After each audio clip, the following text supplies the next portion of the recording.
Chapter 1: Dreams and Reality. The sky was shrouded in a dull gray, as the summer breeze stirred up sand, causing the passers-by on the yellow earth road to squint their eyes and hasten their steps. Beside the dusty path, a few individuals stood or sat in a circle, occasionally letting out sounds of lamentation and sobbing. "Alas, with old Two in such a state, it seems he cannot endure," lamented a man whose sunken cheeks and hollow eyes were obscured by layers of dust and an unkempt beard, his exact age indiscernible. "Woe is me! Little 4 and little 5 never made it this far, and now old 2 has succumbed as well. Is life beyond the past truly so splendid?" cried a woman, her face smudged with soot and equally emaciated, clutching an 8 or 9-year-old boy tightly as she wept. "What can be done? Our fields have been seized by that old scoundrel Kong In Xiong, and the tax collector by Guzi visits us regularly to demand tribute. Staying back home will surely lead to our demise, thus, we must venture forth," the man said, gazing sorrowfully at old 2, who lay motionless in his wife's embrace, his eyes closed. "Don't cry, mother, please don't cry," cried the woman's 2 sons, one older and one younger, kneeling beside her, their gaunt faces filled with worry, the younger one desperately trying to console her. Seeing the distress on her remaining children's faces pierced the woman's heart, for she understood that lingering too long on the road could mean their family would end up as mere bones in the wilderness. "Dear, please bury old 2 deeper," she said reluctantly, laying the young boy gently on the ground and addressing her husband with indifference. "Alas!" With a heavy sigh, the man grasped a piece of a dark, broken iron pot from their bundle and rose to dig a grave by the roadside. "Dajian, go and assist your father," the woman instructed her eldest son, who was around 16 or 17. "Understood, mother," he replied, picking up a long stick from their belongings and heading towards his father.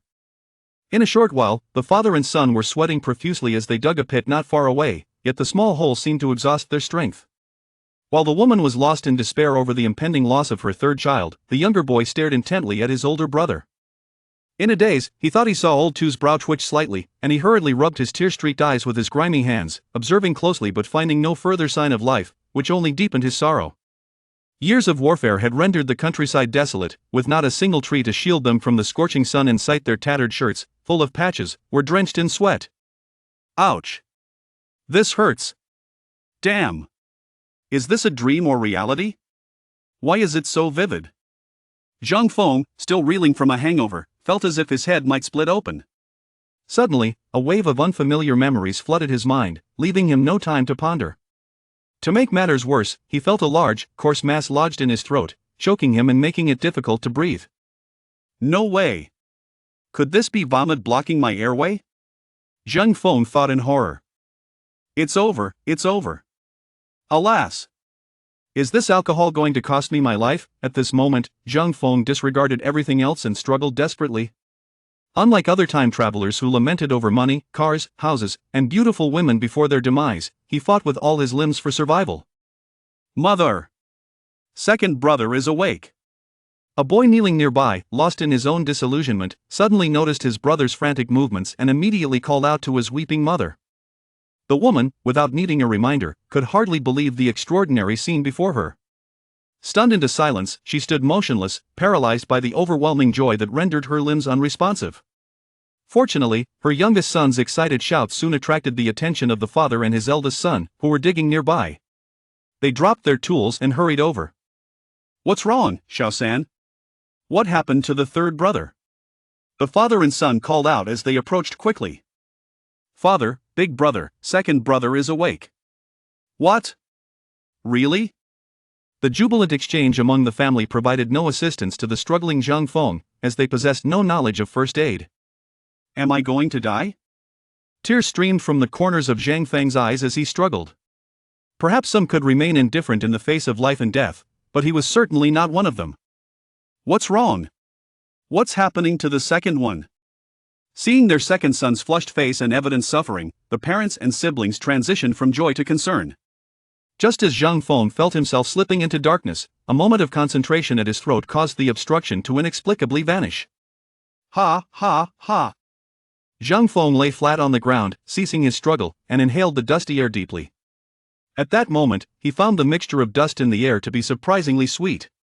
With his tear-streaked eyes, he opened them wide, his vision clearing to reveal 4 gaunt faces, each expressing deep concern. "Wu, thank goodness, God bless. How are you, 2nd brother? How is he? 2nd brother, 2nd brother.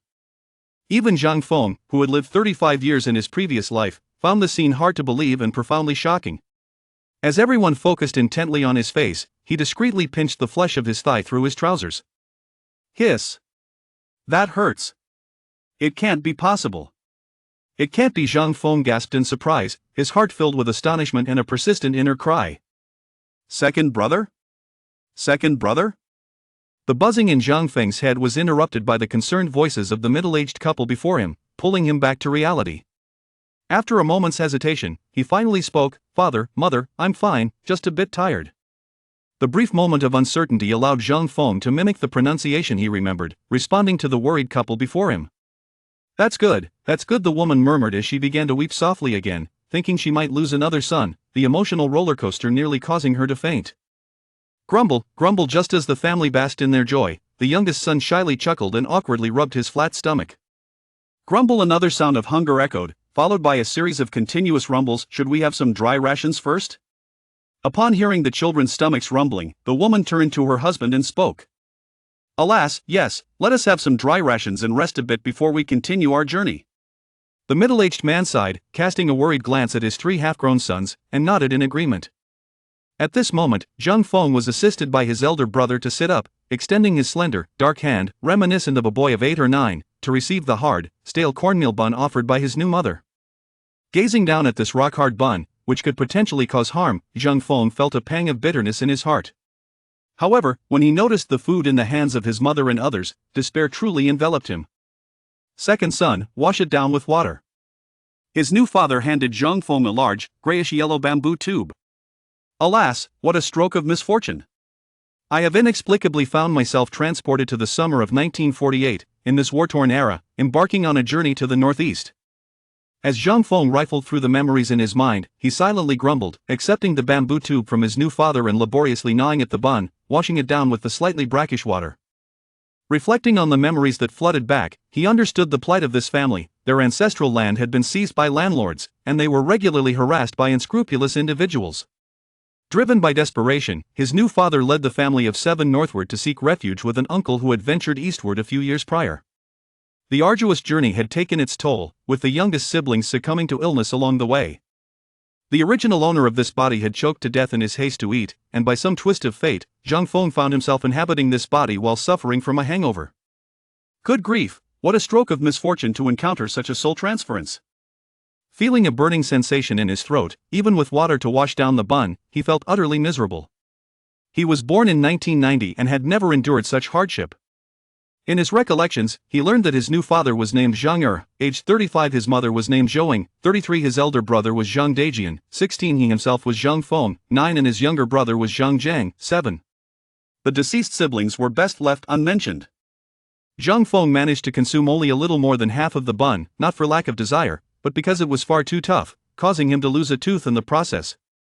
Meanwhile, his parents and brothers feasted on a mixture of tree bark and wild vegetables, finishing their portions in just a few bites, while his younger brother eyed the remaining half of his bun with longing. Though he wished to share some of his bun with his younger brother, their mother intervened, insisting that he needed the nourishment. Not long after their meal, the family packed their belongings and resumed their journey northward. Chapter 2 Special Abilities in the Province of Yi. The parched earth, tinged with a yellow hue, shimmered beneath the relentless sun, waves of heat rising from the ground. During this sweltering season, the sparse passers-by on the road were reluctant to utter a word.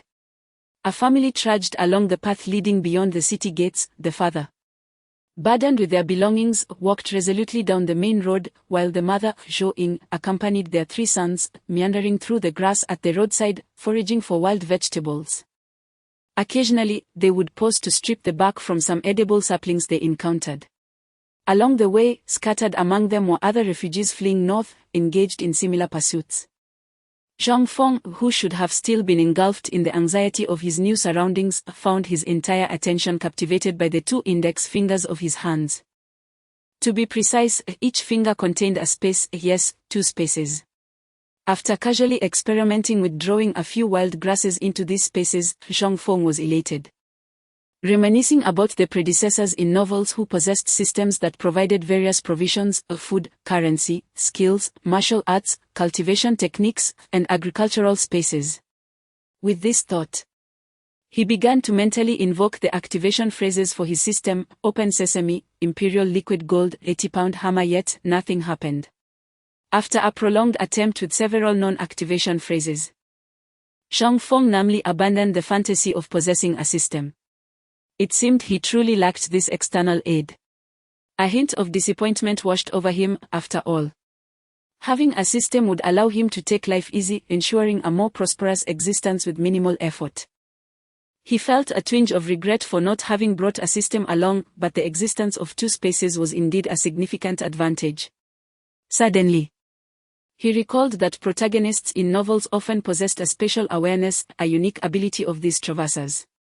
With this thought, he cast a casual glance at his mother, diligently digging for wild vegetables, along with his elder brother and younger sibling. He attempted to sense the surrounding environment.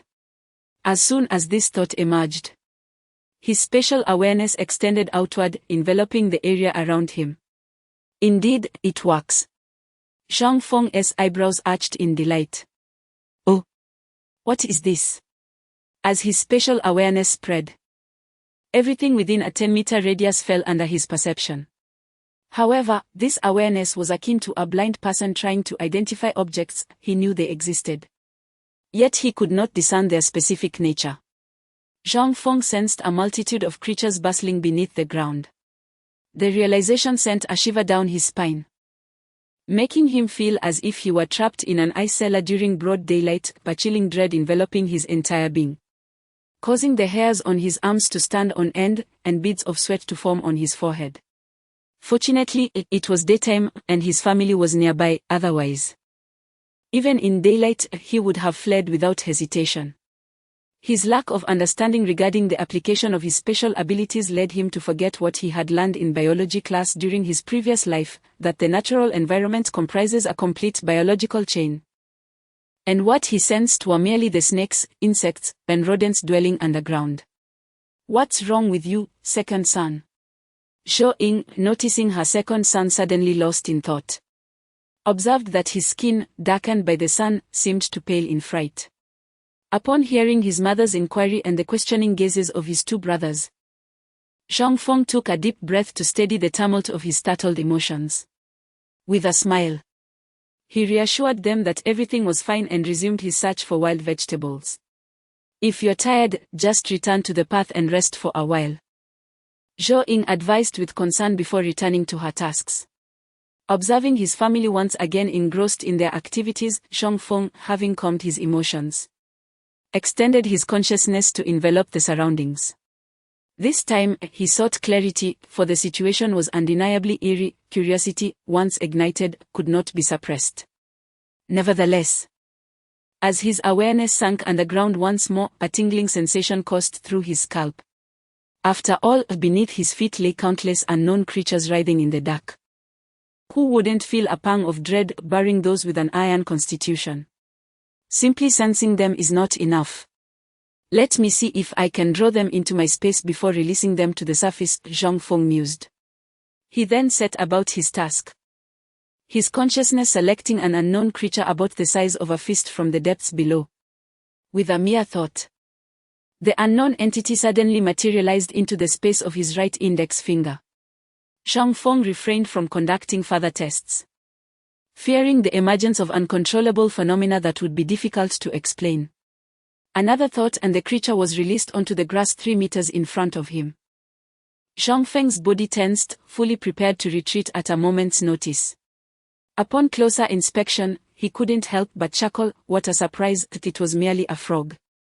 Casting a glance at his nearby family, he hastily recalled the frog back into his space and sent it back underground. He had no desire to have boiled frog for dinner. In his memories, frogs and earthworms signified a rare feast for the family. Should his relatives discover this, there would be no escaping their wrath. With the aid of this special extension, he could now include wild rabbits from underground, birds from the trees, and fish and shrimp from the waters in his family's diet.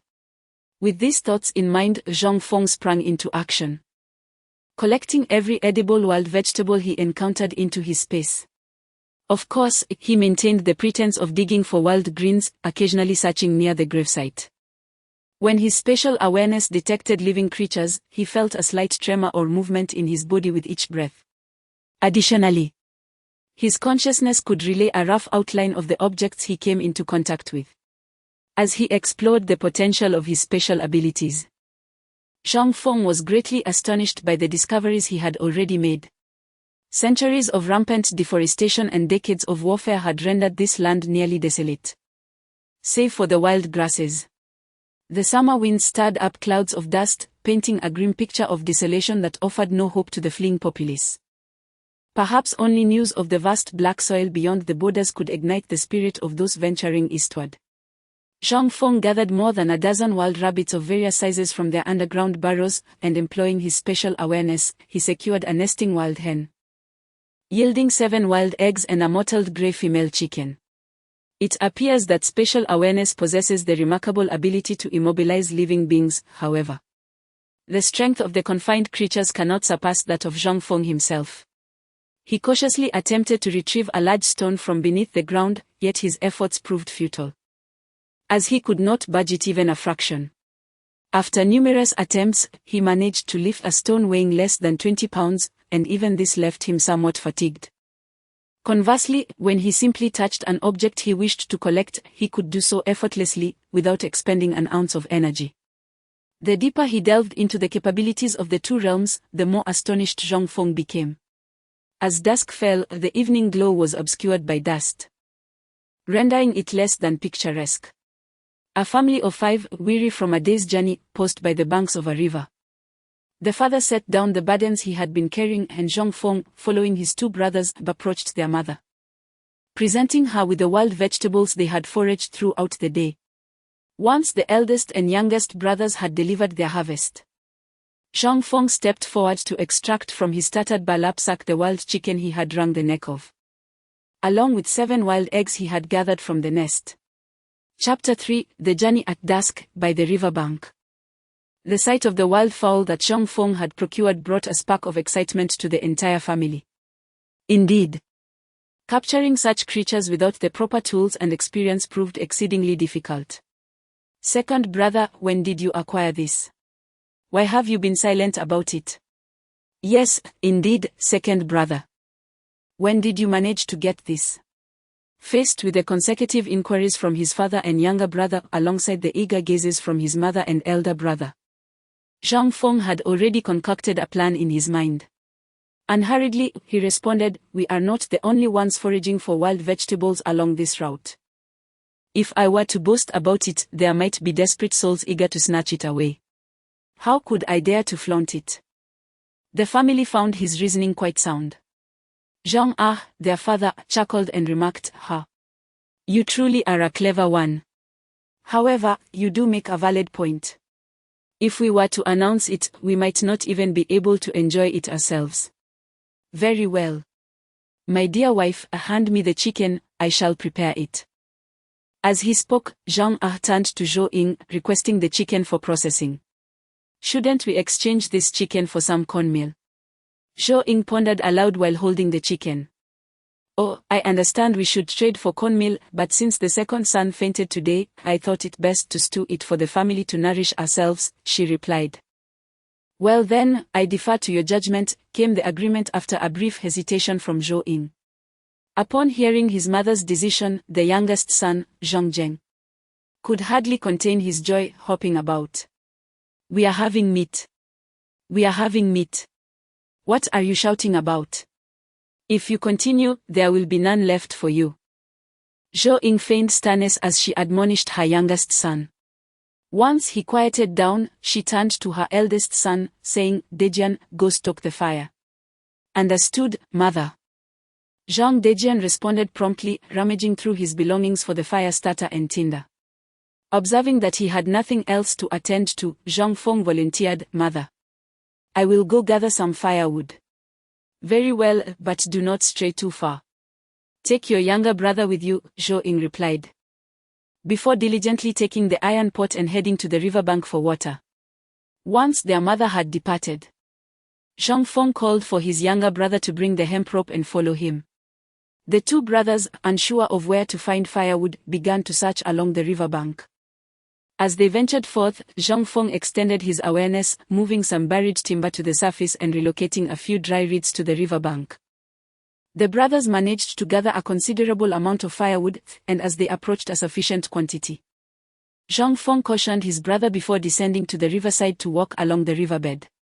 During this time, he extended his consciousness into the river and the mud, successfully retrieving a good number of fish, shrimp, and even several sizable loaches and soft-shelled turtles. "Second brother, let us return, we have enough firewood," Zhang Zheng called out, observing his brother idly wandering along the riverbank as the sky darkened. Oh, very well." Acknowledging the impending darkness, Zhang Feng clambered back up the bank with haste. "Let us go." He took a bundle of firewood from his brother's side, slinging it over his shoulder, and the two hastened their return. On a tranquil night, a family gathered around the flickering campfire, savoring a hearty broth made from wild vegetables and chicken. Even Zhang Feng, who had traversed time and space, found the taste somewhat lacking, yet the insatiable hunger of his new body compelled him to partake. Zhou Ying, his mother, handed him a boiled wild chicken egg, her voice laced with concern as she urged, "You've just recovered, you should eat one to regain your strength." "All right, mother," he replied, initially intending to decline. But the primal urge of his body overpowered his reluctance. He reached out and accepted the egg. This scene sparked envy in his younger brother, who watched with longing, saliva pooling at the corners of his mouth, yearning for the nourishment that he himself craved. Zhang Feng quickly peeled the egg, sharing half with his brother, who even devoured the shell, grinding it into bits and swallowing it whole. "What?" Zhou Ying, busy preparing bedding, and Zhang adding firewood. Both paused as Zhang Dejian, the eldest brother, hesitated, wanting to voice something. "Father, I wish to bathe in the river," Zhang Dejian finally stated. Zhang deep in thought as he tended the fire, replied gruffly, "If you wish to go, then go, but do not stray far." "All right," Zhang Dejian said with an awkward laugh, scratching his tousled hair as he turned to leave. "Brother, wait for me, I wish to go as well," Zhang Feng interjected, unable to tolerate the odor clinging to him. He dismissed any thoughts about whether his older brother was actually a few years older than his previous life. Zhang Dejian instinctively responded, but then hesitated, glancing at their parents, realizing his brother's frail condition. Upon hearing Zhang Feng's words, Zhou Ying immediately protested, "Where do you think you're going? You've just recovered. Stay put. You cannot go anywhere, what if you fall ill again?" Her voice trembled, and tears threatened as she remembered the two younger siblings they had lost. "Listen to your mother," Zhang sighed, making a definitive statement. Though he understood this was their parents' love, Zhang Feng felt a pang of frustration and chose not to argue further. Zhang Dejian wore a look of helplessness as he quickly departed. "You two should get some rest. We need to travel tomorrow. You two, head of the household, should sleep," Zhou Ying urged Zhang Feng and Zhang Zheng, assuming the first watch of the night herself. Indeed, during their outdoor camping, it was customary for Zhang his wife, and their eldest son, Zhang Dejian, to take turns keeping watch through the night. The cacophony of cicadas echoed in the distance, yet it could not overcome the fatigue that had accumulated from a day of travel, and soon, everyone succumbed to slumber. As birds chirped and insects buzzed, a warm, oppressive breeze swept through the air, carrying with it a fair amount of dust. The night passed peacefully, washing away their exhaustion. And as the first light of dawn peeked over the distant mountains, the campfire still crackled softly. Zhang Feng rubbed his face to shake off the remnants of sleep, rising to brush away the sand and wind that had tangled in his hair. Noticing his elder brother dozing in a crouch by the fire, he quietly slipped away to a secluded spot. After relieving himself, Zhang Feng boldly began to experiment with the capabilities of his space. "Let us see if I can enter the space." In a moment of contemplation, Zhang Feng found himself suddenly appearing in the space of his right index finger. "Oh! It truly works," he exclaimed, taking a deep breath. Surprisingly, there was air within this realm. The entire space was shrouded in a grey hue, resembling a cubic room, with dimensions estimated to be around 10 meters in length, width, and height. Upon glancing around, he noticed that the rabbits he had captured yesterday were still alive, albeit immobilized. Merely able to breathe. Curious, Zhang Feng took a few steps forward, and upon confirming there were no issues, he crouched in front of one of the wild rabbits, offering a sprig of wild greens at its mouth. Yet, the moment the rabbit saw him, it became alarmed, attempting to struggle but finding itself utterly unable to move. Zhang Feng, feeling somewhat helpless, shook his head and left the greens beside the rabbit, rising to inspect the fish, shrimp, and turtles he had brought in. After a thorough examination, he discovered that the fish wrapped in water had survived, while those without water had perished. The shrimp were all dead, but the loaches and eels, encased in moist mud, had survived, while all the fish without water, except the soft-shelled turtle, were lifeless. A brief period of cultivation, Zhang Feng pondered. And with another thought, he found himself in the space of his left hand. A quick glance confirmed it was identical to the right. Just as he attempted to breathe, he realized he could not. The rabbits and fish he had brought earlier no longer exhibited any signs of life. This environment sent a chill through him. As living beings inherently depend on oxygen, Zhang Feng was unwilling to remain there for even a second, and with a thought, he exited the space. Back outside, he gained a general understanding of the spatial phenomenon, realizing that many things would require time to validate his conjectures. No rush, there is plenty of time for gradual exploration, he murmured to himself as he began to walk back. In the process, he conjured a dead soft-shelled turtle and a 2-kilogram grass cup into his hands. At the camp, the still drowsy Zhang Dejian heard the commotion and quickly awoke, looking up to see his younger brother, Zhang Feng. Just as he was about to inquire when Zhang Feng had gone out, he noticed the turtle and cup his brother was holding, stuttering in surprise. Where did you get those, Xiaofeng? Zhang Feng rolled his eyes, casually responding, I caught them. He almost said he had found them. But realizing that he might continue to produce items, he preferred not to weave a web of lies. Instead, he decided to attribute his transformations to the illness he experienced yesterday. By the way, he remembered the large clump of tree bark and wild greens that had nearly choked him the previous day. What? You actually caught those? Zhang Dejian exclaimed in astonishment. Big brother, why are you making such a racket so early in the morning? Their father, Zhang scolded, somewhat displeased. Their mother, Zhou Ying, and younger brother, Zhong Zheng, also sat up groggily, awaiting an explanation. Father, mother. It's incredible, second brother caught a soft-shelled turtle and a big fish. What? Upon hearing this, Zhang quickly emerged from the covers and hurried over to Zhang Feng, confirming with his own eyes the items in his son's hands. Is this truly what you caught? Little brother. Not something you found? The tone was laden with disbelief as they awaited a response. In the brief moment it took to utter that sentence, Zhou Ying and Zhong Zheng hastened to approach. Father, mother, this is truly my catch. Ever since I awoke yesterday, I have felt a remarkable clarity of vision and hearing, enabling me to perceive my surroundings with acute awareness. Wow!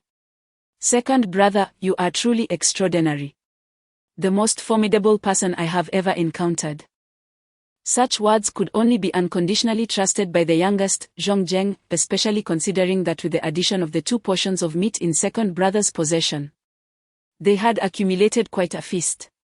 Upon hearing his younger brother's response, their parents and eldest brother were only partially convinced.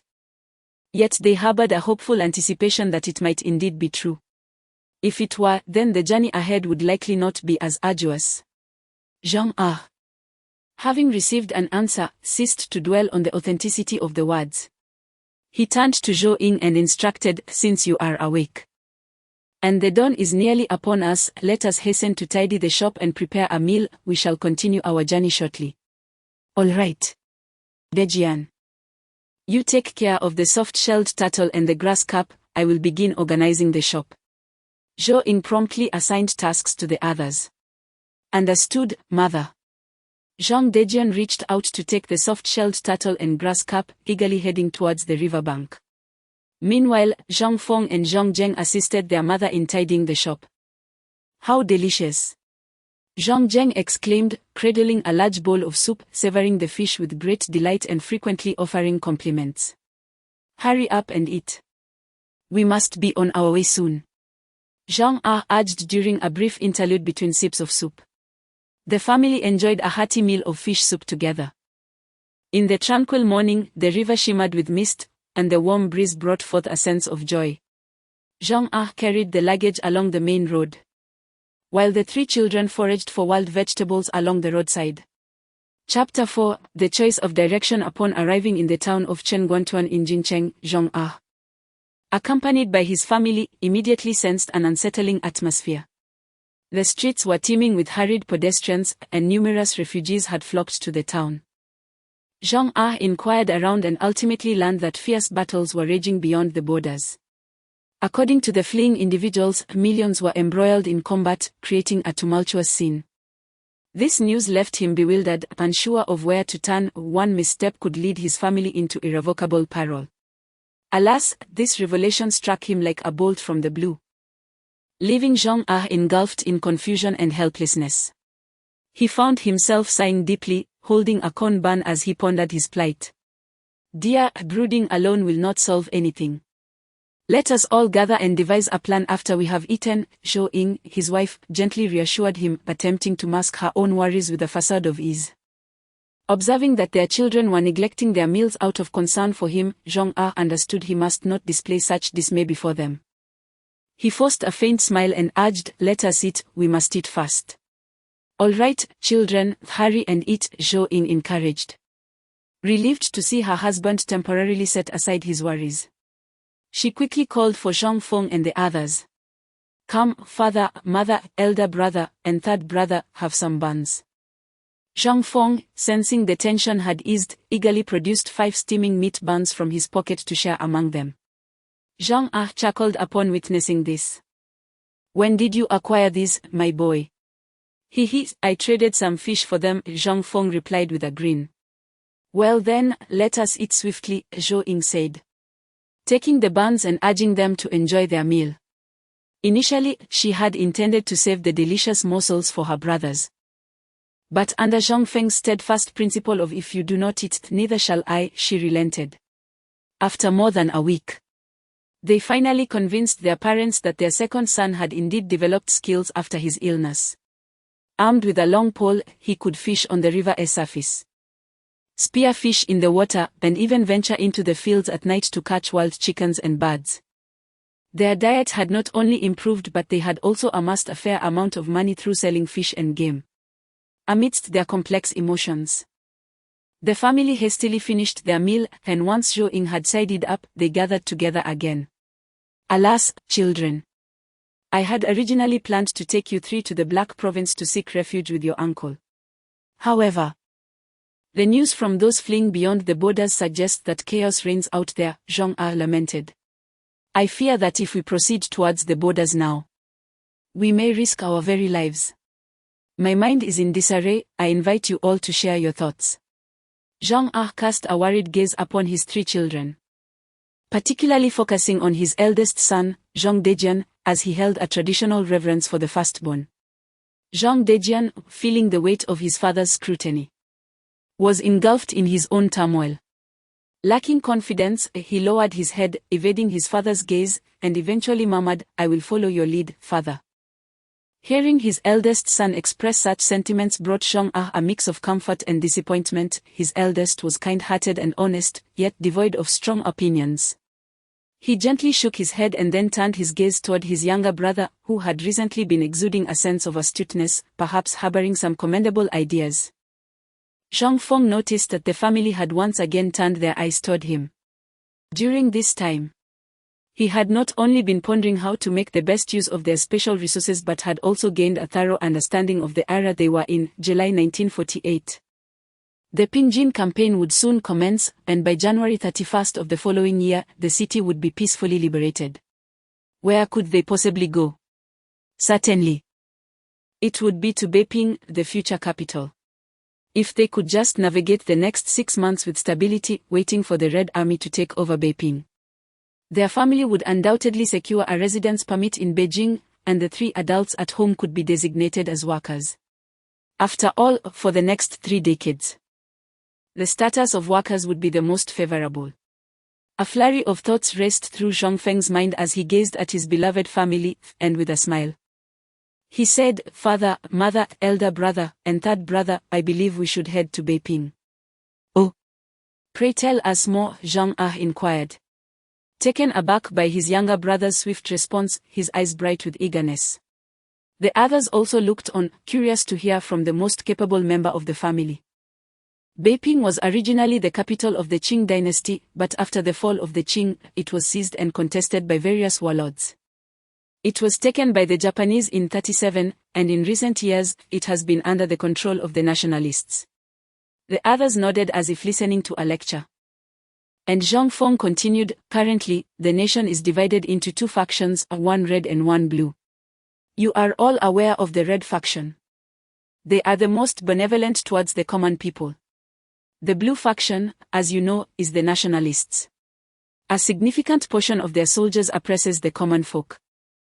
And those in power, the county magistrates, invariably side with the landlord class, colluding to exploit us. Who do you support? As the ancient saying goes, he who wins the hearts of the people wins the world. What is the heart of the people? It is our sentiment. Whoever we side with will triumph. The red faction has never oppressed us, and I have heard they plan to distribute land to us in the future. Brother, since we know the red faction will prevail, why shouldn't we continue northward? Why venture to Beiping?" Zhang felt exhilarated, eager to embark on the journey north with his family at once. "Father, you are being foolish. Not only is the frontier a chaotic battlefield, but should we be captured by the nationalists and turned into cannon fodder, wouldn't our entire family be doomed? Those who have fled to the interior have their homes right in the heart of the battlefield, they escaped here seeking refuge." Zhang disregarded the disrespectful undertones in Zhang Feng's words, focusing solely on where the family should go to ensure their safety. Returning home was out of the question, as everything had been seized, and there was no place to settle. Indeed, we certainly cannot go to the frontier. However, we have no acquaintances in Beiping either. Is it truly wise to plunge into such uncertainty? Yes, the frontier is definitely not an option. I have already devised a plan for Beiping. We will fish along the way to save money for a house in the city. Initially, we will remain outside the city to observe. And once we ascertain that the situation has stabilized, we can all move into the city, Zhang Feng declared confidently, waving his hand. What? A house? Can our family afford a house in this old capital city? Zhang's skepticism grew with every passing moment, his tone increasingly incredulous. Cough, cough, father. Could you lower your voice? There are ears on the other side of the wall, Zhang Feng cautioned in a hushed tone. Yes, father, please keep your voice down, Zhang Dejian asserted, rising to scan the surroundings with a vigilant gaze. Indeed, as the head of the household, you should be more discreet, Zhou Ying added softly. All right, all right. Zhang scratched his parched scalp, attempting to alleviate the awkwardness of his earlier outburst. Hey, father, it's partly my fault for not explaining clearly before. In this tumultuous era, many who have allied with the oppressors, if they were to learn that the red team was advancing, would undoubtedly hasten to flee, hastily selling their properties at a low price. We could seize the opportunity to acquire a few houses at a bargain. Huh? You make it sound so simple. But where would we procure the money to buy these low-priced homes? Zhang inquired after listening intently.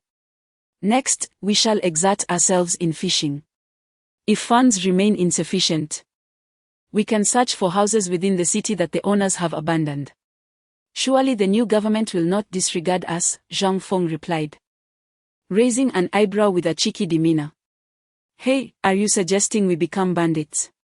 You need a good thrashing. Zhang retorted, his eyes narrowing and his tone growing stern. Meanwhile, their mother and eldest brother were expressions of disapproval, firmly opposing such actions. Zhang Feng harbored another thought: once the liberation of the capital city was achieved, He could persuade the anxious landlords and their descendants to relinquish their properties. In his mind, both landlords and property owners deserved to be toppled. And his family needed only a modest 4 rooms. This plan would be set in motion only when they were truly unable to afford a house. Alas! Let us fish our way to the capital city and reconsider our strategy there. If one day the capital regains its status, our family will be counted among the city's inhabitants, and our uncle's family will be left in the dust, Zhang Feng mused. Feeling exhausted from pretending to be a clever child. Did you truly say that the Red Team will redistribute land? Zhang recalled Zhang Feng's earlier remark about the Red Team providing land to the impoverished, and he felt a flicker of hope. Perhaps establishing roots outside the capital was indeed a commendable idea. Upon hearing his father's question, Zhang Feng's heart skipped a beat. He was aware of the deep-seated affection the older generation had for land, a sentiment that had persisted through millennia. Contemplating this, Zhang Feng's mind raced as he strategized. He understood that once urban and rural residency was delineated, the disparities in treatment would be stark. The years of natural disasters and death could be deadly. In his past life, he had merely been a middle school student, and although he now possessed a certain advantage, he knew he must tread carefully and live humbly. For daring to stand out could lead to peril. Moreover, this was an era he revered. When that venerable figure instilled a sense of invincible spirit in the weary citizens of the flowered homeland, empowering a nation that had kneeled for millennia to finally rise. He resolved to be a diligent worker, embracing the honor that came with it. Thoughts swirl like autumn leaves. And it proves to be quite a challenge to alter the fervent attachment the older generation holds for the land. For now, one can only play along. For when the time comes to re-register the household, I shall certainly ensure that my dear father is firmly established in the city. The specifics of this plan remain somewhat nebulous, particularly concerning whether father will travel to Beiping. Zhang Feng's response was vague, ultimately desiring his father's decisive judgment. What do you think? Zhang still wavering, turned to inquire of his companion, Zhou Ying. I defer to the head of the household. Yet what the second son suggests is also quite reasonable. Zhou Ying, the quintessential village woman, prioritizes her husband's opinions. Reflecting both the local customs of Shandong province and the characteristics of the elder generation. Meanwhile, the youngest, Zhong Zheng, was overlooked by all.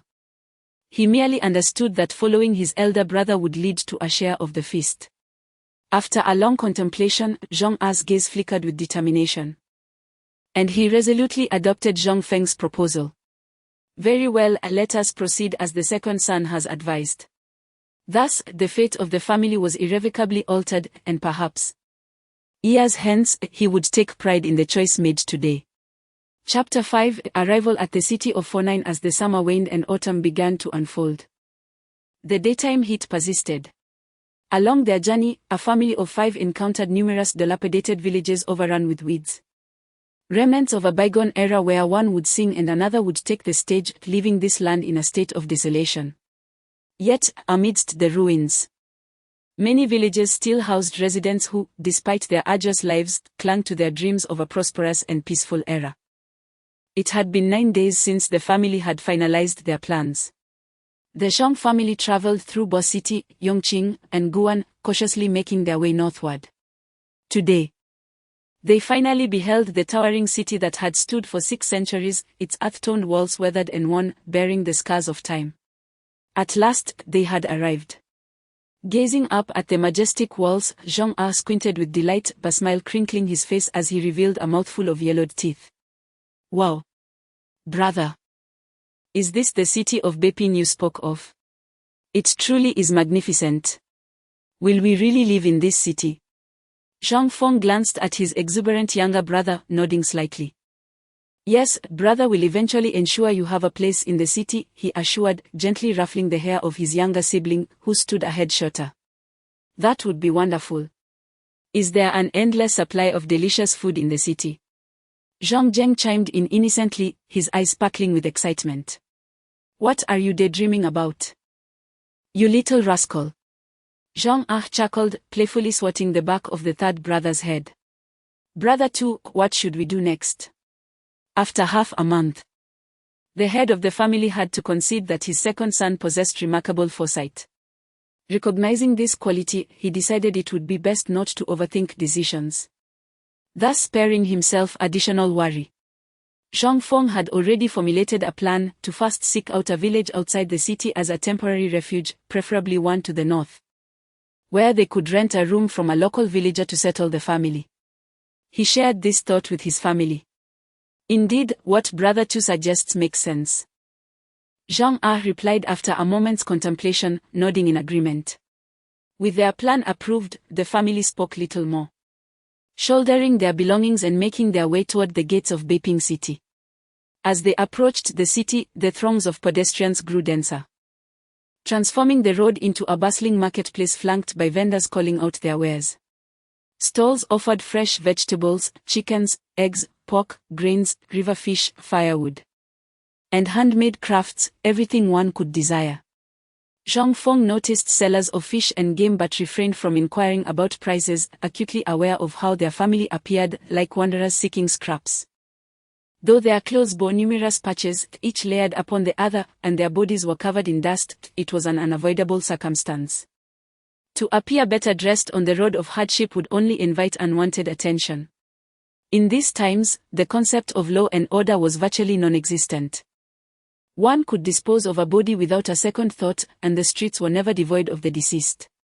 Most would simply avert their eyes and hastily move along, indifferent to the suffering around them. Beyond the moat, at the city gate, a queue of common folk awaited entry, subjected to the scrutiny of the white guard dogs, who were also vigilant against hostile forces. Numerous displaced families sought refuge at the base of the city walls, constructing makeshift straw shelters to accommodate their entire kin. Zhang Ahe's family chose not to enter the city, instead. They hastily consumed some cornbread and sipped a little water as they meandered along the base of the city walls and the moat, heading northward.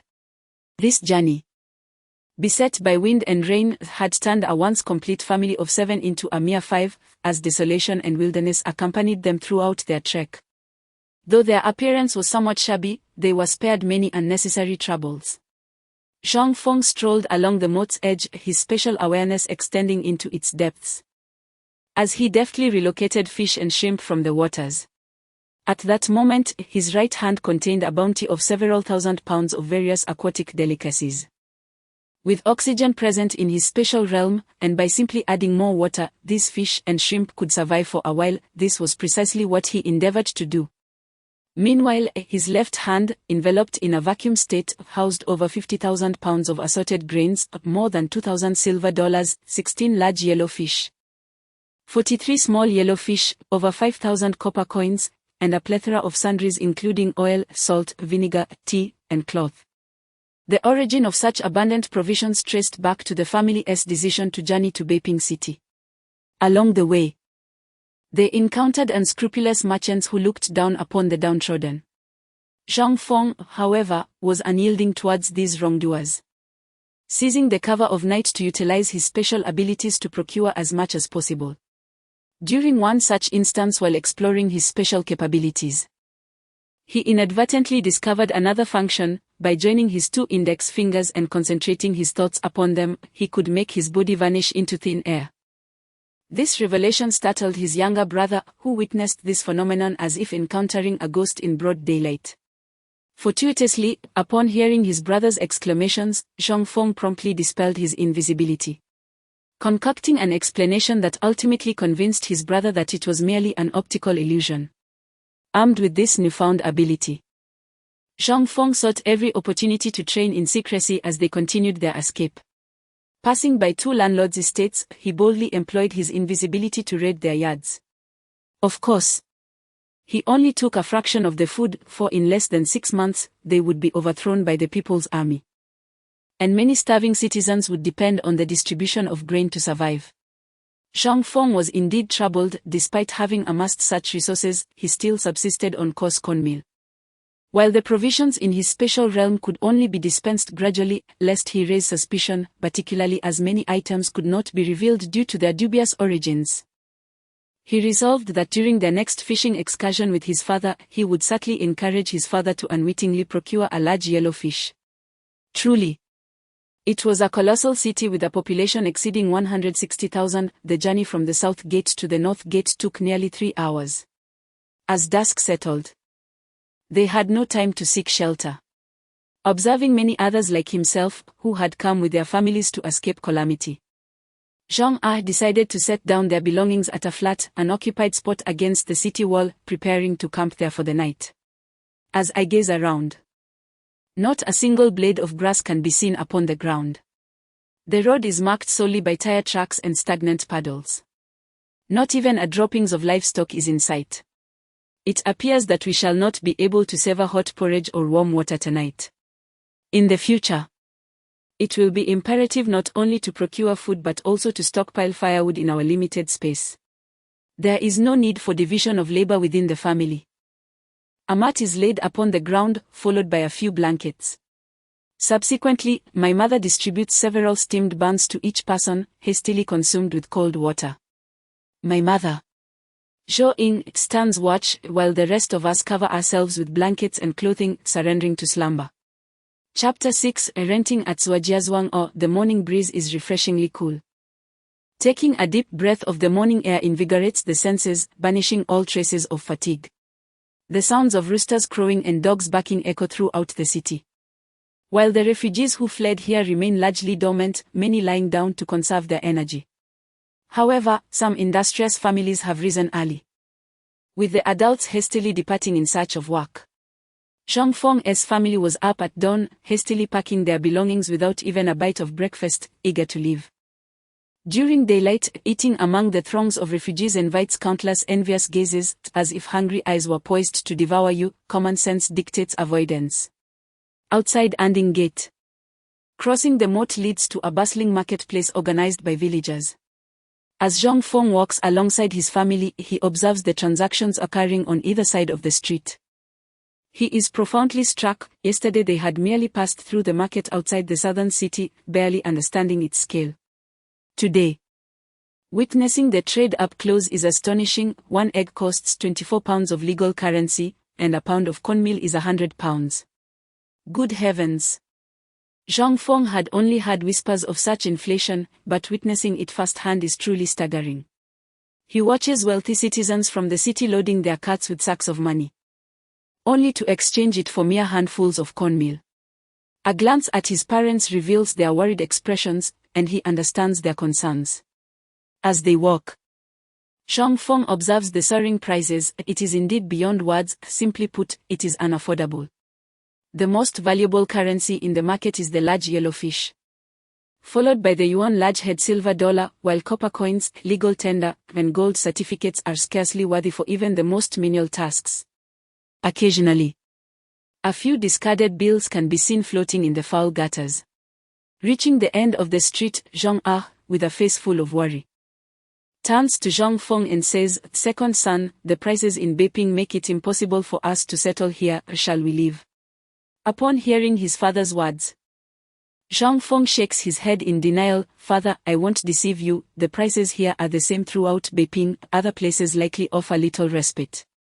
Instead of fleeing, we might as well learn from them. We can barter for grain or trade exclusively in silver dollars and yellowfish." Alas, will that really work? Zhang sighs with a hint of pessimism. How will we know unless we try? Let us first find a place to stay, and then we can promptly exchange our catch for food, striving to secure enough provisions to eat for a day and save for another. Zhang Feng reassures his parents with conviction. Very well, if this plan fails, we shall depart from this city sooner rather than later, Zhang suggests, invigorated by his son's determination. With the decision made, the family inquires about the nearest village outside the city, Zhujiazhuang, and hastens in the direction indicated by passers-by. After approximately 40 minutes, we finally arrived at the outskirts of Zhujiazhuang.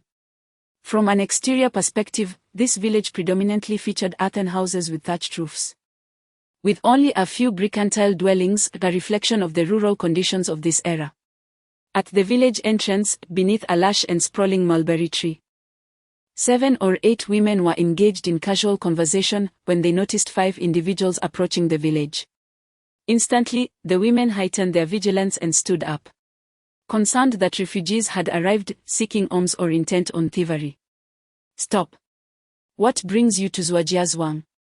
A tall, thin woman queried sharply, her demeanor revealing unmistakable hostility. The 5 individuals being questioned were none other than Zhang Feng's family. Yet, as people fleeing disaster, they naturally felt somewhat intimidated by the locals. Although Zhang Feng's mother, Zhou Ying, possessed a resilient spirit, the traditional demeanor of people from Shandong dictated that it was the men who typically took the lead in public interactions. However, Zhang Ah, noticing that the group consisted primarily of women, hesitated to approach, resulting in a momentary standoff. With a sigh, Zhang Feng observed his parents' reluctance to respond and, feeling a sense of urgency, stepped forward with a smile to clarify their intentions. "Good day, aunts. We originally intended to seek refuge with relatives beyond the pass. But due to the ongoing conflict there, we have come to Peking in search of shelter. We wish to rent a room in your village." Upon realizing that it was merely a young lad speaking, the women relaxed their guard somewhat. Upon learning of their desire to rent a room, they scrutinized Zhang Feng's family attire and one of them spoke up, "Rent a room. How much are you willing to pay?" "Young man, you may not be aware, but in Peking, money hardly buys anything, even a full bucket of coins cannot procure 2 taels of grain." Sensing the woman's inclination to dismiss them to avoid complications for the village, Zhang Feng understood her intent. However, he believed the village's advantageous location, only 5 or 6 li from Peking, was too valuable to abandon. Thus, without further ado, he retrieved a piece of dried fish weighing over 3 jin from the sack he carried and raised it, saying, "Aunt, look, we may not have much money. But can we offer this dried fish as rent? Such a large piece of dried fish. Oh, it truly is dried fish." The women, upon seeing the food in Zhang Feng's hand, immediately surrounded him with enthusiasm, their previous apprehension forgotten. "Young man, how much dried fish do you have? Are they all this size? Please, aunts, do not crowd, take turns asking. There are only about 20 pieces, each weighing 2 to 3 jin. And the rent is 1 piece of 2 jin of dried fish per month. Only 2 jin of dried fish. Young man, wouldn't that be rather insufficient? 2 pieces of 2 jin for a month would be more reasonable. And, since your village charges so much, we may have no choice but to seek accommodation in the village to the east." "That is not impossible. Young man, how long do you intend to rent?" "For a year, with the rent paid in one lump sum." "Then, young man, why not rent from my family? We have a woodshed." "Oh, can that woodshed accommodate anyone?" "Young man, come rent from my house, I can clear out the main room for your family." The scene was chaotic, filled with a cacophony of arguments as Zhang Feng's family was pulled by a group of village women towards their home. A small piece of dried fish being torn from their grasp amidst the commotion. Just as the situation began to spiral out of control, a resounding and authoritative voice cut through the noise, bringing an immediate hush to the bustling crowd, reminiscent of the sound of a pin dropping. Yes. The village head had arrived. From the back of the crowd emerged a middle-aged man, around his 40s or 50s, impeccably groomed and dressed. With a commanding presence, he strode purposefully towards Zhang Feng's family. "I am the village head of Zhujiazhuang. What is happening here?" Having freed himself from the women's grasp, Zhang Ah stepped forward to bow respectfully and explain the situation. "It is like this, Taiju. Take them to the courtyard of Old Trizwa." The village head instructed a young man standing nearby, who promptly picked up a bag containing 12 pieces of dried fish and departed. Though the women were discontented by the turn of events, they dared not protest further and simmered in silence as they prepared to leave. "Aunties, please take these 2 pieces of dried fish, but do not fight again, otherwise." Zhang Feng, as he followed the young man, left 2 pieces of fish behind, cautioning the departing women before turning away.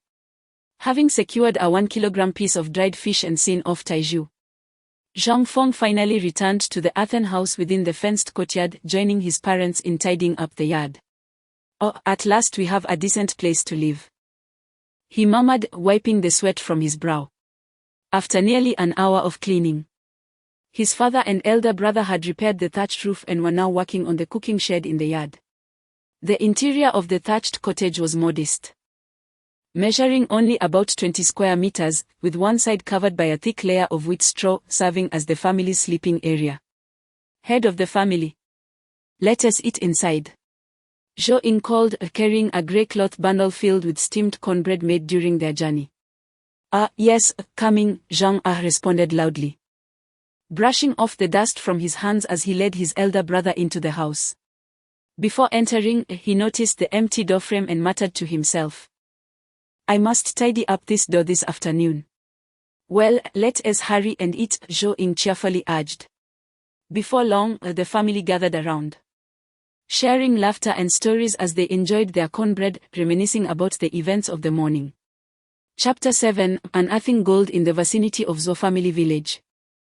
A small fenced courtyard that had once appeared dilapidated now stood in meticulous order. After 3 months of fleeing from disaster, the tension that had gripped Zhang Feng's family gradually relaxed upon finding a place to settle. Having taken a day to recuperate, they soon resumed their struggle for survival.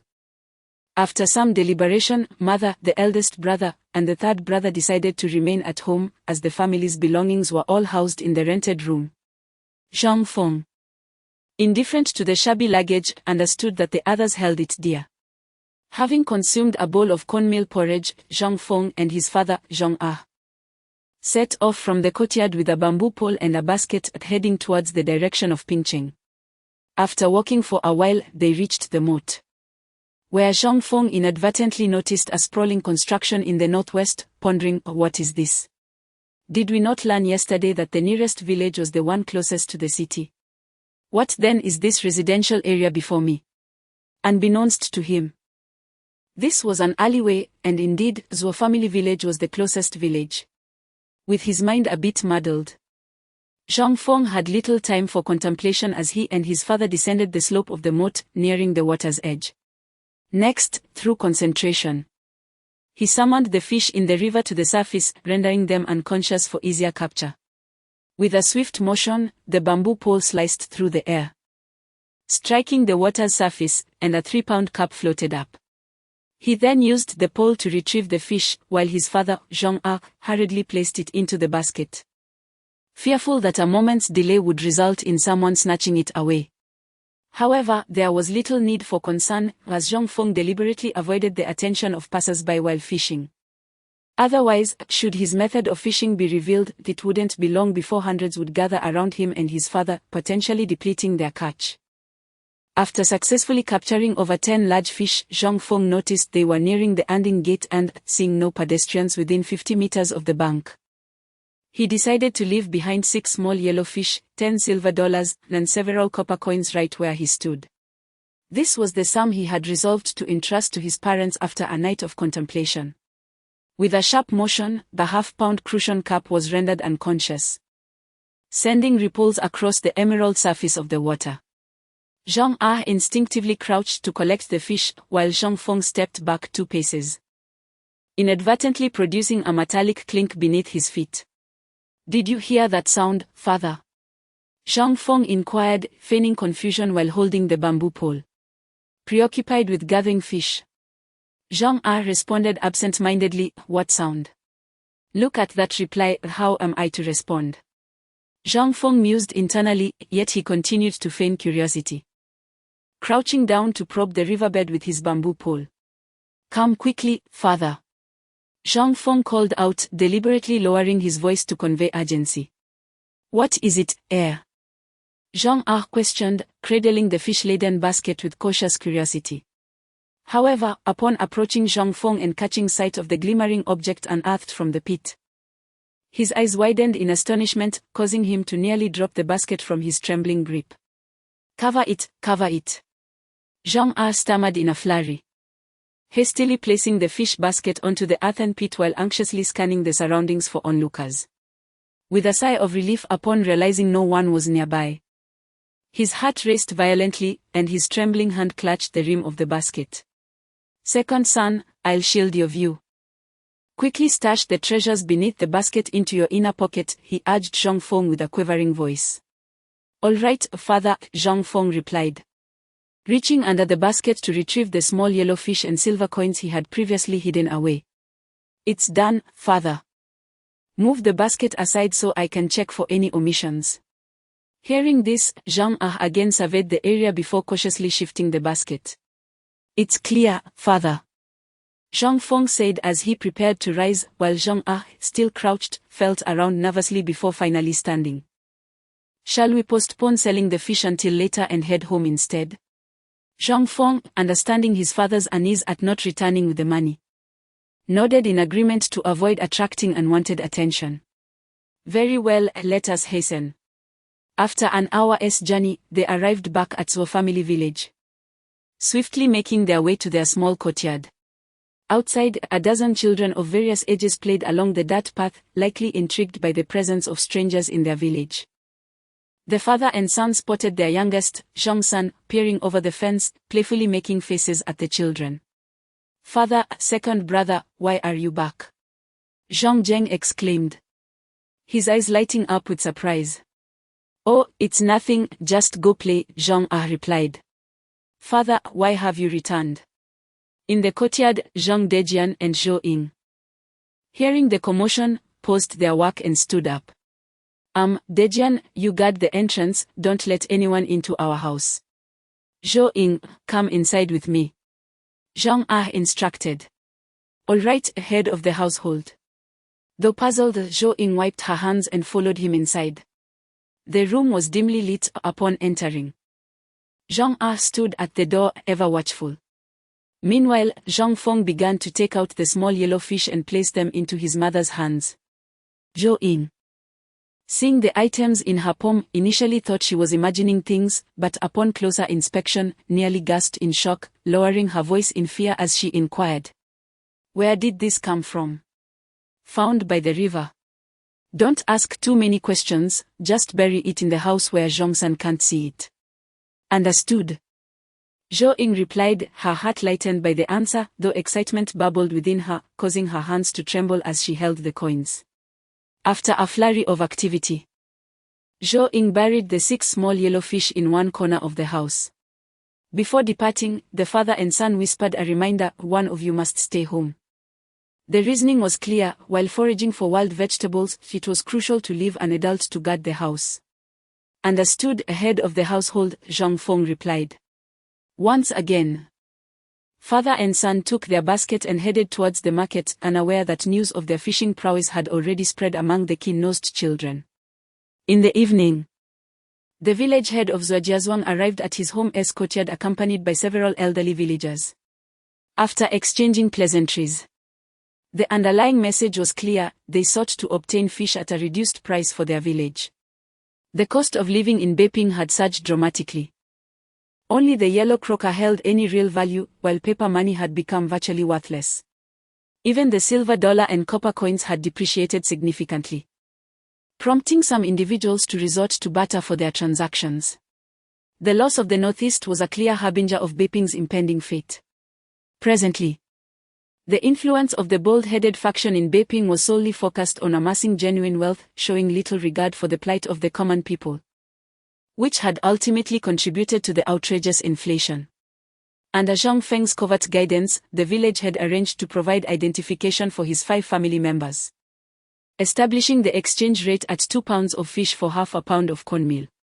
As for the fish given to the villagers, whether they consumed it or sold it at the market was of no concern to them. Chapter 8: Identification, Selling Fish in the City. And the dentist. The lunar month of August heralds the harvest season in the Zhuo family village. Apart from the Zhang family, every household is engaged in the laborious task of gathering corn, soybeans, and rice. Just yesterday, the village had delivered the new identification documents for the family, granting them the right to enter the city. Without such credentials, attempting to sneak into the city could lead to dire consequences, as they might be mistaken for spies if caught. Over the past few days, the family has also engaged in trading fish with various households in the village, particularly with the village head's family, often providing fish without charge. Consequently, they have exchanged a considerable amount of coarse grains like cornmeal and sweet potatoes.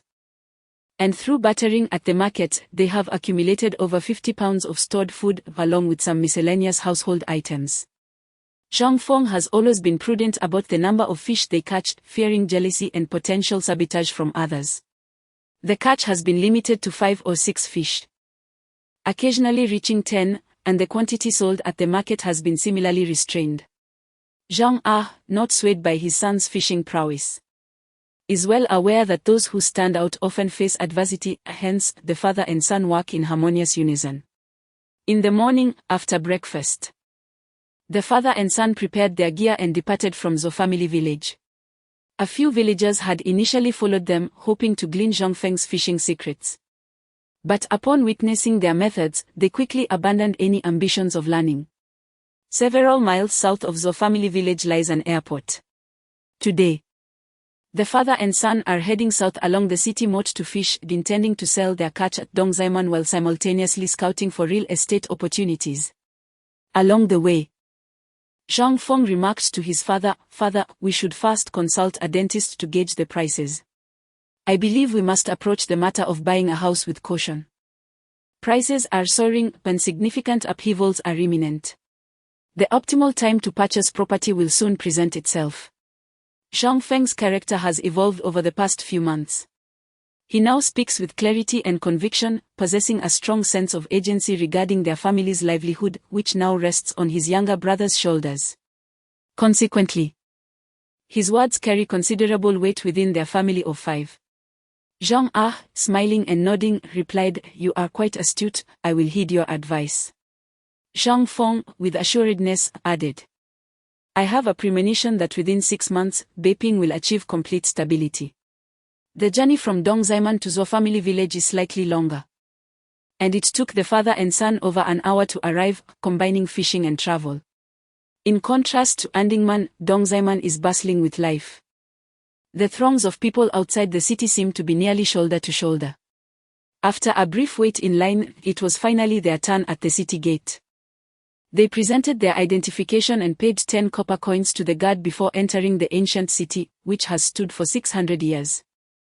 The father and son were akin to Lu Laolao entering the Grand View Garden, gazing in awe at their surroundings. Zhang had never witnessed such a vibrant street, while Zhang Feng, being from a later time, simply marveled at the novelty. The bustling Dongzaiman inner street is flanked by an endless row of ancient wooden buildings, constructed from green bricks and rising 2 to 3 stories high, occasionally interspersed with modern concrete structures. As one strolls along the path, one is alternately captivated by the ornate architecture of bygone eras and the distinct characteristics of contemporary design. Passing by a restaurant named Dongxing Lu, Zhang Feng noticed a staff member soliciting patrons at the entrance and seized the moment to halt his bewildered father. "Father, wait a moment," he urged, hastening toward the entrance of Dongxing Lu. Just as the staff member was about to turn and enter, Zhang Feng called out, "Excuse me. Could you please pause for a moment?" The staff member, hearing someone call out from behind, turned in curiosity to see a child he did not recognize. Frowning slightly, he recalled that he genuinely did not know this young boy and contemplated shooing him away, as his establishment catered to the affluent elite. The presence of a beggar at the entrance could potentially tarnish the restaurant's reputation, and he feared reprimand from his employer, or worse, being dismissed from his position. "Do you have live fish at your restaurant?"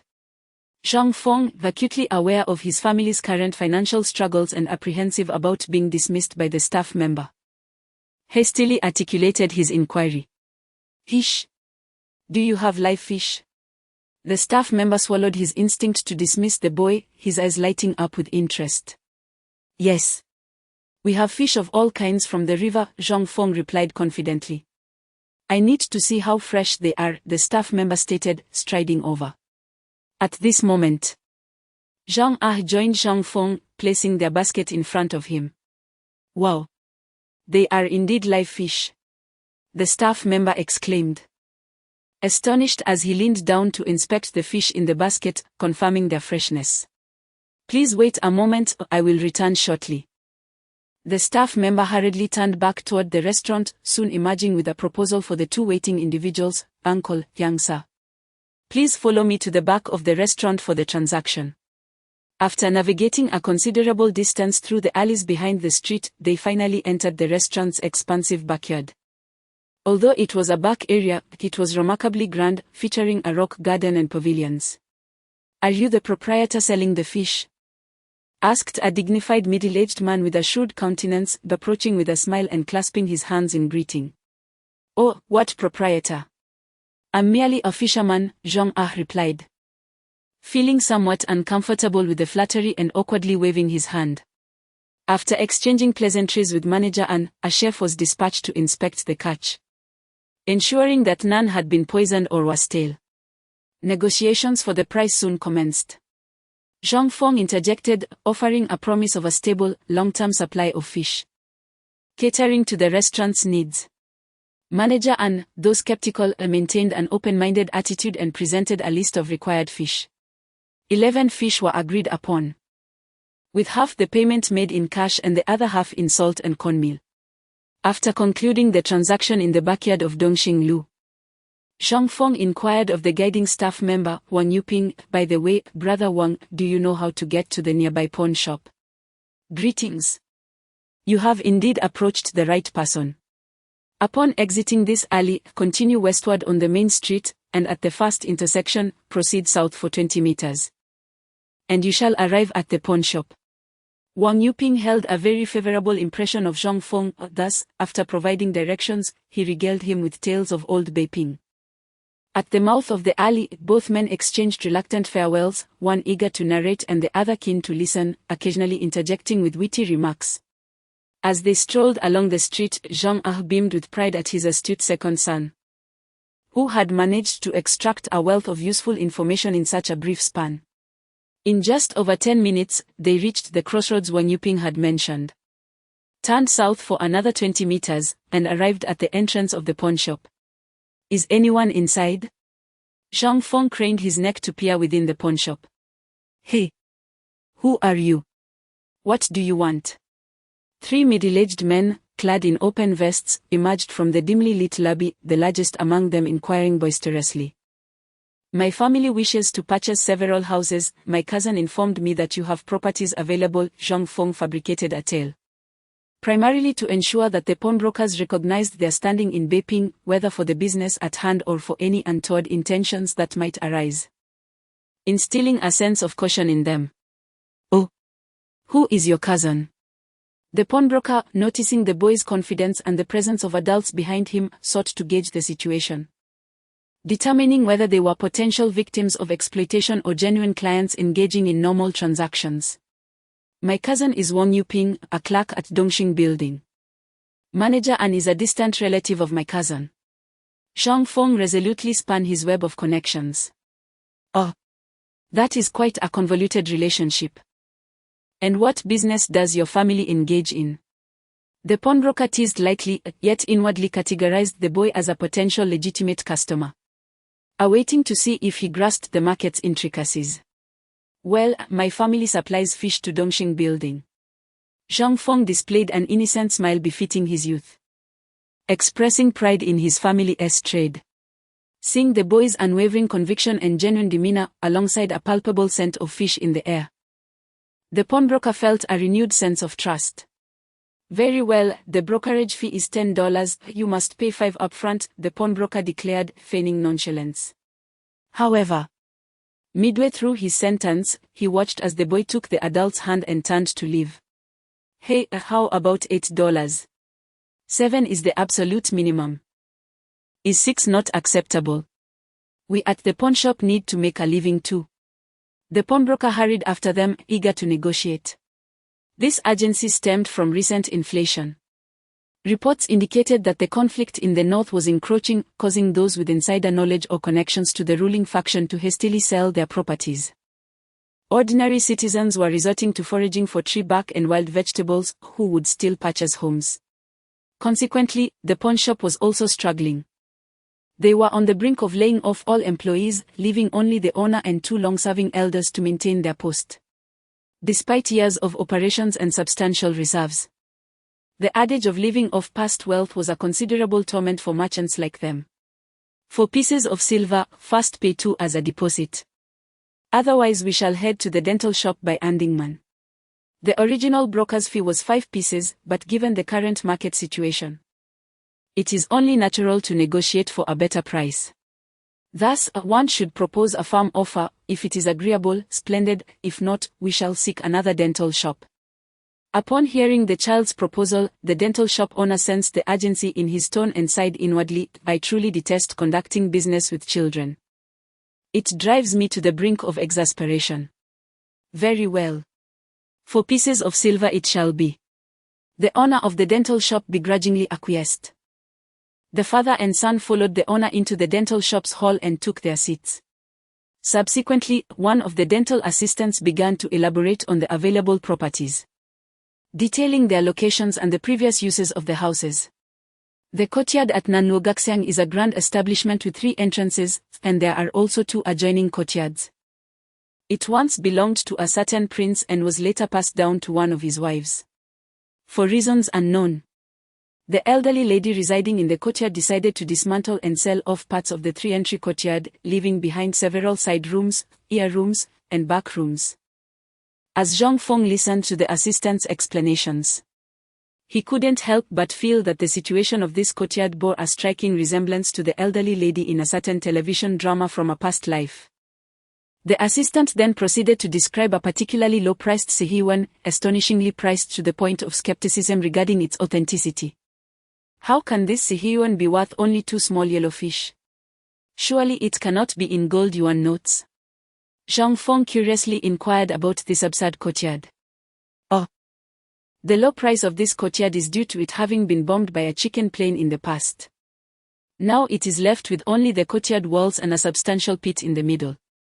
However, it is located near Gulu East Street, and given the current economic climate, it has yet to be sold, the assistant explained while sipping his tea. Father, please provide the deposit, let us go see the courtyard first. Zhang Feng whispered to his father. Without paying the deposit, they would undoubtedly be denied a viewing of the property. Only properties under full commission would have their locations disclosed by the assistant. All right. Upon hearing that they could pay, Zhang Ah promptly retrieved 2 pieces of silver from his pocket and handed them to the assistant. The assistant, in turn, issued a receipt before them. Although Zhang Feng was not entirely proficient in traditional characters, he could recognize most of the writing. Once assured of its accuracy, he passed the note to his father.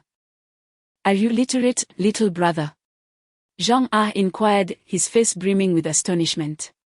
"Father, have you forgotten? I studied under the village's private tutor for 3 months, Zhang Feng replied, raising his voice slightly while discreetly winking at his father. "Oh, I nearly forgot," Zhang Ah realized, and with a hint from his younger brother, he couldn't help but mentally commend his cleverness. Chapter 9, House Viewing, First Encounter with the Sihiwan. In late August, the temperature in Beiping began to cool gradually, as if the stifling heat of summer had vanished overnight. The lives of the city's residents had polarized considerably. The affluent and powerful continued to indulge in their extravagant lifestyles, while the underprivileged citizens fared worse than the farmers outside the city who toiled in the fields. Many urban dwellers ventured out during the day to forage for food in the wild, while a significant number scavenged for fish and shrimp in the rivers and ditches both inside and outside the city. This was an uncontrollable consequence of the collapse in prices. On the way to view the house with a real estate agent, Zhang Feng began to take note of the lower-class residents in the city, each bearing a pallid complexion and sunken cheeks, exhibiting signs of malnutrition. This sight caused Zhang Ah, the elder, to feel a creeping dread, leading him to hesitate about purchasing a property in the city. "Perhaps we should refund the money and hold off on buying a house for now," he whispered to Zhang Feng, avoiding the agent's gaze. "Dad, the worse the environment, the cheaper the houses will be. After all, we are merely viewing properties. Whether we buy one is still up for discussion. Let us take our time," Zhang Feng replied nonchalantly, his voice not concealed from the agent leading the way. Upon overhearing their conversation, the agent felt a sudden jolt of concern, realizing he would need to negotiate a lower price with the elderly lady they were about to meet. As they traveled west along Dongzaiman Outer Street passing by the intersection and Gulu East Street, they finally arrived at a courtyard that consisted only of crumbling walls. This was a street-facing courtyard, and the agent produced a key to unlock the rusty iron lock on the decrepit door. With a creaking sound, the door swung open, releasing a cloud of long-settled dust from the eaves. The three of them waved their hands to disperse the dust that had filled the air, revealing a massive circular pit in the courtyard that nearly consumed the entire space, leaving Zhang aghast and speechless. He thought to himself, "This agent is definitely not a good person who would recommend such a dilapidated courtyard unless they intended to raise fish." The location was decent, but restoring the courtyard would cost as much as purchasing a new one. If the price were lowered further, it might be worth considering. Zhang Feng remarked casually to the agent, who, upon hearing this hint of interest, noted it down eagerly, hoping to persuade his employer to lower the price. Zhang realizing that this courtyard was nothing but a pit devoid of any real structure, became skeptical, thinking that since he had not brought any money today, he would discuss it further with his son on the way back. After examining the pit-like courtyard, the agent took the father and son to Nanluo Gaksang for another viewing. As they passed through several alleys and arrived at the entrance of number 95 Nanluo Gaxiang, Zhang Feng felt increasingly uneasy, as the exterior of this courtyard bore an uncanny resemblance to images he had seen in a previous life-esque drama. "Come on, let me show you inside." The agent beckoned, leading the way into the courtyard, with the father and son following closely behind as they entered through the only right-hand gate.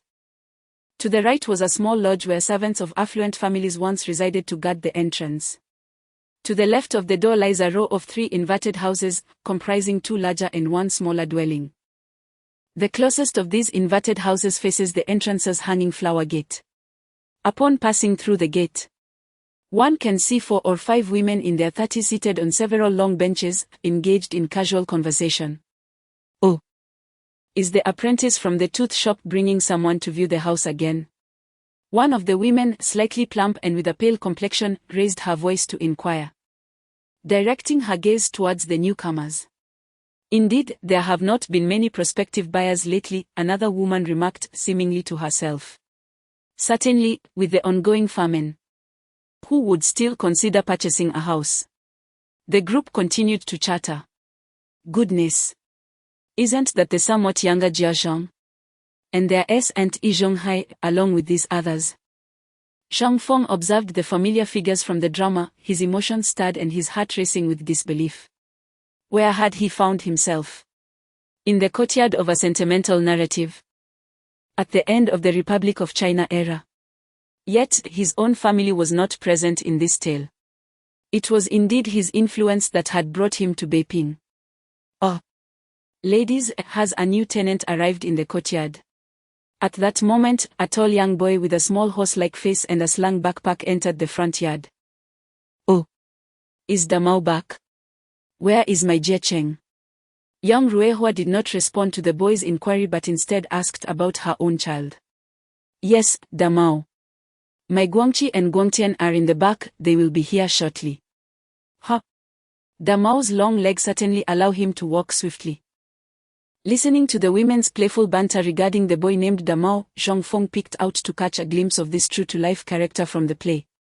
This is the east wing of the front courtyard, however, 1 room has been partitioned off, leaving only 2. What do you think? The agent gestured towards the empty interior of the house. Zhang surveyed the room, occasionally touching the walls and windows, feeling the grandeur of the place. Knowing it once belonged to a royal family only intensified his desire to purchase it. Zhang Feng was also assessing the space, estimating the interior to be around 40 square meters. Had the entire east wing not been divided, it would have been approximately 60 square meters. At the entrance of the east wing, the group of children had already gathered, some even initiating conversation. "Hello. I'm Su Damao, what is your name?" The boy with the horse-like face introduced himself, extending his right hand. "Greetings, I'm Yan Jie Cheng," came the reply. "Liu Guangqi, Liu Guangtian. It's a pleasure to meet you, I'm Zhang Feng, here with my father to view the house." Zhang Feng courteously shook hands with each of them, introducing himself. Is it just you and your father in your family? Su Damon inquired with a playful grin. There are 5 of us in my family today. It's just my father and me. Where are you from? Shandong province. Hey. I've heard my father say our family also came from Shandong. Liu Guangqi shyly scratched his head. Oh. So, it seems we are indeed fellow countrymen, Zhang Feng feigned surprise. Yes, a fellow countryman. Liu Guangqi murmured softly. Upon returning to the courtyard, Zhang Feng ventured into the central and rear courtyards to inspect several vacant rooms, numbering 6 or 7. During this exploration, he encountered only Yan Fugue, the teacher from the front courtyard, who bore a striking resemblance to his character in the play, possessing 8 or 9 parts of authenticity.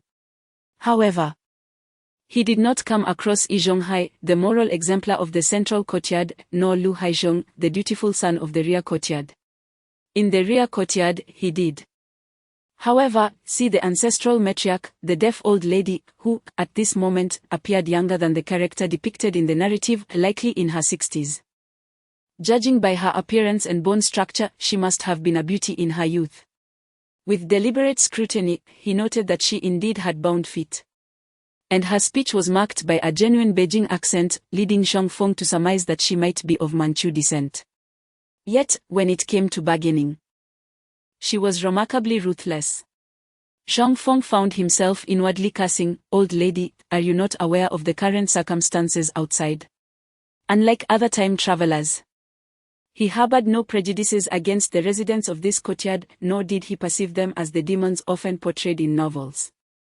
Nonetheless, the darker facets of human nature undoubtedly existed, and even the fierce and obstinate behavior of the Jia and Zhong families could be seen as a means of self-preservation.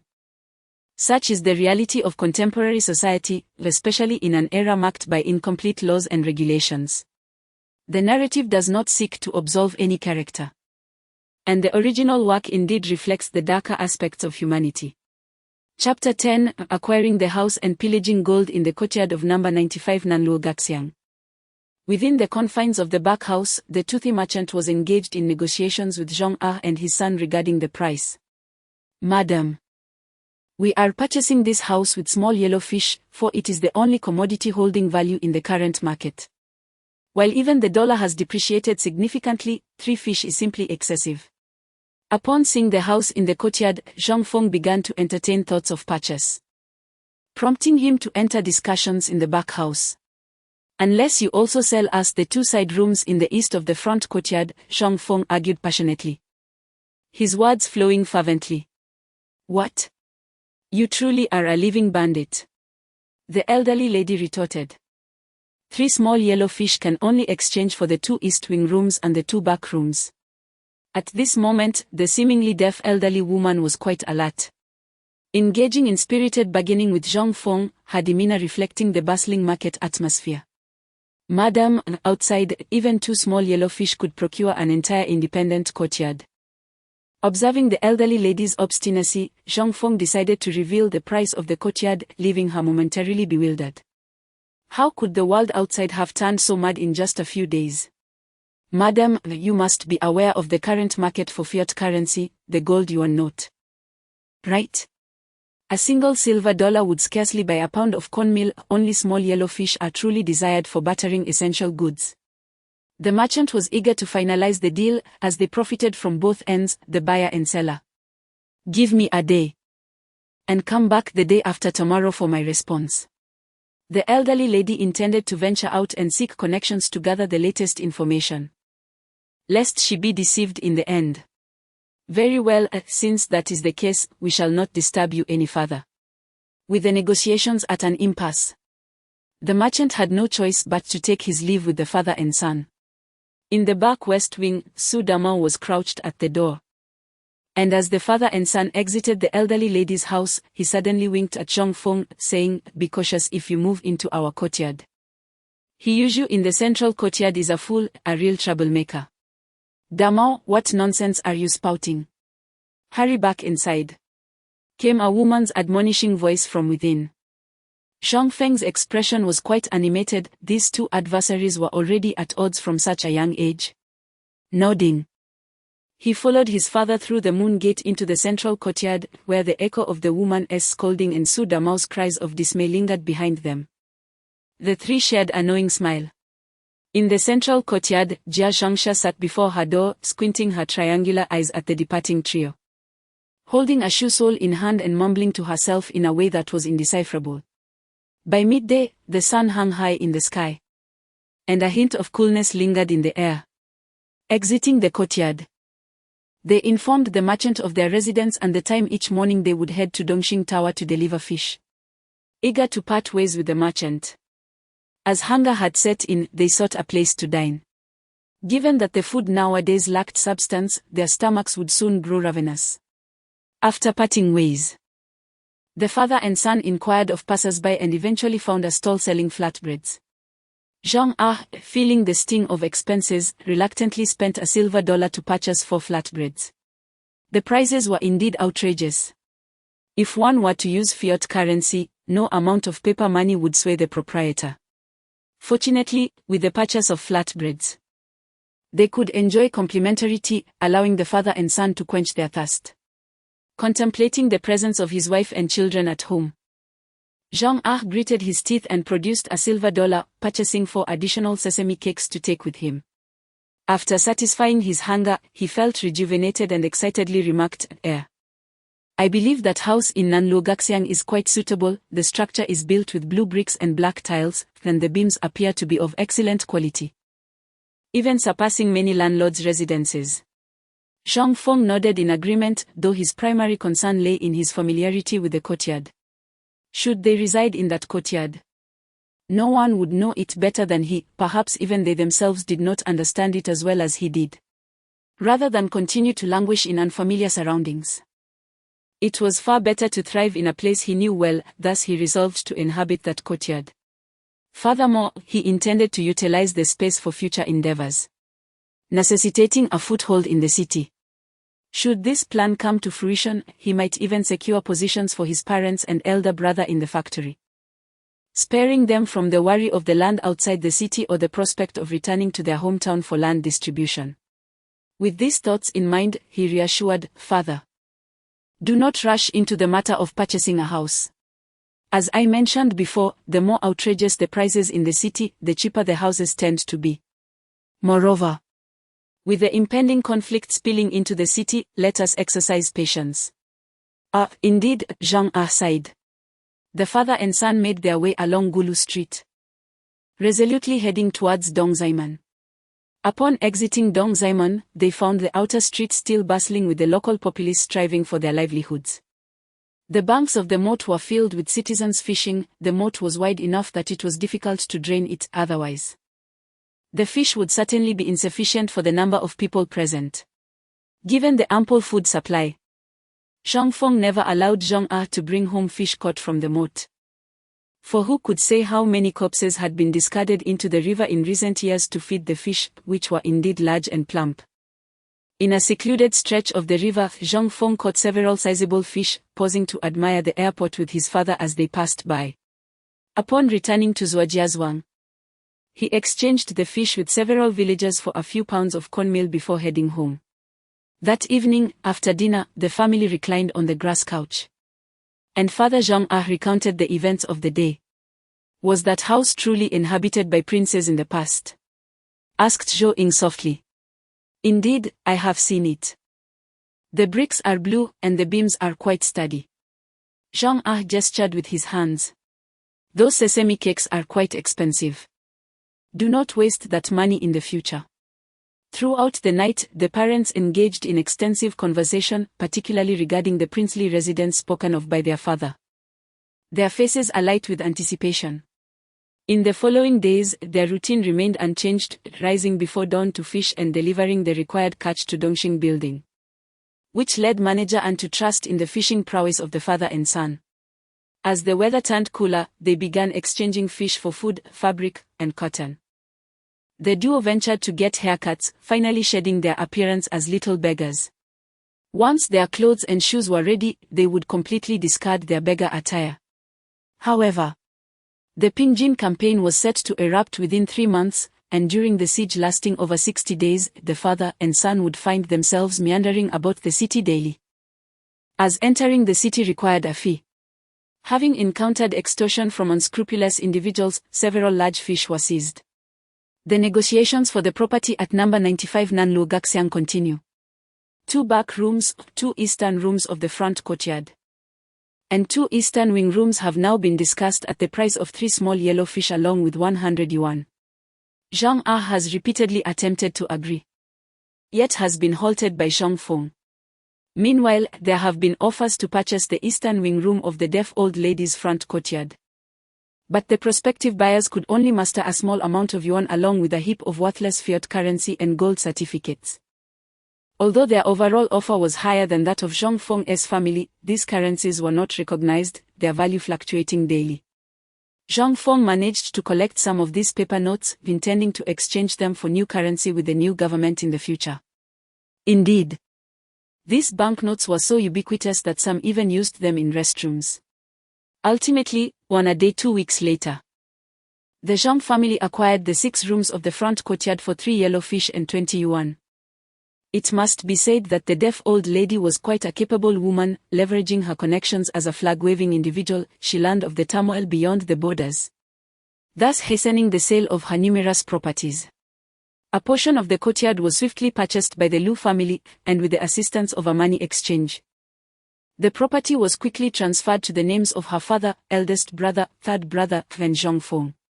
Under Zhang Feng's explanation, the courtyard pit facing the street was acquired by their family for a mere small yellow fish and 10 yuan, registered under his name. However, this pit would need to remain until the birth of the new nation. During the population census, they would concoct an excuse for the purchase, at which point they could fill in the pit and cultivate vegetables and fruit trees behind closed doors. After all, having too many properties could complicate classification during the division of assets, which could lead to erroneous categorization as small proprietors, a misclassification that could jeopardize their family's reputation as 3 generations of impoverished farmers. Many families associated with the gang have begun to shift their assets southward as signs of change emerge. It is now early September, in the front courtyard of No. 95 Nanluo Gaxiang, Zhang Dejian and Zhang Feng, the 2 brothers, are asleep in a bed within the back room.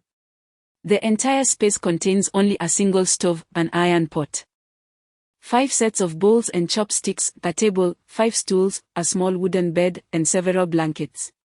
Their parents and third brother still reside in Zhujiazhuang, though their father commutes to the city daily.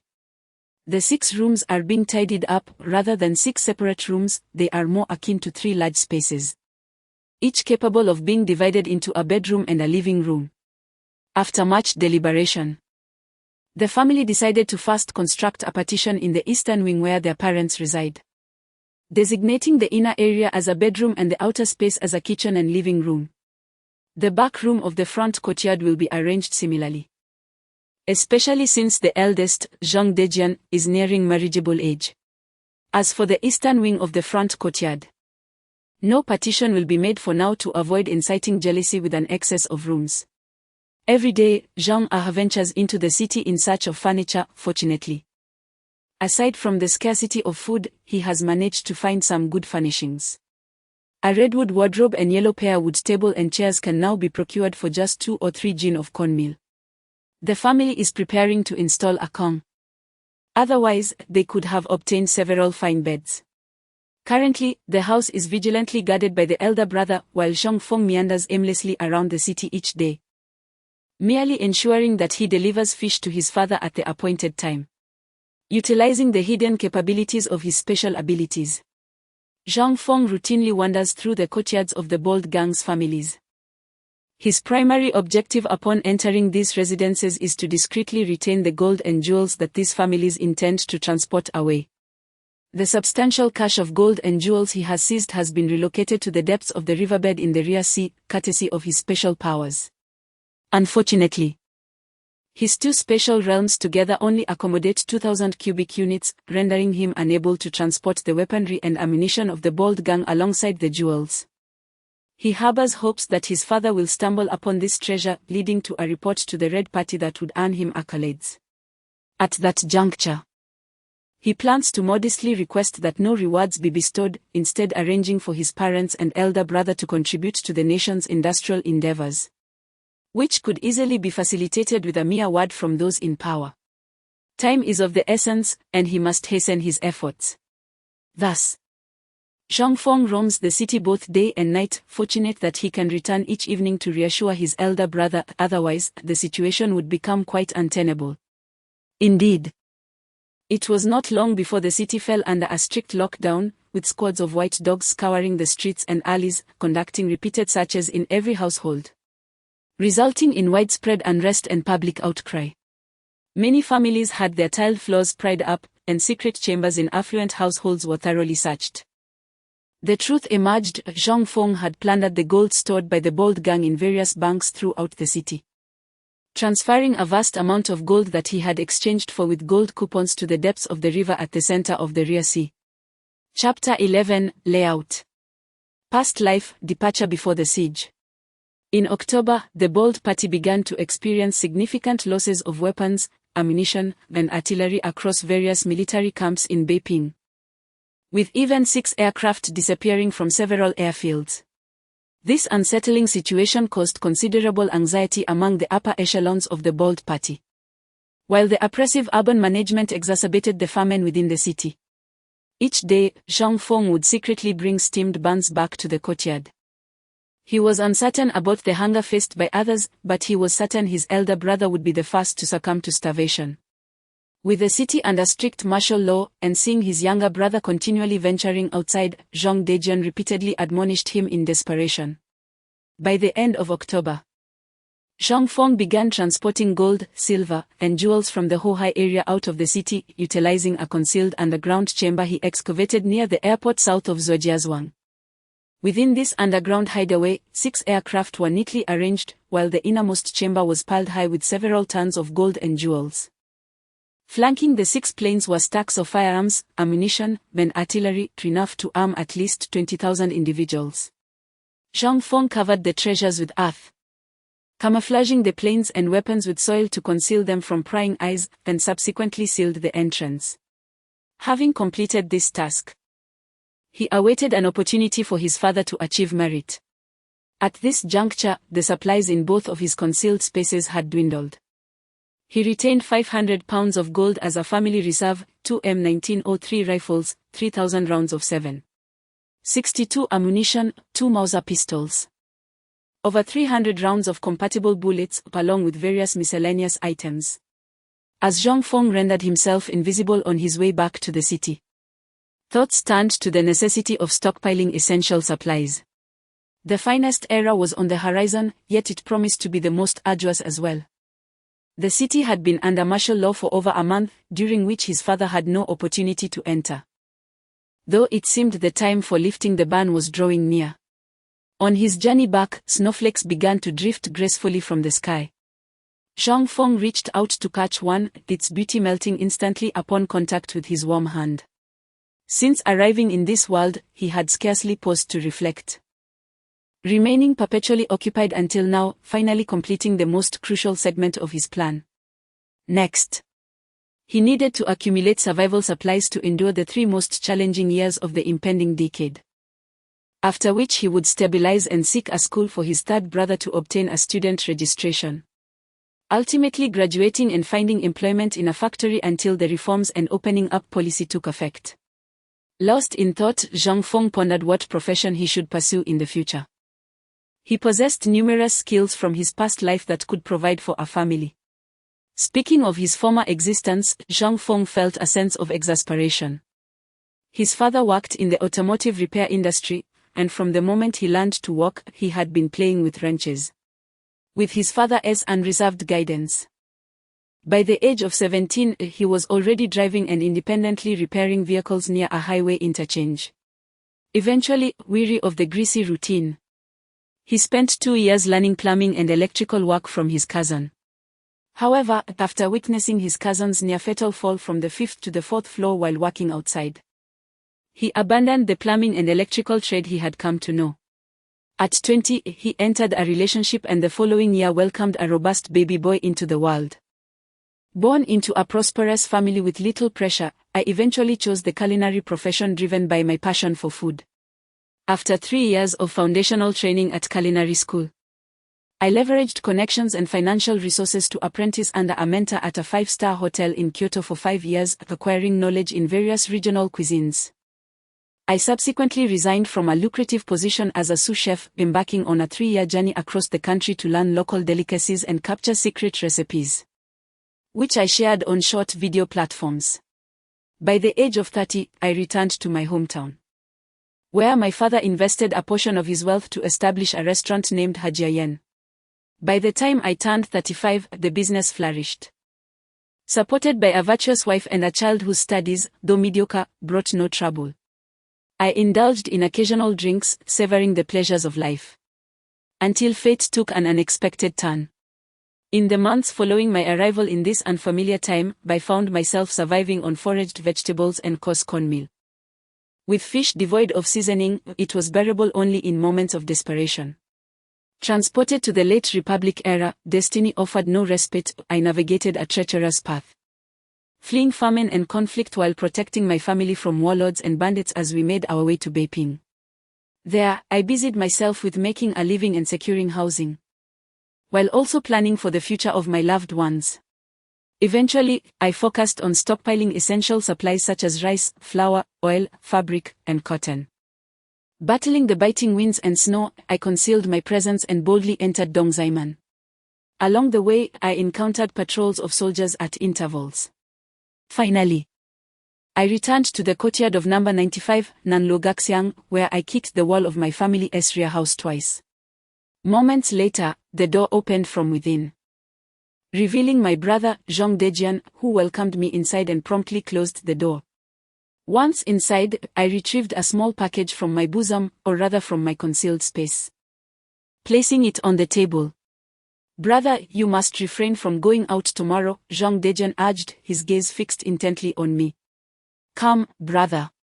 Quickly enjoy the buns while they're warm. I might venture out for another couple of days, but soon we might return to Zhuojiazhuang for a while. I suspect the situation will ease, and father should be able to enter the city soon," I replied. "Alas, it's perilous outside. What if the white dogs mistake me for a spy? How will I explain that to our parents?" Zhang Dejian lamented, a troubled expression on his face. "Fear not," I reassured him, sipping a bowl of warm water, which brought a comforting warmth to my body. After soothing my elder brother, I urged him to finish his buns and retire early. Outside, the wind and snow howled, causing the window panes to rattle. Inside, we huddled closely against the chill. "Brother, is our Kong capable of being lit?" I asked, awakening in the night from the cold. "Yes, it can be lit, but due to strict regulations in the city, we cannot purchase coal. The little we have left is only enough for boiling water and cooking," Zhang Dejian replied, shivering uncontrollably. "Brother, please light the stove." "I will go out tomorrow to procure some coal," I insisted, unable to endure the cold any longer. "Very well, I shall do so," Zhang Dejian conceded, recognizing the urgency of the situation, and resolved to burn furniture for warmth, as even the living could not withstand such dire conditions. Indeed, there are already families struggling to survive who have resorted to chopping their furniture for firewood, as the temperature has plummeted drastically this night. Coupled with the recent stringent regulations, the coal meant for the city has been requisitioned by the military, leading to a dire predicament where every household is devoid of fuel. The following day, before dawn, Zhang Feng rose early, donned his cotton clothing, and stealthily slipped out of the courtyard. The world outside was draped in a silvery white, with streets, rooftops, and eaves blanketed in snow. The streets remained desolate, with sporadic pedestrians being questioned by soldiers. Many households had no choice but to send their children into the streets to scavenge for materials to keep warm. Zhang Feng moved quietly along the street and noticed a grain shop still in operation at this time, indicating it had some official backing. He discreetly entered various shops, collecting fine flour, cooking oil, and other necessities into his hidden space. As he strolled down the streets, he would also knock on the doors of affluent officials' residences when he spotted them, waiting for a response to sneak in and seize what he could. Once his left-hand space was filled and his right-hand space contained enough coal to last the winter, he found a dilapidated courtyard to wait until nightfall. Darkness soon enveloped the surroundings, and when the alley was deserted, Zhang Feng emerged, carrying half a sack of wood, then kicked the wall as a signal. Before long, he returned home to the courtyard with the wood. Inside the frigid room, he unpacked a bundle, and an enticing aroma instantly filled the air. After enduring such bland meals, even the faintest scent was strikingly clear from a distance. Where did the chicken come from? Zhang Dejian asked, his eyes gleaming with astonishment. Why ask so many questions?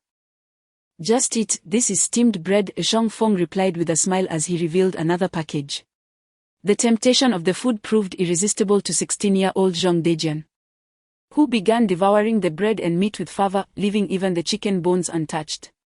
After savoring a bowl of hot water to ease himself, Zhang Feng took out the firewood to ignite the Kong stove. Brother, once the restrictions are lifted, we should leave the city. The days ahead will likely be quite harsh, Zhang Feng stated after lighting the stove. Why is that? Zhang Dejian inquired, swallowing a large mouthful of bread, confused. Beiping is likely to face war. Supply within the city will only become more challenging. Therefore, as soon as the restrictions are lifted, we must depart, Zhang Feng explained. How do you know this, second brother? Zhang Dejian asked, his eyes widening in surprise. I observed an increase in soldiers in the city recently, Zhang Feng replied. All right, I'll heed your advice. After finishing half a chicken and 5 steamed buns, Zhang Dejian licked the remnants of grease and flavor from his fingers, nodding in agreement. In the following 2 days, Zhang Feng refrained from going out, content to stay in the front courtyard's backroom. Finally, on the 3rd day, the soldiers at the alley entrances withdrew. Upon hearing this news, the brothers hurriedly secured their door. Zhang Feng and his brother carried 5 pounds of cornmeal and approached Yan Fugue's door, knocking with purpose. Stop knocking, I'm coming. A creaking sound accompanied the opening of the door, revealing a thin, bespectacled middle-aged man. Oh, what brings you two here? Yan Fugue inquired, puzzled. Are you Mr. Yan? Zhang Feng asked politely. Yes, indeed. Oh, I have heard that you are a teacher, and your character must be truly commendable. I have come to trouble you with a small favor. Here are 5 pounds of cornmeal, a modest token of my appreciation, please accept it. Zhang Feng presented the bag filled with cornmeal to Yan Fugue. Perhaps it was in his nature to seize opportunities, for Yan Fugue, without inquiring about the matter at hand, readily accepted the bag. However, as soon as he grasped it, he felt a pang of uncertainty. What if the request was beyond his capabilities? Should he return the cornmeal or keep it? Noticing the conflicted and pained expression on Yan Fugue's face, Zhang Feng thought to himself. What they portray on television is indeed accurate. Some individuals feel that they suffer a loss when they cannot gain an advantage. Teacher Yan, it is nothing of great significance. Merely that our family may not return until after the spring festival. During this time, I kindly ask you to look after my home. Oh, is that all? Rest assured. This matter is in my hands. Yang Ruehua. If you have the time, do assist in watching over the few rooms belonging to the Zhang family across the way. We must ensure they are not damaged. Understood, came a weary reply from within the house. Thank you very much, Teacher Yan. We are now on our way home. Zhang Feng expressed his gratitude, turning to leave with his elder brother. Ah, what a courteous young man, Yan Fugue murmured, squeezing the bag of flour. And with a slight shake, he confirmed its weight, muttering to himself. Chapter 12, Encountering Hiyuju outside the city in the frigid expanse of icy and snowy Beiping. The chill was palpable, yet it could not extinguish the fervor for life that thrived within the hearts of the people as they walked upon the solidified snow, producing a satisfying crunch beneath their feet. On the road leading to Dongzaiman, the Zhang brothers hastened towards the city's outskirts. Perhaps due to the recent lifting of restrictions, the thoroughfare was relatively sparse, particularly the few souls venturing into the city, making their encounter all the more remarkable when they spotted Zhang making his way in. Father, Zhang Feng called out, waving his hand. In a hurry to reunite with his two sons within the city, Zhang Ah immediately turned upon hearing the familiar voice. And upon spotting the two figures clad in tattered cotton coats across the street, he needed no further confirmation of their identities. Dejian, Era. Are you planning to leave the city? Why aren't you staying put?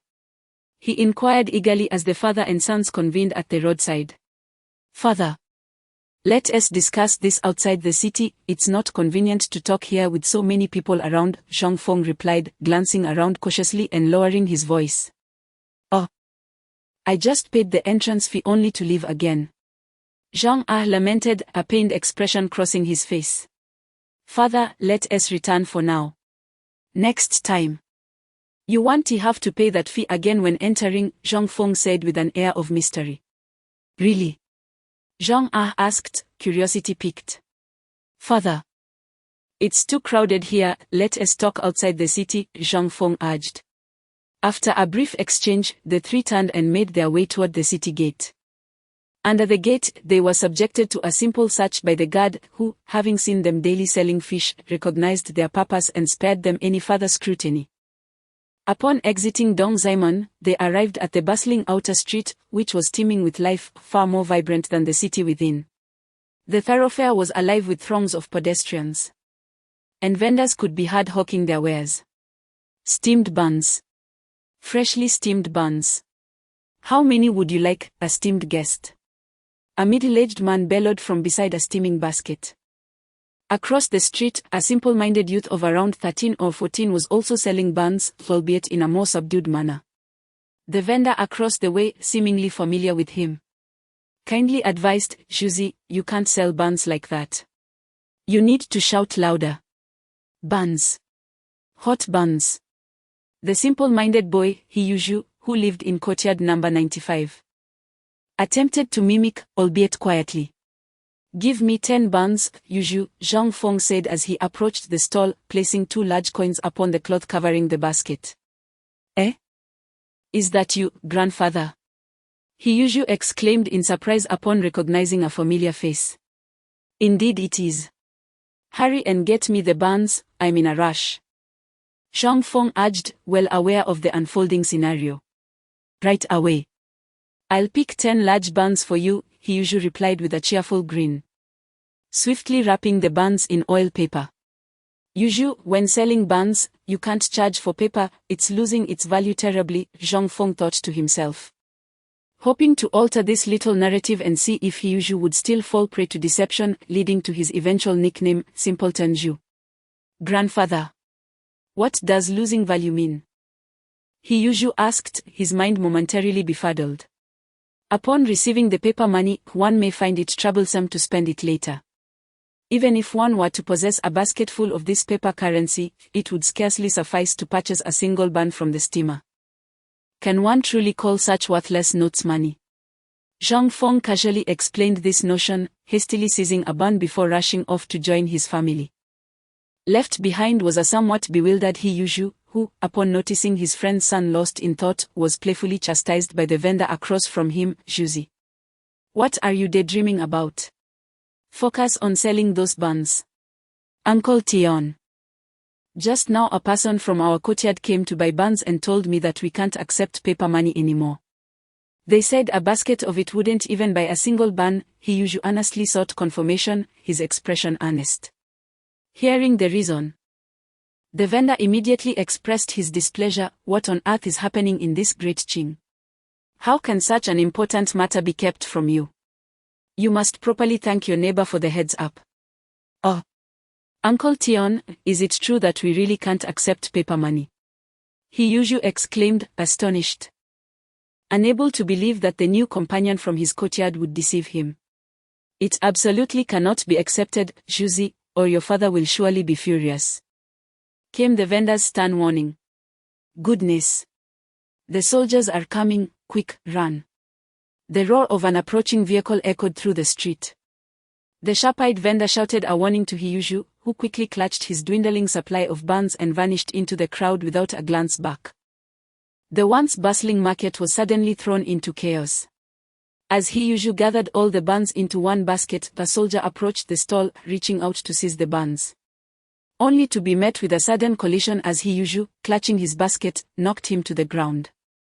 As the soldier, assisted by his comrades, rose to his feet, He Yuju had already dashed far south with his basket. The soldier, feeling humiliated by being toppled by a mere child, stubbornly pursued him with his weapon at the ready. Ultimately, the exhausted soldier was forced to stop, panting heavily, contemplating whether to fire his gun. But was restrained by a companion who reminded him it was merely a child they were chasing. Unbeknownst to them, they had inadvertently run all the way to the outskirts of Chaoyang Gate. Chapter 13, Breaking Ice for Fish. The surface of the moat was thickly frozen. Zhang Ah, upon observing the icy expanse, shook his head in disappointment, lamenting the inability to catch a few fish to exchange for flour. Zhang Feng traversed the icy terrain, his spatial awareness extending 10 meters around him, sensing a considerable number of fish beneath a particular section of the river. "Father, find a stone to break the ice here. There is a school of fish below," he called out to his father on the shore after taking control of the underwater fish. "Is what you say true?" Zhang Ah, hearing of the fish, couldn't help but raise his tone with excitement. "Yes, you and your elder brother should break the ice here," Zhang Feng instructed, stomping his foot to indicate where to strike. In no time, the father and son, each grasping a large stone, vigorously hammered the ice. Bang! Crack! Though the ice was indeed thick, it could not withstand the relentless assault of two grown men. Soon, shallow pits and cracks began to appear. Despite the frigid temperatures, both Zhang Ah and Zhang Dejian found themselves sweating profusely. "Father, elder brother, you go ashore first, let me handle the rest," Zhang Feng, who had been observing the ice cracks with his mind, promptly urged them to retreat.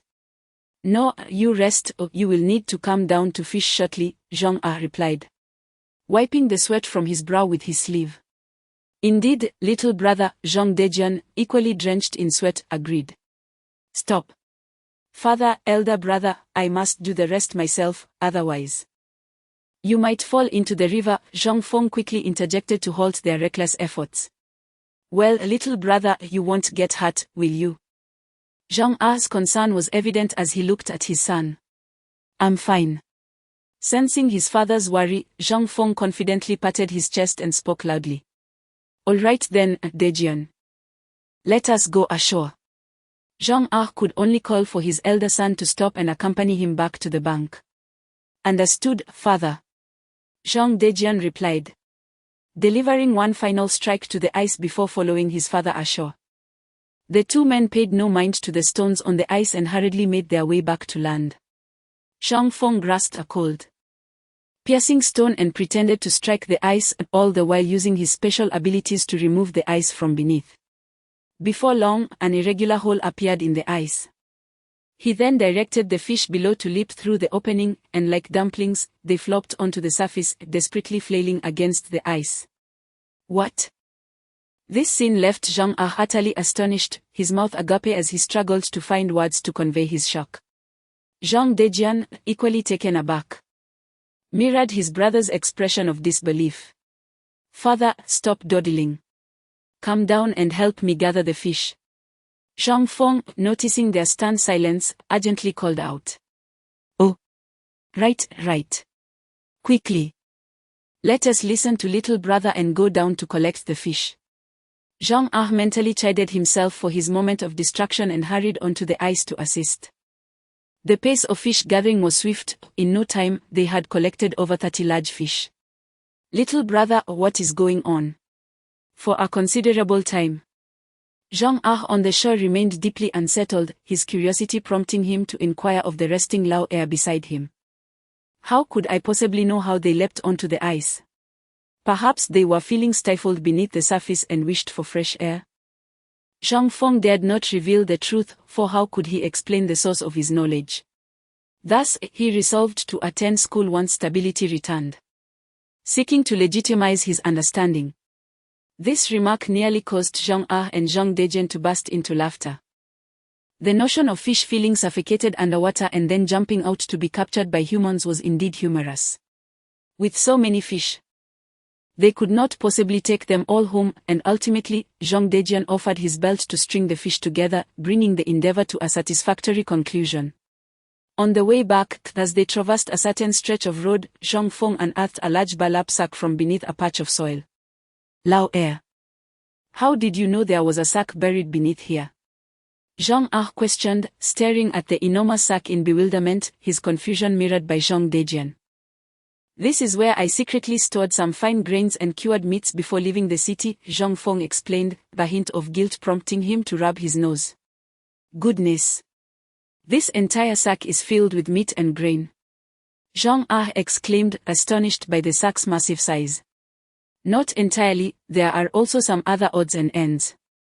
After retrieving the contents, Zhang Feng disregarded the fish and the sack, tucking his hands into his sleeves and leading the way towards Zhuojiazhuang, leaving the labor to his father and brother to slowly make their way home. Outside, the biting cold could not compare to the warmth of family gathered together. Within a thatched earthen dwelling in Zhuojiazhuang, the Zhang family sat atop a high straw mat, engaging in casual conversation about the current chaotic state of affairs. Outside the city of Beiping, numerous military forces had emerged, distinct from the ruffians within the town who oppressed the common folk. These troops were disciplined and refrained from exploiting the populace, often lending a helping hand to those in need. By mid-November, the number of soldiers outside Beiping had steadily increased, with some taking up residence in Zhuojiazhuang, lodging in homes with extra space. The Zhang family did not possess any surplus rooms, yet each day, Zhang Feng would accompany his parents to deliver fresh fish to them. At the entrance of a military camp, the Zhang family arrived with over 30 fresh fish. And the cook, an elderly man, insisted on paying them. These fish were caught from the river, they weren't purchased, so there's no need for payment. Zhang Ah and his wife chuckled, repeatedly declining his offer. That won't do. We adhere to discipline. Do you wish for me to violate the rules? The Cook family pressed a note of the first edition of the renminbi into the hands of Zhang Ah and his wife. Oh dear. How are we to continue delivering fish from now on? If we keep bringing them, it will seem like coercion, Zhang Ah complained good-naturedly, clutching the new currency. Oh. Do not worry, please continue your deliveries. In this frigid weather, some soldiers may fall ill, and this will serve as nourishment for them, the cook, seasoned by countless encounters, observed the Zhang family's sincerity and spoke earnestly. I have long heard that you are the people's army. I was skeptical at first. But look at how things have turned out. At that moment, Zhang Ah's heart was wholly convinced of what his younger brother had said. This was indeed an army of the people. Having decided not to intrude any further, Zhang Ah resignedly tucked the money into his pocket and bid farewell to his wife and children as they departed for home. During their journey, while listening to his father incessantly praise the People's Liberation Army, Zhang Feng contemplated the several pounds of dried blood-stanching herbs he possessed, resolving to offer them assistance in due time. In the depths of winter, the situation in Beiping grew increasingly dire as the vanguard of 800,000 troops stealthily crossed the pass, completing their strategic deployment, followed closely by the main force, which advanced towards Shanhaiguan, reaching the Pingjin front. Days prior, the regiment stationed at Zhuojiazhuang had long since been replaced, with new troops arriving daily. Nevertheless, Zhang Feng and his family continued their practice of delivering fresh fish to the rotating units. This led to an awkward predicament, as the military's strict discipline prohibited any exploitation of the local populace. Consequently, while exchanging fish, Zhang Feng's family found themselves accumulating considerable sums of money. Although the currency held little value in the city at present, it would surely gain significance in a few months. Zhang Feng gazed at the large denominations, feeling the weight of the money in his hands. Thus, whenever Zhang Feng's family delivered fish to the troops, they insisted on receiving a receipt akin to an invoice, ensuring that the money they held had a traceable origin. Although Zhang Ah and his wife did not comprehend their son's rationale, they recognized him as the most perceptive member of the family and prudently preserved the receipts. As the daily influx of southern-bound troops continued, the villagers near Beiping transitioned from initial panic to a composed acceptance of the circumstances. However, there were moments of heightened tension, during which a large number of civilians were organized by the People's Liberation Army to evacuate from tense areas. Zhang Feng's family experienced a taste of this anxiety, though they returned home after just a few days. On November 29, 1948, the People's Liberation Army commenced a siege of Beiping, severing its connections with the outside world. By mid-December, multiple military operations ensued, and the city was effectively encircled like a sealed barrel, with over 200,000 nationalist troops trapped within. The appointed village chief, a member of the bold-headed faction, had lost his former authority and was now viewed with distrust by the villagers, who regarded him as a source of danger. With the reckoning drawing nearer, Zhang Feng's family continued their leisurely fish deliveries, earning only modest profits. Outside the city, military discipline prevailed, allowing the civilian populace to live in relative stability. In stark contrast, the inhabitants within the city faced dire straits, with soaring grain prices beyond their reach. Most critically, supplies could not penetrate the city, leaving wealthy families to purchase grain at exorbitant prices while the impoverished resorted to begging on the streets. Tragically, some families succumbed to hunger and cold within their homes. The atmosphere within the city was rife with anxiety and lawlessness. Fortunately, the higher-ups of the bold-headed faction had resolved to negotiate, permitting the transport of supplies into the city to alleviate the residents' famine. Negotiations continued to be fraught with tension. Chapter 14. On January 31, 1949, we entered the city. The Tianjin campaign erupted on January 15, 1949, and the Liberation Army concluded the battle in just over a day, completely annihilating the garrison in Tianjin. On January 21, the highest official of the Beiping's ruling faction signed the Peace Liberation Agreement. By March 31, 1949, the Liberation Army smoothly took over the city's defense. In a modest courtyard in Zhujiazhuang, early in the morning, the first thing Zhang Feng did upon awakening was to leap up with outstretched arms and shout joyously, "Father! Mother! Eldest brother! Third brother! A new era has arrived. Hurry and rise, our family can move into the city. Oh! Second brother, can mother and I really live in the city?" The first to express excitement was none other than Zhong Zheng, the third brother, who had been sleeping alongside Zhang Feng. Previously, due to instability in the city air security, he had not dared to bring their mother and younger brother into town. The little fellow had long anticipated the chance to live in the city like his elder brother. "Yes, we must hurry into the city. Otherwise, if the new government registers the house as unowned property, we will suffer a great loss. And our household registration must also be updated to an urban one," Zhang Feng declared passionately. His parents and eldest brother shared the same expression of eager anticipation. "I will get up and make breakfast right away. After we eat, our family will pack up and head into the city," Zhou Ying said with a smile. "Mother, today is a splendid day.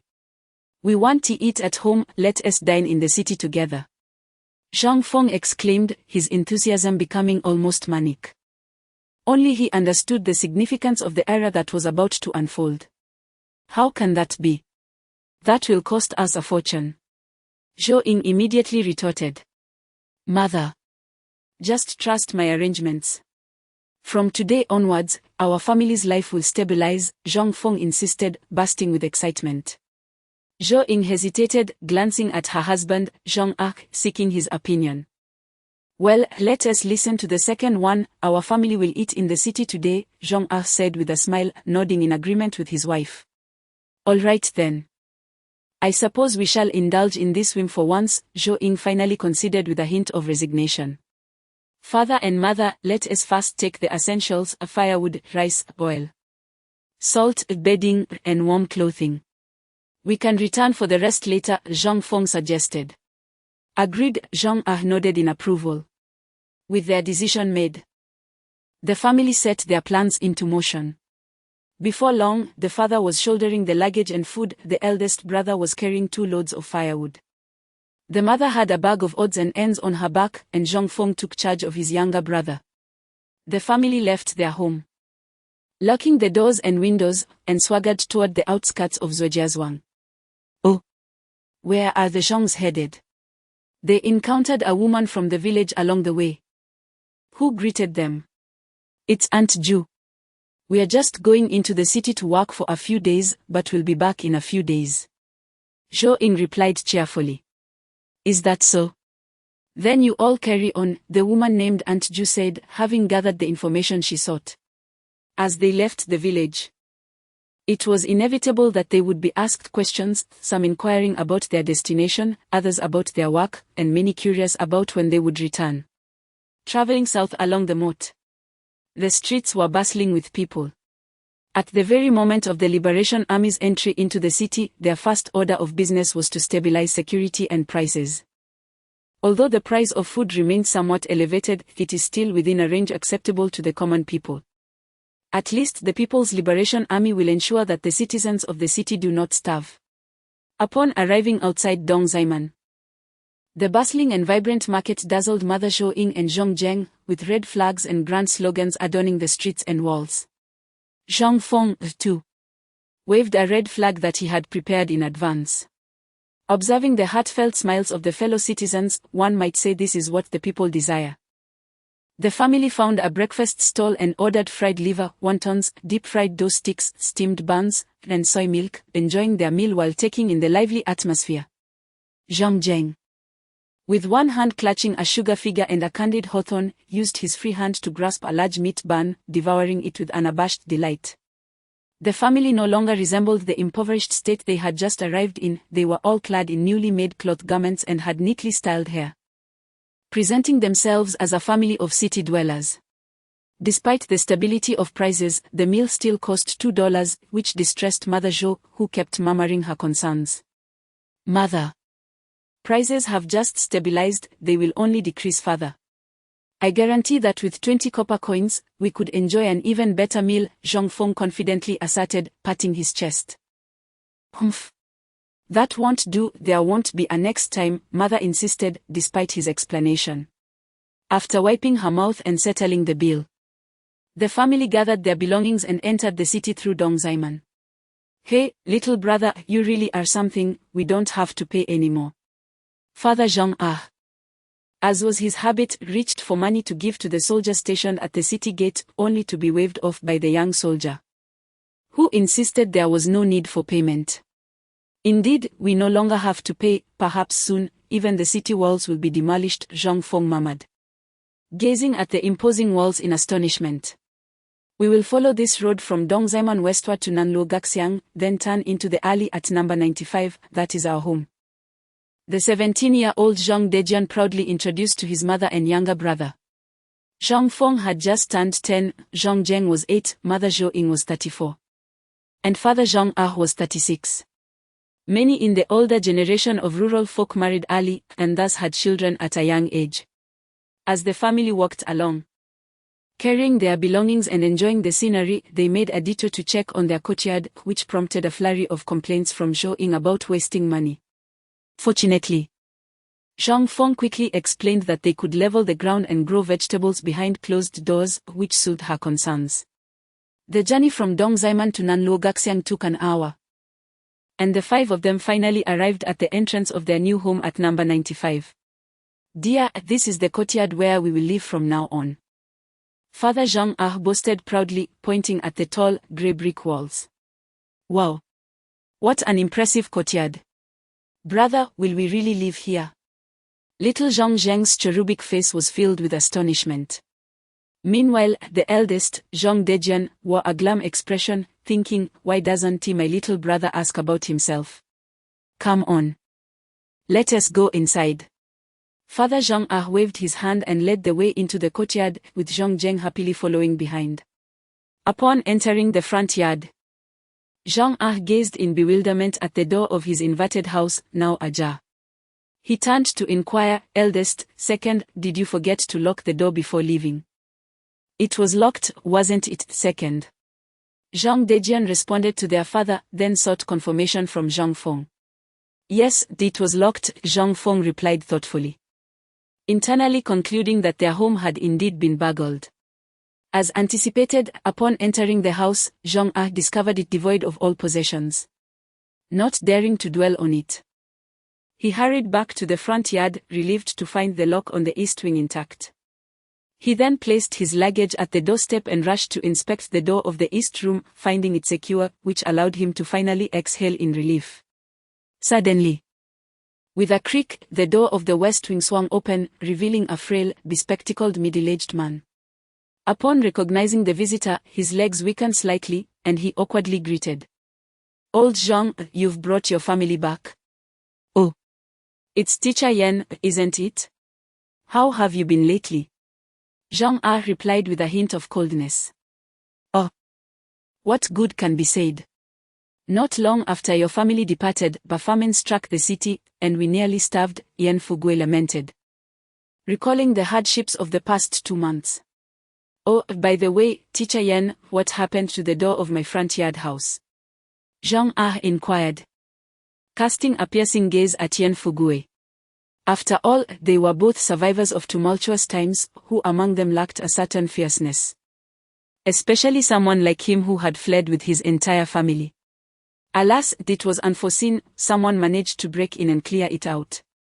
"However, I have kept watch over the 2 remaining rooms for you." Yen Fugui hastily deflected the blame, attempting to garner favor by mentioning his efforts to guard the 2 rooms. Seeing this, Jean chose not to hold it against him, recognizing that Yen Fugui had genuinely assisted in watching over the property. He softened his demeanor, offering a faint smile of gratitude. "Thank you, Teacher Yen, for your help during this time. I shall prepare a gift for you soon." "Oh, you needn't mention it.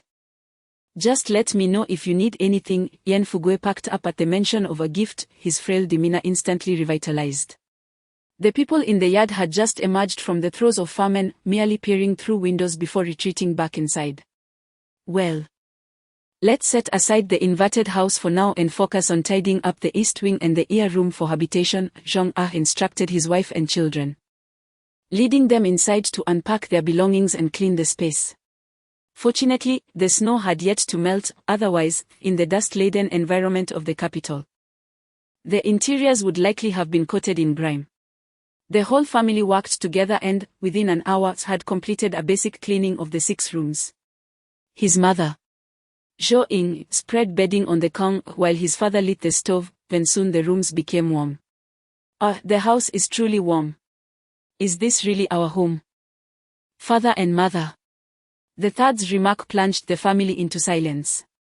Indeed, just that morning they had been sleeping on a straw bed in a thatched cottage. And by mid-morning they had moved into this spacious brick-tiled house, with 3 large rooms that could be divided. Suddenly, life seemed to hold promise. Jean and his family lay together on the warm kong, reflecting on their newfound fortune. As the head of the family, I still find myself questioning the reality of my existence. I long to remain forever ensconced in this dream. Zhou Ying, upon uttering these words, was reminded of her 2 little ones who had not persevered, and tears welled up in her eyes. "My dear," Jean said, tightly grasping his wife's hand. "This is not a dream. Even if it were, our family must continue to thrive within it."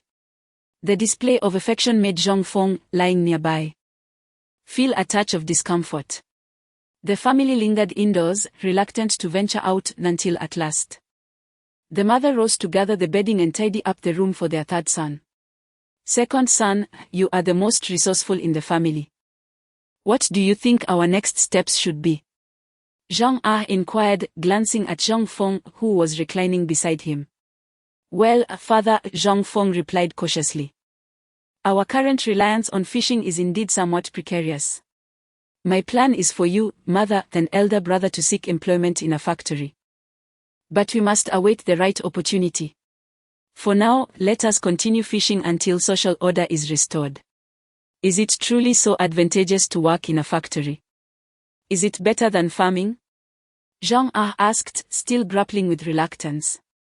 "Alas, father, have you ever seen a farmer elevate his fortunes by cultivating just a few acres? Working in a factory presents a different scenario.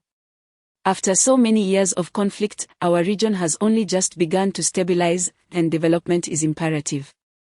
This progress requires not only farmers to supply food but also workers for construction. Moreover, The People's Liberation Army itself was founded on the backbone of the working class and peasantry. Zhang Feng, with a hint of jest, outlined the path ahead. If I work in a factory, then I suppose I will have a state position as well, Zhang Ah chuckled, shaking his head in disbelief. He bore no aversion to factory work, having endured hardships of all kinds, yet he struggled to relinquish the news regarding land distribution.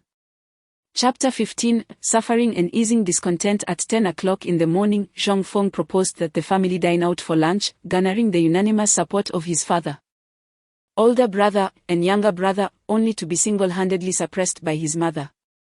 Observing the rejection of his suggestion, Zhang Feng made another proposal to take the family out to shop for some ingredients to prepare a meal at home. Fine, but they must refrain from unnecessary expenditures. This time, his mother acquiesced and sternly warned the 4 men of the household. Securing the doors and windows, the family set out without the burden of luggage. Carrying a simple basket for their shopping, they strolled through the winding alleys, immersing themselves in the architectural ambience of old Beijing during this era. At the butcher's, they exchanged a large coin for 2 pounds of pork, a price that made Zhou Ying wince. Yet, at least fresh pork was still available prior to liberation. Even a single bristle from a pig was a rarity. They then procured some affordable offal. In a general store, they purchased a quarter of a pound of sugar, half a pound of soy sauce, half a pound of vinegar, a bag of dried chilies, and a cluster of garlic. The winter vegetables were limited to varieties such as cabbage, radishes, potatoes, and sweet potatoes. Choices were scarce, yet they acquired some of each. With such a standard of provisions, they exceeded the majority of households in the city. For the past 6 months, most residents had been impoverished by exorbitant grain prices, while the truly wealthy remained largely unaffected. The rich continued to thrive while the poor languished. Fortunately, the new government had mobilized a substantial supply of grain from liberated areas to Beijing, stabilizing the soaring prices and allowing the citizens access to reasonably priced food. On their way home, Zhou Ying chastised Zhang Feng for his extravagant spending, searching him thoroughly yet finding no trace of money, only to see him produce cash when it came time to make purchases, leaving her utterly exasperated. In Zhang Feng's words, "A man cannot go a day without money. Hey, our second child just meanders by the river, isn't that akin to picking up money?" Zhang Ah jested with his wife. "Just indulge him, after all, being so free with money is not a good habit," Zhou Ying retorted, somewhat defiantly. Passing by the Golden Ingot Bridge, they caught a 3-pound big blue fish, and only then did they return home, crossing through the flower-laden door to the front courtyard, where they found a group of women gossiping in front of the Yan family's residence. Upon seeing the newly arrived Zhang family carrying fish and meat back to their courtyard, they all swallowed hard, envious of the bounty, wishing they could press their eyes to the meat. Initially, they had looked down upon this newcomer, but now they were astonished by their apparent prosperity, igniting a mix of envy and jealousy within them. The emaciated Jia Zhang family, reduced to mere bones by famine, fixated their triangular eyes on the meat Zhou Ying carried, silently wishing to slice off a piece for their own pot, their lips moving in a constant murmur. Zhang Ah greeted the neighbors with a smile, then led his wife and children inside, securing the door behind them. Bah! This new family is utterly inconsiderate.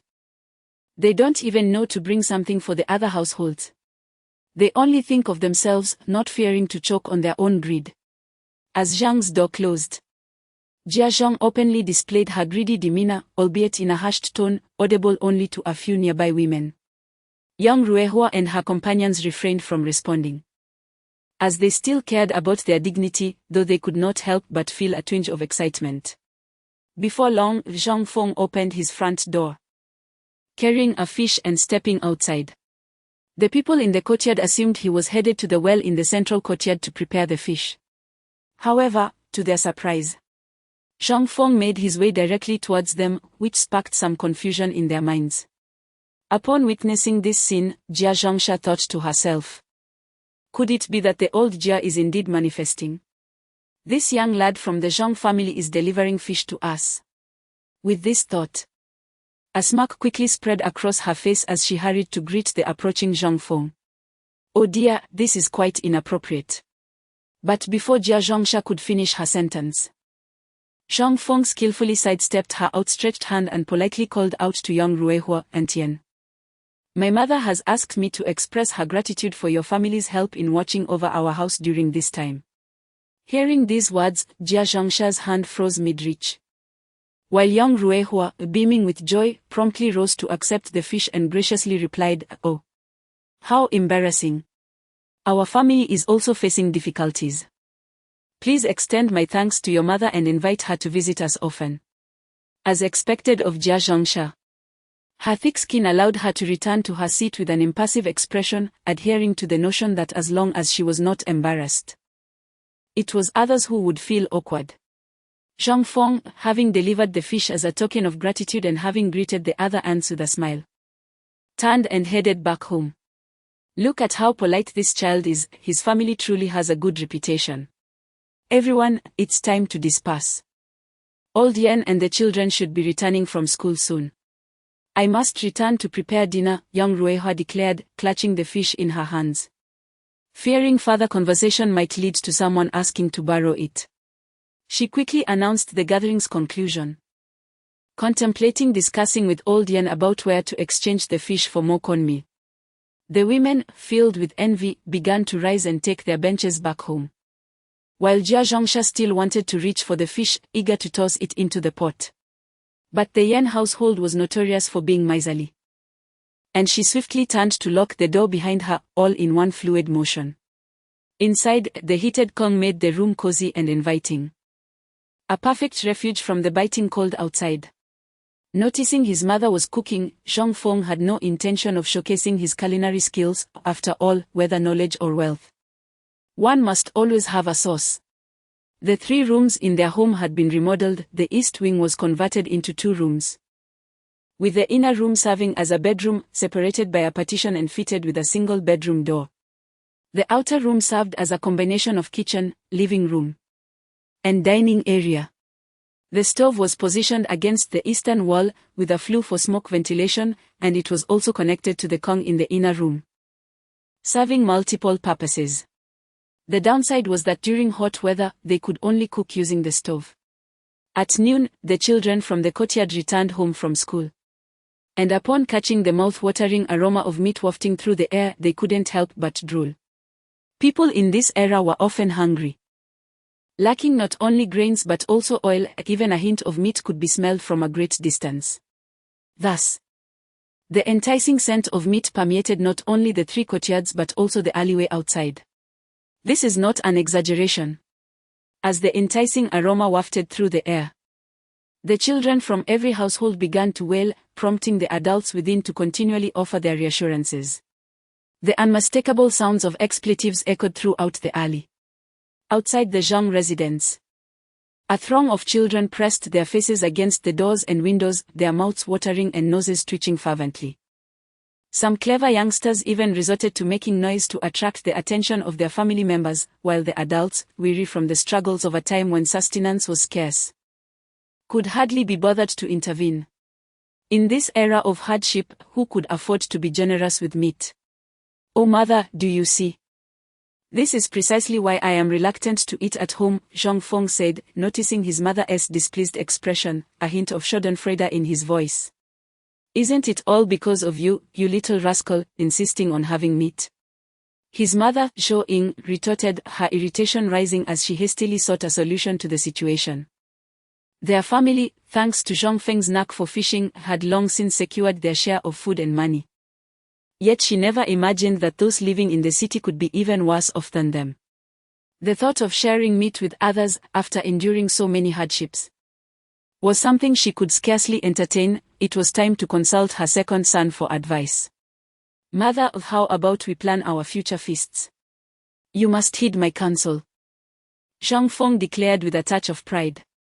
Oh, you little scamp, give you a bit of power and you're ready to run a day shop, Zhou Ying exclaimed.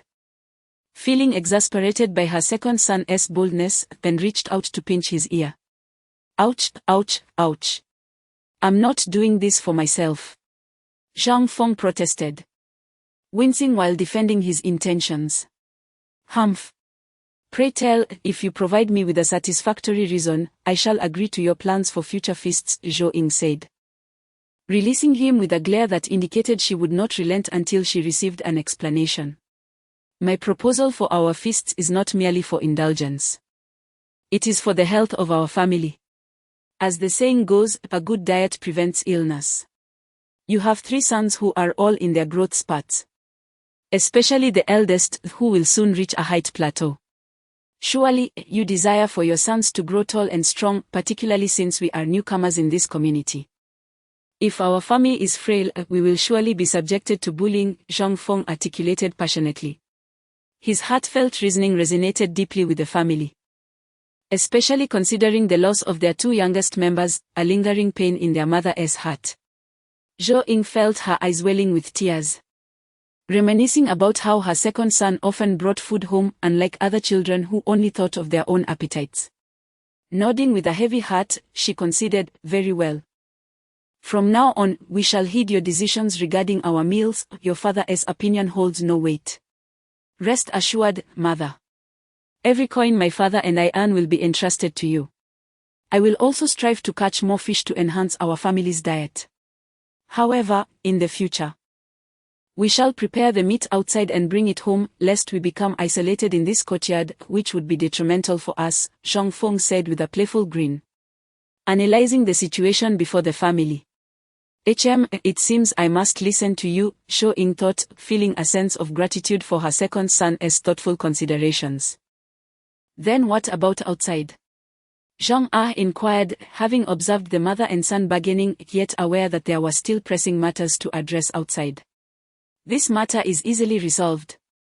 Simply provide each child in the courtyard with a piece of lean meat, which at least serves to maintain appearances. After all, our family will refrain from roasting meat in the courtyard except during festivals. Zhang Feng addressed the issue with his mother and, faced with his father's inquiry, resorted to the most straightforward and blunt approach. Although reluctant, Zhou Ying ultimately resolved to accept this loss. She could not truly allow her family to be ostracized. So she nodded in agreement. But who should distribute the meat? Zhou Ying hesitated, glancing at the 4 men in her household for guidance. Naturally, her mother and elder brother would handle the distribution, while her younger brother should also accompany them to familiarize himself with the faces of potential friends in the courtyard. Zhang Feng had already encountered the residents, and this first day would serve well for his mother and younger brother to make their introductions. While the elder brother's presence was simply a matter of being the eldest son. Well then, let's proceed, as the third one suggested. Their father, Zhang was also tempted by the meat and decisively declared, "All right, elder brother and younger brother, you shall accompany me to distribute the meat and meet the neighbors." Seeing the men of her family had made a decision, Zhou Ying rose to serve the meat. In the courtyard, Zhou Ying held a bowl containing a modest serving of lean meat, instructing her elder brother to maintain order as they distributed the meat among the 10 or so children. The slices were thin and small, yet for the children who received them, the meat was akin to a delicacy. Some clutched it tightly, reluctant to eat as they rushed home, while others devoured their portions without hesitation, hoping for another piece. "All right, hurry back home with your meat." Though half of the meat remained in the bowl, Zhou Ying decided against further distribution. With a call, she took the 2 children back inside and secured the door. Having distributed a few pieces of lean meat, Zhou Ying returned indoors and, lured by the lingering aroma, decided to cook the remaining half piece. She had come to realize that the leftover meat might not even be available for her family to enjoy, rather than allow outsiders to benefit. It was better to utilize it for their own meal. Following this incident, the Zhang family ceased to prepare heavily aromatic dishes, with the exception of festive occasions. Meanwhile, at the Yan household, Yan Fugui returned from work to find a 3-pound bluefish in the water basin. Praising the Zhang family for their generosity while contemplating how to maximize the benefits for himself. In the middle courtyard, Jia Zhangsha peered through his window and, upon seeing the children who had received meat pass by his door, grumbled resentfully, that wretched Zhang family. They could have at least brought a basin of meat to assist my Zhang Tsuehua. In the back courtyard, the deaf old lady, Catching the enticing scent of meat wafting through, murmured, "Alas, it appears that unsold goods must be sacrificed. I just wonder if there are any benefits to be had." Chapter 16: The Exchange of Renminbi, Evidence and Appeals. On February 2nd, the Military Control Committee of Beiping announced that the People's Bank would exchange renminbi at a ratio of 10:1 for gold yuan notes. Workers, employees, laborers, and civilians could exchange at a ratio of either 1:3 or 1:5, with a per capita limit of 500 yuan. Thus, Beiping officially embarked on the era of renminbi transactions. Early that morning, Zhang Feng and his family arrived at the bank to queue for the exchange of renminbi. They opted not to go to the designated exchange points, as the current ratios had become inconsequential. They intended to convert all the currencies obtained from trading fish with the troops into the circulating currency of Beiping, bringing along the documents they had previously written as proof. Just from the gold yuan notes, their family of 5 managed to exchange a total of 2,500 yuan, equivalent to 25 million renminbi in the first edition. Can you believe that 2,500 yuan from 1949? At the counter, they presented the evidence of their fish delivery to the People's Liberation Army, for which they had been compelled to accept various regional currencies, alongside more than 70 pieces of documentation. This spectacle immediately drew the attention of the bank manager, who subsequently detained the family for verification. After nearly an hour of meticulous inquiry, they managed to contact several units mentioned in the notes to confirm their authenticity. The bank manager, with a warm demeanor, urged the staff to assist the family in their exchange while inquiring about their circumstances and residence in Beijing. Zhang Ah was unaccustomed to such scrutiny, recounting every detail candidly, from the seizure of their land by landlords to the loss of 2 children during their flight to the northeast amidst the chaos of war, and finally to the serendipitous catch of 6 small yellow fish that allowed them to purchase a home in the city. The bank manager listened like a storyteller, fervently jotting down notes. After Zhang Ah finished, the bank manager laid down his pen and inquired, "Comrade Zhang Ah, if land were to be distributed back home, would you wish to return to farming?" "Indeed, I would love to, but my 3rd son is reluctant to go back. Moreover, I fear that my wife would be reminded of our 2 lost children," Zhang Ah replied, his excitement tempered by concern for his family. "Are there still difficulties at home?" The bank manager scrutinized the honest expression of this Shandong man, observing that his demeanor seemed genuine. No, everything is fine." Zhang Ah hastily waved his hands. "Uncle, my father is lying, we do have difficulties." Zhang Feng, standing by, was at a loss for words, exasperated by his father's indiscreetness. How could he reveal such details at a moment of appeal? Hence, he quickly interjected. The bank manager turned in surprise, having asked the question casually, but now intrigued to learn about their struggles. "Well, young man, what difficulties does your family face?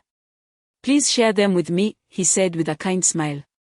"Alas, dear uncle, you cannot fathom the extent of my suffering. Each day, I am compelled to wander by the river bank, tirelessly fishing from dawn till dusk, all in a desperate attempt to catch fish to sell and provide for my family. Yet, I am but 10 years old, and both my younger brother and I yearn to attend school, to learn and read like other children. However, if I pursue my education, I would be unable to support my family. Might you assist in securing employment for my parents and elder brother at a factory?" "Oh, why should they work in a factory rather than engage in other pursuits?" The bank manager was taken aback by the eloquence of the young lad and inquired further.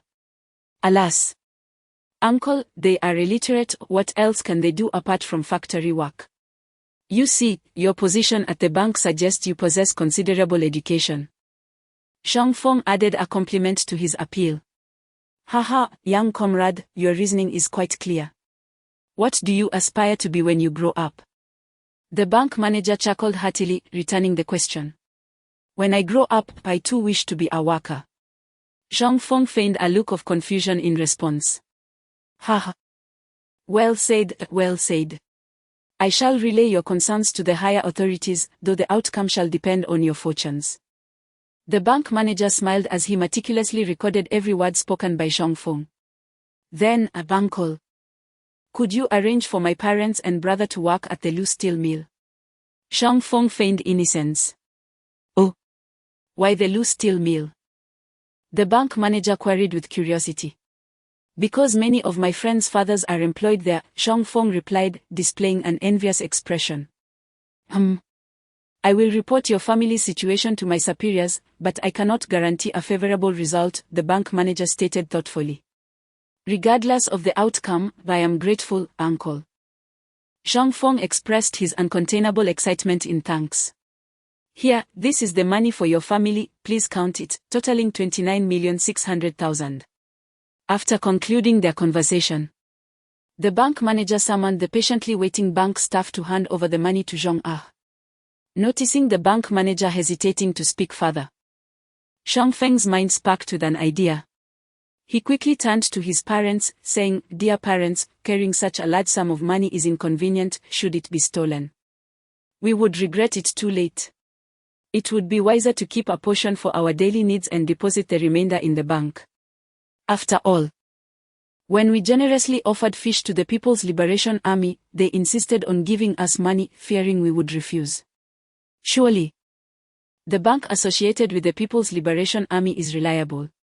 Zhang Ah, troubled by the abundance of cash, smacked his forehead and exclaimed, "Oh dear. How could I be so forgetful? Yes. Let us keep 600,000 at home and deposit the rest in the bank for safekeeping."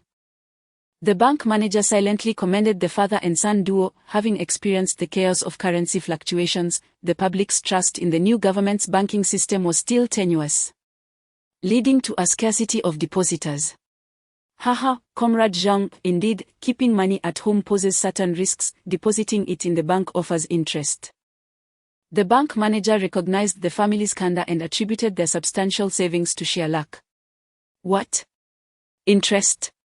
Zhang Ah's face was a picture of astonishment. Indeed, saving money yields interest, particularly with fixed deposits.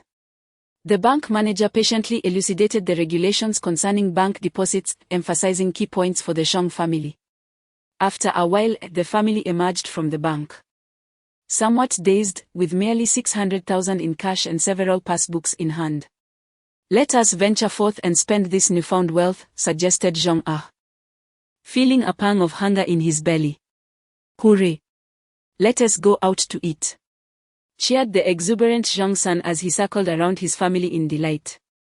At a noodle shop, each of the five ordered a bowl of noodles, topped with a generous serving of meat sauce. The family savored their meal with great delight. Zhang Dejian quickly finished his noodles and, feeling a bit unsatisfied, poured himself a bowl of hot water to fill his stomach. Observing this, Zhang Feng promptly remarked, "Brother, if you're still hungry, just order more. You've only got this last couple of years to grow, so eat up to nourish your body." Zhou Ying, recalling the words of their second son from a few days prior, chimed in, "Your brother is right, order more if you need it. We can certainly afford it now." "All right then." Zhang Dejian responded excitedly, his eyes filled with familial affection as he glanced at his younger brother, silently resolving, "From now on, when I earn money, I shall buy delicious food for my two younger brothers every day." Witnessing the harmonious bond among the brothers, the couple felt an immense sense of contentment in their lives. The bowls of meat sauce noodles, priced at 5,000 each, saw two adult men consuming 3 bowls each, resulting in an extravagant meal costing 30,000. Chapter 17, Free from Desire, reporting to the government. Outside the courtyard, before departing, the leader shook hands with each member of the Zhang family once more. When it was Zhang Feng's turn, he inexplicably blurted out, "Grandpa leader, is this important?" As he spoke, he pointed at a soldier holding a submachine gun, his innocent expression eliciting a chuckle from the leader. The leader, feigning deep contemplation, replied, "Well, it is a wicked thing, yet it can also be a good thing. In our hands, it serves as a means of protection; in the hands of wrongdoers, it becomes a tool of oppression against the people." "Oh, such a complex matter." Zhang Feng furrowed his brow and murmured. "Haha, you will understand once you begin your studies," the leader laughed heartily. Hey, I saw many of those in a basement outside East City, along with a big iron bad, Zhang Feng remarked, adopting the demeanor expected of a child. Seemingly speaking to himself. Ha! The leader, who had just turned to enter his vehicle, nearly strained his back and quickly turned back to ask, child. Where did you see that big iron bad? Zhang Feng, suddenly feigning fright, nervously replied, I saw it near the airport. I accidentally fell into the house of that big iron bad while on my way to catch fish. The leader suddenly realized the gravity of the situation and glanced at Zhang Ah, casually inquiring of Zhang Feng, have you told anyone about this? Like your parents? Zhang Feng shook his head, bewildered. No, I was terrified when I fell into that pit. I just caught a glimpse of what seemed to be a large room. And then it collapsed. Why didn't you tell your parents? The leader asked, intrigued, as many children possess a desire to share their experiences. Right. Why didn't I tell them? Zhang Feng scratched his head, lost in thought. Observing the child's enduring confusion, the leader's tense demeanor softened, realizing, it appears this couple truly has no issues. All right then. Can you take this uncle to see that iron bad? The leader pointed to his secretary, Xiao Chen, kindly inquiring of Zhang Feng. No. It's a bit scary there. I won't go. Zhang Feng shook his head vigorously in refusal. The leader, taken aback by the rejection, found himself in a quandary. While Secretary Chen crouched down gently and asked, what if the uncle gives you some delicious candy? Would you take him there? What is candy, uncle? Zhang Feng inquired with wide-eyed curiosity. Well, it's something very tasty, sweet, and delightful, Secretary Chen replied enticingly. All right then, I will take the uncle there. Zhang Feng's eyes sparkled with excitement, as though tempted by the promise of candy. Seeing the agreement reached, the leader silently commended Secretary Chen, smiling as he said, if we truly find the iron bad you mentioned, Grandpa will reward you with all the candy you can eat. Ultimately, Zhang Feng made his farewells to both his superiors and Secretary Chen. The leader departed in a vehicle, and after bidding adieu to his parents, Zhang Feng followed Secretary Chen out of the alley and into the passenger seat of a truck. Throughout the journey, Secretary Chen engaged in light conversation, inquiring about Zhang Feng's family's past. Hearing firsthand how a household of 7 had dwindled to 5 stirred a subtle yet poignant emotion within Secretary Chen, however. It was merely a reflection of the times, thus countless families had suffered amidst the tumult of war. Even his own family had not been spared. Life, after all, demanded one to continually look forward. The truck smoothly exited Dongzaiman, traversing the bumpy road beyond the city. Under Zhang Feng's guidance, they arrived at their destination in just over 20 minutes, the delay attributed to the poor conditions outside the city. Upon disembarking, Secretary Chen directed the accompanying soldiers to disperse for security and then, along with a dozen soldiers, began searching the vicinity of the airport with Zhang Feng. Zhang Feng feigned contemplation, yet despite their efforts, they could not locate the entrance to the basement. Observing this, Secretary Chen reluctantly commanded the soldiers to search separately. What a crafty fellow Zhang Feng was. No sooner had Secretary Chen dispatched the troops than he inadvertently stepped into a void, tumbling into a hidden chamber. As they fell, Secretary Chen instinctively sheltered Zhang Feng in his embrace, prompting Zhang Feng to reflect on the inherent selflessness of those who had emerged from such adversity, often choosing to prioritize the safety of the populace over their own lives. Zhang Feng silently resolved to have his father arrange a celebratory tribute for Secretary Chen upon their return. Are you all right, Brother Chen? Zhang Feng inquired in the dim light. Oh, I'm fine, and you? Secretary Chen felt a sharp pain in his back but was more concerned about Zhang Feng nestled in his arms. I'm unscathed, Zhang Feng replied, rising to his feet, excitement bubbling over as he exclaimed, Brother Chen, we found it. Look, there are the iron buds. Really? Secretary Chen was taken aback. Yet when he turned to look, the darkness obscured his view. After a moment, his vision cleared, revealing the silhouettes of 6 imposing aircraft. Splendid. We have finally discovered it. Secretary Chen said, suppressing his back pain as he stood and walked closer, his face lighting up with joy upon recognizing the aircraft. Over there lies the villain. Albeit partially buried, Zhang Feng said, jumping with glee. Villain. You mean the guns, right? Ha ha. Secretary Chen chuckled heartily. Approaching the heap of partially buried weaponry, Secretary Chen picked up a gun to examine it, finding it still functional and in need of only minor maintenance to be battle-ready. Here, Brother Chen, these are bullets. Zhang Feng exclaimed, presenting a handful of ammunition. Secretary Chen accepted the bullets, noticing they matched the firearm perfectly. He loaded one into the weapon and pulled the trigger, firing a shot into the air. Boom! The earth above them rained down like a shower of dirt. Brother Chen, fire another shot. Fire another shot. Zhang Feng clapped and shouted. Cough, cough, Xiao Feng, I'm signaling our comrades above. How else shall we ascend? Secretary Chen, witnessing Zhang Feng's carefree demeanor, felt a sense of helplessness as he explained, oh, I can climb up that hole, I did it myself last time. Zhang Feng replied innocently, his face beaming. The hole was approximately 5 meters high, and Secretary Chen could hardly fathom how he managed to ascend. Approaching the entrance, he looked up and remarked. How on earth did you manage to get up there?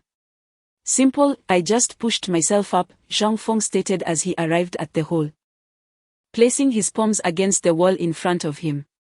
He then pushed off the back wall with his feet, hoisting himself up horizontally. This? Secretary Chen, enduring a burning sensation in his back, hurriedly positioned himself beneath the hole, ready to catch him at a moment's notice. Secretary Chen.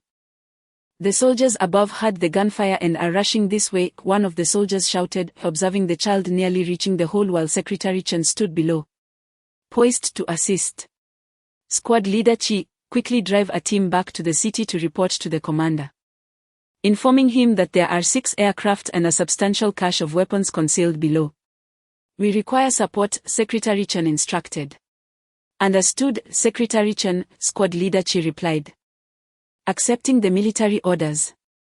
He promptly delegated the task of rescuing Secretary Chen to the squad leader below and took a few soldiers with him to drive back to the city. Zhang Feng had reported the situation here because it was originally intended for his parents, hoping that his father would accidentally fall into the pit, prompting him to notify the military management for recognition. Surely, such actions would be commended by the government, potentially recorded in his personal file. When the leadership came to offer condolences, he could casually mention work matters, leaving one to ponder which factory in Beiping would dare to disregard the government as favor. Even if the military management were to dissolve in a few years, with street offices established and public-private partnerships taking shape, his family's background would place them among the preferred candidates for hiring. However, everything had changed. Due to their early alignment with the new government, they faced suspicion and investigation, which ultimately confirmed their integrity. The establishment of the bank saw them actively responding to policies. Zhang Feng's casual mention of work and schooling was duly noted by the bank's officials and reported upwards, following investigations that yielded no issues. The higher authorities took a slight interest. It was not merely about certificates and rewards, they addressed all requests, which were not substantial matters. The issues regarding work and education were easily resolved with a simple phone call. Liu Zhehua and the principal of the nearby primary school promptly presented the employment and enrollment notifications to the government. Furthermore, the steel factory's Liu Zhehua even allocated a spacious room in their backyard for their family. With their requests resolved, it was understood that if such matters remained buried underground for too long, various complications would arise. Since their family had no further demands, it was prudent to report to the state early for potential utilization. Thus, the events of that morning unfolded as they did. Chapter 18: Assumption of Responsibility, Work and School. In the northeastern outskirts of Beiping City, Secretary Chen had been rescued by the soldiers and was currently undergoing a medical examination. After a thorough check, it was determined that he had sustained only superficial abrasions and some minor swelling.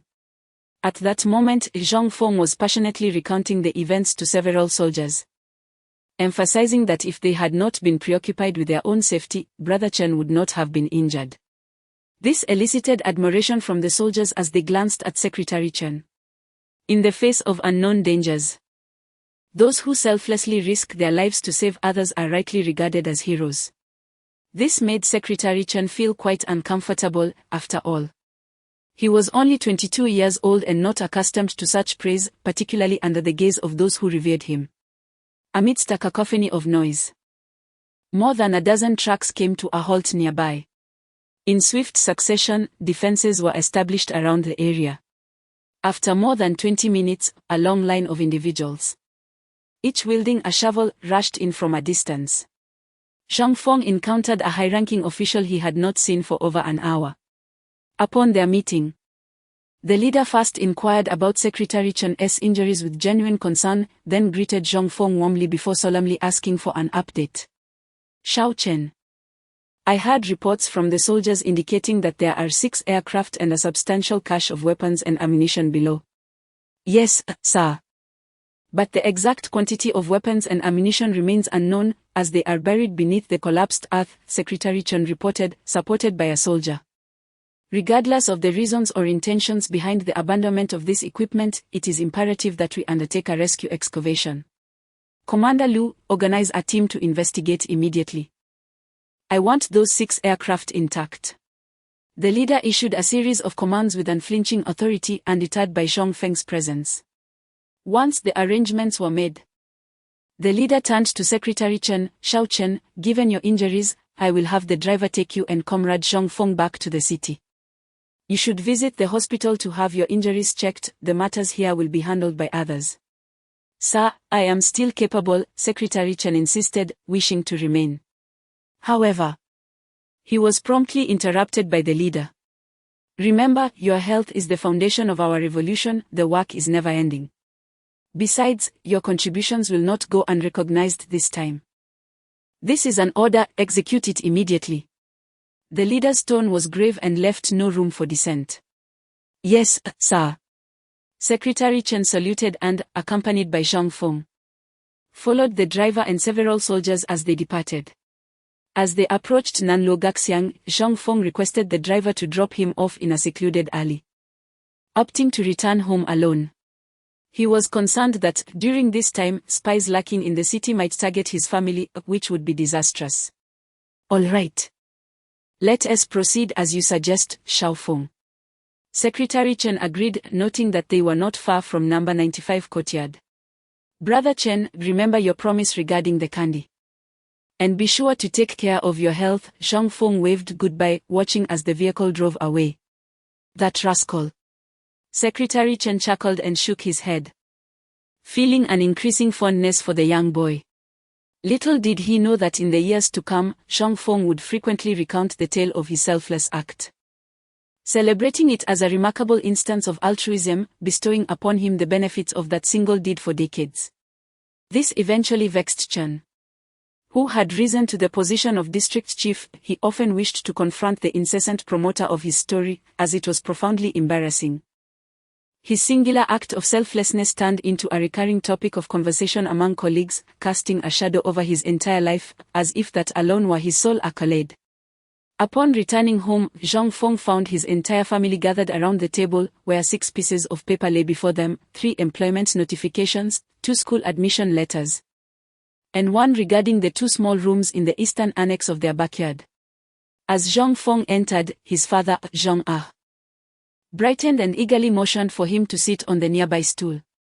Come here, second son. Let us analyze what we can do now that we've secured jobs at the factory. Zhang Feng settled beside his father and glanced at the 6 documents. Upon discovering that they had received 2 small rooms in the eastern annex, his eyes sparkled with excitement. Can you understand this? Zhang Ah asked, noticing his son's expression of delight, a hint of skepticism in his voice. Oh, I can't decipher it fully, but I recognize these 2 characters. Zhang Feng feigned confusion. They say house. Yes, indeed. Those are the 2 rooms in our backyard, Zhang Ah explained with a smile. Well, We have so many rooms that we want to be able to occupy them all. Plus, having more houses might not necessarily be a blessing. Many in the neighborhood will surely envy us, so it's wise to keep this under wraps for now, Zhang Feng cautioned. Concerned that their family might be categorized as small property owners. What is wrong with that? You three brothers can each have your own room. And we can easily convert them into 2 small quarters like those in the eastern wing. How spacious that would be. Zhang retorted. A hint of discontent in his expression. Father, you don't understand how difficult housing is in Beijing. It's only going to become more challenging. With so many rooms. We will undoubtedly face complications, Zhang Feng explained with a sense of resignation. Humph. Let them dare to challenge us, they want to find me an easy target. Zhang a true son of Shandong, bore a rugged spirit, a testament to the countless individuals from his province who ventured east in search of fortunes. Let us not dwell on that matter, let us discuss work instead. I believe you and my elder brother should report to the factory tomorrow and opt for welding positions. Mother, you can take on duties in the logistics kitchen, chopping and washing vegetables. Zhang Feng articulated the plans he had meticulously crafted for his family. What exactly is a welder? Zhang inquired directly, disregarding his son's source of knowledge about the factory roles. Welders are skilled artisans who specialize in the fusion of metal products, joining 2 pieces of metal together. This profession is relatively easy to grasp. Yet it demands a level of precision that can be challenging to master. It is imperative to prioritize safety precautions, as it involves working with electricity. Additionally, welders must equip themselves with protective eyewear, for gazing directly at the sparks emitted during the welding process can inflict severe damage to the eyes. Although the work may be somewhat soiled, the advantage lies in its simplicity. However, one must exercise extreme caution when handling electrical wires, thus negligence can lead to fatal consequences. Zhang Feng provided a brief overview of the perilous aspects associated with welding. Is it really that dangerous? Perhaps we should consider having your father and brother join the logistics team instead, expressed Zhou Ying, her apprehension evident upon learning about the hazards of welding. Hold on. Let us first hear what the second son has to say, interjected Zhang dissatisfied with his wife's overly anxious demeanor. I merely highlighted the risks. If one comprehends the various safety hazards, welding can be quite manageable. The welding torch itself weighs less than 2 kilograms. And it is advisable to maintain a distance from large steel structures. In the event of danger, one should swiftly retreat. Zhang Feng reminisced about the skilled craftsman from his previous life who adeptly handled steel coils, now unaware of where they may have traversed to. In due course, the factory will assign senior craftsmen to guide you. Should they advise against touching certain equipment, heed their warnings. Our family should routinely present gifts to the craftsmen at the factory and invite them for a casual drink after work. Unless, of course, you encounter those masters who fear imparting knowledge to their apprentices, preferring instead to let them flounder. Otherwise, you should be adept in your craft within a month. Furthermore, it would be wise for you to seek guidance from 2 masters, allowing you to continue learning and exchanging knowledge at home, Zhang Feng elaborated to his father and brother. Very well, let us proceed with welding, Zhang decisively concluded, confident that his son would not endanger himself. Subsequently, Zhang Feng recounted some of the events from his outing that day, sharing only the aspects that were suitable for discussion. Chapter 19, Employment Appeals. And the arrival of Uncle's family. The end of February in Beiping remained frigid, although the winter snow had begun to melt. And the warm sun cast a gentle glow upon the people. The streets and alleys of Beiping seemed to have been rejuvenated, shedding their previous lethargy. The 3 adults of the Zhang family successfully commenced their employment at the Lu Steel factory. On their first day, the factory director, Liu Zhenhua, granted Zhang and Zhang Dejian the status of junior formal workers, with a monthly remuneration of 300,000, 30 yuan, and assigned them to positions under the guidance of experienced craftsmen of their choosing. Meanwhile, Zhou Ying was assigned to the cafeteria, responsible for washing, chopping vegetables, and serving meals. Earning 200,000, 20 yuan, a month, and only needing to prepare lunch each day. If overtime was required, the cafeteria would retain one chef and several assistants to accommodate. At this time, Zhang Feng and his younger brother Zhang Zheng had both enrolled in the 4th and 1st grades, respectively, at the Mao Hatong Primary School. Indeed, Zhang Feng entered the 4th grade rather than the 1st, as mingling with a bunch of 5- or 6-year-old children in the same classroom would be quite embarrassing. Thus, he fabricated a story about having attended an old private school in the village for a few years. After all, he could recognize characters. Albeit with some awkwardness when it came to writing traditional characters, arithmetic was no challenge for him. Following a brief assessment by the teachers, he was smoothly placed in the 4th grade. Notably, he found himself in the same class as the mischievous Su Damao, who boasted to everyone about being his good friend, which helped Zhang Feng quickly integrate with the other students. Meanwhile, the adults in the household had to rise early to walk to the loose steel factory outside Dongzaimon for work, while Zhang Feng took his younger brother to school. Each day at noon, after school, they would fish in a tributary near Qianhai by Mao Hatong, bringing home a sizable catch and exchanging it at a restaurant for a meal, with a few kilograms of fish in hand. It was rare for any restaurant owner to refuse them, ensuring that the brothers enjoyed meat and soup every day. Although Zhou Ying would often give them money or leave steamed buns at home, Zhang Feng consistently declined, joking that with his special advantage, he wouldn't lack a few thousand yuan for food. Observing her son's rosy complexions and robust growth, Zhou Ying discreetly inquired with the third son and learned that their meals at the factory were superior. Consequently, she focused her attention on her husband and eldest son, ensuring they had hearty meals at the factory each day. The family's fortune turned when, on a particular Sunday, they were invited to a lavish government banquet.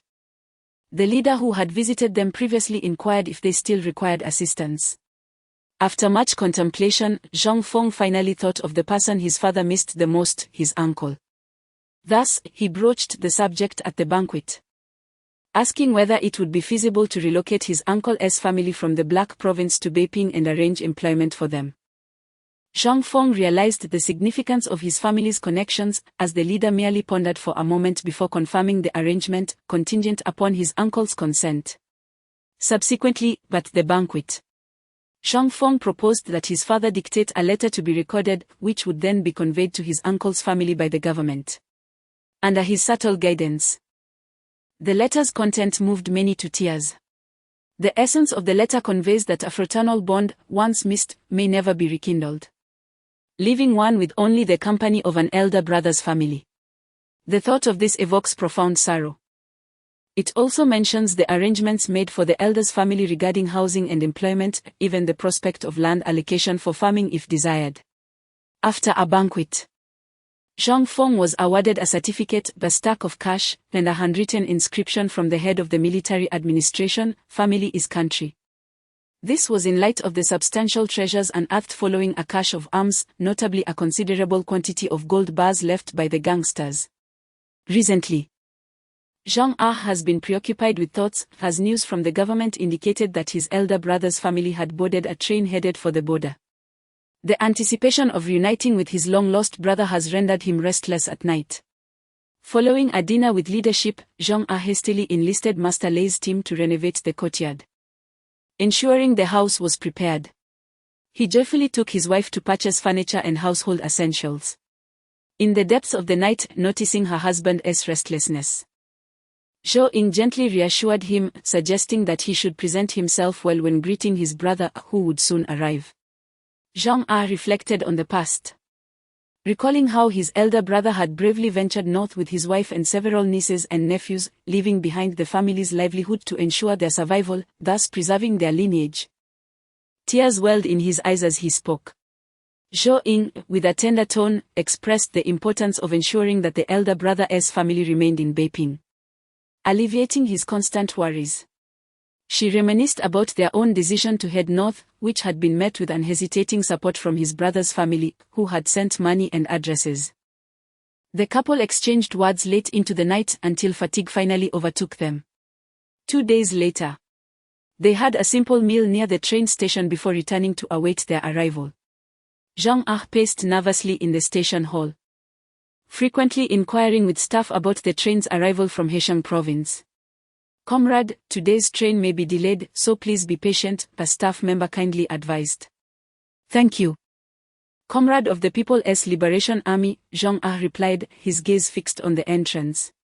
Finally, as the clock approached 4, a steam train from the north let out its familiar whistle, arriving at the station. "They're here. They're here," Jean Ah exclaimed, clapping his hands as he hurried towards the entrance. Zhang Dejian quickly followed, while Zhou Ying guided Zhang Feng and Zhang Zheng along. The platform was bustling with a crowd of arriving and departing passengers, creating a cacophony of noise, pushing, shouting, and the cries of children. At last, Zhang Ah spotted a slender, middle-aged man with graying hair, accompanied by a young couple. Brother,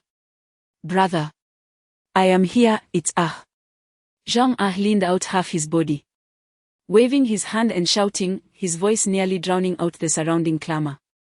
A middle-aged, emaciated man, upon hearing the sound, widened his eyes and, recognizing his brother Ah, whom he had not seen for over a decade, quickly pulled the young man beside him and hurried towards the station exit.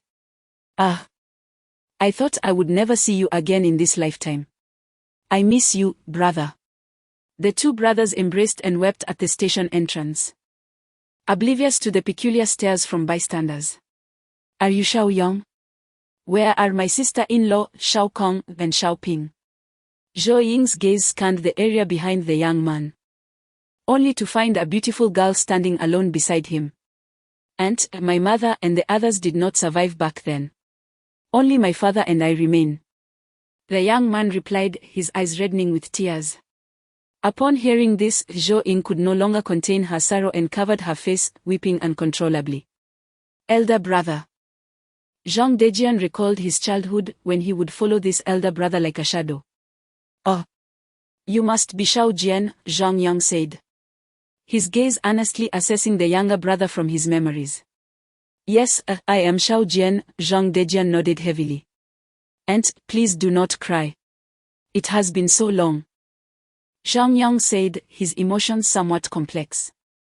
"Elder brother, this is our second brother, Zhang Feng, and our third brother, Zhang Zheng. You two should greet your elder brother." Zhang Dejian finally assumed the authoritative demeanor of an elder brother, introducing them. "Elder brother." "Elder brother," Zhang Feng and Zhang Zheng politely called out in succession. "Yes, Xiao Feng." "Xiao Zheng, greetings to you. This beside me is your sister-in-law, Zhao Xueme," Zhang Yang said, smiling as he introduced the beautiful woman beside him. "Sister-in-law, hello," the three brothers, including Zhang Dejian, greeted in unison. "Hello, you all. Sister-in-law has brought some delicious treats in the package, I will share them with you once we return," Zhao Xueme said with a smile, greeting her younger brothers-in-law. "Thank you, sister-in-law," Zhang Feng and Zhang Zheng said in unison. After a round of comforting, Zhang Yang finally managed to soothe Zhou Ying. "Elder brother, the head of the family, please do not cry. Let us take you home." Zhou Ying's eyes were red, her voice choked with emotion, clearly grieving for the loved ones she had lost. "All right, let us return home. You rascals, come and help your elder brother with the belongings," Zhang Ah instructed his three sons. Each took on some of the burden, and after exiting the train station, they boarded a bus straight to Nanluo-Gaxiang. After a 20-minute ride, the 8 of them arrived at the bus stop on Gulu East Street, walking along the main alley of Nanluo-Gaxiang with their luggage. The 3 from the northeast were filled with curiosity, marveling at the myriad of alleys. At the entrance of number 95 courtyard, Zhou Ying smiled and said, "This is it. Elder brother Xiao Yang, your rooms are all tidied up." Upon entering the courtyard, they encountered Yan Fugue, who was watering flowers at the doorstep. He adjusted his glasses and smiled. "Oh, Lao Zhong, have you brought relatives?" "Yes, Teacher Yan. This elder brother is our neighbor and teaches at the school nearby." Zhang Ah introduced his brother. "Hello, Teacher Yan," Zhang Dajiang greeted with a smile. Hello, the teacher replied warmly. Yan Fugue squinted his small eyes. scrutinizing the parcels belonging to a few individuals. The Zhang family is quite remarkable. It seems they have arranged for their relatives to stay in the backyard. Let us head to the backyard and set down the parcels, he suggested. Amidst the laughter of the eight, they entered the courtyard, encountering Yi Zhonghai, who was cleaning the dirt from his shoes at the entrance. "Oh, Master Yi, keeping busy, I see." Zhang Ah greeted him. "Oh, it's old Zhang. And who might this be?" Yi Zhonghai inquired with a genial smile. "This is my elder brother's family. They'll be residing in the backyard from now on." Zhang Ah replied with a persistent smile. "How delightful, it will be quite lively." Yi Zhonghai remarked, a slight frown appearing on his brow, yet maintaining his jovial demeanor. "Well, do carry on," he added cheerfully, as Zhang Ah disregarded Jia Shongsha, who was peering through her window, watching them enter the backyard. In the backyard, Lu Haizhong, having heard the commotion, cheerfully fastened his belt around his waist, ignoring the sobbing Lu Guangtian and the trembling Lu Guangqi, who was so frightened he could barely hold a pen. He stepped out, smiling as he greeted Zhang Ah. Zhang Ah held a certain disdain for this fellow countryman who vented his frustrations on his son daily, yet Lu seemed oblivious to the disdain, having been directly arranged into the factory by the manager. Upon seeing Zhang Ah, he eagerly attempted to invite him for a drink, despite their scant conversation, and began to inquire about manager Lu. "Haha, it's old Lu. Today is quite unfortunate, I have relatives visiting." "Perhaps another day," Zhang Ah replied diplomatically, aware that maintaining decorum was essential among adults. "I still have a few bottles of fine wine, would you care for some?" Lu Haizhong, lacking any subtlety, pressed on. "Today is too hectic, let us discuss it another time," Zhang Ah said, noticing his wife open the door to the backyard room. And he quickly ushered his elder brother back inside. Inside, Zhou Ying grasped her niece-in-law's hand, beaming as she introduced.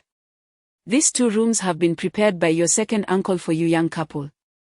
The living room was well equipped with a stove, pots, and a complete set of furniture. Pushing open the door revealed a heated Kong adorned with several thick new blankets. Each room had a window draped with floral patterned curtains. "And this room is truly magnificent," Zhao Xueme exclaimed, admiring the blue brick Kong, her fondness growing with each glance. "If you find it appealing, you may stay here indefinitely. Tomorrow, I will transfer the ownership of the house to you and your spouse," Zhou Ying declared, sensing her niece-in-law's delight. "Alas, dear second sister-in-law, how could they accept your house?"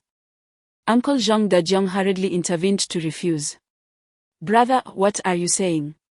You allowed us to take the old family house and land. Yet you do not permit us to buy a house for Xiao Yang. Moreover, because of that matter, my sister-in-law has also departed. I will be Xiao Yang's mother from now on. How could I possibly face life otherwise?" Zhou Ying's eyes brimmed with tears, her heart heavy with thoughts of the many family members lost to war. "Indeed, brother, now that you are here, I will not let you leave again. I have already arranged housing and work for you and Xiao Yang," Zhang Ah asserted, his determination unwavering. "Oh dear. Do not cause further chaos. We still have land to tend to in the Black Province." Zhang Dejiang is uncertain about his feelings, as his heart is in turmoil. "I am indifferent to the affairs over there. If you wish to cultivate land, I can escort you to the new government and allocate a few acres in the suburbs of Beiping, allowing us brothers to meet from time to time. However, Xiao Yang must remain in the city." Zhang Ah truly desires to keep his family close rather than drifting apart. Alas, what power do we common folk possess? They speak of redistributing land as if it were that simple. Zhang Dejiang, witnessing his brother's obstinacy, smacked his thigh in frustration. "Indeed, we possess such capability now. For our family had aligned itself with the new government even before liberation." Zhang Ah spoke with an air of mystery. "Yet, this assistance cannot be granted without cause." Zhang Dejiang expressed his lingering doubts. "Rest assured, elder brother, before your arrival, we shall have everything arranged. Tomorrow, we will first help you re-establish your household registration, and then transfer the property to Xiao Yang and his wife." Thus, Zhang Ah finalized the arrangements. Very well, as long as you can manage the details. Our family shall remain here, Zhang Dejiang sighed in agreement. In truth, he did not wish to part from his brother and here. His only son had many brothers to support him, even though they were still quite young. Returning to the northeast would indeed leave him without kin. If not for the land allocation, he would have little emotional attachment to that place. Thus, he would follow his younger brother's lead, and if all else fails, he could always return to the northeast. Chapter 20. The entire Zhang family settles in Beiping. In the back courtyard of Courtyard 95, within the covered structure. Upon witnessing his elder brother finally relent, Zhang A's face brightened with joy as he called out, "Dejian, please take your uncle's luggage to the front courtyard side room. And child's mother, kindly hand the key to the house to Xiaoyang and his wife, lock the door and let us venture out to celebrate at a restaurant." Understood. Father. Uncle, which of your belongings is it? Zhang Dejian responded before inquiring of Zhang Dejiang. Dejian, I can manage it myself, Zhang Dejiang insisted. Taking hold of his own luggage as Zhang Dejian reached to assist. After securely locking the door and exiting the back courtyard, Zhang Dejian organized Zhang Dejiang's belongings in the front courtyard side room, and Zhang Ah led the group of 8 out to dine. They spent nearly 200,000 on a feast, packed some dishes to go, and sent Zhang Feng and his brother off to sleep in the east wing. Inside the front courtyard side room, Zhang Dejiang, Zhang Ah, Zhang Yang, and Zhang Dejian, 4 adult gentlemen, sat huddled on the warm kong, sipping wine and reminiscing about the hardships of the past years, discussing the elderly members of their family, siblings, and the next generation. Turns out, 2 youngsters from second uncle's family also left, including that brother named Xiaofeng, who nearly didn't survive, but that moment, Zhang Yang, who had initially harbored a hint of resentment, suddenly felt at peace. Father was right, in chaotic times, one cannot control their fate. Zhang Ah recounted the reasons for their family's recent prosperity to his elder brother and nephew.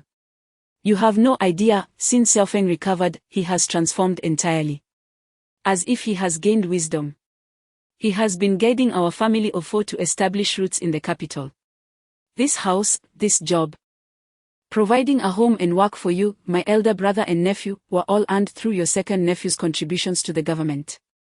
That night, Zhang Ah was intoxicated. And the other 3 were equally inebriated, falling into a deep slumber in the side room. Zhou Ying, staying in the back courtyard, felt elated to have a woman in the house and chatted with her daughter-in-law late into the night. As dawn broke, a beam of sunlight filtered through the floral curtains into the room. Gradually, the households in the courtyard began to stir. Zhang Feng opened his eyes and nudged his younger brother awake. The 2 dressed and washed up, only to find no one had prepared breakfast at home. Thus, they slung on their backpacks and headed to the breakfast shop at the alley's entrance. This left Yan Jiecheng, who could only nibble on a cornmeal bun, enviously watching them, pouting as he cautiously sipped on the watery porridge that reflected his image.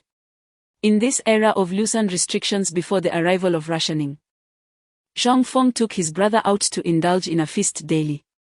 However, once 1953 arrived, everything would transition to a system of unified purchase and sale, making such indulgence impossible. Therefore, they resolved to savor the moment while they could. "Oh, Damao, are you dining out today as well?" Zhang Feng, his mouth greasy from devouring a large meat bun, greeted Su Damao, who was buying breakfast. "Eh? Young master, why are you eating out again today?" Su Damao's eyes lit up upon seeing Zhang Feng, his tone filled with admiration as he inquired. "Oh, my mother was too lazy to cook this morning. So my brother and I are just making do with some food outside," Zhang Feng replied, clutching 2 buns in one hand, his words somewhat garbled. "Sigh. I wish I had a mother like yours." Su Damao observed the voracious manner in which the 2 brothers consumed their meal, swallowing hard and muttering softly to himself. In the morning, their parents took leave to accompany the Zhang family to the Military Management Committee, where they changed their household registration to Beiping. The Zhang young couple settled in Beiping and transferred the ownership of their backyard dwelling to their names. However, Zhang Dejiang was reluctant to become an urban resident. as urban dwellers did not receive land allocations. Consequently, Zhang Ah had to implore Secretary Chen to arrange for his elder brother to be placed in Zhuojiakan. Just 7 or 8 li from the Lu steel mill outside Dongzhaimen, which was still considered rural and therefore eligible for land distribution. Secretary Chen, ever enthusiastic, promptly processed all their requests within his jurisdiction. Not only fulfilling the wishes of his superiors but also responding to the commendations from his younger brother Zhang Feng during a recent celebratory banquet, where he had praised Chen's bravery and selflessness in the face of danger. What leader does not appreciate such subordinates? It instills a sense of security when out in the world. Zhang Feng's actions had truly endeared Secretary Chen to the hearts of the higher-ups. In the afternoon, an official came to escort them to Zhuojiakan to allocate the land, a swift process made possible due to the special circumstances. Zhang Dejiang's new house in Zhuojiakan happened to be the very earthen dwelling where Zhang Ah's family once resided. The couple took Zhang Dejiang to visit some familiar neighbors and informed the villagers of Zhuojiakan that henceforth, their elder brother would be a resident of the village. Once everything was settled, they turned back, taking a detour past the Lu steel mill to inform their nephew that he would be working there from now on. Zhang Yang was pleased to find that the mill was not far from his father's residence in Zhuojiakan, even closer than returning to Nanluo Gaxiang, making it convenient for him to visit his father frequently. In the evening, they once again dined out, which puzzled Zhang Dejiang, prompting him to inquire about it. Zhou Ying explained some of the drawbacks of living in a Sihiyuan. Indeed, one could not eat well without a sense of discretion. It dawned on Zhang Dejiang the inconveniences of residing in a Sihiyuan. This led to a discussion about his second nephew. Ever since the family had been allotted a share of meat if anyone in the courtyard were to cook meat, he would rally a group of friends to go and demand some. Now, no one in the courtyard dared to eat meat openly. Zhou Ying's account elicited hearty laughter from the uncles who found it thoroughly amusing. In the days that followed, Zhang Dejiang lived in the Sihiyuan while Zhang Ah spent money hiring workers in Zhuojiakan to demolish and reconstruct his elder brother's house, building 2 main rooms and a kitchen, alongside a small courtyard.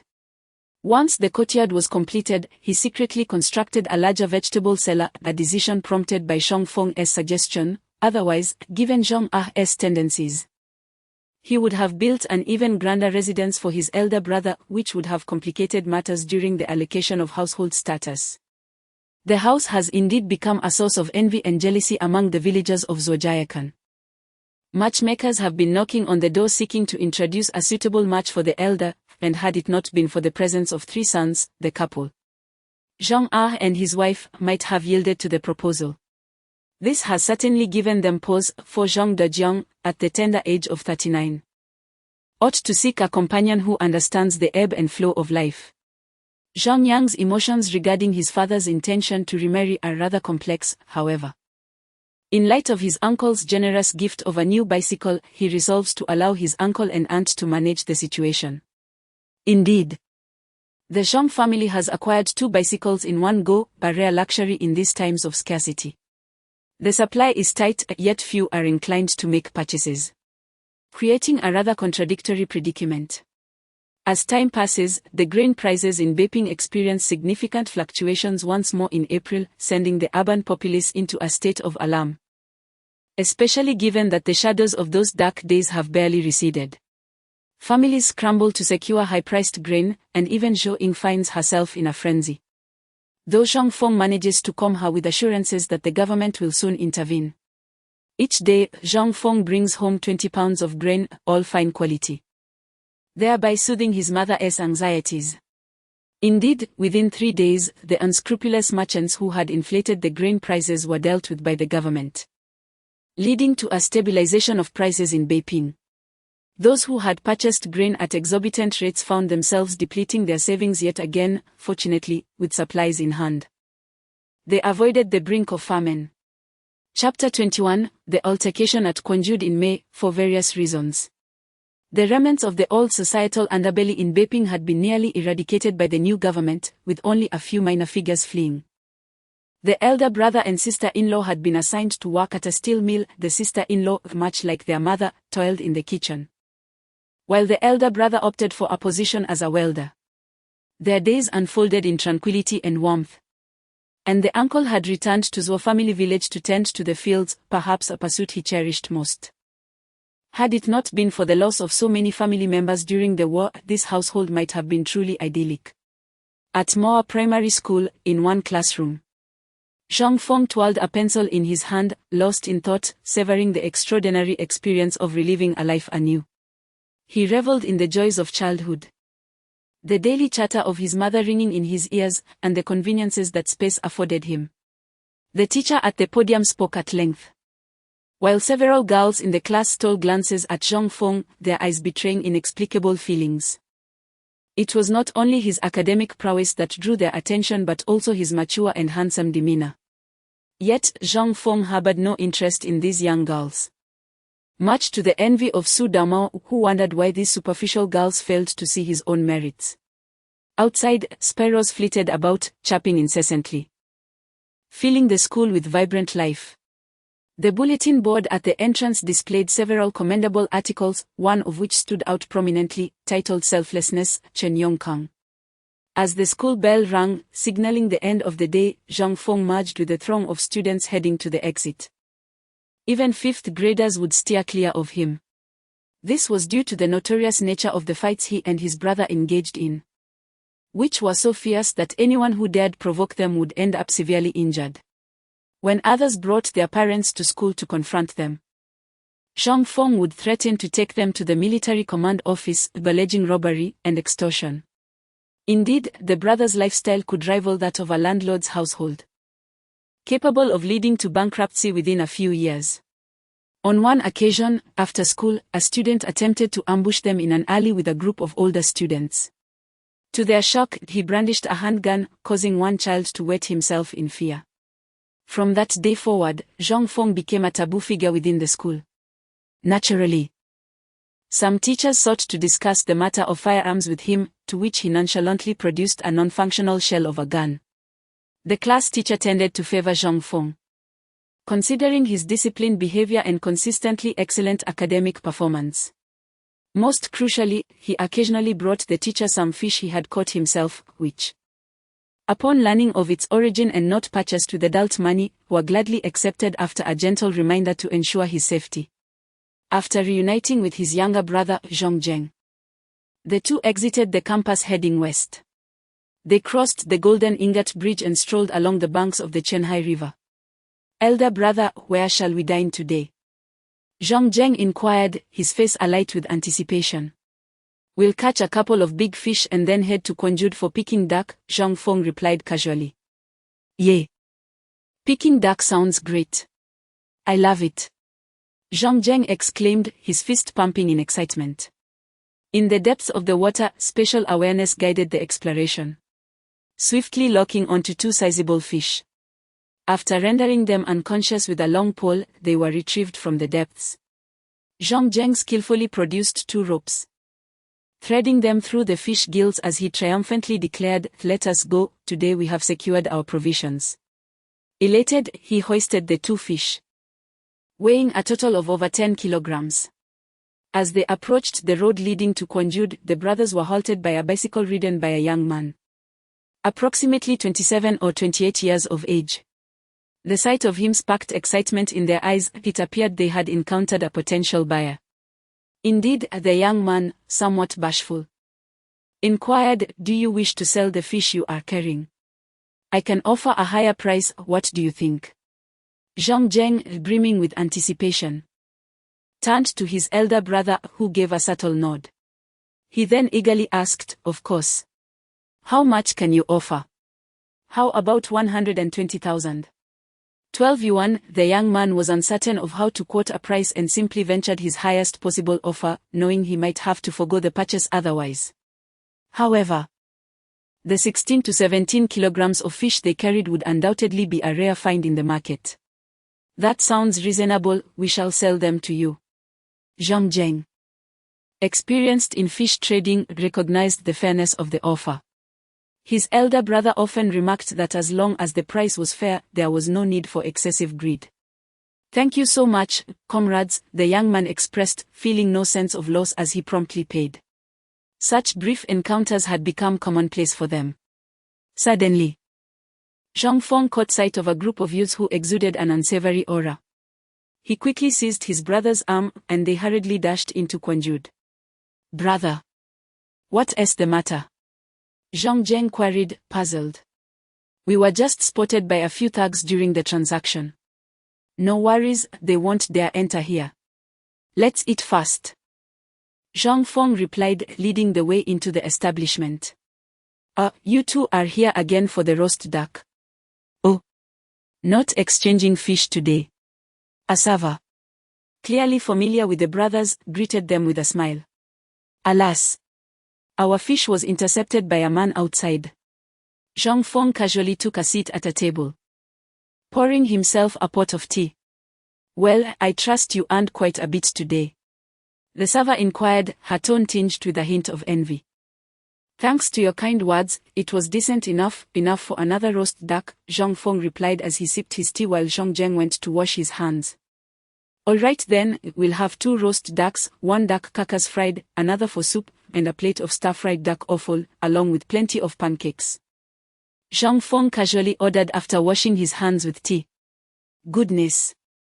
Is that Jia Zhangsha? Zhang Feng suddenly beheld the now plumper Jia Zhangsha. Her gluttonous demeanor somewhat diminishing his appetite. Shortly after he returned to the table, their ordered dishes began arriving one after another and without much fuss over marking their ducks. The 2 brothers dove into their meal, exhibiting an appetite not much better than Jia Zhangsha's. Meanwhile, having devoured 1 roast duck, Jia Zhangsha smacked her lips, still craving more.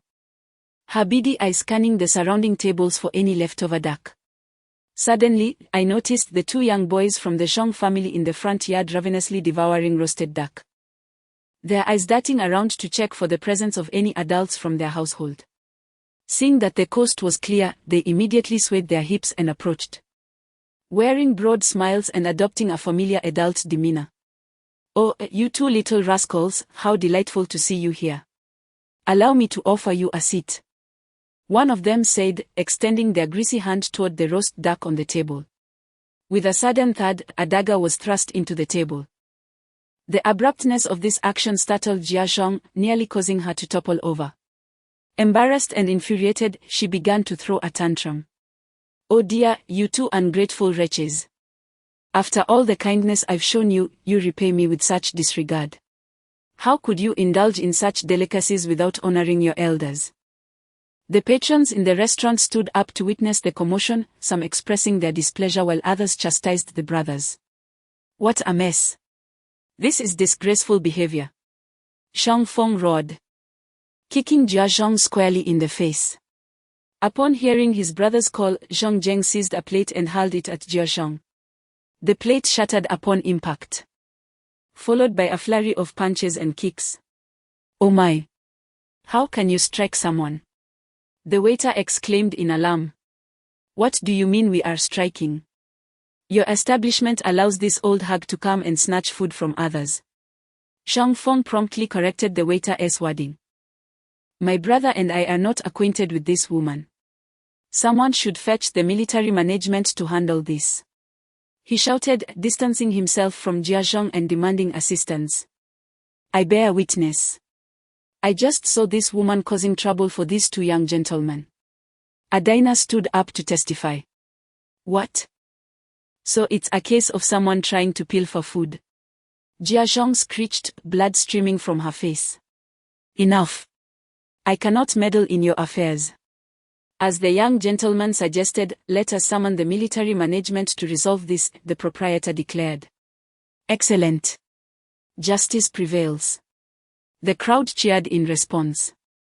Seeing that no one was coming to her aid and realizing she might have to face the authorities, Jia Zhang, disregarding the blood on her face, hastily fled the conjured restaurant. The onlookers, witnessing her retreat, swiftly turned their support towards the Zhang brothers, understanding that those with clean consciences have nothing to fear from authority. What a spectacle! My esteemed guests, I apologize for the amusing scene you witnessed today. The proprietor repeatedly bowed in apology. To you 2 young gentlemen. I must offer a discount on your meal for the inconvenience, he added, addressing Zhang Feng and his brother. No need for that, good sir.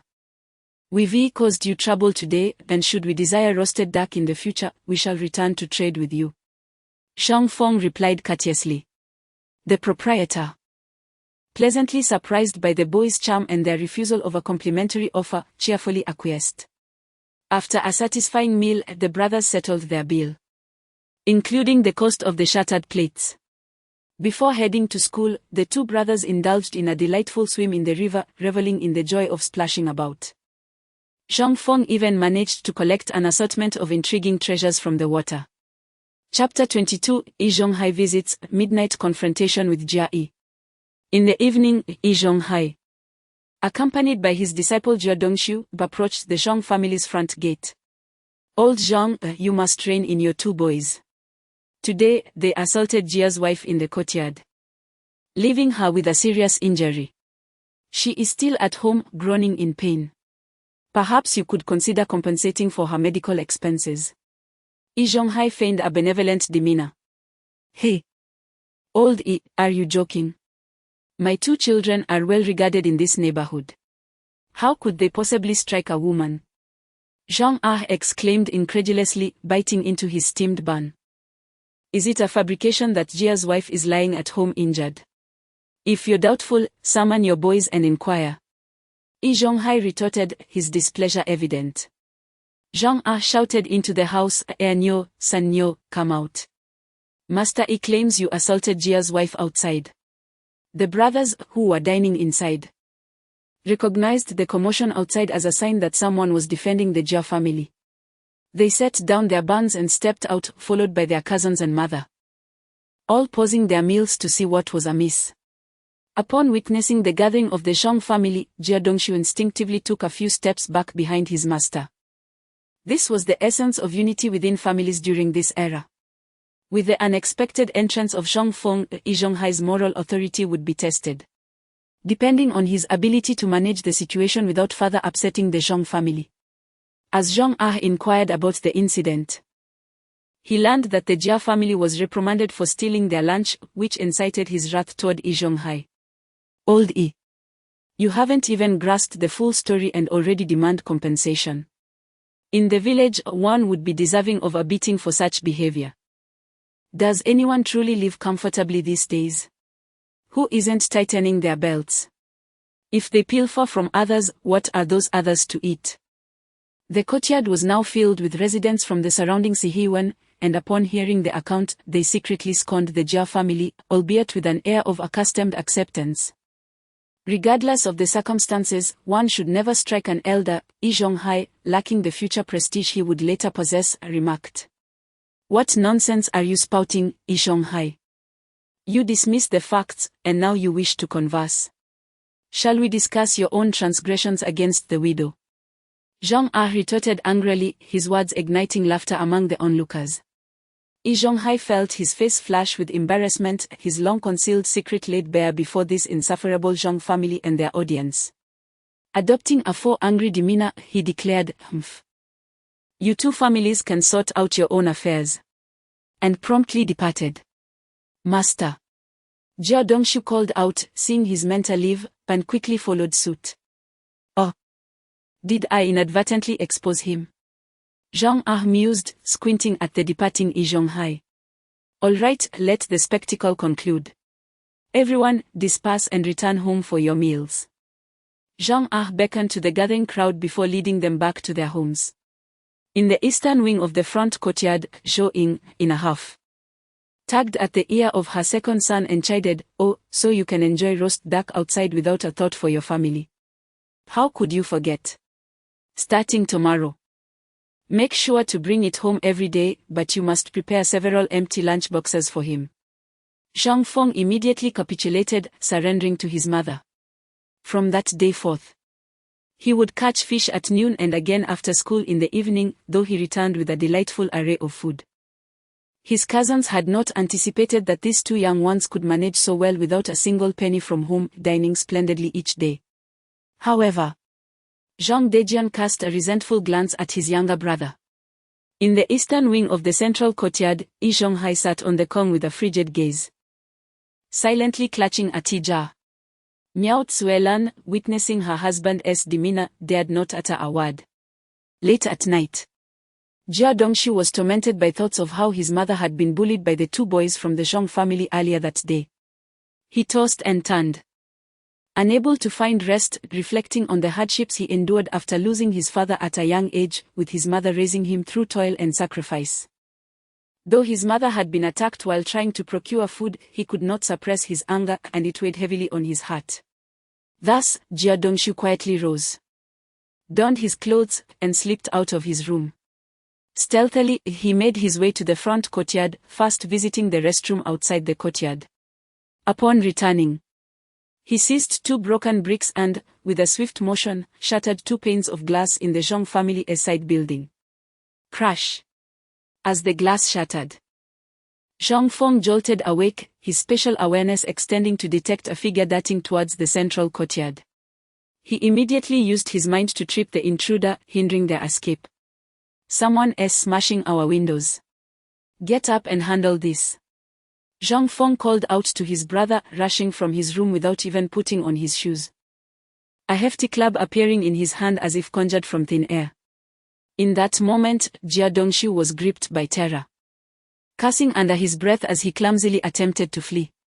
But it was too late. A thick club swung from behind, striking his right cheek with a resounding thud. Ouch! The searing pain rendered Jia Dongxu's right side numb, and he fell silent as the blows rained down upon him. "Second brother. Damn it, who smashed our windows?" Zhang Zheng, roused from a deep slumber, was informed of the situation and immediately sprang into action. Outside, he witnessed his second brother fiercely assaulting someone and swiftly joined the fray with a flying kick. "Stop! You'll kill him!" Zhang Feng shouted in rage, mercilessly swinging the club at Jia Dongxu. "What on earth is happening? It's so noisy at this late hour." Yan Fugue from the western wing of the front courtyard emerged, demanding to know what was amiss. The commotion had awakened the entire neighborhood, with others stepping out to investigate. "Do not continue. Someone might die." In the eastern passage of the front courtyard, Li Weidong opened his door only to find a brawl unfolding before him. As he looked closer, he recognized that the Zhong brothers were mercilessly beating a single individual. "What is going on?" Yi Zhonghai approached the entrance, inquiring about the chaos. "Quick!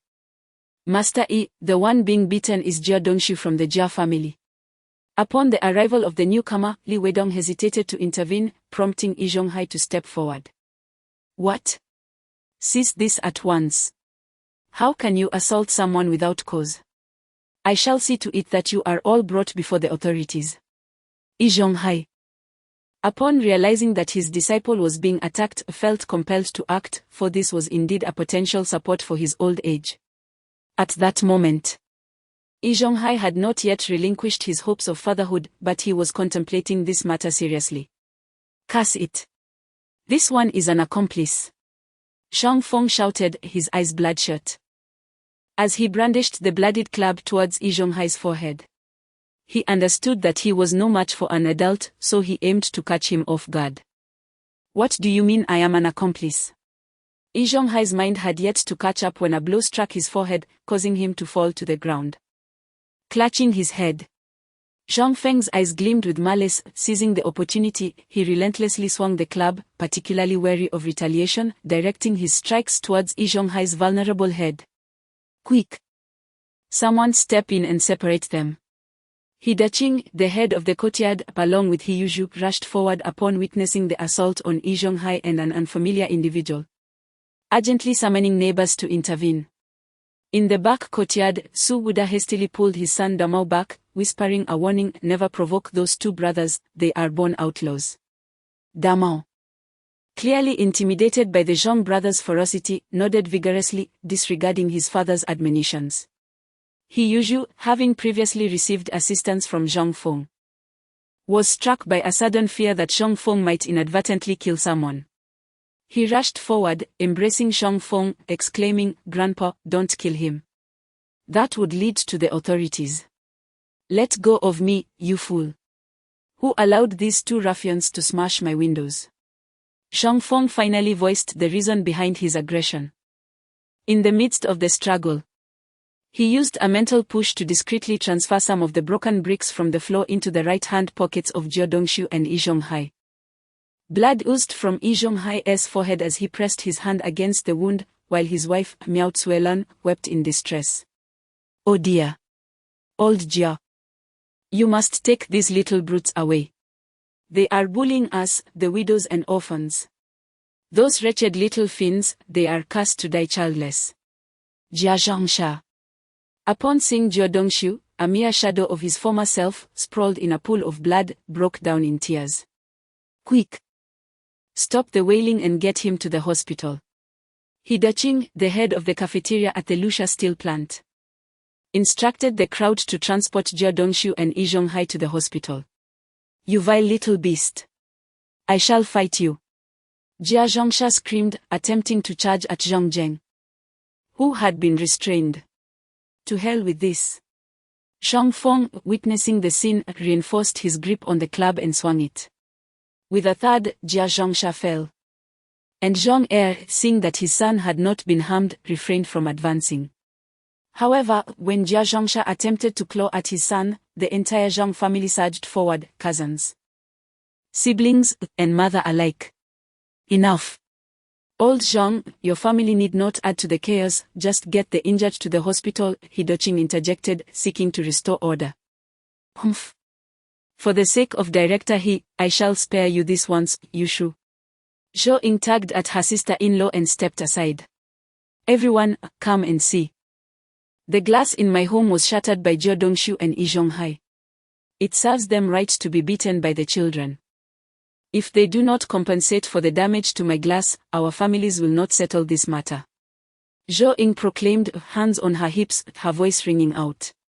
Zhang Feng, having freed himself from He Yuzhu, swiftly approached Jia Dongshu. The crowd, anticipating further violence, felt a wave of anxiety wash over them, including the parents. However, Zhang Feng first opened both hands, indicating he held nothing, then bent down and tore open the right pocket of Jia Dongshu, causing several shards of brick to tumble out. At this moment, the crowd realized they had caught him red-handed. Miao Zuelan, supporting Yi Zhonghai, instinctively reached into his right pocket to assert her husband's innocence. Much to her surprise, she indeed felt something hard, yet she hesitated to retrieve it further.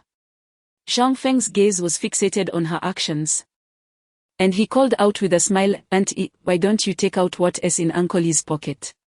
The crowd, hearing Zhang Feng's words, focused their attention on Miao Zuelan's movements, which rendered her quite flustered. Seeing her bewilderment, the onlookers understood that something was amiss. Nevertheless, Zhang Feng had no intention of delving deeper into the matter. After all, someone had witnessed Yi Zhonghai emerging from his own home. It was prudent to secure the benefits first. Never mind, Uncle Yi is an adult and deserves his dignity.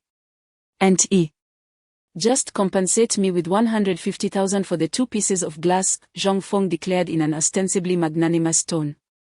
At this point, Miao Zuelan, already flustered by the brick shards in her hand, was elated to hear Zhang Feng would not press further. Oh, very well.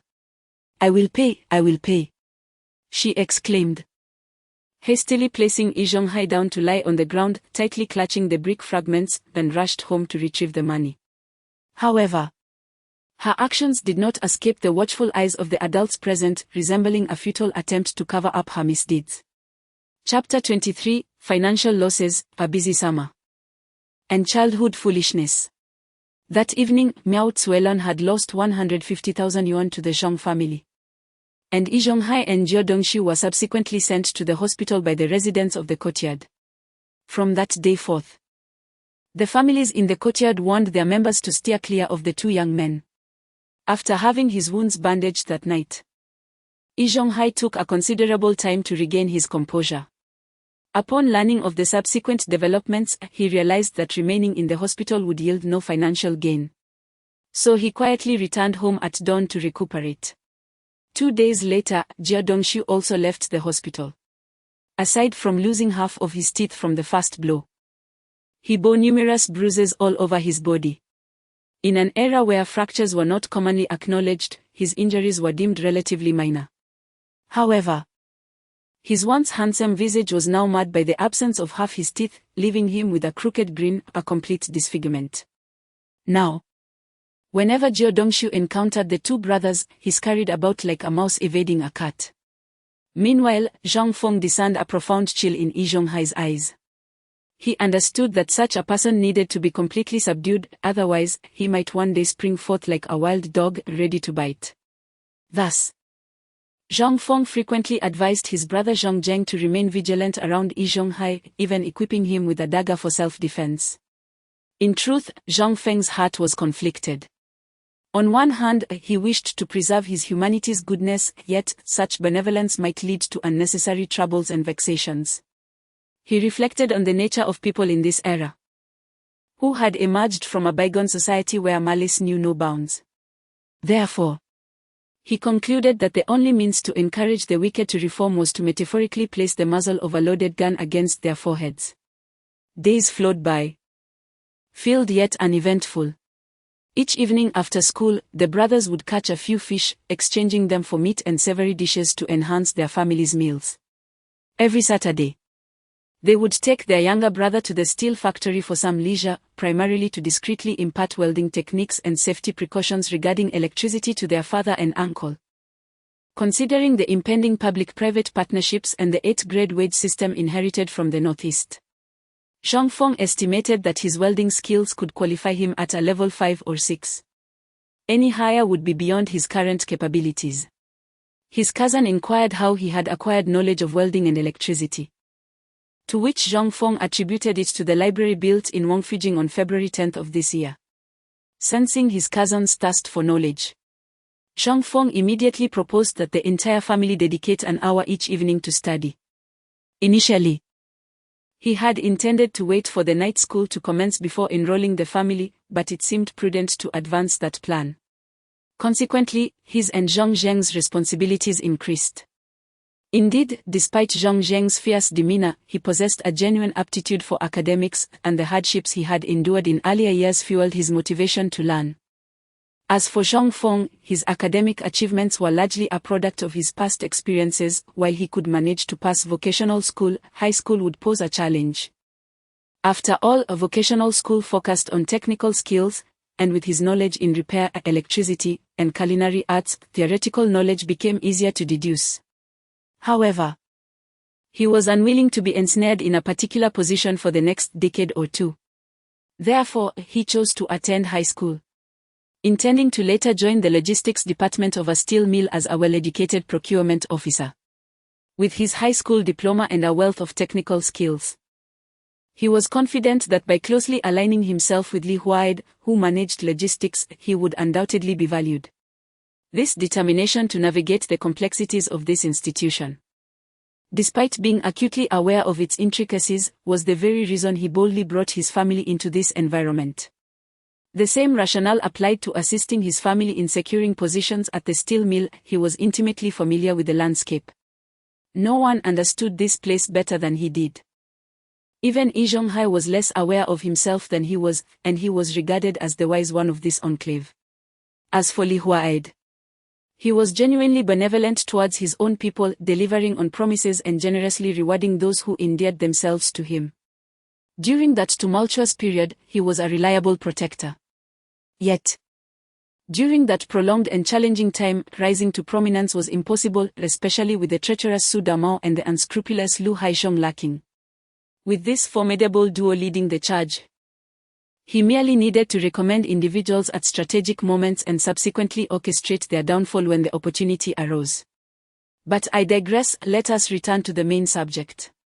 Every Sunday, the entire family would set out from Dongzaiman, fishing along the way to their uncle's home.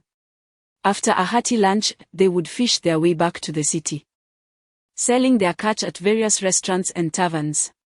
The proceeds from selling fish were primarily used to stockpile staple grains at home, enhance their daily meals, and purchase fabric for clothing. Time passed, then before long, they reached the first summer vacation of Zhongfeng's childhood. Each morning, the brothers would go fishing and then sell their catch to Dongxing Lu, where they also secured a job in the kitchen, preparing fish and chopping vegetables. Their remuneration consisted of a substantial meat meal each lunchtime. Zhang Feng began to explore the origins of his culinary skills, demonstrating notable knife skills and a natural aptitude for cooking. This caught the attention of the seasoned chefs at Dongxing Lu, who were eager to take him on as an apprentice. However, Zhang Feng politely declined, citing the return to school at the end of summer vacation. Nevertheless, he boldly addressed the chefs as masters, presenting each of them with a token of respect and even performing a ceremonial bow while offering tea. This gesture made it impossible for the chefs to ignore him. Unlike other apprentices, he was not bound by a 3-year service or a tedious chopping apprenticeship, rather. His progress was solely determined by his own efforts, and the chefs would provide guidance whenever they felt inclined. During an opportune moment, Zhang Feng utilized the fish he had caught, along with various small fish, to prepare a pot of mixed fish with pancakes.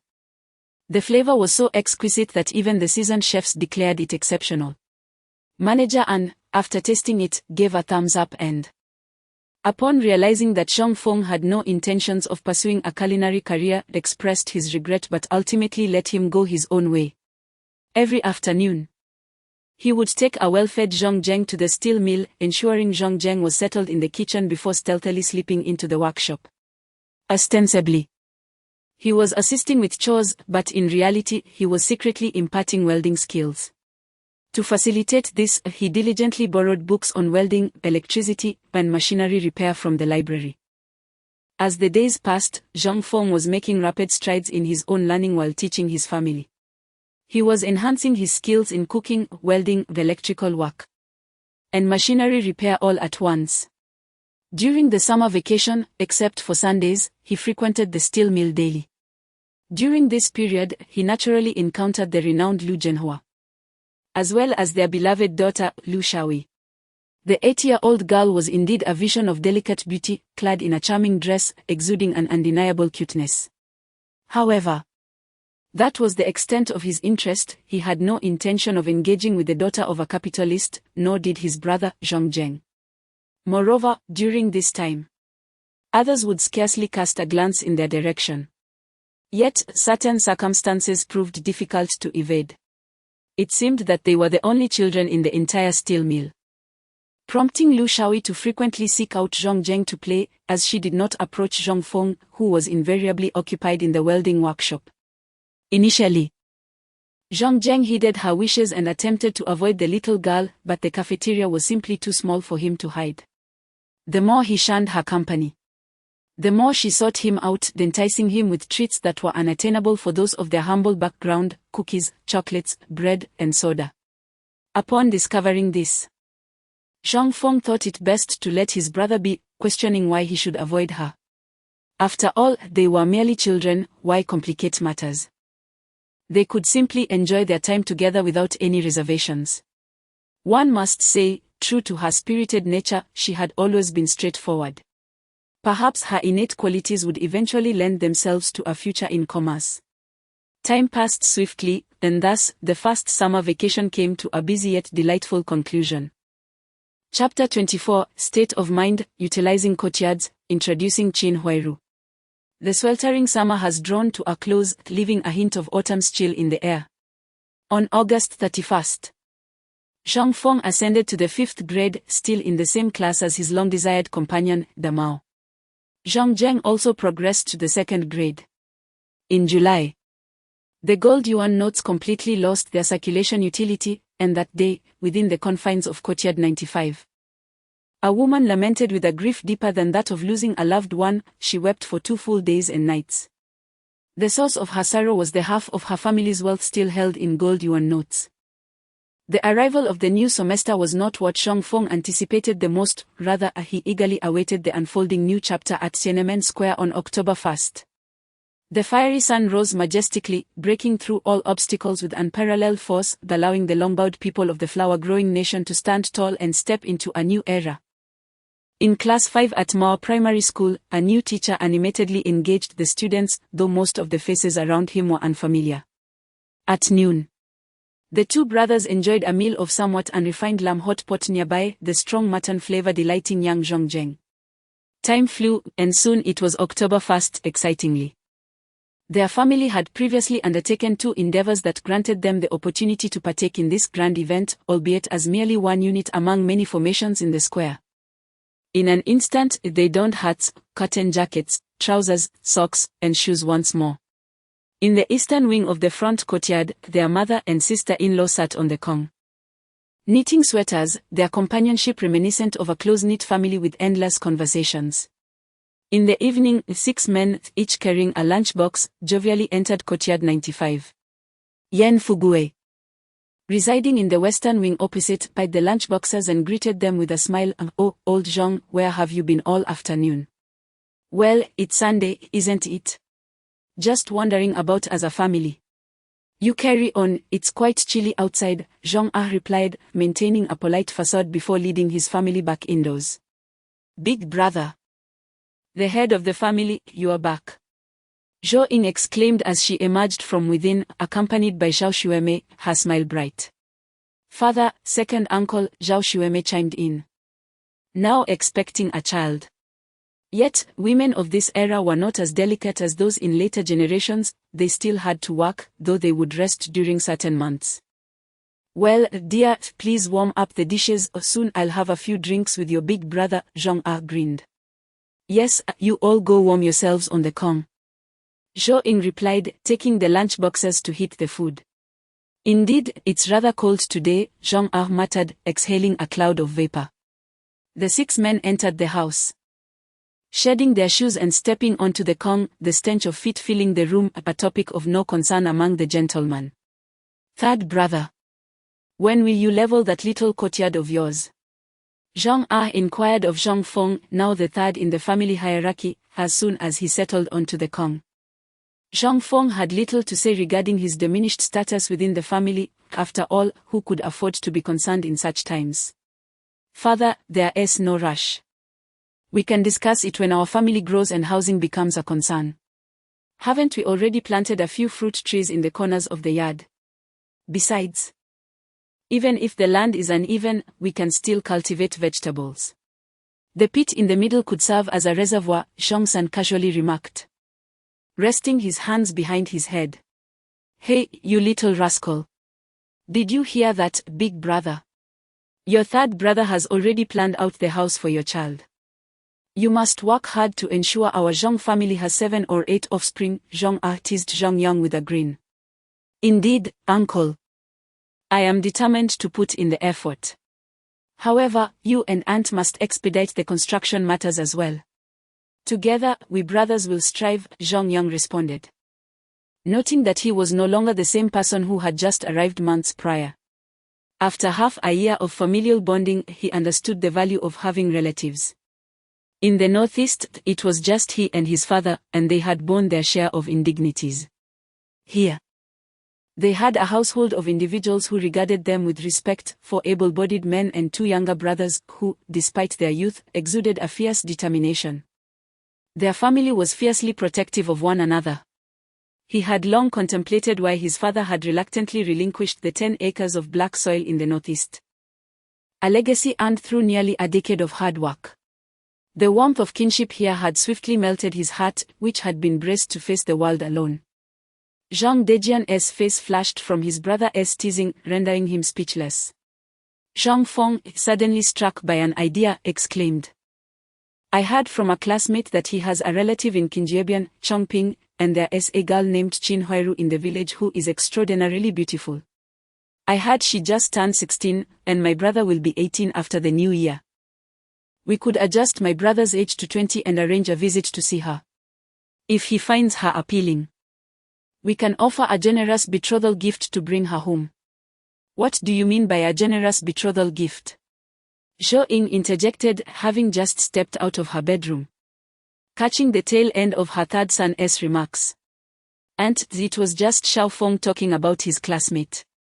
Zhang Yang smoothly redirected the conversation, elaborating on the situation.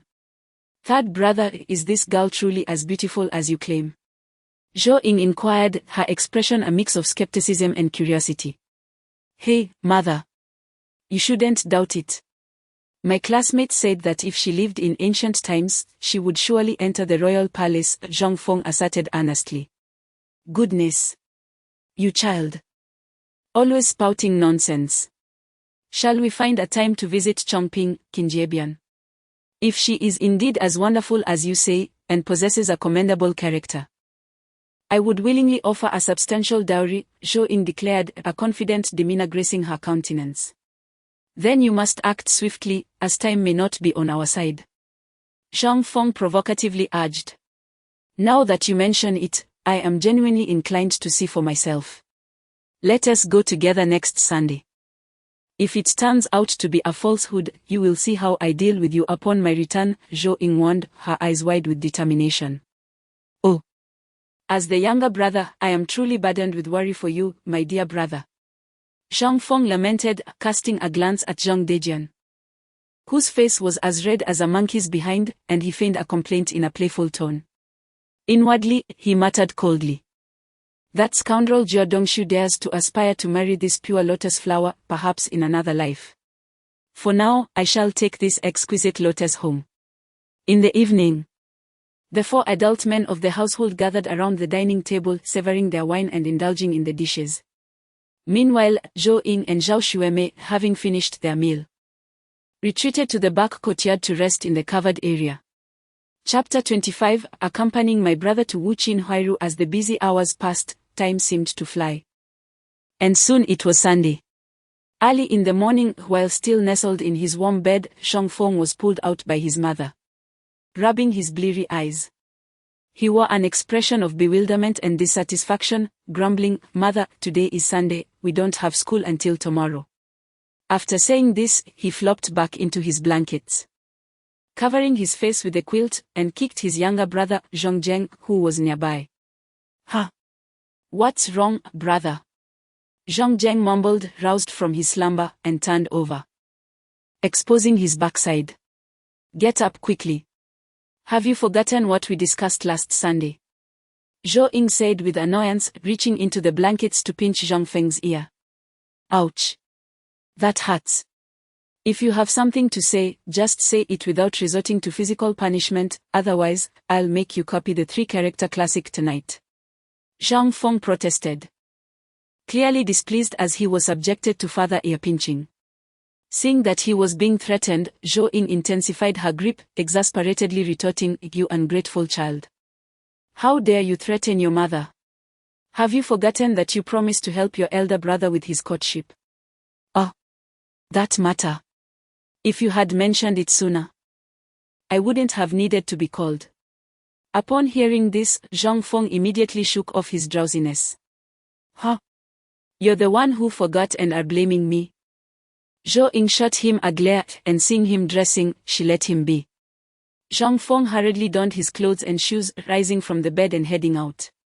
Upon entering the east wing, he found his parents and elder brother waiting for him, announcing, "I'm ready." Zhang seeing that everyone was present, smiled and said, "Let us go, fast, we need to buy some gifts. We still have to catch the bus to Chongping."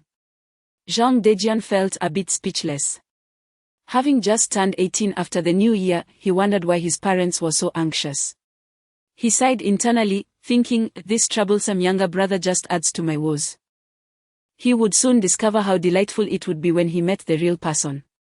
The group purchased several pastries from a bakery, 5 pounds of pork from the butcher, 6 bottles of fangio, 2 pounds of brown sugar, and a few packs of oilseed cigarettes. In this era, these few items were enough to ensure Qin Huairu was firmly within their grasp. The money spent on these items could have easily secured a few rural brides. As they boarded the bus to Chongping, the vehicle rocked and swayed once they left the city. Through the window, the sights outside were a picturesque portrayal of late autumn. After 2.5 hours, the 4 alighted in Chongping County. Zhang inquired several times until he finally learned the location of Qinjiawan in Qinjia village. He hired a rickshaw, and they set off once more towards their ultimate destination. Approaching noon, they finally arrived at Qinjia village and paid the fare. At the village entrance, they casually approached a local villager to ask for directions to Qin Huairu's home. The villager quickly informed them that they were headed to Qin Yuanshan's house. Zhang Ah offered a cigarette to this fellow, who also bore the surname Qin. And upon receiving it, he led the Shang family in the right direction. You all seem to be here to propose to Huairu, am I correct? The guide, a middle-aged man named Qin Yuanyang, was a close relative of Qin Yuanshan. How did you know that? Zhang Ah inquired with surprise. Ha ha. The daughter of the distant mountains is indeed a renowned beauty, and ever since she reached maturity, suitors have been incessantly coming forth to propose. However, this young lady possesses high aspirations, thus Qin Yuanyang cheerfully recounted. Zhou Ying trailed behind her husband, eavesdropping on their conversation, and from their words, she discerned that her third child spoke the truth, her heart swelling with anticipation to meet this rumored enchanting maiden. Qin village, like most villages of this era, was characterized by its uniformity of mud brick and thatched houses, with a rare brickantile dwelling likely a remnant of a former landlord's estate. As the group entered the village, they attracted considerable attention from the locals, for the attire of the Zhang family starkly contrasted with that of the villagers, with none wearing patched clothing and every face glowing with health, indicative of a family enjoying affluence. Distant mountains, distant mountains.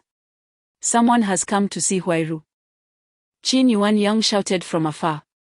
Oh! Fifth brother, which matchmaker has come this time? A resonant voice emerged from within the courtyard, followed by a sturdy farmer and his wife stepping out. Who are these guests? The Qin couple, noticing unfamiliar faces, turned to Qin Yuanyang for clarification. Ahem. These two are here to see Huairu, Qin Yuanyang said, his mind somewhat befuddled, feeling increasingly awkward as though he were a matchmaker himself. Oh, they are here for Huairu. Please, come inside. The woman beside Qin Yuanshan, noticing the family's neat attire, particularly the tall Zhang Dejian, quickly ushered them in. Yes, let us discuss this inside. Qin Yuanshan echoed. Well then, I've led you here, so I shall take my leave, Qin Yuanyang said, feeling increasingly uncomfortable, as if he were a male matchmaker. Oh! Brother, thank you for guiding us. Here, take this pack of cigarettes as a token. Zhang Ah, seeing that the guide was about to depart, quickly produced an unopened pack of cigarettes and pressed it into Qin Yuanyang's hands. Oh, this is merely a guiding service, there's no need for such gifts. Yet, upon seeing the luxurious packaging, he found himself reluctant to refuse.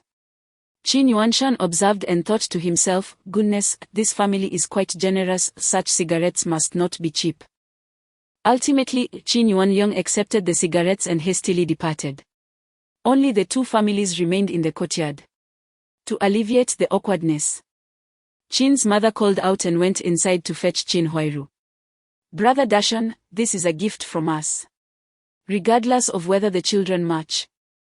Consider it a gesture of friendship, Zhang Ah said with a smile, reaching into a cloth bag to retrieve the gifts. Oh! You come bearing gifts. But there is no need for such formalities. Qin Yuanshan struggled to find the right words, his mind racing with thoughts of whether they were truly not here to arrange a marriage. As Qin Huairu, pulled by her mother from the house, glimpsed the gifts being presented, she thought to herself, mother and father, surely you aren't planning to marry me off today. Qin's mother was equally astonished by the gifts. Though she did not know their worth, she understood that they were substantial enough to court two daughters-in-law. Oh dear, you've come bearing gifts. But these are far too extravagant. Qin Mu spoke with a complex expression, remarking that the gift was not particularly valuable. After all, one should not arrive empty-handed for a blind date, as the saying goes, regardless of the outcome, it is an opportunity to make friends. Zhang Ah assumed a forthright demeanor, implying that this was the proper approach to a blind date. Qin Yuanshan hesitated to part with such precious gifts but paid slight attention to the character of the family involved, at least the first impression was satisfactory. It's truly not expensive, if it doesn't work out, we can still be friends, Zhou Ying interjected, carrying 5 pounds of pork. Meanwhile, Zhang Feng, taking advantage of his youth, approached Qin Huairu and asked, you must be Sister Qin Huairu. Startled by the family's warmth, Chin-Hairu nodded absent-mindedly upon hearing the innocent question from the little boy. Is that my brother? The one you are meeting? What do you think of his looks?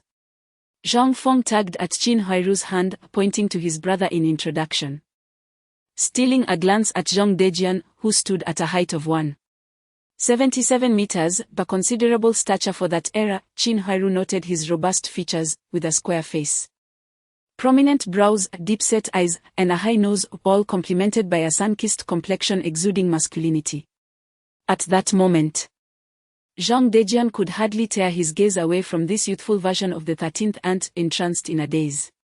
If not for Zhang Feng's grip, Chin-Hairu would have already retreated in embarrassment. Look at my brother, he is quite the charmer.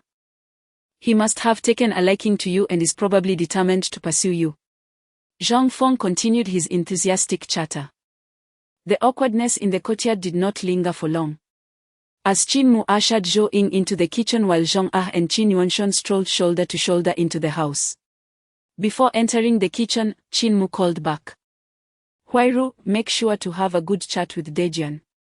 This is his first blind date, and normally, he isn't this reserved at home. It seems he has lost his wits since you arrived. Sister, let me tell you, my brother has 2 houses in the city and earns 30,000 a month. Moreover, we believe in managing our own finances rather than handing them over to our parents. Don't be fooled by his appearance. He has quite a bit of savings as he lives at home and only spends on food for me and my little brother. If you marry him, our parents will surely buy a bicycle and a sewing machine. My brother, like my father, would never lay a hand on a woman. The term domestic violence does not exist in our family's lexicon. Oh. What is a sewing machine? Qin Huairu inquired. It's used for making clothes, with a sewing machine. You can stitch long lengths without having to sew each stitch manually. In our household, we feast on white flour and meat daily. If you fancy my brother, you can come to our home next weekend. He can buy you clothes and take you to enjoy Peking duck at Quanjud, hot pot at Donglishan, braised pork at Tianfua, and soy beef at Yushengzai, along with many other delicacies. Zhang Feng rambled on about various culinary delights, causing Chin-Hairu to swallow her saliva in anticipation. Nearby, Zhang Dejian crouched at a distance, eavesdropping on his younger brother as he endeavored to charm Chin-Hairu. Here, sister-in-law, take this 100,000 yuan for now.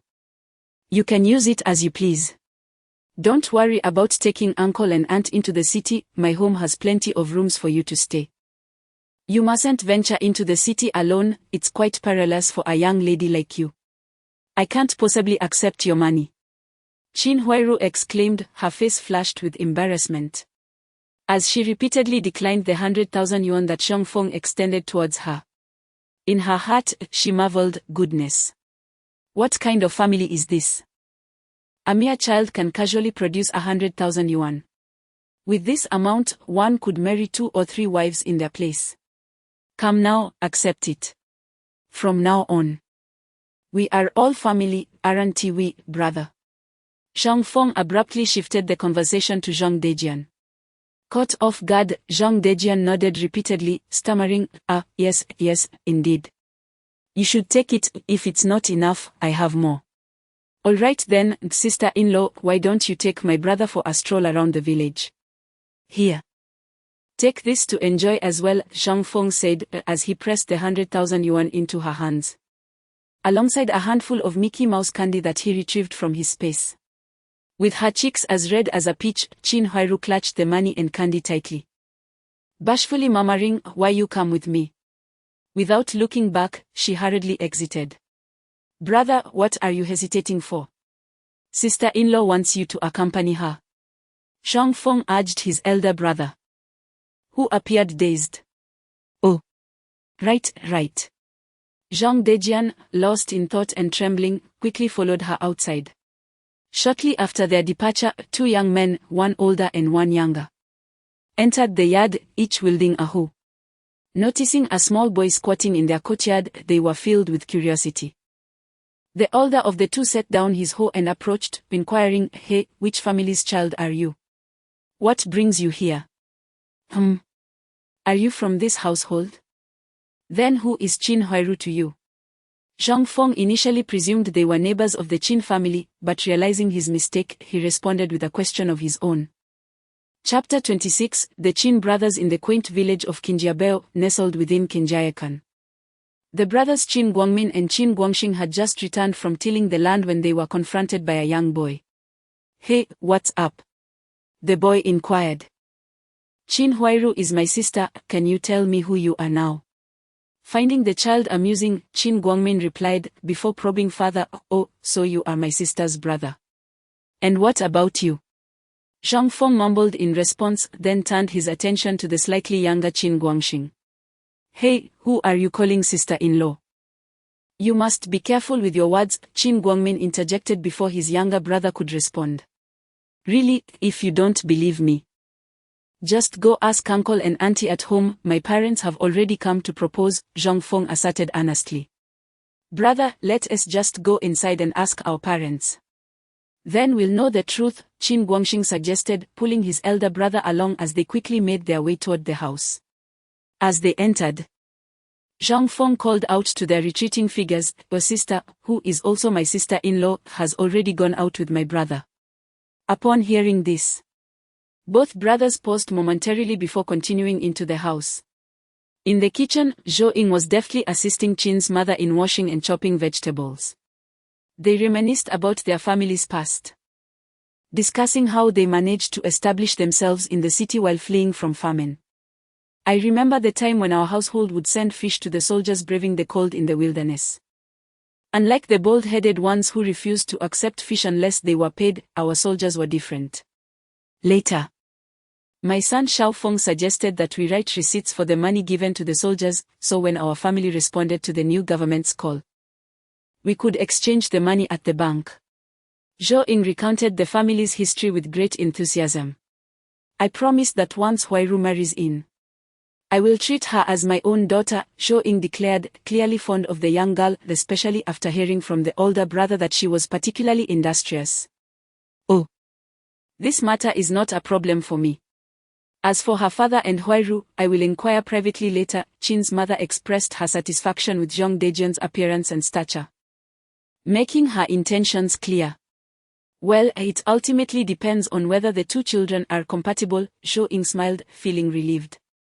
In the main room, Qin Yuanshan brought in a plate of peanuts and eagerly opened a bottle of fenjiu with Zhang Ah. The two, both landowners in their youth, engaged in an endless exchange of farming anecdotes, a conversation initiated by their deliberate acquaintance. At the table, they refrained from discussing their children's potential union. When Qin Guangmin and Qin Guangxing walked in, they were greeted by this scene and realized, to their dismay, that their sister was indeed on the verge of marriage. "Oh, you two go out and look after the guests in the courtyard," Qin Yuanshan instructed his sons, slightly inebriated. The father intended for his sons to assess Zhang Dejian's character, to gauge whether he was worthy of their sister. Should he prove lacking in virtue, they were to reject him. Consequently, the brothers were left somewhat bewildered. "What? We are to take care of the children in the courtyard?" Seeing them still frozen in place, Qin Yuanshan glared. "What? Do you expect me to get up and escort you?" Under the weight of their father's authority, the brothers shrank back, retreating from the house with subdued expressions. Outside, Zhang Feng, basking in the sun with an air of ennui, caught sight of two brothers hastily emerging from the house. Curiosity piqued, he inquired, "Oh, what brings you out again?" The Qin brothers could hardly confess they had been expelled by their father, so they swiftly diverted the conversation. "Well, we noticed you were alone in the courtyard, so we thought we'd come keep you company." "What do I have to be bored about? You should attend to your own business," Zhang Feng casually dismissed them, noticing the sun was now obscured by the two. "That won't do. You are a guest after all, we cannot leave you here by yourself," Qin Guangmin insisted, his face unwavering. "How about this, brother? Let us take him for a stroll around Qinjiawan," suggested Qin Guangxing, uncertain of how to entertain their guest. "Ah, that is a splendid idea, second brother. What do you think, young guest?" Qin Guangmin turned his gaze back to Zhang Feng, inquiring earnestly. By the way, where is the river near your village? Shall we head to the riverside to catch some fish? Zhang Feng proposed, his nostrils flaring as he caught a whiff of the faint fishy scent in the air. Well, catching fish isn't as easy as it sounds, especially since we'll be having lunch soon. By the time we dig for worms and make our way to the river, there won't be much time left, Qin Guangmin remarked. His senses distracted by the rich aroma of meat wafting through the air. Don't worry, just bring 3 of your longest bamboo poles and follow me, Zhang Feng said. Having spotted a bundle of slender bamboo rods beneath the grass shed as he entered the courtyard. All right then, they acquiesced. The trio selected 3 long bamboo poles and departed from Qin Yuanshan's home. A throng of children from Qinjia village gathered by the courtyard wall, drawn by the enticing scent of meat.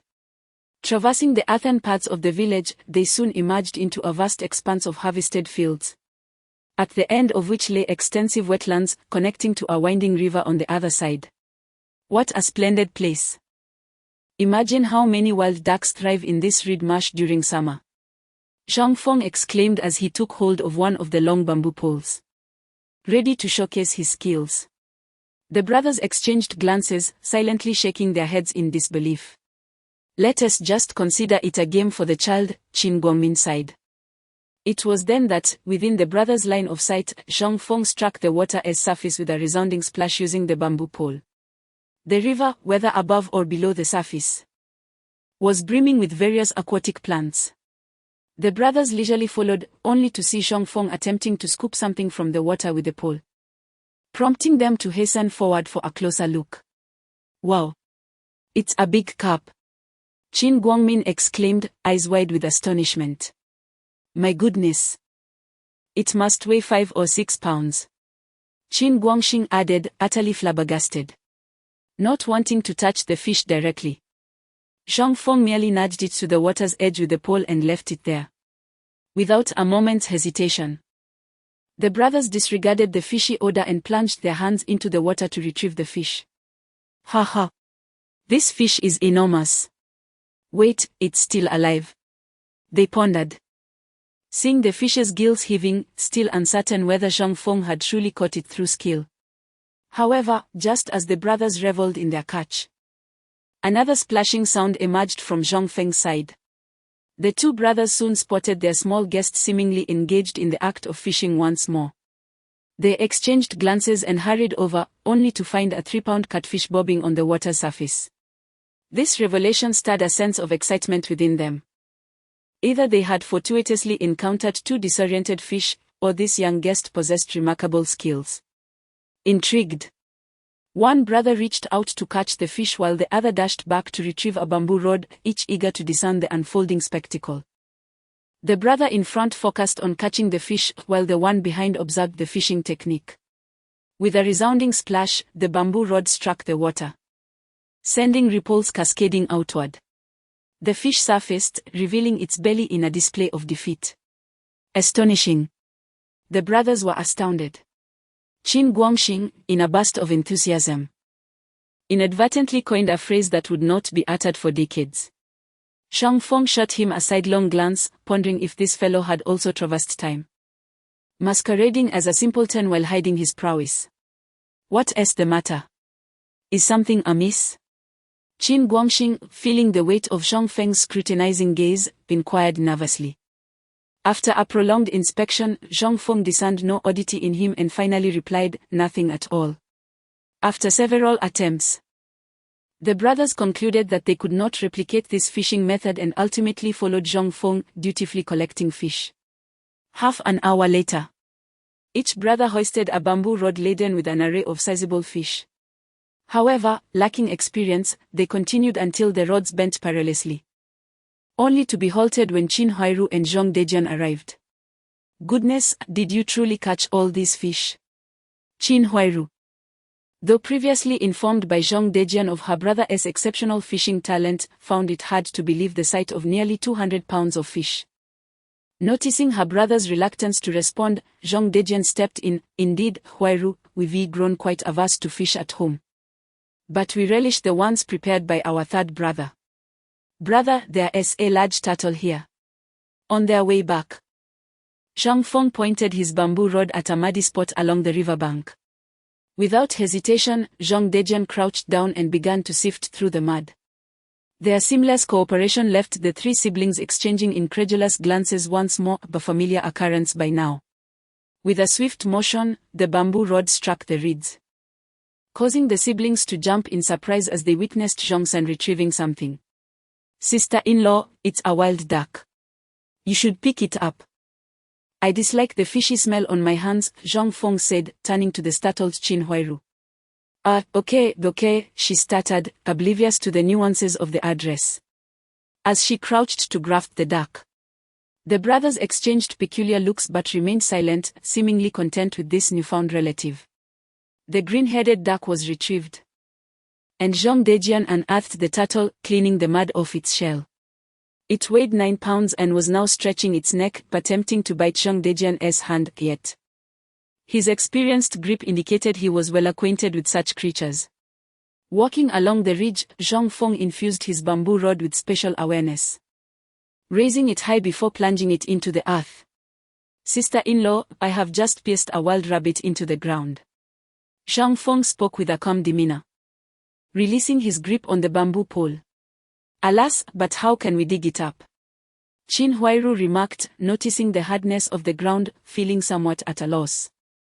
"No worries, we can just ask Guangmin and Guangxing to bring shovels when we return home," Zhang Feng replied nonchalantly, leaving the bamboo pole stuck in the earth. "But what if someone else digs it up?" Qin Huairu stood anxiously, realizing that meat is far too precious for ordinary families in these times. Sister Huairu. Only we know the rabbit is beneath us. If we remain silent, who would ever find out?" Zhang Dejian, seeing Qin Huairu's pitiful expression, immediately felt a pang of sympathy and reminded her. Witnessing this, Zhang Feng silently rejoiced, thinking, truly, Qin Huairu, known as the White Lotus, has already ensnared my elder brother's heart. Fortunately, we have secured our prize ahead of others, turning it into our strategic advantage. It seems that I must urge my brother to act decisively, lest someone intercepts our fortune and we lose our opportunity. Upon returning to the village, the 5 of them were pursued by a throng of villagers, primarily the 2 Qin brothers being questioned. Qin Huairu, disregarding her shyness, grasped Zhang Dejian's hand and pulled Zhang Feng homeward, leaving the village pursuers to the brothers.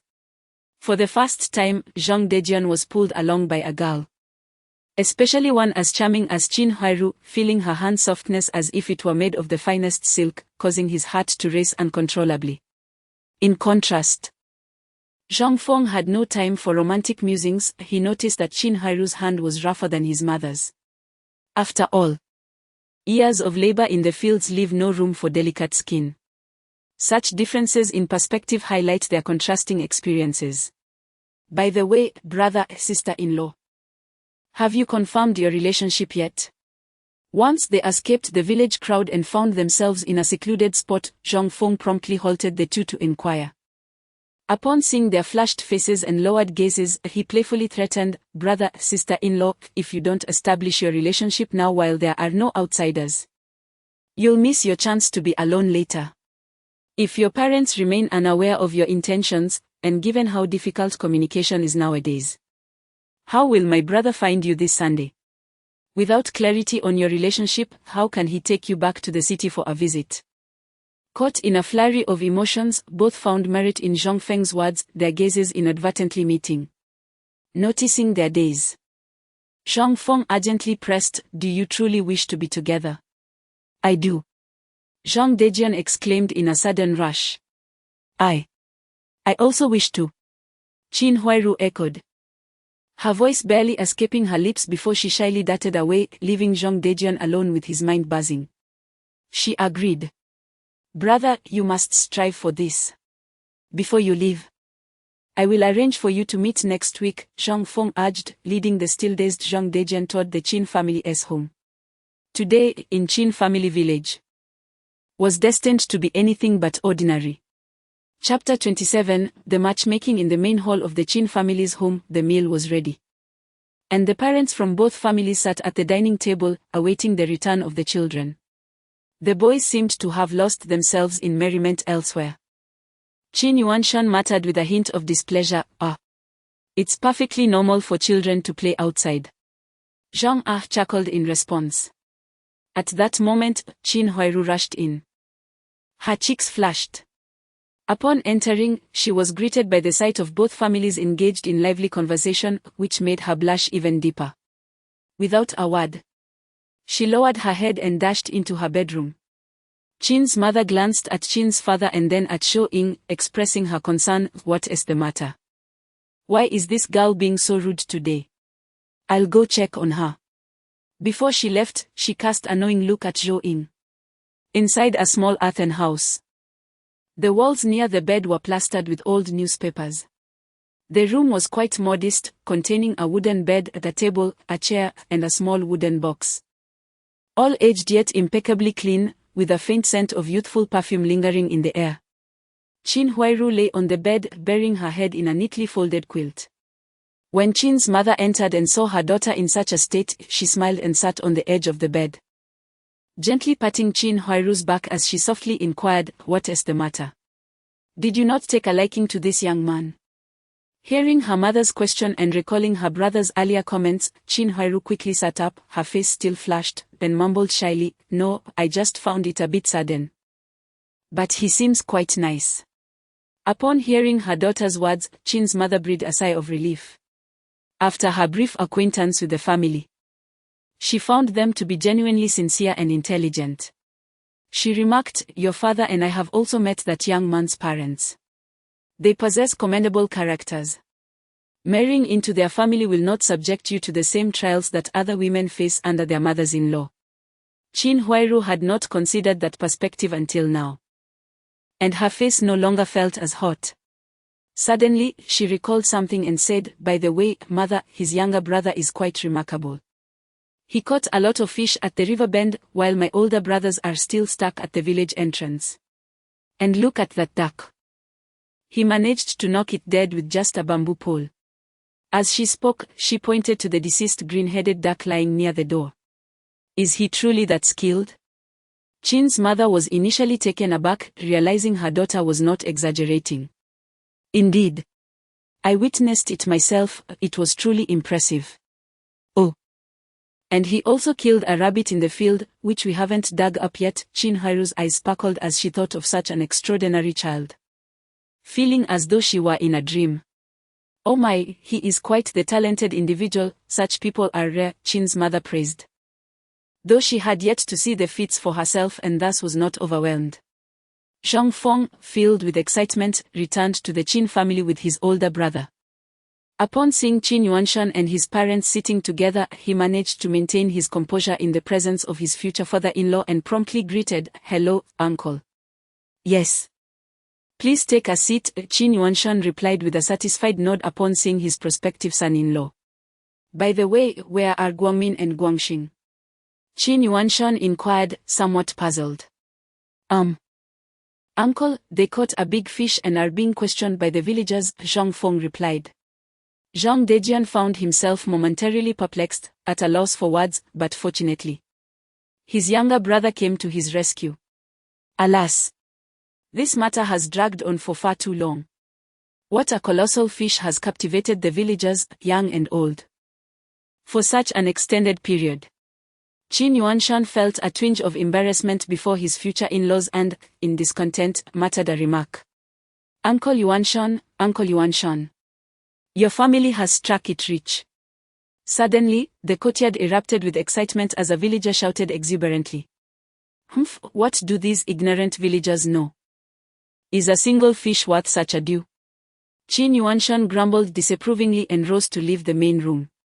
However, upon stepping into the courtyard and witnessing his two sons shouldering two bamboo poles laden with fish, he was left dumbfounded, his jaw nearly dislocating in disbelief. What on earth? How did you two manage to catch so many fish?" Seeing their father's astonishment, the brothers, Qin Guangmin and Qin Guangxing, dared not conceal the truth. "It was our sister's husband's brother who caught them." Sister's husband's brother. Qin Yuanshan found himself momentarily bewildered by such an explanation. Is it that child who came from the family? Qin Guangmin, too, struggled to comprehend his father's train of thought. At that moment, Zhang Ah's entire family and the mother-daughter duo of Qin Huairu, drawn by the commotion, emerged from their home. The courtyard was now teeming with villagers, reminiscent of the time the Zhang family had prepared meat in the yard. After conversing with his sons for a while, Qin Yuanshan turned his gaze, laden with curiosity, towards the composed Zhang Ah. "Brother, what do you make of this?" Qin Yuanshan found himself in a quandary. Had this fish belonged to him, he would have surely shared some with the villagers. Zhang Ah shot a glance at his own two sons, sighed, and pulled Qin Yuanshan aside to whisper something. "Brother, are you truly not interested?" Qin Yuanshan asked, genuinely surprised. "Brother, do you think with this troublesome lad of mine, I would lack for anything?" Zhang Ah shrugged his shoulders in resignation. "Your words leave me speechless. Very well, we shall proceed as you suggest," Qin Yuanshan replied, casting an odd glance at Zhang Feng. He then called over his wife and whispered a few words to her before approaching the crowd. "Guangzhu, go fetch your father. We'll distribute the fish to everyone shortly."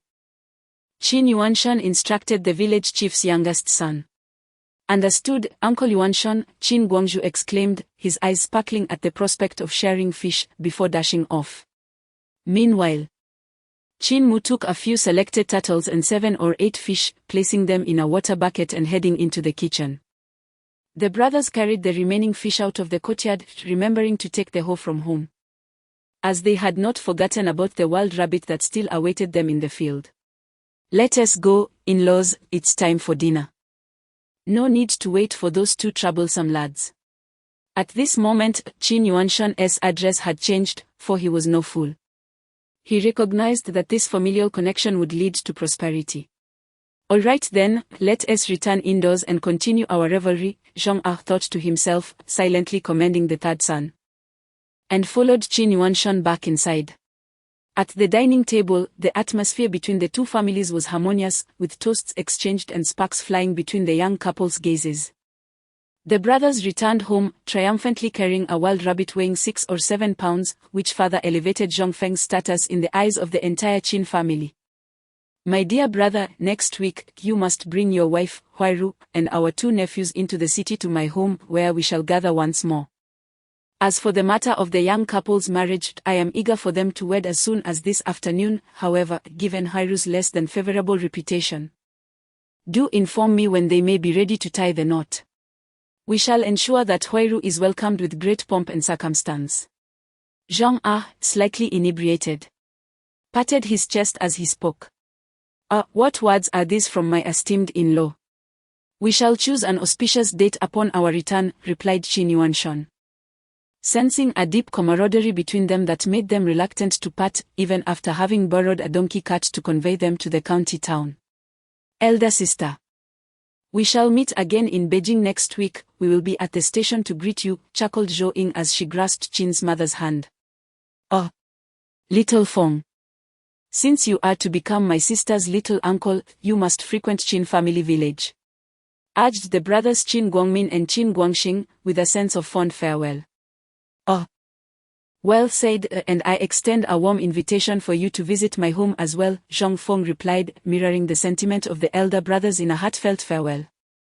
"Brother Dejian, I look forward to seeing you next week," whispered Qin Huairu as she discreetly slipped a handkerchief to Zhang Dejian, leaning in to whisper softly in his ear. A fragrant breeze wafted by, momentarily flustering Zhang Dejian, who then nodded earnestly, "Yes. By the way, Huairu, this is a token I have cherished since childhood." A rare Kaiyuan tongbao, which he removed from the red string around his neck and placed in Huairu's hands. Before their departure, Zhou Ying pressed upon Qin Huairu a generous gift of 100,000 as a greeting. At last, the family boarded the bus back to the city. And as the window opened, Zhang Dejian frequently turned to gaze at the diminishing figures of those he was leaving behind. "Look. Our eldest seems to have left his soul behind," Zhou Ying teased her husband and Zhang Feng in the back row, sharing a quiet laugh at their eldest's sentimental nature. Chapter 28, The Visitor. In November, the onset of a snowstorm heralded the official arrival of a frigid winter. On this day, The adults in the household ventured out to haul several loads of coal back to the yard. A scene mirrored by the other families in the neighborhood as they prepared for the winter ahead. In the east wing of the front courtyard, Mr. Zhou, the elderly man living alone next door, inexplicably decided to sell the house he inhabited, which happened to constitute 1/3 of the east wing. The first potential buyer he approached was none other than the Zhang family, who resided adjacent to him. Upon learning of Mr. Zhou's intentions, Zhang without haggling, joyfully purchased the property for 350,000 yuan, a sum exceeding the market price by 1 million. Elated, Mr. Zhou, fearing that Zhang might reconsider, immediately accompanied him to the military management office to finalize the transfer of ownership. Upon returning, he swiftly gathered his belongings and departed, leaving behind all pots, pans, and furniture. Consequently, the Zhang family acquired the entirety of the east wing of the front courtyard. Zhang Feng praised his father's actions, eagerly articulating a long-considered plan. He envisioned excavating a cellar in the space between their east wing and the new acquisition.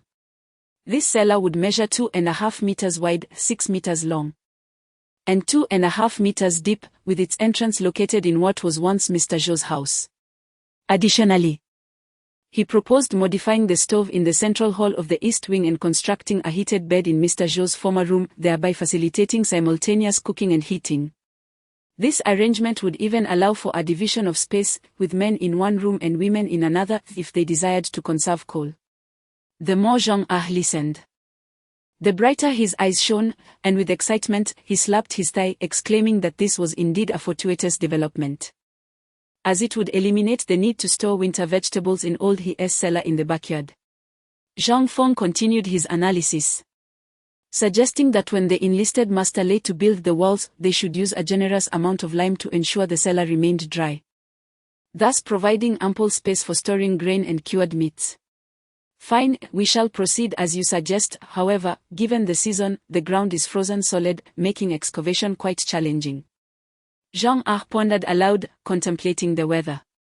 Is it really an issue to pay extra for the cellar excavation? Zhang Feng scoffed. Let us put this matter on hold until after we host your brother-in-law and his family tomorrow. Zhang was referring to the impending visit of Qin Huairu and her family to the city. In the blink of an eye, a week had passed. For others, the week bore little difference, yet it was a torment for the lovesick Zhang Dejian, who spent the week distracted and listless, frequently reprimanded by his superiors at work. After enduring a torturous week, he had lost several pounds. Truly, one cannot help but ponder the nature of love, which can drive one to the brink of despair. Amidst his parents' frustrations with his lack of ambition, the weekend finally arrived. Early in the morning, before dawn broke, Zhang Dejian arose to groom himself, which amounted to donning his unpatched cotton clothes and shoes, as the Lenin-style attire had yet to gain popularity at the grassroots level. I must say, you've gone too far. The earliest bus arrives no sooner than 9:30. Why are you so eager?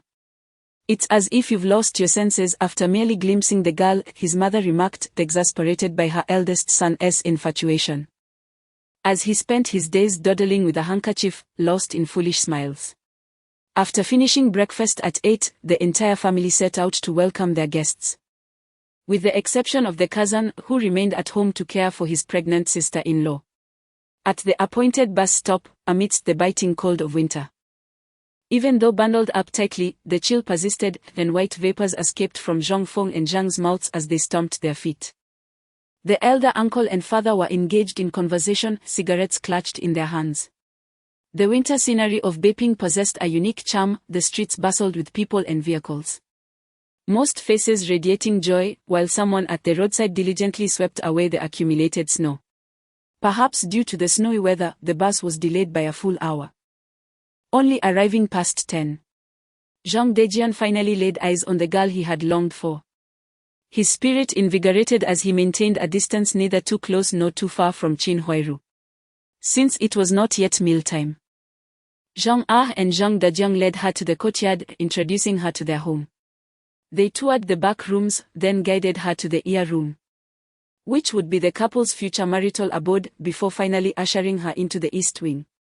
In the east wing, cousins and sisters-in-law were gathered, the rooms congregating warmth, Due to the number of guests, the space felt cramped, prompting the men and women to separate into different rooms.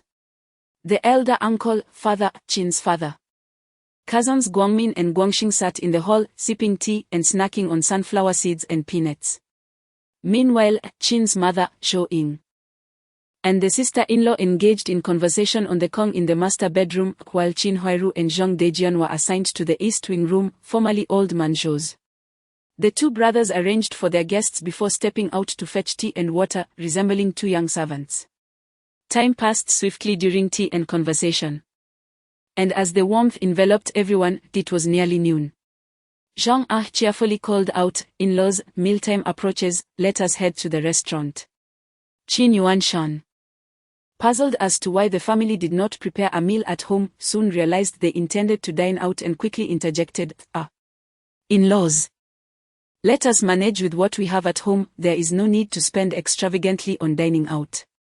No, today you are our guest.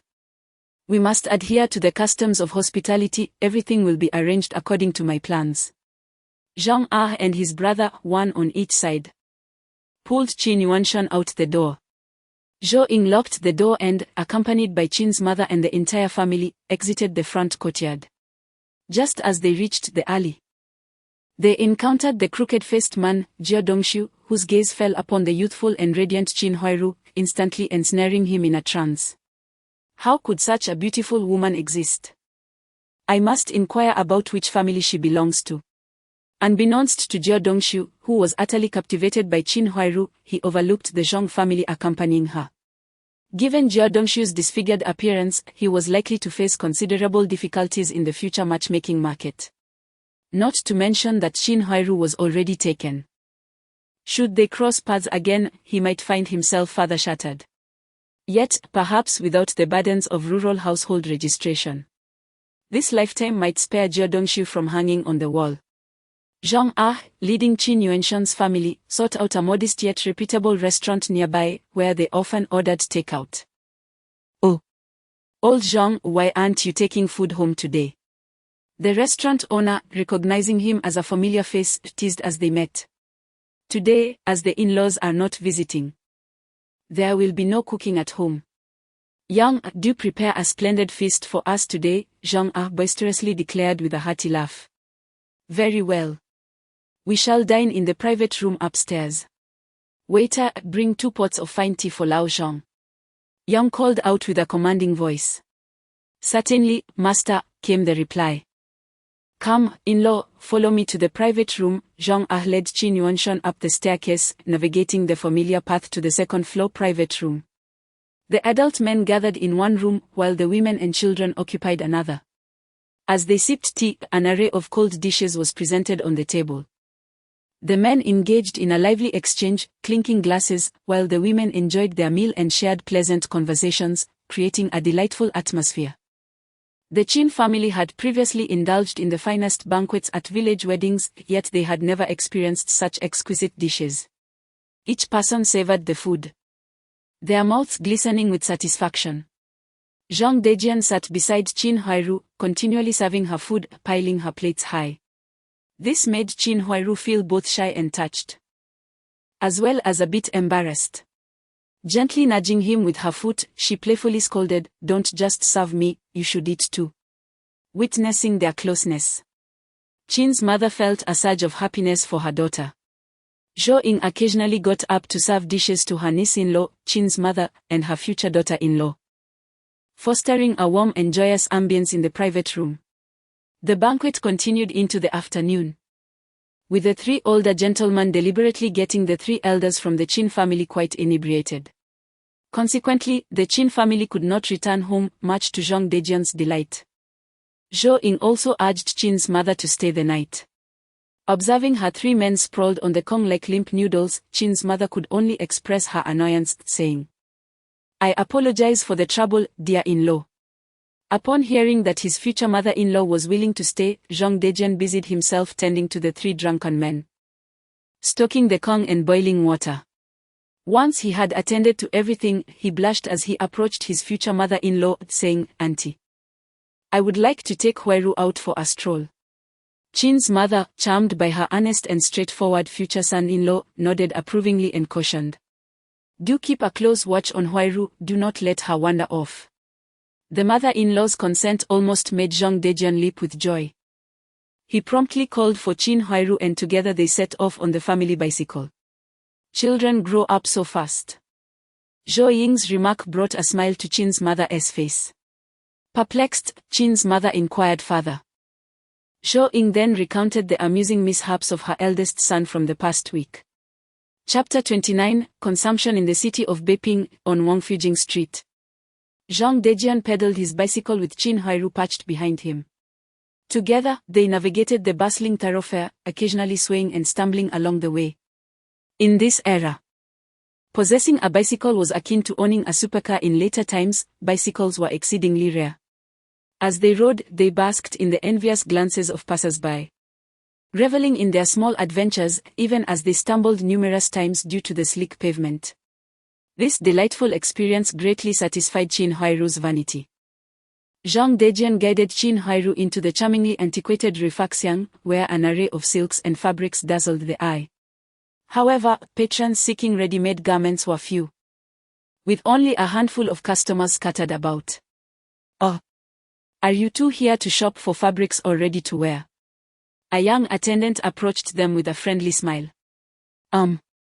We are looking to buy clothes, Zhang Dejian replied, glancing at the attendant. Very well, would you prefer to start with men's or women's wear? The attendant, noting the quality of Zhang Dejian's attire, recognized them as potential customers and pressed further. We look at women's wear, Zhang Dejian responded, his gaze wandering across the fabrics. Right this way, please, the attendant said with enthusiasm, leading them to the women's section. Qin Huairu blushed, her eyes flitting excitedly over the various fabrics and garments. The attendant meticulously took her measurements before presenting the clothing options. Madam, how about this blue floral cotton jacket? It's a new addition to our collection, he enthusiastically pitched. Qin Huairu's eyes sparkled. After all, who could resist beautiful clothing? She shyly inquired, excuse me, how much is this? Oh, it's not too expensive, just 120,000 yuan. However, if you decide to purchase it, I can offer it to you for 100,000 yuan, the attendant replied. That is too expensive. Let us go. Qin Huairu exclaimed, startled by the price. Reluctantly, she tore her gaze from the blue floral jacket and tugged at Zhang Dejian to leave. The attendant, slightly bemused, thought to himself that perhaps they were not significant clients, considering they hadn't inquired about the prices beforehand. He decided it would be best to showcase more affordable fabrics. However, Zhang Dejian, undeterred, turned to the attendant and said, actually, please wrap up that jacket for me. Oh, you want it? Certainly. The attendant, taken aback by the sudden decision, quickly collected the jacket and prepared to lead them to the counter. Wait a moment, let my companion select 2 more outfits. And also 2 pairs of trousers, made from fine cotton, Zhang Dejian called out again, his tone affable and generous. The attendant's heart leapt. It appeared they were indeed significant clients. Of course, sir. Right this way, madam, he replied, his voice brimming with enthusiasm. Dejian, this is too expensive, Qin Huairu whispered shyly. Her face flushed at being referred to as his companion. Huaijumiai, today I am well prepared financially, do not fear the expense. Shortly, we shall purchase shoes and then take you to Daxiangkan for some pastries, concluding with a delightful meal of lamb hot pot at Donglishan. Zhang Dejian has devoted an entire week in preparation for this day, or how could he allow his cherished Qin sister to turn him down? It's too expensive. You shouldn't spend recklessly, Qin Huairu protested verbally, yet internally she felt a sweet delight at his attentiveness. She found it difficult to resist new clothing. Nor could she refuse the affectionate yet assertive manner of someone who cares for her. Thus, Qin Huairu opted to acquiesce, occasionally regaining her composure to feebly resist, but ultimately succumbing to his wishes. The young couple joyfully indulged in shopping and culinary delights, their affection blossoming rapidly. Moreover, Chin Huairu replaced her old attire with new garments, which, upon donning, enhanced her beauty and caused many passers-by to glance back in admiration. Meanwhile, Zhang Feng was alongside his uncle and cousin, Zhang Zheng, wielding long nets and carrying balap sacks, fishing by the banks of the Beai River. Despite numerous encounters, both the uncle and Zhang Yong remained astonished each time they broke the ice, revealing countless fish leaping from the water. "With you around, we shall never go hungry." Even in lean years, the uncle exclaimed as he scooped fish onto the bank while the cousins swiftly gathered them, their voices filled with amazement. One cousin, while collecting fish, remarked with sincerity, "If we were fishing in the northeast, I reckon we'd have the house buried in fish." Oh! Given the favorable winter fishing conditions, we must catch as many fish as possible to sell. Now that times are finally stabilizing, our family has endured so much hardship. We must stockpile grains and cured meats to replenish our bodies after years of deprivation. Zhang Feng focused on locating fish spots while his younger brother handled the task of breaking the ice to retrieve them. The group strategically chose secluded riverbanks for fishing, frequently changing locations to avoid allowing outsiders any advantage. Ever since the completion of their house in Zhuojiakan, Zhang Dejiang and his nephew Zhang Feng have been tirelessly transporting grains and cured meats into their cellar. This has been a family endeavor, driven by the fear of future famine. With the front east wing of the house in the city now intact, they were preparing to excavate a cellar between their two houses. After filling 3 balap sacks with fish, the uncle and nephew parted ways on the street to sell their catch through various channels. Zhang Feng and Zhang Zheng walked along the street, selling fish to nearby restaurants. By evening, at the Zhang family's east wing, the brothers returned home with 6 takeout boxes filled with meat dishes they had borrowed. Upon entering, they found their mother and Aunt Chin steaming buns at the stove, while the dining table was adorned with 3 takeout boxes and 3 grease-stained paper wrappings. The rich aroma of braised meat wafted through the air, and the sound of men chatting could be heard from Old Man Shou's house nearby. Astonished by the quantity of takeout boxes the children had brought back, Chin's mother pondered what kind of household this was to provide such a feast. The golden, fluffy buns exuded a distinctive wheat fragrance, prompting her to swallow hard in anticipation. "Where are the Jian and Huairu? It is almost time for dinner," murmured Chin Mu as the sky gradually darkened.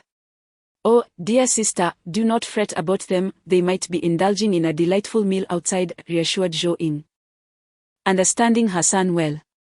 As dusk approached, her confidence in her assumption grew. Zhou Ying placed the dishes brought back by her elder brother and Zhang Feng into the steamer to warm. Chin Mu retrieved a plate and arranged several pieces of marinated delicacies.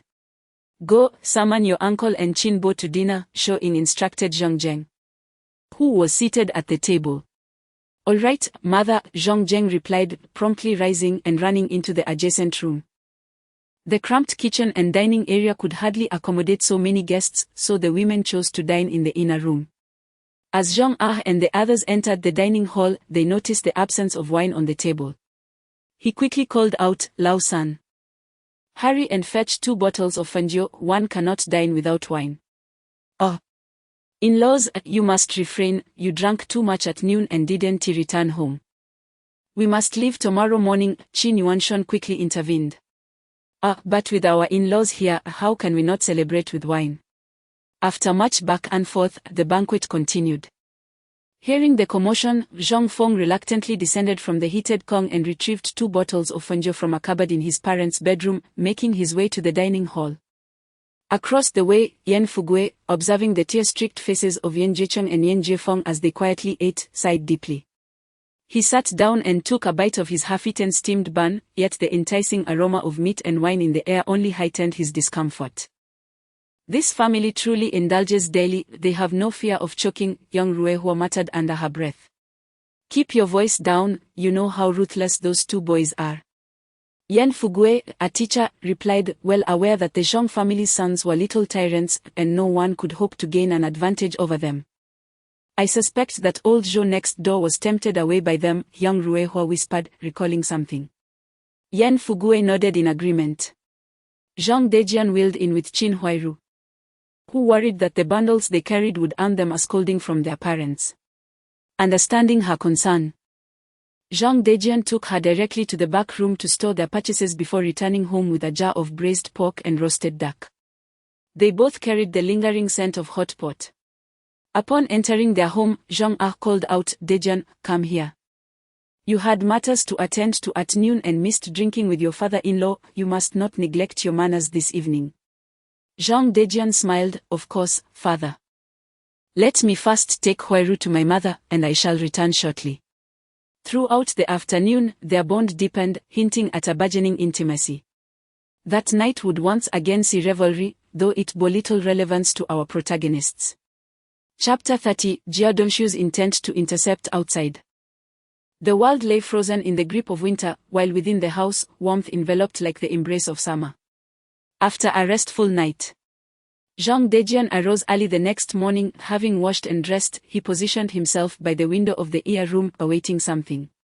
Approximately 20 minutes later, Qin Huiru emerged from the eastern chamber, ready to wash up. Upon seeing her, Jean Dejian promptly opened the door and stepped outside. Qin Huiru, blushing, offered a shy smile and softly inquired, "Dejian, have I slept in too late?" The moment Jean Dejian laid eyes on his beloved, his spirit soared. And he quickly replied in a hushed tone, "No, I rose early. You are not late at all." A sudden burst of laughter escaped Qin Huiru, causing her to inadvertently spray the water she was rinsing with. After a swift wash, she joined Jean Dejian as they stepped out together. At the entrance of the alley, at Liu's breakfast shop, Jean Dejian guided Qin Huiru to a table where bowls of stir-fried liver, fried dough sticks, and steamed buns awaited them. They savored their meal with leisurely bites. Once they finished, they packed a large pot of soybean milk, 30 fried dough sticks, 20 sesame cakes, and several buns for the journey home.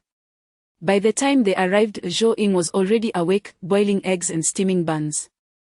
The family's delightful meal stemmed from Zhong Feng's awareness that in a few years, they would enter an era of rationed economy, where resources would become scarce. To indulge again would only be possible after the reforms began. After breakfast, despite the Zhong family's fervent wishes for the Qin family to stay, they reluctantly boarded the bus home. It was only as they were departing that Qin's mother noticed the clothing Jean Dejian had purchased for her daughter. Though slightly annoyed with her daughter, she felt a sense of comfort knowing her future son-in-law cared for her well. Zhang had hoped that Qin Yuanshun would bring the entire family over the following week, but was gently declined by Qin Yuanshun, who felt uncomfortable with the lavish hospitality of the Zhong family, believing it inappropriate to continually take advantage of their generosity. The engagement between the young couple had been set for the 6th day of the Lunar New Year, a delay that Zhang Dejian found excessive.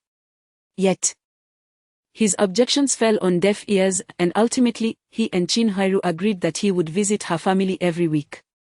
Amidst the tender farewells of the couple, the bus back to Chongqing gradually pulled away. Unbeknownst to the Zhong family, however, Jia Dongshu, the man with the crooked face, had boarded the bus at the next stop. Sitting in the back, he cast a greedy gaze towards Qin Huiru, seated with her family in the front. Jia Dongshu silently seethed, as long as they remain unmarried. I still have a chance. He pondered how several of his uncles lived in Chongqing, planning to enlist their aid in finding a matchmaker to propose to the Qin family, offering a bride price higher than Zhang's. Surely, a rural girl would be tempted, and even if she were not, what of her family? The thought filled Jia Dongshu with a sense of vindictive joy at the prospect of successfully outmaneuvering the Zhong family. This encounter did not leave Zhang Dejian in a state of anxiety. Rather, having spent much of his savings, he gained a clearer understanding of the value of money. Consequently, that week he devoted himself to mastering welding techniques, hopeful that his factory would grant him a salary increase. Of course, such a prospect was unlikely. Prior to the era of cooperative enterprises, one could only hope for a raise by enduring the test of time, waiting until the senior craftsman retired. As winter days slipped by, time continued to flow, dividing the lives of students and workers alike. It is worth noting that when Jia Dongshu arrived at his uncle's home, his 3 uncles bore him no goodwill. Were it not for the 3 acres of land allocated to Jia Zhongsha in their hometown, which they rotated farming among themselves, Providing only half of the harvest to Jia Zhongsha in the city each year, they would hardly have bothered with their sister, Jia Zhongsha, who merely scavenged from the Jia family. In light of Jia Dongshu's generosity in purchasing half a pound of pork for each family and covering the matchmaker's fee himself, they merely acted as intermediaries, indifferent to whether the match succeeded or not, as the meat would ultimately find its way to their tables regardless. The matchmaker, having been summoned, wasted no time in voicing her conditions upon seeing Jia Dongshu's rather unseemly appearance, stating that she would not guarantee success unless the matchmaking fee of 5,000 yuan 50 cents was paid upfront. Suppressing his anger and the urge to retaliate, Jia Dongshu reluctantly handed over the fee. Once the matchmaker received the payment, she promptly escorted Jia Dongshu to Qin Jiawan. She had previously spoken to the eldest son of the Qin family about a match, but the daughter had rejected him for his family's poverty. A series of knocks echoed at the door. "Who is it?" A woman's voice called from within the courtyard. With a creak, the courtyard door swung open, revealing Qin Huairu. "Oh, are you Aunt Zhu? Are you looking for my mother?" Qin Huairu inquired, her voice tinged with surprise upon recognizing a familiar face. "Ah, it's Huairu. Is your mother home?" Upon seeing the lovely girl, the matchmaker understood why this young man from the city was so determined to make a visit. "Yes, please come in, Aunt Zhu." Qin Huairu stepped aside to allow her entry. "Huairu. Oh, is that Sister Zhu?" As Qin's mother emerged from the house, she asked her daughter who had arrived, only to see the visitor herself. "Oh, come in, Sister Zhu." Qin's mother greeted warmly. "Huairu, don't leave just yet, today's visit is specifically for you," the matchmaker called out as she noticed Qin Huairu preparing to step out. "Me? What business do I have?" Qin Huairu asked, her face a picture of astonishment. "Indeed. Sister Zhu, what does this have to do with Huairu?" Qin's mother echoed, equally surprised. Seeing both mother and daughter looking at her, the matchmaker smiled broadly and explained, "Well, this young man from Beiping City has taken a liking to your Huairu and entrusted me to bring him here to meet her." At this revelation, silence enveloped the Qin household. The matchmaker, oblivious to the abrupt stillness, was about to sing Jia Dongshu's praises when Qin's mother tactfully interjected, "Well, Sister Zhu, my Huairu is already engaged, and the betrothal gifts have been exchanged." Qin's mother cast a brief glance at Jia Dongshu, finding him somewhat familiar, though she could not recall where she had seen him before. His peculiar appearance, however, was rather unsettling, prompting her to wish to send him on his way. "Ah, Huairu is already promised to someone." The matchmaker expressed mild surprise, feeling a twinge of regret, as a beautiful girl like Huairu could have been introduced to a wealthier family, bringing her some benefit as a matchmaker. "Yes, we are preparing for the wedding in the near future," Qin's mother stated resolutely, aiming to quash any lingering hopes the young man might harbor. "No. This is unacceptable, he cannot marry that scoundrel Zhang Dejian." Rejected, Jia Dongshu suddenly became agitated. And in his haste, he inadvertently revealed his acquaintance with Zhang Dejian. "How do you know Dejian?" Upon hearing this, Qin's mother's expression darkened instantly. "How dare you speak ill of my Dejian?" Furious at the slander against her beloved, Qin Huairu seized the door bolt, prepared to drive him away. "What is happening here?" The matchmaker, Zhu, was taken aback by the rapid shift in atmosphere. "Sister Zhu, this person knows Huairu's partner's name and comes here uninvited, he clearly harbors ill intentions." At this moment, Qin's mother wielded a broom, ready to strike. "Oh dear, how can you act in such a manner? Are you not tarnishing my reputation?" Zhu the matchmaker quickly grasped the situation and refused to back down. Seeing this, Jia Dongshu internally cursed his misfortune. Yet, disregarding the consequences, he exclaimed, "Sister Huairu, you must not ally with the Zhang family, they are not good people. Their children have the audacity to beat up the elderly in the courtyard. Huairu, hurry and call the villagers, there are bad people at home." Qin's mother, perceiving Jia's apparent madness, directed her daughter, who stood at the door. Enraged by the continuous disparagement of her partner, Chin Hairu responded with determination and rushed out. Jia Dongshu attempted to follow her to continue speaking, but Chin's mother, seeing this, could not allow it. She raised her broom and struck him across the back. Ouch! Jia Dongshu cried out in pain, shielding his head. In Chin family village, where 70 to 80% of the inhabitants were relatives, his outburst attracted a crowd in no time. It was only then that Jia Dongshu fully realized the gravity of his situation, yet it was too late. Within moments, he was surrounded and beaten to the ground by the villagers of Chin family village. Chapter 31. The first fundraising event fails. Alas! What a misfortune! The matchmaker, Shu, was nearly livid, her face turning an ominous shade of green. She thought to herself, this crooked-mouthed man from the city is utterly despicable. Knowing full well that others are involved yet still trying to pry her away. If word of this spreads, who would dare seek her services for introductions in the future?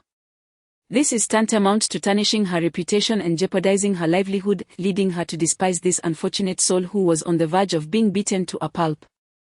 At that moment, Jia Dongshu lay unrecognizable, unconscious on a cart, being pulled towards Zhongjie village by one of his uncles. Faced with the matchmaker's relentless accusations, Zhang Jiutian, Jia Dongshu's second uncle, could only lower his head and pretend not to hear as he trudged back. Meanwhile, the Zhang family remained oblivious to the matter, preoccupied with their daily struggles. The cellar was being excavated again, with completion expected within a week. Naturally, this endeavor sparked gossip in the courtyard, though those who whispered dared only to do so in hushed tones.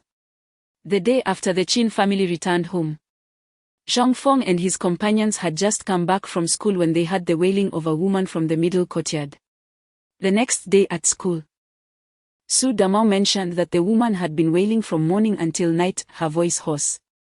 It was said that her son had sustained severe injuries and remained unconscious, with hospital expenses exceeding 200,000, prompting her to hastily bring her son back from the hospital. Upon learning that it was his apprentice's predicament, Yi Zhonghai pondered for a moment. That evening, leveraging his position as a mid-level worker at the steel factory, he summoned the residents of the courtyard to raise funds for the Jia family, a widow, and her orphan. This infuriated the families, as times were tough for everyone, and each penny was stretched to its limits.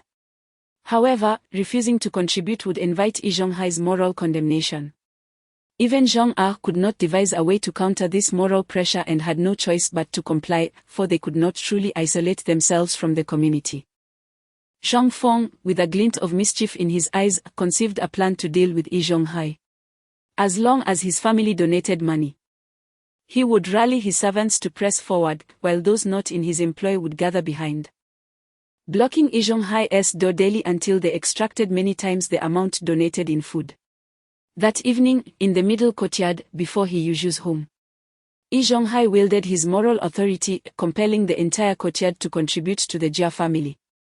At this point, the Zhang family ceased their wailing, unafraid of the consequences. As they stood before the crowd, holding a wooden basin for washing feet, Yi Zhonghai, brimming with confidence, stood on the steps, a triumphant smile gracing his lips as he addressed the assembly. We all reside in the same courtyard, and inevitably, we encounter troubles and obstacles. This is when the significance of neighbors becomes evident. Therefore, we must unite, support one another, and respect our elders. One cannot only think of oneself. Currently, the Jia family faces hardship, and I know all of you are kind-hearted neighbors willing to lend a hand. To set an example, I shall donate 50,000. Upon hearing Yi Zhonghai's pledge of 50,000, equivalent to 5 yuan, the crowd erupted in astonishment. In this era, 50,000 was a staggering sum. Yi Zhonghai's monthly salary was approximately 450,000, and with 50,000, one could even afford a bride in the countryside. However, the expression on Jia Zhang's face was far from pleasant. According to her perspective, as the master of Dongshu, he should at least contribute a month's salary. Only a few individuals caught sight of Jia Zhang's long face, and they furrowed their brows in response. Zhang Feng, murmuring to incite Su Damao, noticed the latter's eyes sparkling with enthusiasm as he nodded vigorously. Aunt Jia, why do you look so displeased? Are you unhappy with Uncle E's modest donation? From the back of the crowd, Su Damo shouted, though he was clever enough to realize he was being used as a pawn. So he quickly retreated into the throng after his outburst. Who's that little brat making a fuss? Just wait until I tear your mouth apart. Jia Zhang, realizing her true feelings had been exposed by a child's voice, recognized it as Su Damo from the backyard and immediately brandished her basin, intent on locating him among the crowd. Su Wuda, seeing his own child stepping forward and feeling maligned, darkened his expression. His wife, Su Mu, would not allow it. Stepping out from the crowd, she shouted, Jia Zhang, who are you calling a brat? I believe my Damo is right. You were clearly displeased because Uncle Yi's contribution was too little. Yi Zhonghai was taken aback for a moment, followed by irritation at Jia Zhang's inability to discern the proper time for restraint. As the situation threatened to spiral out of control, he bellowed to restore order. Enough. Both of you need to stop arguing, we have an injured person in the yard. Before Yi Zhonghai could quell the dispute, Yan Jicheng interjected. It seems Aunt Jia's family really doesn't need assistance, but at this critical juncture, they're still bickering with Aunt Su. Indeed. The Lu family in the backyard is struggling, single-handedly caring for Lu Jiecheng and Lu Yuanyuan. I think it would be more appropriate to donate to them. Liu Guangqi echoed at the right moment. Yes, it's already this late and they're still arguing. The Jia family doesn't seem to be in distress at all. Seeing so many people discontent with the donations, the adults in the courtyard began to voice their opinions, drowning out Yi Zhonghai's attempts to restore order. All right, everyone disperse. We have work to do tomorrow. Someone called out and others quickly responded. Okay, let us all go home. In the blink of an eye, families departed, leaving only the backs of the Jia and Yi families in the central courtyard. Sighing, Hidaching, his expression stoic, remarked, Oldie. Let us put an end to this for today, before leading his children back to their residence to rest. Once the crowd had dispersed, Yi Zhonghai, with a darkened countenance, pointed a finger at Jia Zhang, frustrated with her lack of restraint. At that moment, Jia Zhang realized she had jeopardized her own family's interests and began cursing the troublemakers. Noticing Yi Zhonghai's intention to leave, she immediately clung to him, feigning distress. Woe is me. Master Dongshu, you mustn't neglect my family. Meanwhile, Miao Tsuelan, witnessing Jia Zhang's persistent clinginess towards her husband, was incensed and firmly stated, Hey, Jia Zhang, keep your distance from my old Yi. But Jia Zhang was undeterred, tightly wrapping her arms around Yi Zhonghai's, adopting the persona of a desperate spirit. Oh, old Jia, please come and take a look. The entire courtyard bullies me, a solitary widow, please come quickly and take them all away. In your lifetime, you cared so much for Yi Zhonghai, yet he too has tormented us, the orphans and widows. I am truly furious. Hurry and take away these wretched, desolate souls. Miao Tsuelan, upon witnessing Jia Zhangsha wailing for her deceased husband in the courtyard, swiftly approached and seized Jia Zhangsha by the hair, exclaiming, Jia Zhangsha, you shameless hussy. Release my dear old Yi. I shall not hesitate to mar your scandalous face. At this moment, Yi Zhonghai felt an overwhelming urge to strangle Jia Zhangsha. His expression dark and foreboding as he implored, Sister-in-law, please, let go. The families, anxious to avoid any trouble, hurriedly sought refuge, peering cautiously to observe the three in the courtyard engaged in their tussle. It is indeed unfortunate that in this era, entertainment is scarce. Even the quarrels and brawls of neighbors are treated as amusement. However, when it comes to fights like that of the Zhong brothers, others can only watch in horror. Chapter 32, Tomatoes in Winter Life must continue unabated, unperturbed by the recent unsuccessful fundraising event. The Zhong family flourished as ever, with the cellar still under vigorous construction. In winter, when agricultural work came to a halt, the uncle returned to the courtyard to reside. Although he would often accompany several family members during the day to visit their home outside Dongzaiman, Zhang Dejiang refrained from entering the city. opting instead to cultivate the land in the countryside, thus providing a fallback for the entire family in the city. Of course, he genuinely enjoyed farming as well. By the weekend, the cellar was completed, and the heated bed in the house was also ready. Early in the morning, Zhang Dejian set out to purchase provisions for a trip to Chongping, intending to bring Zhongfeng along. Regrettably, none of the family members consented. The reason lay with his two older brothers, who had previously cautioned Zhang Dejian that the family's reluctance to accompany him stemmed from the fact that Zhongfeng was their assurance for a prosperous life. Without his frequent fishing excursions to exchange for money, how could they maintain their daily indulgences? Feeling somewhat resigned, Zhang Dejian embarked on his journey alone, while the rest of the family spent the entire Sunday fishing. In the evening, Zhang Zheng stood at one end of the dining table, with a small blackboard procured from an unknown source behind him. On it, he meticulously inscribed several traditional characters with chalk. He was deeply engrossed in teaching the adults in the household to recognize these characters. The effectiveness of this teaching method may be debated. Yet it was undoubtedly Zhang Zheng who benefited the most, akin to reviewing his own studies.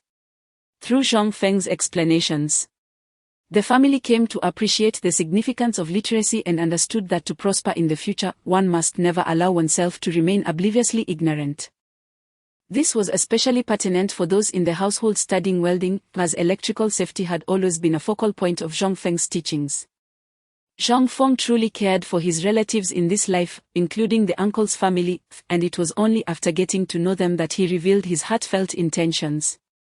Typically, each person would catch a sack of fish, and the proceeds from their sales were kept individually. Initially, the uncle's family vehemently opposed accepting this money, but they were eventually swayed by Zhang Feng's arguments. Days passed, and the Qin family no longer visited the city. Only Zhang Dejian made weekly trips to Chongping.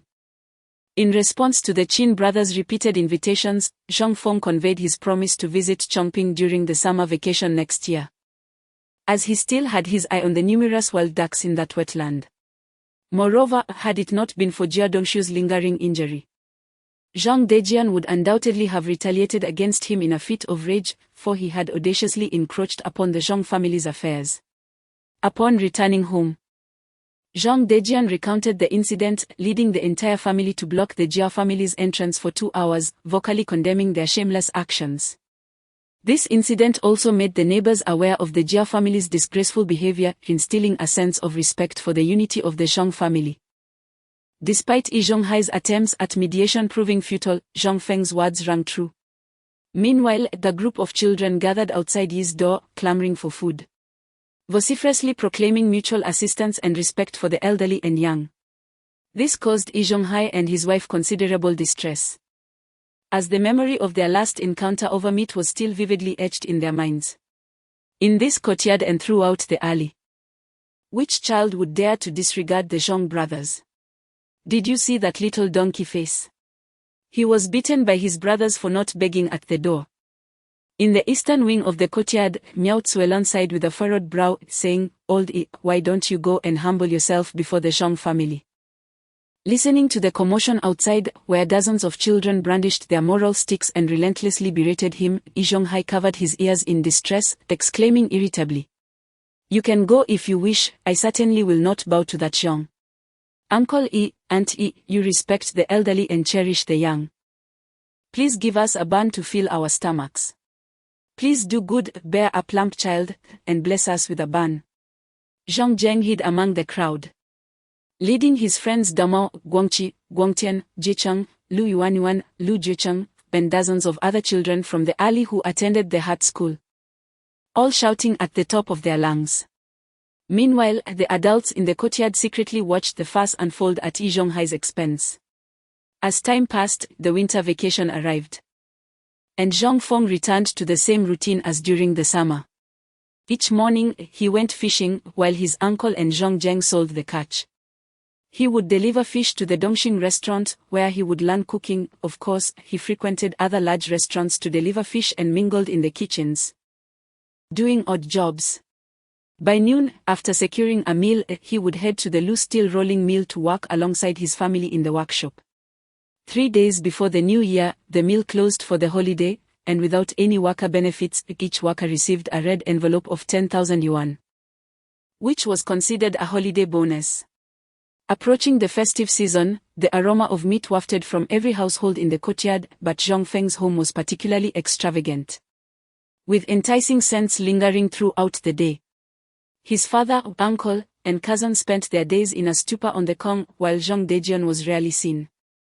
He was either in Chongping or on his way there.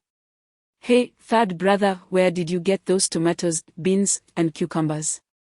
Zhou Ying asked in surprise, looking at the large bag of fresh vegetables Zhang Feng handed over. "Shoo, mother, keep your voice down. These are hard to come by.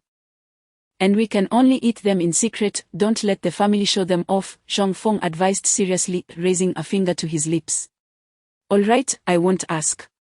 Zhou Ying replied joyfully, tucking the bag away. It was indeed rare to enjoy such delicacies at this time of year. "Mother, throw the discarded leaves into the stove to burn," Zhang Feng reminded her before leaving.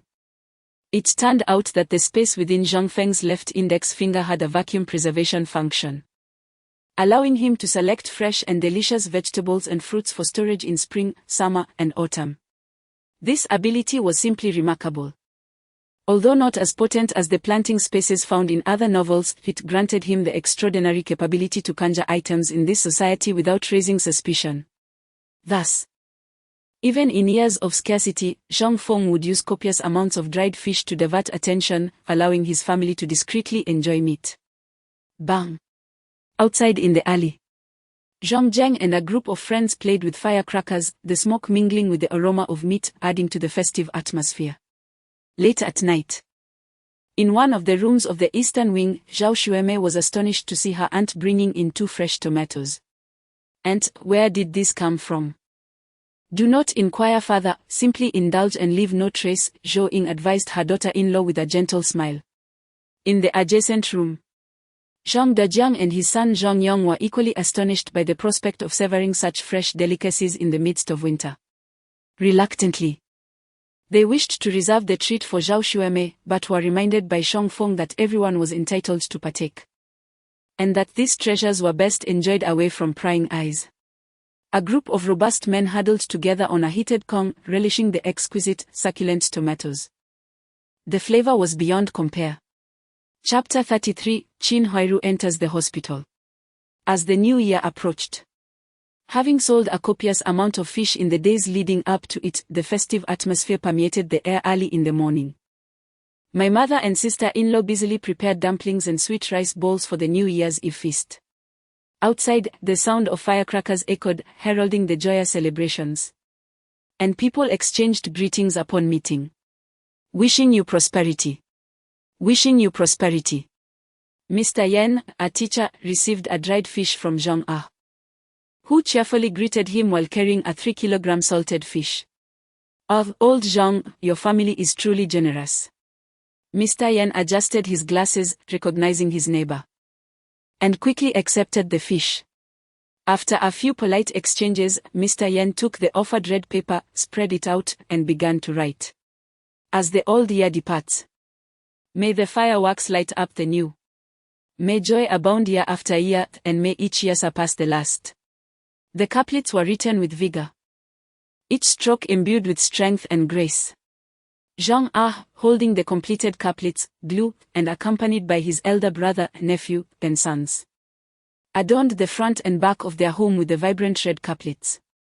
At noon, they enjoyed a lavish New Year's Eve dinner, and in the afternoon, the entire family ventured out of the city to Zhuojiakan to hang more couplets on the village houses. In the days following the New Year, the streets of the city buzzed with life, a stark contrast to the dark days of the previous year. Wangfujing, Deshila, Tianqiao, and the streets of Dianman were filled with delightful attractions that the Zhang family thoroughly explored. On the 3rd day of the new year, the adults returned to work at the steel mill.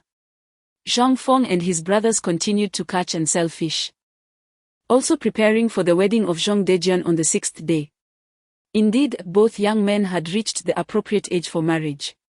During this time, Ordinary families typically did not indulge in extravagant celebrations. Firstly, it was not the norm, and secondly, the circumstances dictated otherwise. However, a banquet was still necessary. Given that there was a skilled chef in the courtyard with whom they had a good relationship, they opted not to make reservations at a restaurant. Naturally, the chef was Hidachin and his son, and the banquet cost 30,000 yuan, with all ingredients, aside from the fish, included in the package. They had, of course, reviewed the menu in advance, which comprised 6 cold and 12 hot dishes. As for Qin Huairu's side, Zhang Dejian made substantial expenditures, purchasing a hefty 200-kilogram black pig and 30 large fish funded by Zhang Feng, arranging for a banquet in the county seat. The Zhang family also invested significantly in acquiring a brand new Fidge bicycle and 2 standard sewing machines, one for his sister-in-law and one for Qin Huairu. In this era, finding 4 sewing machines in the entire alley was nearly impossible, and the women of the courtyard gathered to gawk at the 2 machines, each enviously touching and reluctant to leave. Many wondered what kind of family the Zhangs had been, speculating whether they were landlords or capitalists. This was also a reflection of how conservatively the Zhang family had guarded their fishing side business, otherwise, they would have aroused much envy, as the fish were in the river waiting for those skilled enough to catch them.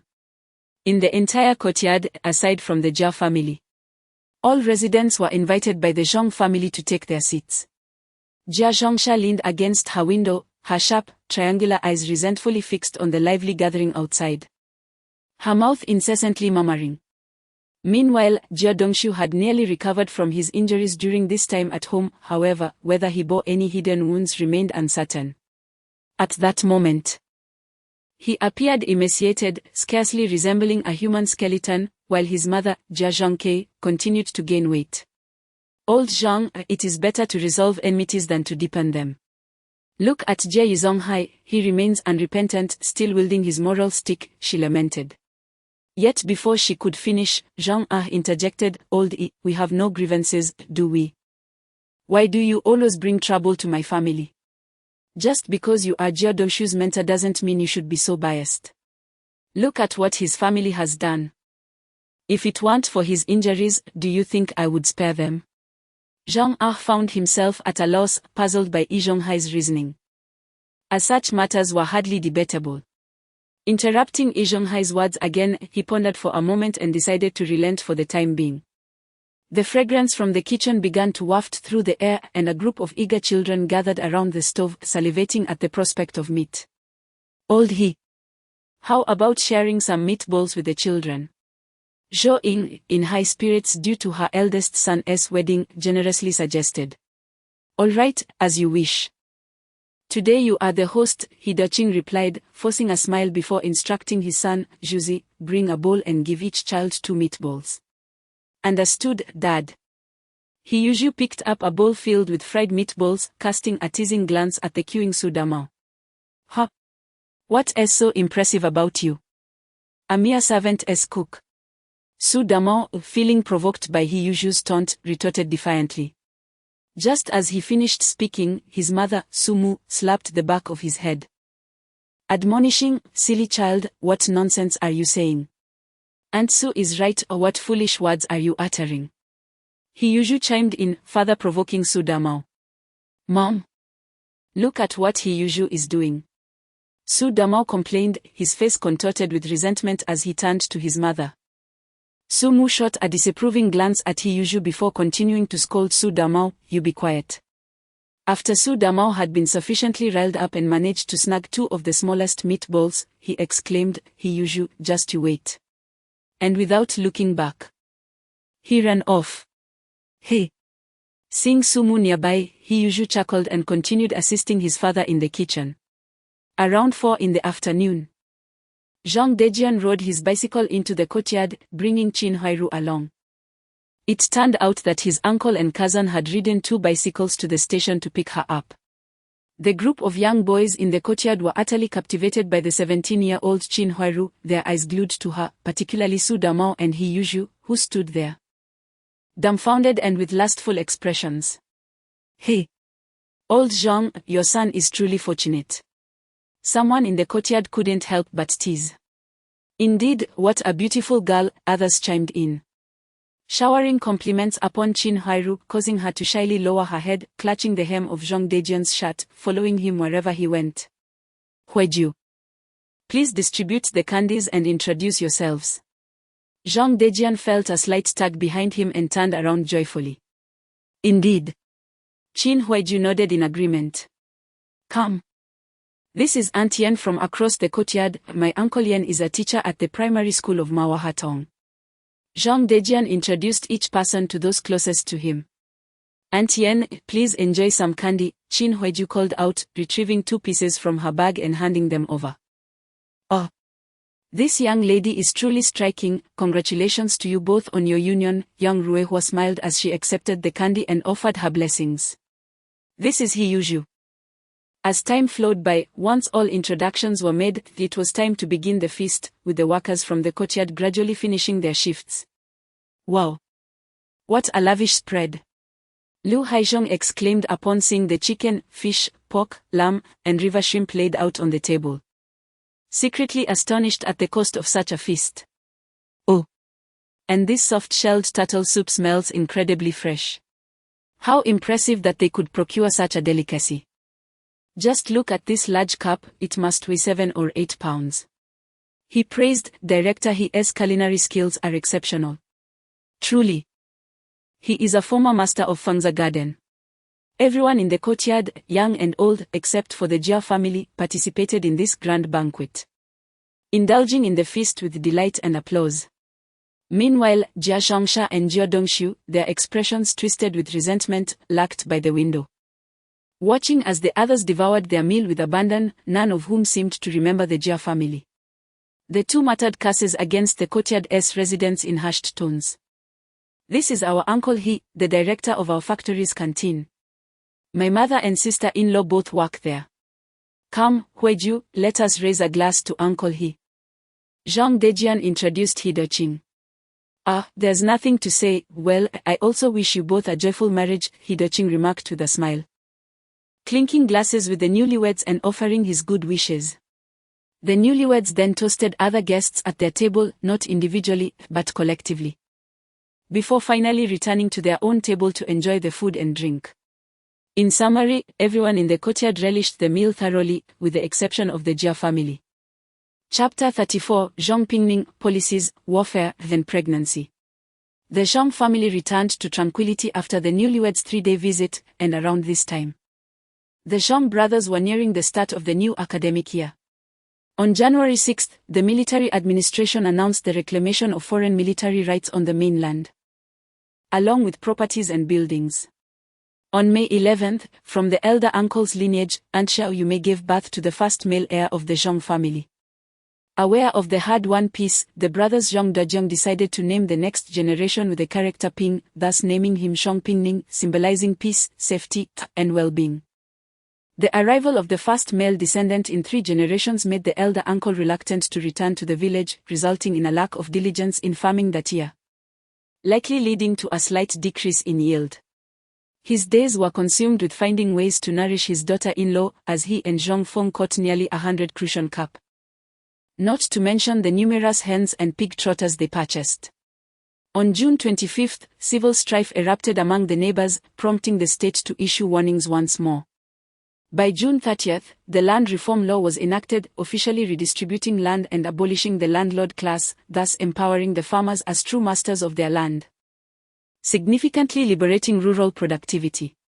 The elder uncle found himself in a dilemma, whether to move to the city or remain in the countryside. Ultimately, considering the proximity to the city and the desire to secure a retreat for his family, he chose to stay in Zhuojiazhuang.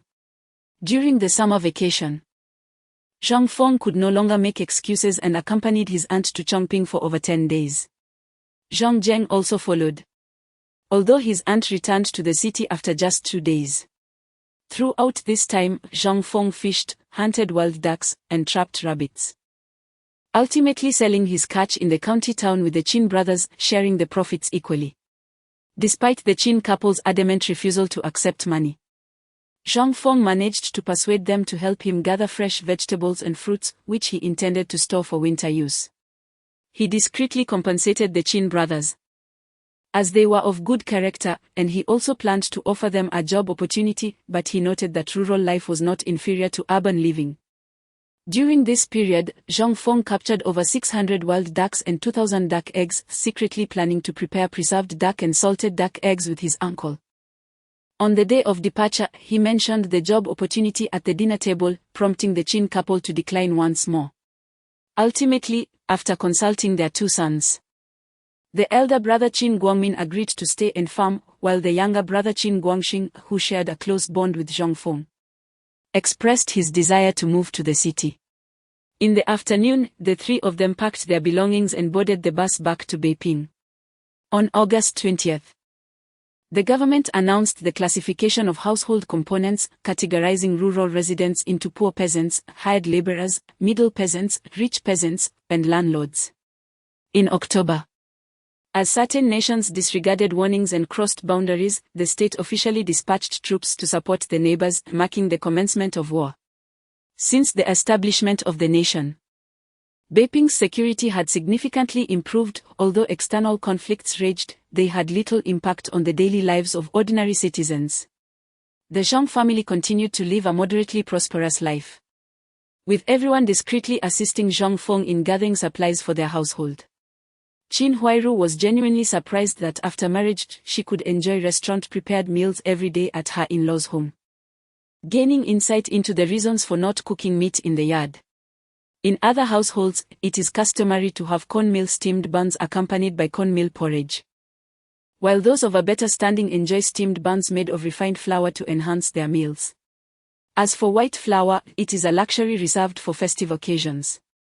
Of course, there are families in the courtyard that enjoy a more comfortable lifestyle, such as Hidaching, the cook from the central courtyard, and Su Wuda, the projectionist from the back courtyard, along with the deaf old lady, Lu Haishong, and Yi Zhonghai, who are somewhat less affluent. Not to mention, if we exclude the frugal ones, the family of Yan Fugue, who hails from a small business background, is also quite decent. Overall, aside from the He and Su households, which occasionally indulge in meat, the others tend to conceal their meat consumption. It is more accurate to say that everyone is discreet about it. In the front courtyard, the presence of the Yan family means that Zhang's meat consumption would remain largely unnoticed otherwise. However, the Yan family suffers the most. In the original narrative, they were frugal but seldom resorted to punishment, yet everything has changed now. Which child does not yearn for meat? Thus, when Yan Jicheng, the brother, cries out for meat, he can only be subdued by his father's forceful reprimands. Children cry in the front courtyard, while those in the back courtyard echo their discontent. But the most distressed is Yi Zhonghai, who resides in the central courtyard, as he believes these two families are flaunting their abundance of children, turning it into a competition. Consequently, Yi Zhonghai has quietly developed a resentment towards these two families. Ever since Jia Dongshu recovered, he has been avoiding the Zhang brothers, fully aware that he had offended them gravely. For nearly a year, Jia Dongshu has diligently worked long hours, rarely accompanying his master, Yi Zhonghai, to and from work. Observing this, Yi Zhonghai contemplates whether he should intervene to mediate for his apprentice, since this avoidance cannot continue indefinitely. Time passes swiftly, and soon it is the Spring Festival of 1951. After the new year, Zhang Feng has turned 12, now standing at a height of 1.58 meters, and has become a first-year student. Meanwhile, Zhang Zheng remains in third grade, now 10 years old and measuring 1.36 meters, still just a primary school student. One evening, the family gathers for dinner, which is as sumptuous as ever, though one individual seems to be struggling to eat. "What's wrong, Huairu?" inquires the elder sister-in-law, Zhao Xueme. Noticing her sister-in-law, Qin Huairu, having difficulty swallowing her food, Zhou Ying, who is busy entertaining the children, looks up at the sound. Seeing the concern in her mother-in-law and elder sister-in-law's eyes, Qin Huairu shakes her head and replies, "I don't know why, but I've been feeling a bit nauseous while eating these past couple of days." Upon hearing this, Zhao Xueme's eyes light up as she instinctively exclaims, "Huairu, could it be that you are pregnant?" Jo In, upon hearing her niece-in-law's comment, brightens up and suggests, regardless of whether you are pregnant or not, you and Daejeon should go for a checkup tomorrow. The mention of pregnancy causes Shin Hye-ru's hand holding the chopsticks to tremble slightly. One can only imagine how desperately women in this era wish to bear sons for their families. Feeling anxious, Jo In reiterates her advice, urging her not to worry. The New Year's Eve of 1951 passes with a sense of unease among the family, and on the morning of the first day of the new year, Jang Daejeon rises early to take Shin Hye-ru to the hospital for a checkup. Around 9 in the morning, the couple returns to Nanlo Gakseong, filled with excitement. The moment they open the door, Jang Daejeon hands the test results to Jo In, exclaiming joyfully, "Mother, I'm going to be a father." Jo In, taken aback, responds, "Hye-ru is pregnant." "Indeed, I am with child, and it has been a month." Jang Daejeon, filled with excitement, flushed a deep crimson. Unable to remain seated within the confines of his home, pacing back and forth restlessly. "Enough of your wondering, Hye-ru. I honestly reminded you last night about that matter. You must not forget it," Jo In once again urged with gravity. "Mother. What matter could it be? You speak so mysteriously," Jang Daejeon interjected, his curiosity piqued by the secretive exchange between the two women. "Off with you. This does not concern you. Soon you will be a father and must learn to temper your impulsiveness," Jo In replied with a hint of impatience, shooing her son away. Feeling somewhat embarrassed, Jang Daejeon scratched his head and retreated to his own room, enveloped in a sense of gloom. Chapter 35: Hee Do-ching's escape and the conspiracy of the deaf elderly. The cold was biting, a chilling reminder of the hardships faced by those fighting in the north. The external conflict had little impact on the common people domestically. However, the steel mill where Hee Do-ching's father worked had received numerous military assignments. Particularly for skilled workers like Lee Jong-hae, tasks included the manual crafting of military components. By the end of 1950, the Military Management Committee was visiting neighborhoods to classify individuals, causing Hee Do-ching in the central courtyard to feel increasingly uneasy. During this tumultuous period, he had worked as a cook for the Foot Basin Chicken and had even been featured in the newspaper. Meanwhile, due to pension issues, the deaf elderly lady from the back courtyard found herself naturally aligned with Lee Jong-hae, who resided in the central courtyard. During the classification process, the deaf elderly lady donated her surplus property through the later appointed Director Young and then Director Wang Xia of the street office. Ultimately, due to her active cooperation with government policies and her status as a solitary elder, she was included in a commendation list. However, this list was postponed for various reasons until several years later, when a policy was issued following the dissolution of the Military Management Committee and the establishment of the street office. Hee Do-ching worried that issues surrounding classification might adversely affect his children. His only close ally in the courtyard was Lee Jong-hae. Although he maintained a decent relationship with the Jong family in the front courtyard, their many members were prone to gossip, risking the leaking of information. After much contemplation, Hee Do-ching sought Lee Jong-hae's assistance in a delicate matter. At the dining table, upon hearing Hee Do-ching's request, Lee Jong-hae became contemplative, though he outwardly offered reassurance. After drinking, Lee Jong-hae discreetly approached the deaf elderly lady in the back courtyard to discuss the matter.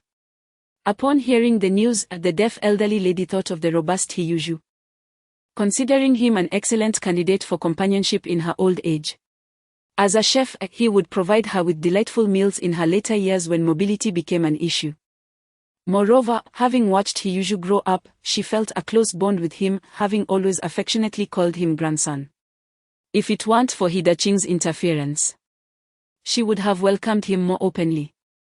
The deaf elderly lady reflected deeply, then turned to Lee Jong-hae, saying, "Indeed, Yoo-ju is a splendid choice for companionship, far superior to the mother Jeo Dong-shu. However, the most crucial factor remains Hee Do-ching. Unless he is kept at a significant distance, he may return." Lee Jong-hae had not invested as much in Jeo Dong-shu yet, but he had still considered him a backup for old age, especially since he too was 40 and harbored a glimmer of hope regarding fatherhood.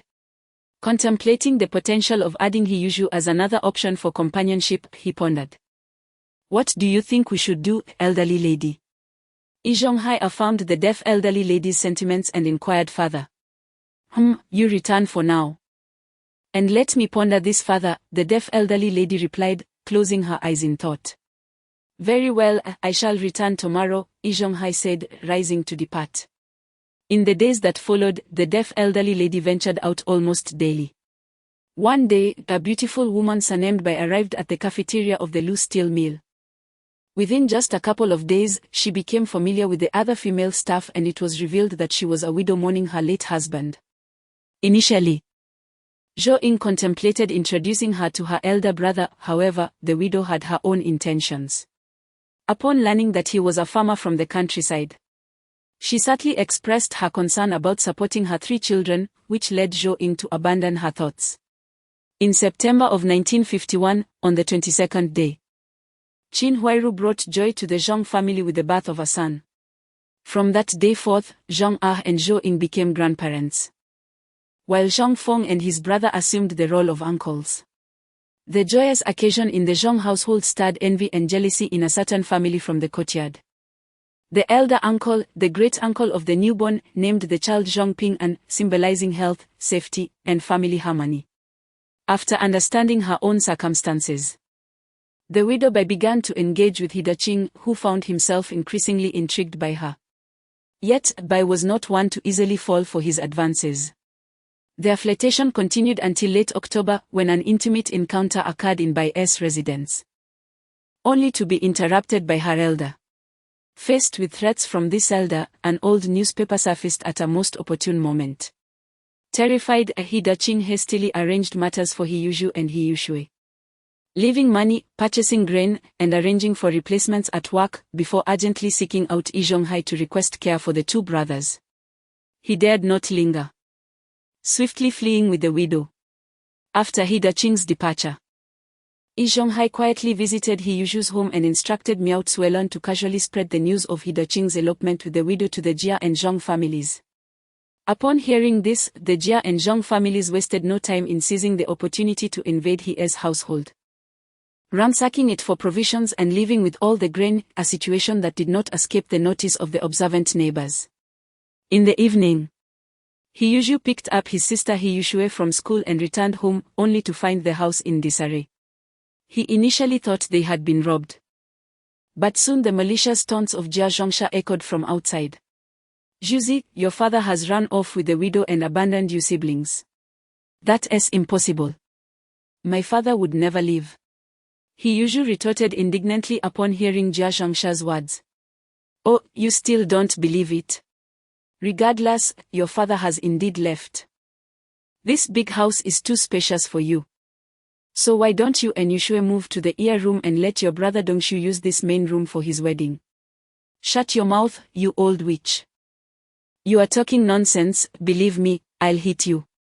Hiyushu exclaimed, his face flushed with anger as he raised his fist in threat. Hey! Silly Juzi! Who do you think you can hit? Besides, my mother only wants what is best for you. Jia Dongshu teased provocatively. Bah! Who wants your good intentions? Try insulting me again. Upon being insulted, Hiyushu was ready to retaliate. Silly Zhu, are you looking for a fight? Jia Dongshu, feeling humiliated, rolled up his sleeves, preparing to confront Hiyushu. Oh! The Jia family truly lacks shame. Whether the Qing has left or not is still uncertain, yet you dare to bully these 2 siblings. Zhou Ying arrived at the courtyard with her family, casting a disdainful glance at the Jia family mother and son, steadfastly supporting the He siblings.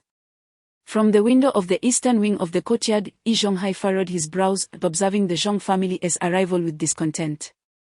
It was indeed a case of flagrant bullying. Other neighbors in the courtyard also expressed their disapproval.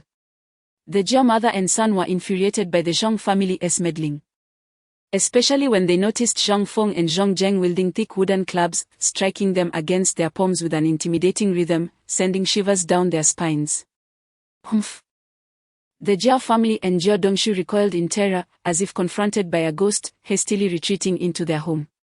Zhou Ying glanced towards the Yi family's direction before smilingly advising He Yushu and his sister, Zhuzi, Yushue, should you encounter any difficulties, do not hesitate to seek refuge at Aunt Zhang's. Understood, Aunt Zhang, He Yushu replied gratefully, glancing at the Zhang family.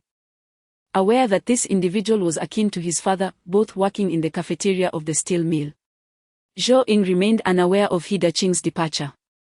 Even had she known of his escape, she would still extend her support to the He siblings. For they had once received kindness from He Daqing when they first frequented the cafeteria. That evening, Yi Zhonghai entered the He Yushu household. Discovering the siblings still in a state of panic, a triumphant smile flickering in his eyes. Yuzi, is Yushue here? Yi Zhonghai inquired with a tone laden with gravity. Uncle Yi, what brings you here? Please, take a seat, He Yushu greeted him somewhat distractedly. Yi Zhonghai observed everything with keen awareness. His conviction in the old lady's words growing stronger. He nodded and said, Zhuzi, do not take offense at your Aunt Jia, she is simply that kind of person. Moreover, your father has genuinely left. What? Uncle Yi, you must be deceiving me and Yushue. Upon hearing that his father had truly deserted them, He Yushu's urgency escalated. Meanwhile, He Yushue, upon learning that their father had abandoned them, was unable to restrain her tears, which flowed uncontrollably like a breached dam. Alas, it is true. They have gone to Baoding. Here is their address, Yi Zhonghai said, handing He Yushu the address of the White Widow's residence in Baoding. Impossible. How could he do this? Yushue is still so young. He Yushu could no longer contain himself, snatching the address away. No. Tomorrow. I will take Yushue to Baoding to confront him. I need to clarify this face to face, he declared, tears welling in his eyes. Alas, Zhuzi. If you encounter any difficulties in the future, come to my house and seek me out, Yi Zhonghai remarked. Noticing the siblings progressing according to his and the old lady's plan, before rising to take his leave. Chapter 36, Assisting He Yushue. As winter approached, the weather grew increasingly frigid.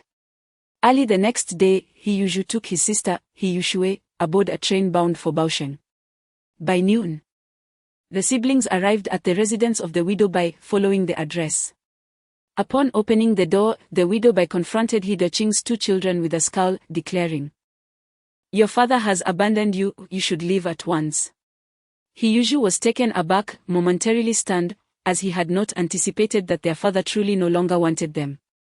The siblings endured the widow Bai's scorn throughout the afternoon, buffeted by the biting wind. He Yushu's stubbornness flared, and he resolved to wait at the widow Bai's doorstep for He Daqing to emerge. Unbeknownst to them, He Daqing had already been schemed against and dispatched by the widow Bai and Yi Zhonghai. When faced with the choice between the children of others and her own, the widow Bai resolutely chose her own. As night fell, the siblings could no longer withstand the cold and hunger, prompting them to seek refuge under a stone bridge from the harsh wind. Fortunately, their generally good health sustained them, sparing them from the threat of frostbite. The following morning, He Yushu waited in vain for his father, realizing that He Daqing had indeed forsaken them. Anger towards He Daqing consumed him, leading him to return to Sejio City with He Yushue. The money and job opportunity left by He Daqing had been seized by Yi Zhonghai, leaving the siblings in dire straits regarding their sustenance. That day, Yi Zhonghai sought out the siblings once more. When He Yushu's hatred for He Daqing surfaced, Yi Zhonghai offered him the coveted job opportunity, advising, Zhuzi, resign from your position at the Ame restaurant, you and your sister require an income, as food is becoming a pressing concern. Though He Yushu resented the old scoundrel for still securing him a job, he felt compelled to accept. This, however, played directly into Yi Zhonghai's hands. He had already colluded with the newly appointed director Huang of the cafeteria to delay He Yushu's employment for 2 years on account of his age. During this period, He Yushu would be unable to secure work at the Ame restaurant or the steel mill. Yi Zhonghai's plan was to ensure the siblings did not starve, providing occasional assistance until they could no longer endure, at which point he would establish his dominance. To further complicate matters, He intended to exacerbate tensions between Hiyushu and the people in the courtyard, achieving perfection in his machinations. The next morning, Hiyushu promptly resigned from his apprenticeship at the Ame restaurant, inciting fury in his master. In an era where mentorship was held in high regard, such an action was nearly a betrayal of the entire profession. Consequently, Hiyushu found himself expelled from the apprenticeship. When Hiyushu eagerly presented the succession list to commence his new position, he was denied entry due to insufficient age. Thus, he was rendered utterly powerless. He sought out Director Huang at the cafeteria, only to be spotted by Zhou Ying, who was unaware of his intentions. When she inquired with Director Huang, he dismissed her casually. Rendered utterly helpless, Hiyushu faced a bleak winter vacation, daily accompanying his famished sister, Hiyushue, as they scavenged for scraps. Remarkably, the siblings managed to conceal their plight from the residents of the courtyard for several days. Until this day, Hiyushue cried bitterly in the courtyard. Yet no one inquired about her plight. In these times, no family wishes to be burdened with such a liability, and once entangled, it is challenging to extricate oneself. Of course, Qin Huairu, who tended to the children in the courtyard, would occasionally provide Hiyushue with a morsel to eat. But as she was not the head of the household, she could only offer assistance when able. On this Sunday, as Zhou Ying was tidying up the house, she heard the cries of Hiyushue and inquired of her niece and daughter-in-law nearby. Zhao Shueme, who worked daily, was unaware, prompting Qin Huairu to share what she knew. Is there truly no one in the courtyard to care for her? Zhou Ying asked, a hint of anger in her voice. Mother, I occasionally give her something to eat. Qin Huairu replied softly, worried that her mother-in-law might chastise her. Well, Huairu, go fetch Yushue from the courtyard. From now on, when you eat at home, bring her along. Her father, Hidaching, has a good relationship with our family and cared for us well when he first started working. We have enough food to spare. So let us help as much as we can. And that Juzi, he doesn't seem to know how to ask for help, Zhou Ying continued, reflecting on her late daughter as she thought of Hiyushue. Understood, mother. Typically, Qin Huairu stayed home to care for the two children, tidying the house in her spare time and steaming buns when possible. In the evenings, when her mother-in-law and sister-in-law returned early, she would assist in finishing the household chores. Hence, her daily annoyance stemmed from managing the two children, especially the one who had just learned to run, under the gaze of the neighbors. Qin Huairu brought Hiyushue back to their home. Miao Tsuehua furrowed her brows slightly. To her, it was merely a girl crying of hunger. Bah! Even with food. She doesn't think to help my Jia family. Feeding a worthless child is truly a waste, Jia Zhongsha muttered, sitting at her doorstep, holding a shoe sole wrapped in paste. In the Zhong household, Zhou Ying tenderly wiped Yushue's face and washed her hands, then took her to eat. The starving child was given only a modest portion of egg soup and a quarter of a steamed bun, as Zhou Ying did not dare to let her eat too much. Observing Hiyushue, who had lost considerable weight, she gently advised, Yushue, if you feel hungry in the future, come to Aunt Zhang's house for a meal, all right? Hiyushue, overwhelmed by this newfound kindness, nodded with tear-filled eyes. Perhaps. In this moment, Zhou Ying and Qin Huairu were a beacon of light in the young girl's heart. In the evening, Hiyushue was cleaned up well. Although her cotton clothing remained rather dirty, they could not venture into someone else's home to find her clean garments. Yushue, why hasn't your brother returned yet? Isn't he studying to be a chef? Late into the night, after the Zhong family had finished their dinner, Hiyushu still had not returned home. My brother is no longer studying to be a chef, he is out collecting trash to sell, Hiyushu replied, not wanting her brother to come back. For Aunt Zhang's home was indeed warm, a child's genuine sentiment. What? Collecting trash? Wasn't he learning to cook at the Ame restaurant? Zhou Ying, aware of where Hiyushu was training, asked in surprise. I don't know, Hiyushu shook her head, indicating her uncertainty. Zhang Feng had a general understanding of the situation, yet he felt little inclination to involve himself. However, if it could serve a purpose, he would be willing to lend a hand. Fine, we shall discuss it upon my return, Zhou Ying remarked with a sense of resignation. Around 8 o'clock, he usually, exhausted and weary, finally made his way back to the courtyard. Upon arriving home, he was met with an empty stove and a cold kitchen. Where is Yushue? After a moment of realization, he usually hurriedly began searching for Yushue. Yushue. She was nowhere to be found in the main room. So he rushed to the side room to look, but still, there was no sign of her. In desperation, he usually began to call out in the courtyard. The family of Yi Zhonghai, indifferent to the fate of a mere girl, had never bothered to keep track of her. Now, they felt embarrassed to step outside and inquire. In fact, they would be pleased if Yushue went missing, as they viewed her as nothing more than a burden, a nuisance that everyone tried to avoid. They were solely interested in Yushue as a potential support for their old age, and even he was seen as an unwelcome responsibility. Just as Yushue was on the verge of tears from worry, Chapter 37, Assistance, Apologies, and Forgiveness. The chill in the air was palpable, driving Yushue to the brink of madness. After laboriously carrying his burdens all day, he had finally managed to exchange for 2 pounds of cornmeal, only to return home to find his sister missing. "Brother, I am here," Yushue exclaimed upon hearing her brother's call, braving the cold to rush outside. "Yushue, where have you been? Do you realize how worried I was?" Yushue, suppressing his fear, swiftly approached his sister and enveloped her in a warm embrace. Feeling the comforting warmth radiating from her and catching a whiff of something savory. "Brother, I was at Aunt Zhang's in the front yard. She gave me steamed buns, eggs, and even some meat. It was so delicious." Yushue, despite her intelligence, was still young and innocently recounted her day's events, observing his sister's clean and tidy appearance. Yushue pondered how their neighbors had been so kind to help them, yet Uncle Yi always advised him to keep his distance from their family. "Come, let us go and thank Aunt Zhang," Yushue thought, feeling compelled to express his gratitude for the assistance they had received. He had noticed how every household seemed to avoid their siblings, even Uncle Yi and the deaf old lady from the backyard. Knock, knock, knock. "Who is it?" Qin Huairu rose to answer the door. "It's me, sister-in-law," Yushue replied somewhat bashfully. "Oh, it's Josie. Please, come in." Qin Huairu stepped aside to let him enter. "Josie, have a cup of hot tea," Zhou Ying, who had been waiting for Yushue's arrival, hurriedly invited him.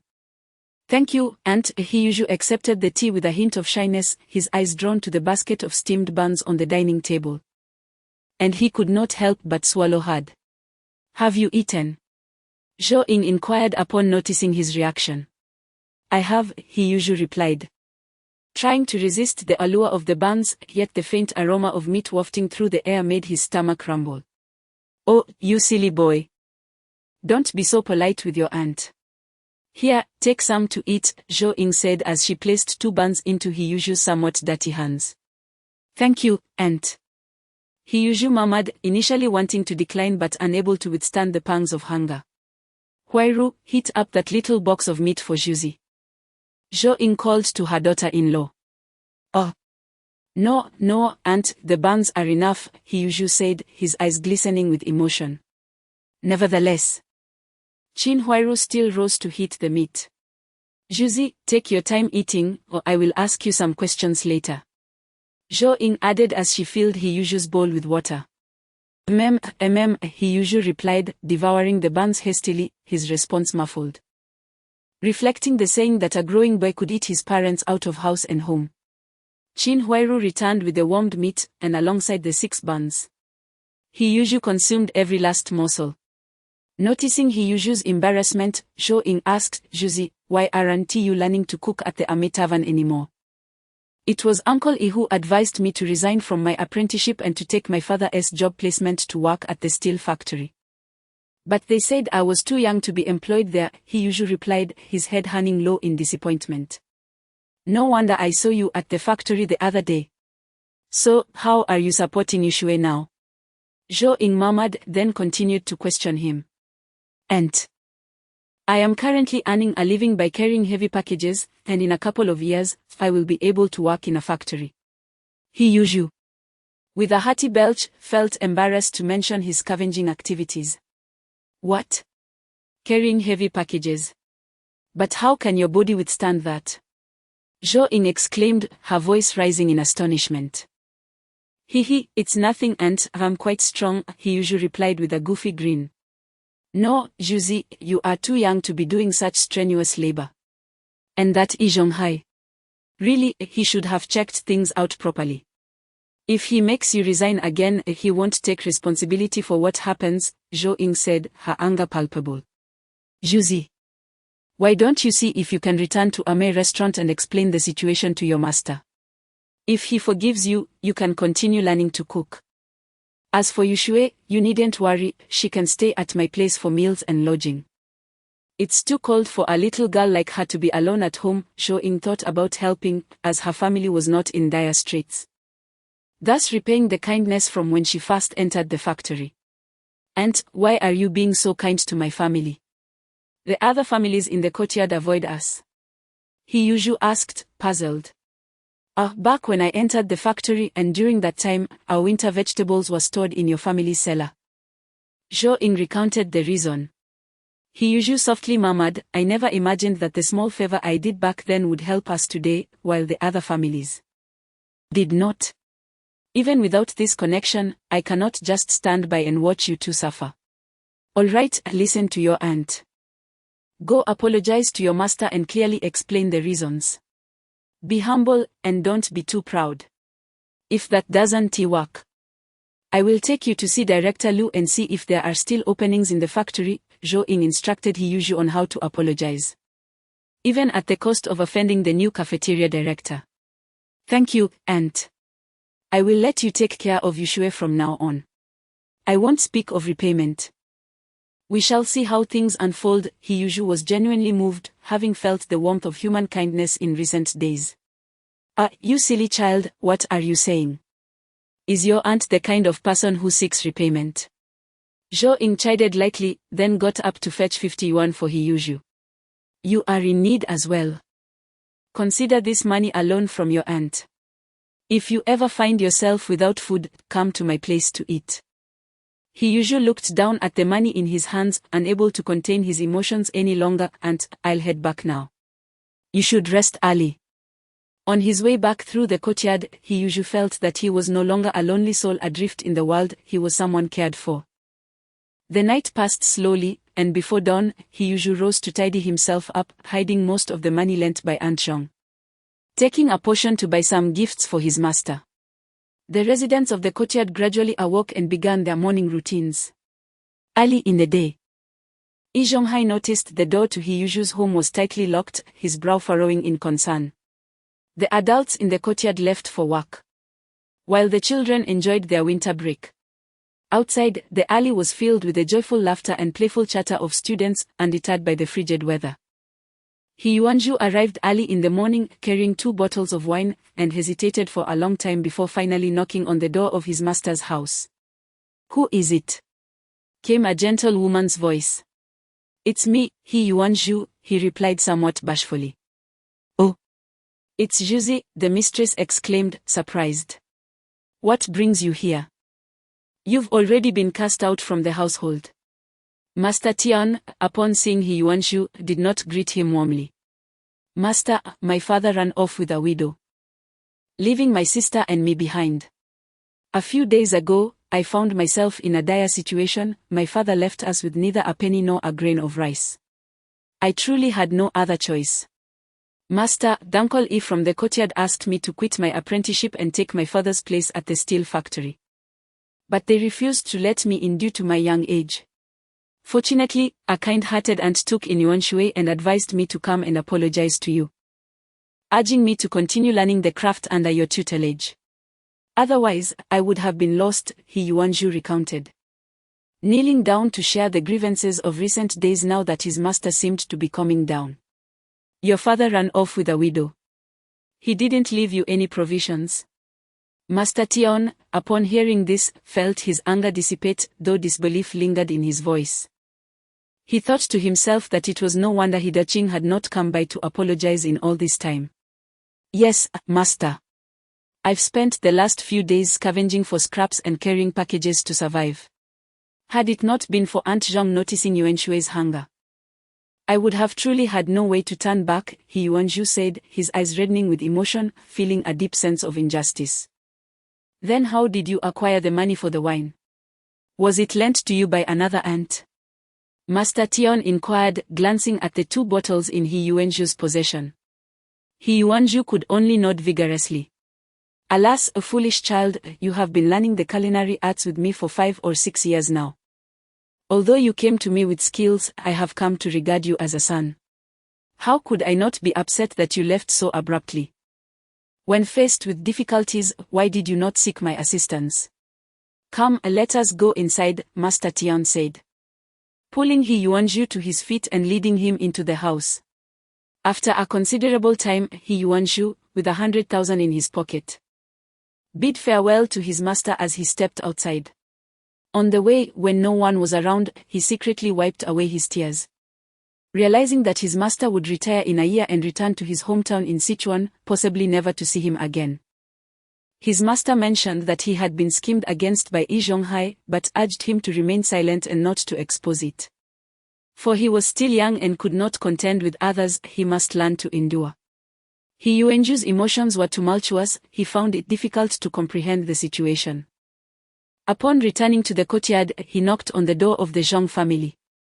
Qin Huairu appeared, cradling 2-year-old Zhang Pingning, with Yuanshu following closely behind, and inquired with curiosity, Zhuzi, what brings you here? Seeing his sister beautifully dressed and lively, Yuanshu felt a bit awkward as he replied, sister-in-law, I have come to repay a debt. My master has forgiven me and allowed me to return to a May restaurant as an apprentice, providing me with money to repay aunt. Oh, is that so? No need to worry, you keep it for now, and repay me when you earn some money, Qin Huairu responded with a smile. Echoing their mother-in-law's sentiments, Yuanshu wished to argue a bit longer but was rebuffed by Qin Huairu, who conveyed her mother-in-law's sentiments. Before leaving, Yuanshu was given several steamed buns by Qin Huairu. For some inexplicable reason, Yuanshu suddenly felt that the gloomy sky of the day was, in fact, remarkably radiant. Chapter 38 Preparations and Countermeasures. In the blink of an eye, the spring festival of 1952 arrived. Zhang Feng was now 13 years old and a second-year student. Do you remember Secretary Chen, who selflessly saved others that year? At the end of this year, the Zhang family once again presented him with a banner of gratitude, leaving the once embarrassed Chen Yongkong in a state of discomfort before his colleagues as he awkwardly accepted this third banner. In his heart, Chen Yongkong cursed, damn it. This kid just won't quit. Over the past few years, it's either been newspaper articles or interviews with reporters, leaving everyone bewildered. There is no end to this. Just look, now I can feel my comrades casting dubious glances at me. This year, the family welcomed 2 new members, one was naturally Zhang Ping'an, the second of the 3rd generation, and the other was Yuanshu. Indeed, Yuanshu had been taken by Yi Zhonghai to celebrate the new year with the deaf old lady from the backyard. Initially, Yi Zhonghai had hoped to include the Jia family in the celebrations, but Yuanshu family rejected the idea. The festive atmosphere lasted for several days, only settling down after the 3rd day of the new year when the adults returned to work. During her time at the Zhang household, young Yuanshu gradually emerged from the shadows of her departure from Hidaching, becoming more lively, her complexion glowing with health. Qin Huairu took great care to ensure she was always well-groomed, prompting the neighbors to develop a different perception of the Zhang family. After all, who wouldn't desire a kind-hearted neighbor? As time flowed gently, the school season arrived once more, and the courtyard became quieter with the absence of many young children. Nonetheless, minor conflicts persisted, such as the Jia and Zhang families frequently pilfering items left to dry in the yard, leading to frequent quarrels. The Zhang family had stockpiled cured meats, sausages, and various preserved foods in both their city and countryside cellars, nearly filling them to capacity. However, after much deliberation, they decided to halt their stockpiling.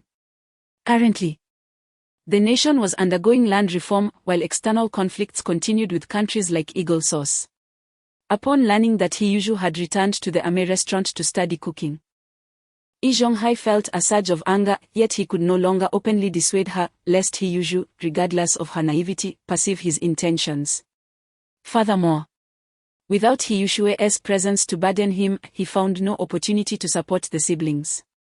Without the trials that had once forged their bond, Lee Zhonghai frequently sought out He Yushu after work, occasionally indoctrinating her with the values of respecting the elderly, while neglecting to mention the importance of caring for the young. Upon arriving at the Ame restaurant, He Yushu would relay Lee Zhonghai's words to her master. Master Tion had long since recognized that both Lee Zhonghai and the deaf old lady from the backyard were dependent on others, and their daily teachings were merely an attempt to have Shuang support them in their old age. Master Tion had also explained the situation to He Yushu, suggesting an alternative strategy to exploit their dependence. He advised her to feign lavish spending when she earned money, creating the appearance of perpetual financial strain, and to frequently borrow money from the two families. The more she borrowed, the deeper their ties would become, making it difficult for them to extricate themselves.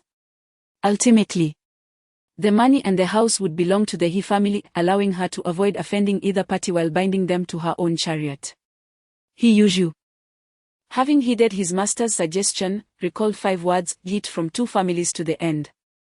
It must be said that both the deaf old lady and Lee Zhonghai were indeed malevolent. They incited He Yushu's animosity towards the Zhong family while simultaneously elevating Su Damao as the adversary. However, it was also due to Su Damao's acerbic tongue that, spurred by provocations and his own loquaciousness, he often found himself at the mercy of He Yushu's wrath. In his youthful exuberance, He Yushu had taken to targeting below the belt, and after school or on weekends, the courtyard frequently echoed with Su Damao's heart-wrenching cries as he clutched his groin.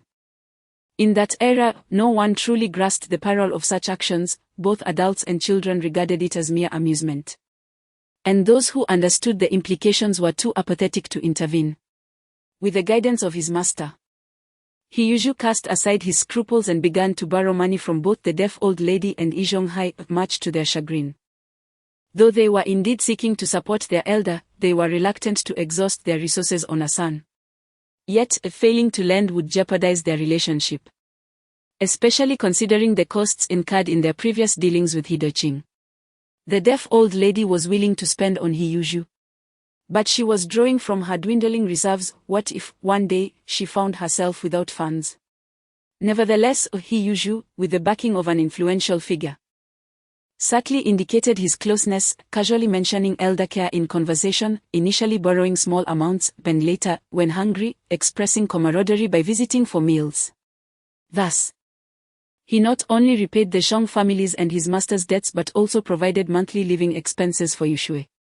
In his original timeline, He Yushu had been overly concerned with appearances, which caused both him and He Yushu much hardship. In 1952, the final year of the free agricultural market, grain would soon be subject to planned procurement and supply, moving towards a system of state purchase and sale, where citizens would buy based on monthly vouchers at designated locations, with no allowances for overdue purchases. That same year heralded the commencement of a large-scale literacy campaign, fostering universal education. By 1954, cooking oil would also be included in the planned procurement and sale scheme. As time progressed, the control over various living necessities would only intensify. This year, Zhang Feng's plan was to purchase 2 bicycles and stockpile some lard in his space. Although meat rationing would not commence until 1957, he intended to gradually hoard lard, utilizing the preservation capabilities of his space. The rationale behind acquiring 2 bicycles was that not only was this the year when bicycles were the cheapest, but it was also the last year without the need for a purchase ticket. In 1953, acquiring a bicycle would require a ticket. Zhang Feng's vacuum space, located on his left index finger, was brimming with an abundance of grains, various cereals, fabric, cotton, and a ton of large yellow fish, along with tens of thousands of dollars, living necessities, arms, ammunition, and other assorted items. These were the spoils from the last significant plunder of affluent households before the siege in 1948. As for the absence of antiques and jewelry, it was simply due to his ignorance of such matters, and moreover, jewelry could easily attract the attention of those with ulterior motives in the future. In the ensuing decades, wealth would prove less critical than sustenance, everything would be rationed, and all purchases would be limited. To thrive in the era of planned economy, one must choose a promising freelance career in the future. In May, sister-in-law Zhao Xueme discovered once again that she was with child, much to the delight of uncle and the two brothers, Zhang Ah and Zhang Feng. The brothers were fervently hoping for an addition to their family, yearning to strengthen the lineage of the Zhang clan. The Yan family across the way had welcomed a robust son last year, and now it seemed they were expecting another addition in a few months. The two households in the front courtyard were in a friendly competition to bear children, which only deepened the envy of Yi Zhonghai, residing in the middle courtyard. However, he was acutely aware of his own circumstances and could not bear children, placing the blame squarely on his wife. His envy was palpable, and he found himself pinning all his hopes for old age on He Yuzhu, not Zhou Dongshu, since He Yuzhu owed his family over 300,000, or rather 300, in debt, a situation he found increasingly inescapable. Even the deaf old lady in the back courtyard resorted to borrowing money, covertly exchanging her meager savings of small yellow fish for cash. Everything felt like a curse. In 1952, prices had finally plummeted. 50 kilograms of flour cost a mere 65,000 yuan, pork was priced at 8,000 yuan per kilogram, a Forever brand bicycle was 150,000 yuan, and a ticket to Beihai Park was 500 yuan. By the end of that year, various street offices had taken charge of the alleys of the city, and Zhang Feng treated himself and Zhang Zheng to a bicycle each, seizing one last opportunity before the arrival of rationing.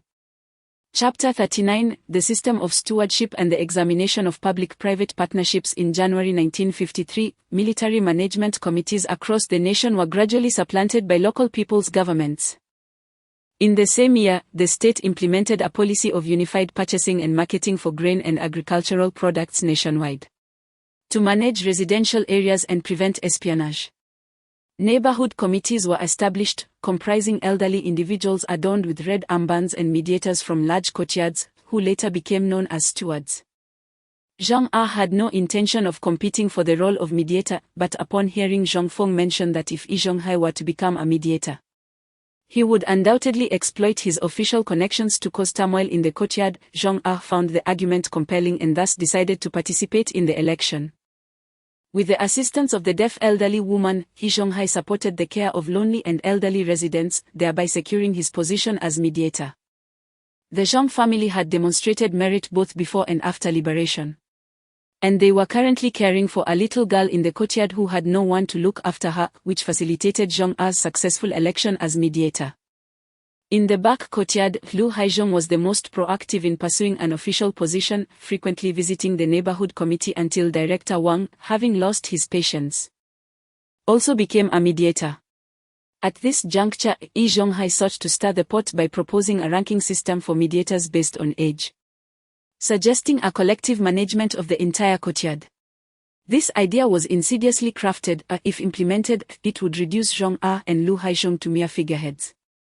Eager to manage the entire courtyard, Lu Haizhong readily agreed without hesitation. However, Zhang Ah firmly rejected the proposal, stating that each section of the courtyard should manage its own affairs, and if they wished to merge, they could do so independently without his involvement, much to Yi Zhonghai's chagrin. Subsequently, Yi Zhonghai, through his connection with the deaf elderly woman, approached Director Wang to facilitate this scheme.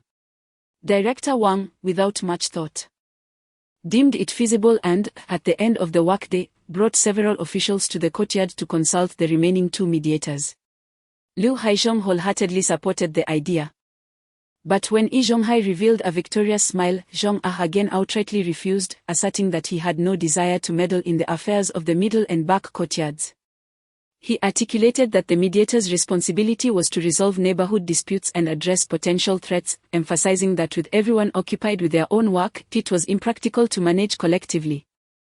Director Wang, having been acquainted with the Zhong family for some time, understood their situation well and thus concurred with the notion of individual management, affirming that a mediator's primary duty was to mediate disputes between neighbors, while concerns about espionage were secondary. Yi Zhonghai, seeing his plans thwarted once more, expected the Zhong family to yield in the presence of Director Wang, only to be met with resolute arguments that left him infuriated.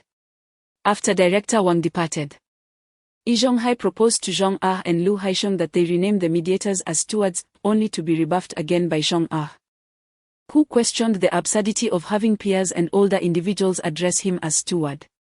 Yi Zhonghai and Lu Haisheng returned to the middle and back courtyards with somber expressions, realizing that the position of mediator was no longer as appealing as it had once seemed. In February, He Yushu's master prepared to return to his hometown in Sichuan. Before departing, he entrusted a colleague in Beiping to act as an intermediary to find Lu Zhenhua. He casually mentioned the matter of He Yushu taking over his father He Deqing's position and reiterated the previous issue of age restrictions. Originally, it was not a significant concern. After He Yushu demonstrated his culinary skills by preparing a few dishes, he was granted formal employment. Thanks to his master's intervention, He Yushu smoothly began working in the kitchen of the steel mill, which displeased Yi Zhonghai, who had initially intended to personally usher He Yushu into the industry, albeit as an apprentice rather than a full employee. In March, He Yushu's sister-in-law gave birth to a robust baby boy, aptly named Zhongpingle by Zhong Ah, symbolizing peace and happiness. By April, it was discovered that Qin Huairu was also expecting, bringing joy to the entire family. On July 27, after 3 years, our country's overseas conflict ended in victory, although discussions between the parties continued. Nevertheless, this did not dampen the fervent celebrations of the citizens. Since the government initiated its literacy campaign last year, Zhang Feng rallied the family to actively participate in night school classes and responded to the street office's call for residents of the front courtyard to attend. In January 1954, the Zhang family welcomed another son into Zhong Ah's lineage. This time, the naming rights were claimed by Uncle Zhang Dejiang, who named the child Zhong Pingtai, denoting national stability. In January, the 24-year-old cross-eyed man, Jia Dongshu, after relentless efforts from the Jiazhong clan, finally found a charming bride from his family's village in Chongping, named Lu Xiaocui, who was 19 years old. Less than a month into their marriage, she became pregnant, much to the delight of the Jiazhong family, who boasted to everyone that their daughter-in-law was expecting a grandson.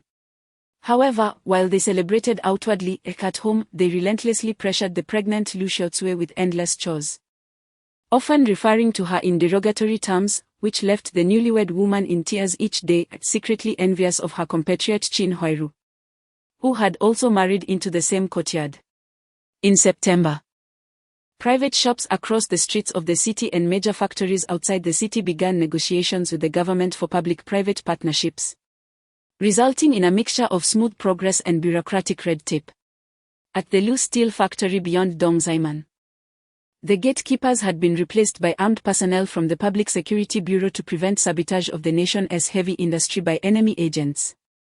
Although Lu Zhenhua was a patriotic businessman, he was unwilling to relinquish the fruits of his lifelong labor to the state. Even though the partnership was framed as a shareholder dividend arrangement, policies remained steadfast and unyielding to personal will. The public-private partnership was merely the beginning, starting in Beijing and radiating nationwide. The moment Lu Zhenhua conceded, his authority would gradually be undermined by the state-appointed managers, leaving him with only a nominal title. In 1955, the Lu Steel Factory was officially renamed Hongqing Steel Factory, commencing its fast recruitment expansion. Each street office allocated hiring quotas, marking the factory's bold stride toward becoming a major enterprise with a workforce of thousands. In the same year, urban residents were allocated a fixed supply of staple food, requiring all city households to obtain a food supply certificate. Concurrently, the grain coupon system was officially implemented, while the cooking oil coupon system had already commenced in 1953. This year also saw the introduction of supplementary food coupons into every household in the city. Urban residents exchanged their grain books for grain coupons and their supplementary food books for supplementary food coupons.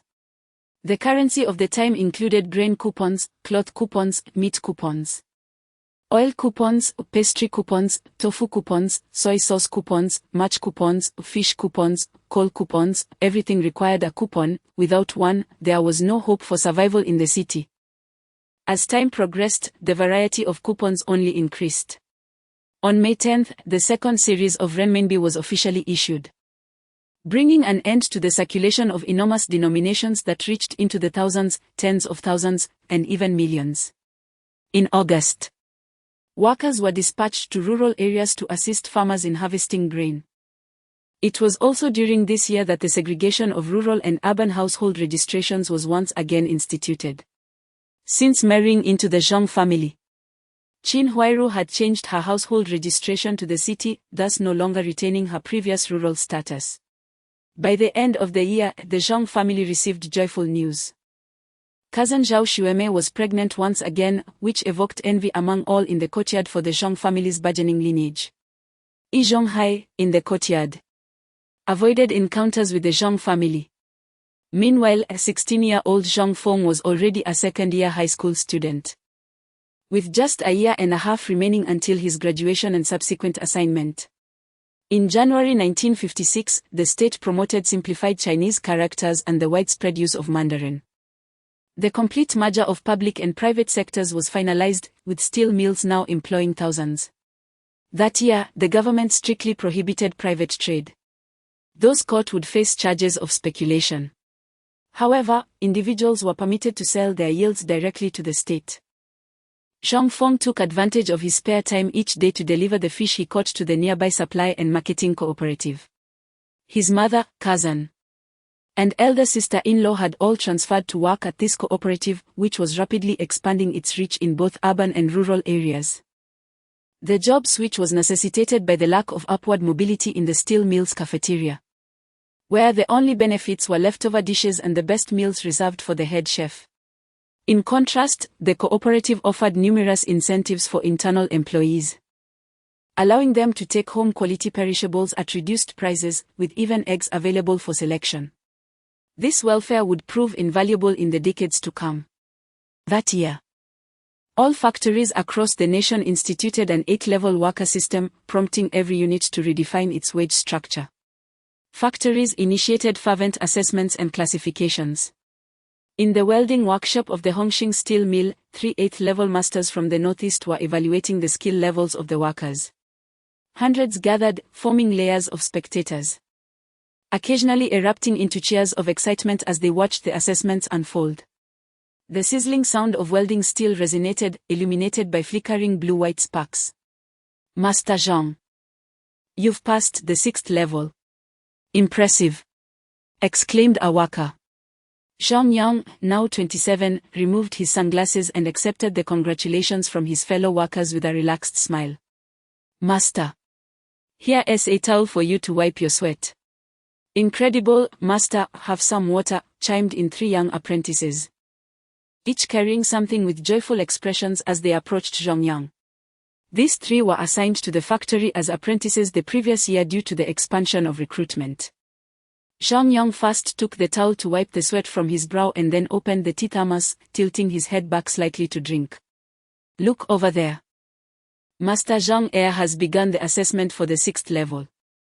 Zhang Yang's apprentice pointed at young Dejian and exclaimed, "Indeed, it has come to Master Zhang." Zhang Yang observed his cousin, calm and composed, stepping onto the stage, first inspecting the circuitry and adjusting the machinery as if they were repetitively striving through their studies over the past few years. With a crackling sound and flashes of blue and white light, sparks danced as Zhang Dejian steadily adjusted his welding postures.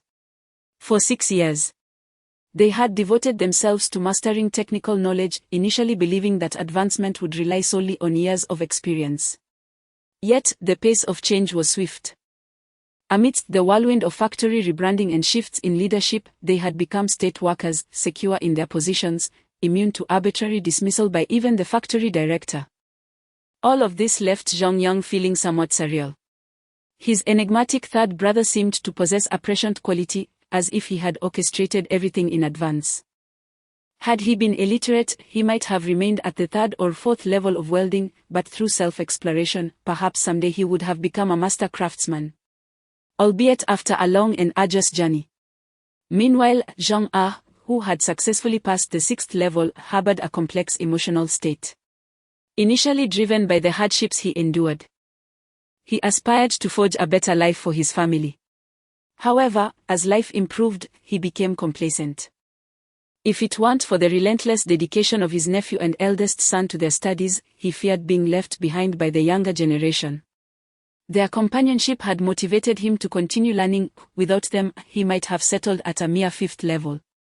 In truth, their current achievements were largely due to Zhang Feng, who, armed with welding textbooks, imparted knowledge while tailoring it to his own experiences. Without his guidance, and should they have relied solely on their master's less desirable habits, it is uncertain how far the three would have progressed. Yet, they never cast doubt on Zhang Feng, they simply found his teachings exceptionally clear and accessible, with practical skills surpassing their own. Achieving the sixth level represents a significant milestone. Further advancement necessitates either guidance from an eighth-level master or prolonged self-study to accumulate experience. The final pathway is reserved for those endowed with innate talent. Ultimately, all three members of the Zhang family successfully attained the sixth level, generating considerable excitement within the factory. Among the original workforce, only one individual had reached the seventh level, and that was an impending retiree. There were only 4 sixth-level workers in total, 3 of whom hailed from the Zhang family. Notably, Qin Guangxing, who joined the factory in 1951 and trained alongside the trio, had not been as dedicated. Perhaps due to his less frequent proximity to them and his belief that he would have to wait a long time for a promotion. Nevertheless, he diligently performed his duties without cutting corners, and Zhang Feng did not intentionally exclude him from learning sessions. He too has now achieved the 4th level and has been assigned an apprentice by the factory. A 6th-level worker earns a salary and benefits totaling 76 yuan, while a 4th-level worker receives 51 yuan, along with the eligibility to apply for housing within the factory. In the workshop of metalworkers, Yi Zhonghai has ascended to the esteemed rank of 7th-level craftsman, a testament to his remarkable aptitude for the trade. In an era where masters often conceal their skills, he has devoted over 2 decades to honing his craft, earning the factory's commitment to nurture his talent. Naturally, the Zhang family's trio also enjoys similar privileges. Meanwhile, in the assembly workshop, Lu Haisheng has achieved the rank of 6th-level craftsman. His potential, however, may be constrained by his limited knowledge. Nonetheless, he has taken on numerous apprentices, readily accepting anyone assigned to him and generously imparting his expertise. Unlike Yi Zhonghai, who, despite having a few apprentices allocated to him, remains secretive about his techniques, fearing that teaching them might render him obsolete. This has resulted in his apprentices, some of whom have been with him for 5 to 6 years, only attaining a maximum of 3rd-level skills, primarily through their own exploration. As for Zhou Dongshu, had it not been for the benefits arising from the public-private partnership, he might still be an apprentice to this day. In October, his sister-in-law, Zhao Xueme, welcomed a baby girl, marking the sole female member of the Zhang family's 3rd generation. The entire Zhang family was overjoyed, although the naming rights were ultimately claimed by Shou Ying, who chose the name Zhong Pinyao. Chapter 40, Graduation Allocation and Joining the Procurement Department. Time flies, and it is now mid-June 1957, the season of graduation. 18-year-old Zhang Feng, a handsome young man standing at 181 meters, has successfully graduated from high school. Subsequently, through legitimate connections, he has secured a position in the logistics department of the Hongqing Steel Rolling Mill, specifically within a subgroup of the procurement division focused on off-plan purchases, as a level 24 clerk, earning a monthly salary of 45 yuan. On the morning of his onboarding, he met Director Li Huaid, who manages logistics. Zhang Feng's first impression of Li was that he was astute in handling affairs, adept in social nuances, and amiable, particularly skilled at winning over his subordinates. This was especially evident in his approach towards intellectuals like Zhang Feng. After completing the onboarding process and receiving his work identification and safety gear, He followed Secretary Chen to the off-plan procurement subgroup, where he met the only current group leader, Lei Lin. Group leader Lei, this is Comrade Zhang Feng, who has been assigned to your off-plan procurement group today. He volunteered for this position and even requested to join your team personally from directly. Secretary Chen said with a smile as he introduced Zhang Feng to Lei Lin, who was seated in a corner of the 50-square-meter office. Oh, is that so? Lei Lin exclaimed, taking Zhang Feng's documents and glancing through them with surprise. Comrade Zhang Feng, given your impressive qualifications, why would you choose to work in a department that demands so much legwork rather than sitting comfortably in the plant procurement division? Group leader Lei. I have always been restless. I enjoy being on the move. I feel that this position suits me perfectly, which is why I sought to become part of your team. Zhang Feng replied, smiling as he conveyed his intentions with a mix of sincerity and jest. The thoughts of youth are indeed intriguing. Very well, welcome to our group, Lei Lin said, displaying a bemused expression as he extended his right hand in welcome.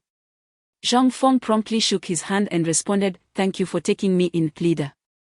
Haha, what a fine comrade you are, Lei Lin remarked, attempting to find words to compliment the humorous Zhang Feng but ultimately settling on the phrase fine comrade due to a lack of more fitting descriptors. Comrade Zhang, at present, I am the only one in the office, the others are out on tasks. Would you prefer to wait until tomorrow for me to assign a colleague to help you familiarize yourself with the work? Lei Lin offered, noting that Secretary Chen had left after delivering Zhang Feng's documents and that he had no pressing tasks at hand. Sounds good, leader. I will take my leave for now, Zhang Feng replied, having noticed that Lei Lin was previously engaged with paperwork and wishing not to intrude. Don't call me leader. It makes me sound more important than I am. You can either call me Lao Lei or group leader, Lei Lin said as they walked out of the office. After bidding farewell to group leader Lei, Zhang Feng decided against seeking out his father and brother in the workshop. Instead, he made his way to the bicycle parking area within the factory grounds, unlocked, and mounted his bicycle to leave. Since it was not yet off-duty hours, and in accordance with factory regulations, he was stopped at the factory gate by security personnel for a bicycle and work identification check before being allowed to exit. The city wall along Dongzaiman had long been dismantled, and in the distance, workers were still busily removing bricks from the remnants of the wall. In earlier years, my uncle purchased several pallets of city wall bricks and built a cellar in the small courtyard of Li Yunyao, amassing enough bricks and tiles to construct 3 large rooms. Zhang Feng glanced at his wristwatch, noting that it was not yet 10 o'clock, then thus rode his bicycle to his own small courtyard. After a brief 10-minute ride, he arrived at his courtyard, secured his bicycle, unlocked the door, and pushed it open, closing it behind him. The large pit in the courtyard had long been filled, and it was now adorned with various vegetables such as tomatoes, green beans, cucumbers, chili peppers, and eggplants, although each type was planted in a single row.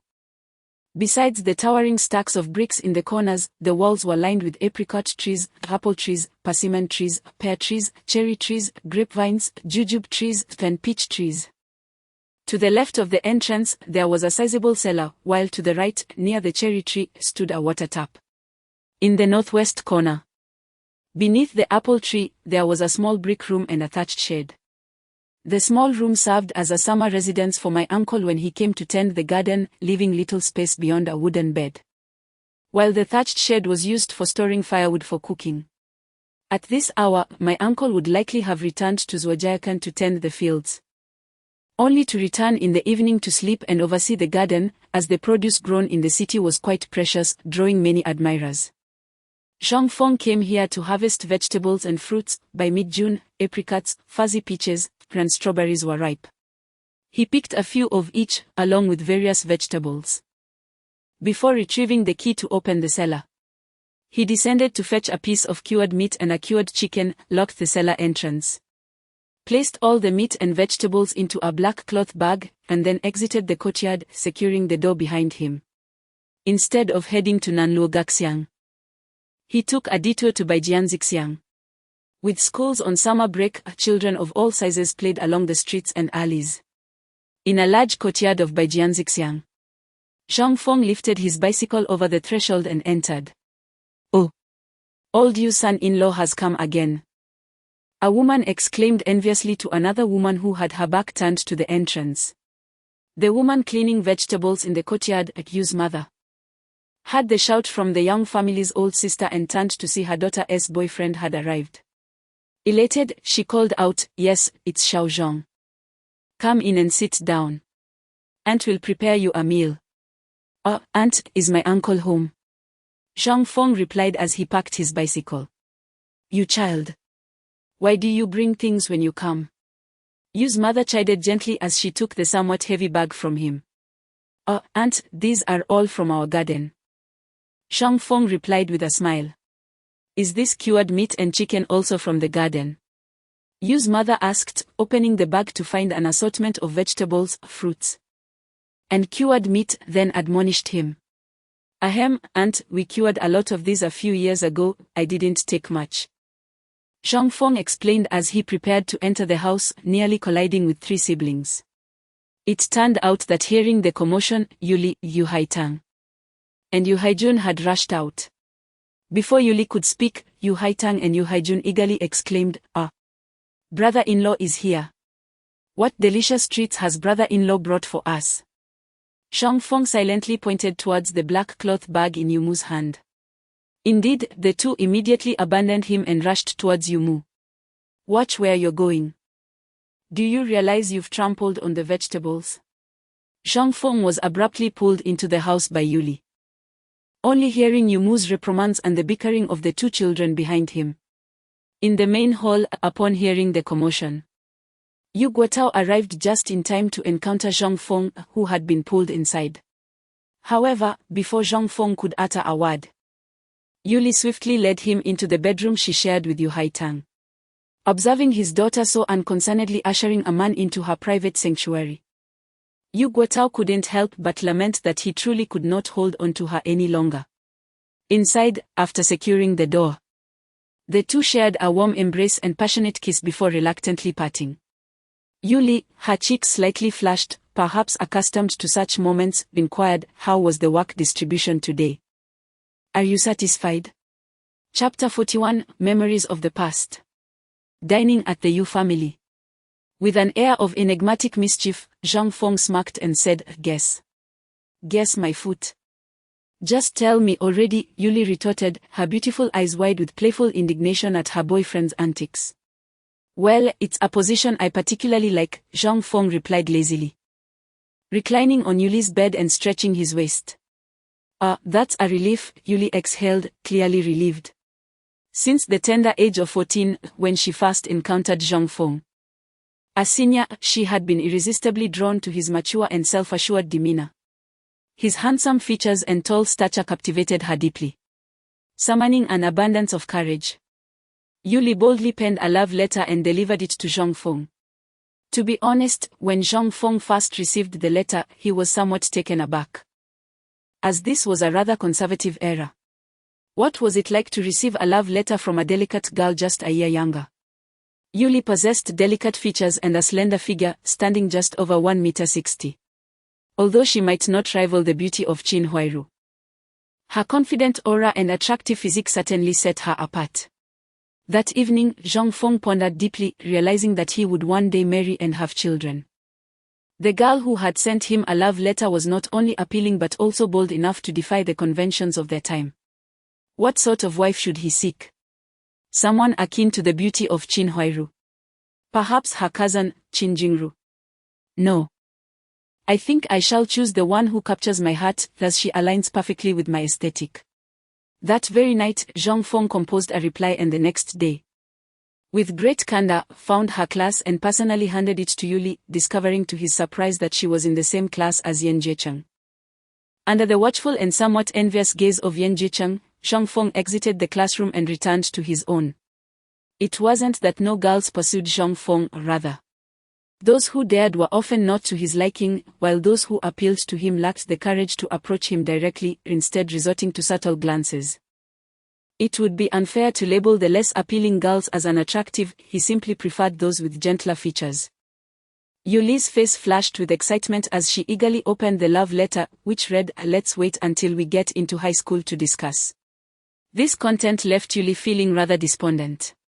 Coming from a family of 3 siblings, with a father under considerable work-related stress, she had initially contemplated dropping out after junior high. However, she soon found herself in a state of confusion. True to her determined nature, she resolved to pursue the boy who had so thoroughly enchanted her. Upon discussing her feelings with her parents, despite their struggles, they ultimately relented. From that day forward, after persuading her family, Yuli devised excuses to seek Zhongfeng's assistance with her studies daily. Or even in the throes of youth, that age teeming with hormones, the two, having spent considerable time together, managed to cross every boundary save for the most sacred. After all, having lived 2 lives, they understood much. The 2 individuals traversed through the corridors of middle and high school hand in hand, and, naturally, having already become a couple, Zhongfeng frequently contributed financially to Yuli. After all, he was genuinely affluent, albeit their current lifestyle could no longer mirror the extravagance of days gone by. Nevertheless, given their present living conditions, their situation was still quite favorable. In the household, 3 women were employed at the supply and marketing cooperative, while 3 men served as senior craftsmen at the steel mill. With Zhongfeng set to join the workforce there tomorrow, a total of 7 family members were engaged in employment. Such a family in this era could only be deemed a rarity. Next year, Yuli would also graduate from high school, and with Zhongfeng's occasional financial support, they managed to scrape by. When it came to money, Zhongfeng was indeed not lacking. He possessed several tens of thousands of yuan. Yet, in this age where everything required tickets, money merely accumulated dust. Moreover, in this time, fishing could only be traded with state-owned enterprises. Clandestine transactions, if discovered, could lead to dire consequences. Collaborating with state agencies also had its advantages, as it allowed for the exchange of money and various types of tickets. Due to certain issues like false reporting and concealment, food supplies were expected to become increasingly scarce, affecting even the capital, where everyone's ration would gradually be mixed with black beans, sweet potatoes, sorghum flour, and assorted grains. "Lily, quickly bring Xiaoshong out for dinner." In their cramped bedroom, Yuli and Zhongfeng heard Yu's mother calling. "All right, Mom," Yuli responded loudly, turning playfully to Zhongfeng. "Come on, your mother-in-law is calling you for dinner." "Okay." Zhongfeng stood up and followed Yuli out of the bedroom. In the living room, around the dining table, Yuli's family was seated. Upon seeing the two emerge, Yu's mother smiled and said, "Come, sit down." "Thank you, Aunt," Zhongfeng greeted with a smile as he took a seat at Yu's father's insistence. Yu's father and Zhongfeng were already quite familiar, although there had been some initial discomfort upon their first meeting. Time had dulled those feelings. Moreover, Zhongfeng was quite handsome and demonstrated good manners, which further pleased Yu's father. "Have you graduated? How is the job allocation?" "Yes. I was just assigned today to the logistics procurement department as a clerk, with a salary set at administrative level 24, Zhongfeng replied, sitting up straight. "Very good. Work hard. Today, since you've started your career, you are considered an adult now. Shall we have a couple of drinks?" After gathering the information he sought, Yu's father invited Zhongfeng for a drink. "Sure." Noticing that the glasses had already been prepared for him, Zhongfeng promptly stood up to pour wine for Yu's father. Then gestured to Yu's mother. Seeing that she would not drink, he then poured for himself. "Cheers, may your work go smoothly," Yu's father said, pleased with Zhongfeng's demeanor, raising his glass. "Thank you, uncle." Zhongfeng held his glass slightly lower than Yu's father and, observing him downing his drink, followed suit. The atmosphere at the dining table was delightful, and after sharing a few more toasts with Yu's father, they began their meal. During dinner, 11-year-old Yu Haijun eagerly interjected. "Brother-in-law, when will you take me back to your vegetable garden?" "Xiao Jun." Yu's mother admonished, not for addressing him as brother-in-law, but for his desire to wreak havoc in the vegetable garden. "Don't worry, auntie. In a moment, I will give the keys to your sister, so she can take you. But you must promise not to meddle with the unripe fruits, all right? Zhang Feng pondered over his impending work shift, anticipating the busyness that lay ahead, and thus replied. Oh! How can Lily interrupt her mother mid-sentence? He interjected, Auntie, Lily and I have been together for over 5 years now, so please refrain from distinguishing between us. Eventually. When the time is right, we shall obtain our marriage license. Very well, then I shall no longer concern myself with it, Auntie responded, her face lighting up with joy at his words. Upon hearing this, Yuli also felt a wave of happiness wash over her. When will my brother-in-law take me out for picking duck again?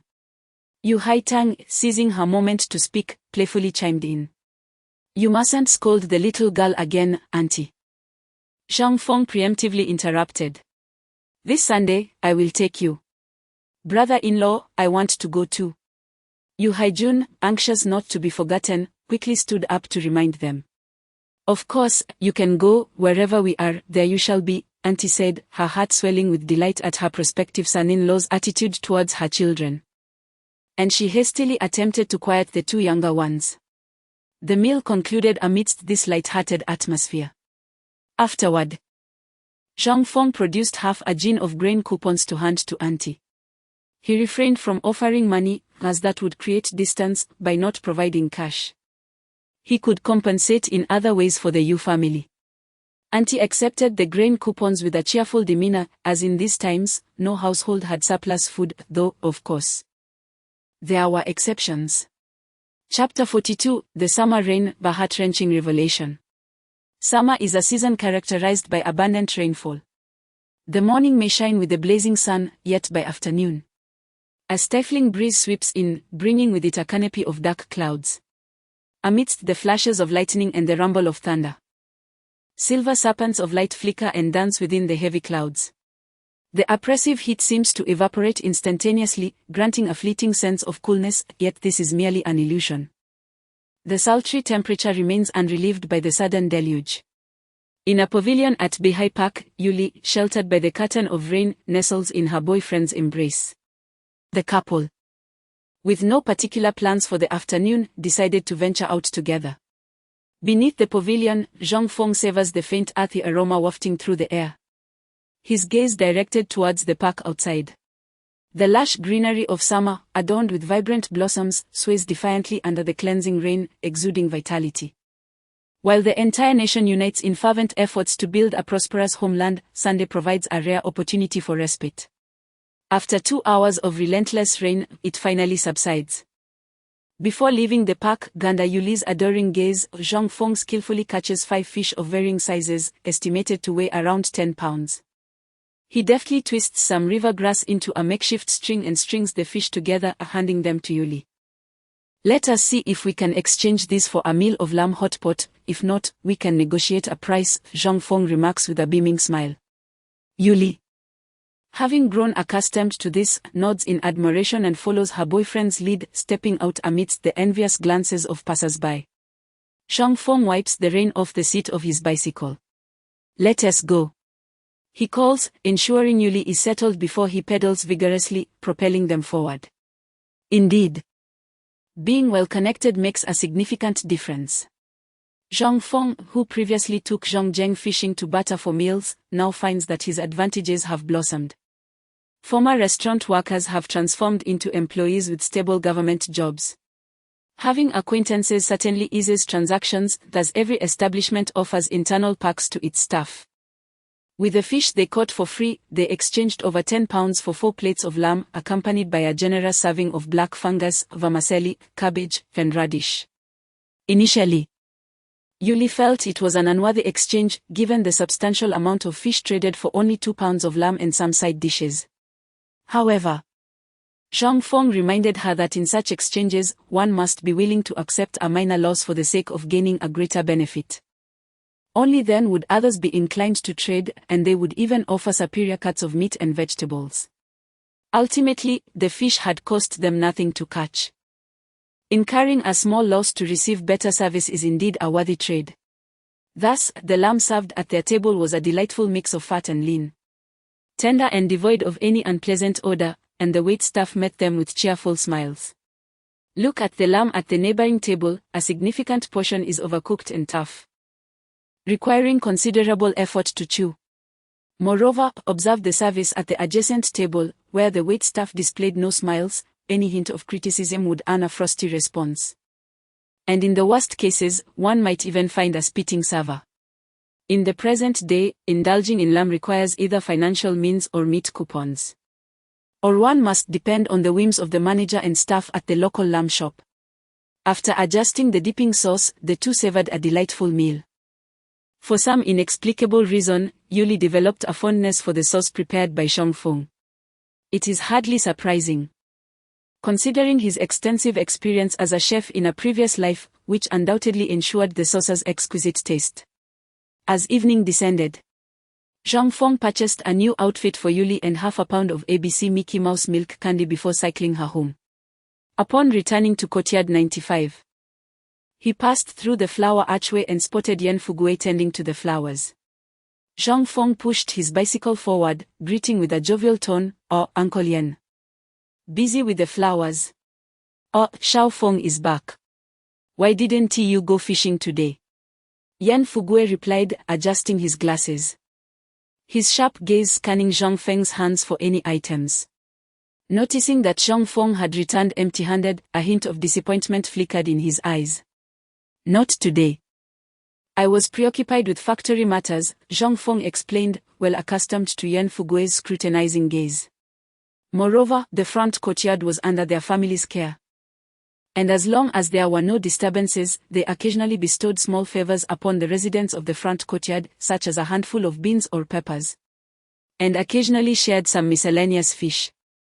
This was a privilege earned by their family's goodwill. The Zhang family's practice in the front courtyard had caused some discontent among the residents of the middle and back courtyards. Whenever they saw Yi Zhonghai and Lu Haisheng, their expressions were filled with disdain. Yi Zhonghai even had the audacity to visit, requesting that the Zhang family extend their generosity to the residents of the middle and back courtyards as well. Faced with Yi Zhonghai's persistent moralizing about selflessness, the Zhang family could only respond with incredulity. Having been reprimanded multiple times, it seemed he had learned nothing, perhaps indicating that He Yushu had not lent him enough money, as he now appeared to be scheming again. Thus, Zhongfeng urged He Yushue to persuade her brother to borrow money from the two, as over the years, He Yushue had almost become part of the Zhang family. It was inevitable, as when Zhou Ying saw He Yushue, she was reminded of her own daughter of similar age. She had indeed nurtured He Yushue into a graceful young woman. Although the neighbors rarely voiced their opinions, they genuinely acknowledged the Zhang family's benevolence.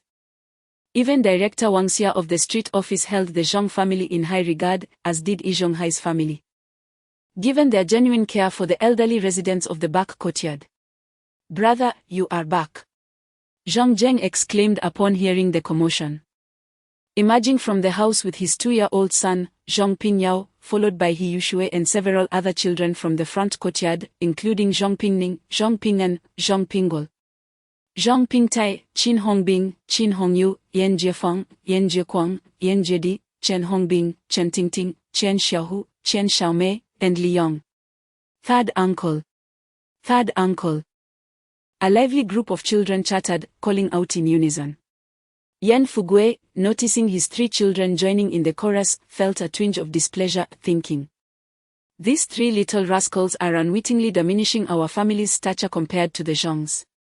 It seemed that tonight, he would have to employ a stricter approach, reminiscent of the discipline instilled by the Lu family in the back courtyard, as the younger ones, like Yan Jiecheng in his youth, would cry out at the scent of delicious food. In the west wing of the front courtyard, Yan Jiecheng, with a grim visage, slowly slid down to the ground while leaning against his own wall. The thought that the woman he cherished had fallen for the brutish man across the street pierced his heart with agony. When he envisioned that savage, violent brute ravishing his goddess, tears streamed uncontrollably down his cheeks. He yearned to discreetly confront Yuli and unveil the true nature of that fiend. Yet the mere recollection of Jia Dongshu's wretched state rendered his calves utterly unresponsive. Thus, he was consumed by hatred. Chapter 43, Onboarding and Learning Procurement. As dusk fell, the employed adults returned home from work in succession, and each household busied themselves with lighting fires and preparing meals. The aroma of the Zhang family's dishes wafted through the courtyard, though the neighbors were aware that they cooked with lard. As for consuming meat, such an indulgence was beyond imagination, given the meager rations allotted each month, which everyone saved for times of need. However, they were unaware that the Zhang family secretly enjoyed meat, albeit in the form of boiled slices, for in this era, meat was truly delightful, no matter how it was prepared. The three members of the Zhang family worked at the supply and marketing cooperative, where they had access to a variety of substandard goods, such as dyed fabrics, leaky canned goods, and damaged candy. They were also able to procure the finest pork fat, which they could purchase in advance without tickets. Since the three did not work at the same cooperative, they eagerly collected these ticketless delicacies whenever they encountered them, benefiting not only their own household but also their relatives and neighbors.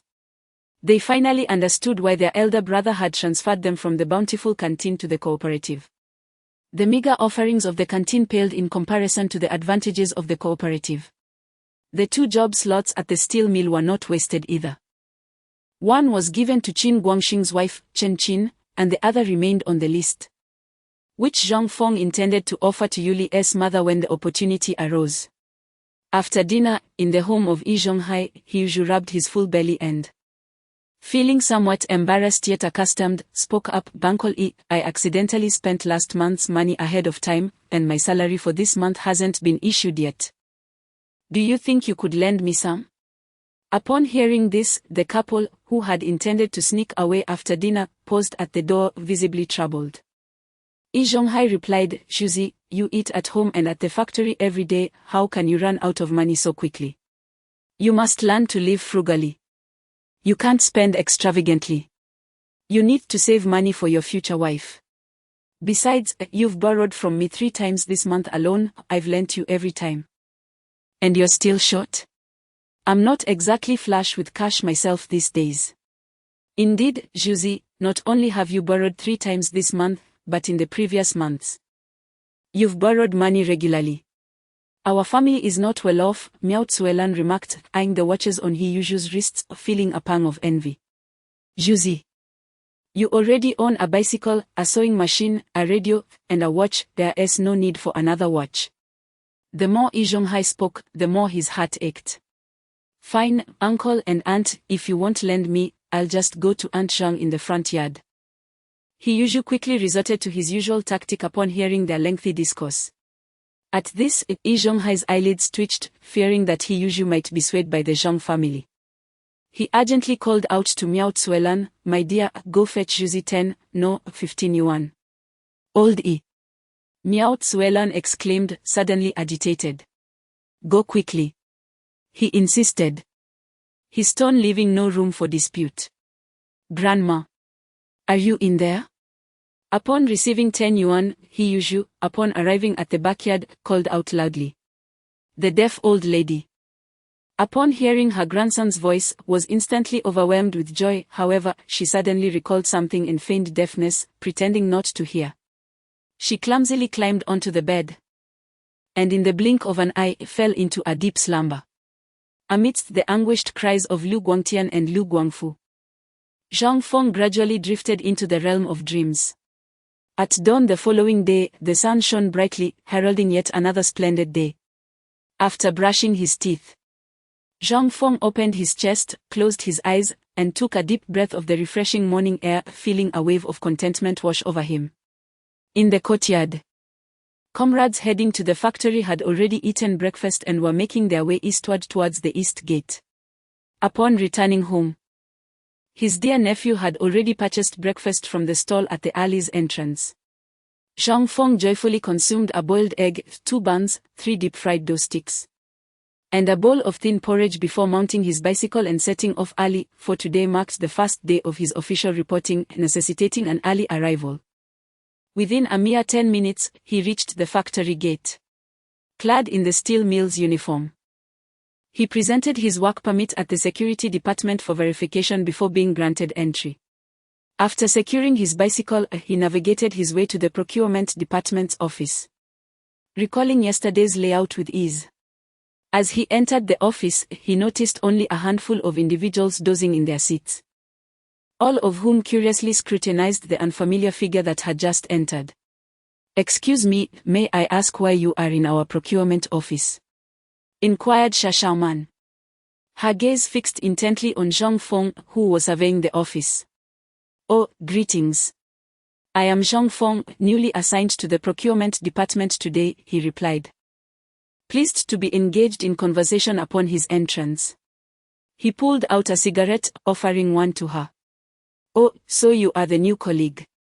"Hello, I am Shashaman," she said, accepting the cigarette and rising to shake his hand. "Ah, a new colleague indeed. I am Ma Jiangwo, a pleasure to meet you," chimed in Ma Jiangwo, who also rose to acknowledge Zhang Feng. Zhang Feng then distributed cigarettes to the others in the office, introducing himself to each one. Before long, he had become acquainted with everyone. A few more personnel from the procurement department entered the office, but the number remained low in the spacious office. There were only 6 people. Through casual conversation, he learned that most were out in the countryside for procurement. Their usual responsibilities involved merely collecting funds and receipts, submitting the required procurement quotas, and periodically returning to the factory to check in, leaving them with ample free time. Occasionally, they even accompanied vehicles for out-of-town purchases. A dream job for Zhang Feng, though he was an administrative staff member, tasked only with familiarizing himself with the processes of the procurement staff, with the potential for future promotion to lead a team. However, if the assigned quotas were not met, he would still face criticism. This arrangement was somewhat favorable. He could ascend or descend in responsibility. If his subordinates failed to meet their quotas, he could step in personally, and with the support of his 2 growth-oriented spaces. He had little to worry about. Notably, both of Zhang Feng's spaces were capable of growth, with each passing year, their dimensions increased by 1 meter. Currently, both spaces measured 18 meters in width and height, totaling 11,664 cubic meters, with each space comprising 5,832 cubic meters. At 8 in the morning, Captain Lei Lin punctually arrived at the office, surveying the room before summoning everyone together for a morning meeting. "Allow me to introduce a new colleague among us. His name is Zhang Feng, a high school student assigned to our procurement team. Shortly, Shashaman will take the funds and procurement tasks and accompany Zhang Feng to familiarize him with the procurement process. Zhang Feng, it is imperative that you swiftly acclimate yourself to all procurement procedures to integrate seamlessly into our operations." Lei Lin's gaze swept across the faces of the procurement team members as he passionately delegated tasks. "All right, the meeting is adjourned." "Wow. I never anticipated that you are a high school student, my friend. When you rise through the ranks, don't forget to look out for us," Shashaman exclaimed, accompanying Zhang Feng to the finance department, eagerly trying to win his favor along the way. "Titles are merely titles, we are all workers here, looking out for one another," Zhang Feng replied with a cheerful demeanor. The colleagues following behind to collect procurement funds also displayed signs of goodwill. For who among us would be foolish enough to offend someone destined for promotion? Armed with the introduction letter from the factory, Shashaman collected the money and various receipts before leading Zhang Feng to the warehouse to retrieve the new bicycles allocated to the procurement personnel. After presenting the approval slip to the storage administrator for verification, a brand new Forever bicycle along with the necessary documentation was soon handed over to Zhang Feng. The rear sides of the new bicycle were equipped with 2 large iron baskets, meticulously welded, designed specifically for transporting procurement materials. Chapter 44, The procurement process. Following Shashaman as he pushed the cart to the factory gate, they presented a series of documents to gain entry. The two then rode their bicycles along Dongzaiman Outer Street, heading eastward. After 10 minutes, the road gradually transformed into a bumpy dirt path. The first village ahead was Huangqiu village, where they intended to explore whether any locals were selling chickens, eggs, vegetables, fruits, or perhaps some game they had caught. All of these could be exchanged using soap vouchers, firewood vouchers, cloth vouchers, thread vouchers, sewing needle vouchers, or cash, purchasing them at wholesale prices. Sha Xiaoman and Zhang Feng rode side by side, with Sha explaining the intricacies of procurement along the way. Zhang Feng listened attentively while admiring the lush green fields that adorned the landscape. They soon arrived at Huangqiu village, only to be surrounded by a group of playful children at the village entrance. They chattered excitedly, asking, "Who are you? What do you want to do in our village?" "Yes, who are you?" another child chimed in. I know. They are buyers from the city, here to trade." "Indeed, we are here to purchase eggs, fruits, and vegetables. If you have caught any game, you can bring it to trade as well," Sha Xiaoman replied with a smile. "Hey, you bad person. We won't trade with you. If you take our food, we will have nothing left to eat," a thin, bare-chested boy retorted fiercely. "Oh dear child. You mustn't say such things. We are here to exchange, not to take without giving. We can offer money or vouchers, which you can use to buy what you need at home," Sha Xiaoman explained patiently as he pushed the cart further into the village. Before he could finish, a woman stepped forward, her face full of disdain, interrupting, "Go away, go to the side, don't be a nuisance here." It turned out that women of varying ages had rushed to the village entrance upon hearing that buyers had arrived, eager to sell their accumulated eggs and other produce. "Excuse me, dear buyers, are eggs still 3 cents each?" An elderly woman, hunched and with grey hair, asked with a smile. "Yes, indeed, madam, the price remains the same," Sha Xiaoman replied, feigning a loud voice. "Comrade buyer, did you bring any needle vouchers this time?" a 30-year-old woman inquired. "Just a moment, let me check," Sha Xiaoman said, pulling out a list of voucher types from his pocket. After a moment, he smiled and said, "Madam, this time 3 needle vouchers have been allocated." "All right. Please reserve one for me, I will quickly return home to fetch the eggs." "It's for 2 eggs, correct?" the 30-year-old woman said joyfully, before hurriedly turning to retrieve her vouchers. "Yes, of course," Sha Xiaoman nodded in agreement. "Everyone, please come and ask what vouchers are needed. Those who require cash can bring their produce and line up," Sha Xiaoman instructed loudly, urging everyone to maintain order. "Comrade, do you have sugar vouchers?" someone in the crowd asked. "Sister, I have 2 vouchers for 2 taels of sugar," another responded. Zhang Feng observed and learned alongside, gaining a vivid understanding of the procurement profession. However, reflecting on those 3 years, it seemed to be the most arduous period for these procurement agents. In the city, eggs could be purchased from the supply and marketing cooperatives for 5 cents each, supplemented by egg ration tickets, while the government only needed to pay 3 cents for each egg in the village. Most agricultural products were similarly priced a few cents cheaper than in the city, with ticket prices generally amounting to 1/10 or 1/5 of the item as cost. During the procurement process, there were also minor incidents, such as someone attempting to exchange spoiled eggs for money tickets, only to be uncovered and live in disgrace. This trip yielded not only eggs but also duck eggs, vegetables, a salted fish, an old rooster, and 2 ducks. After cycling around the village and finding no one in need of money tickets, they departed from Huangqiu village. To Zhang Feng's surprise, even in this era, there existed paper trays for eggs. The next village was called Chaofeng village, which should take about 10 minutes to reach. Sha Xiaoman cheerfully informed Zhang Feng about the villagers ahead. Indeed, it did not take long to arrive at Chaofeng village, where the scene was much the same, fast.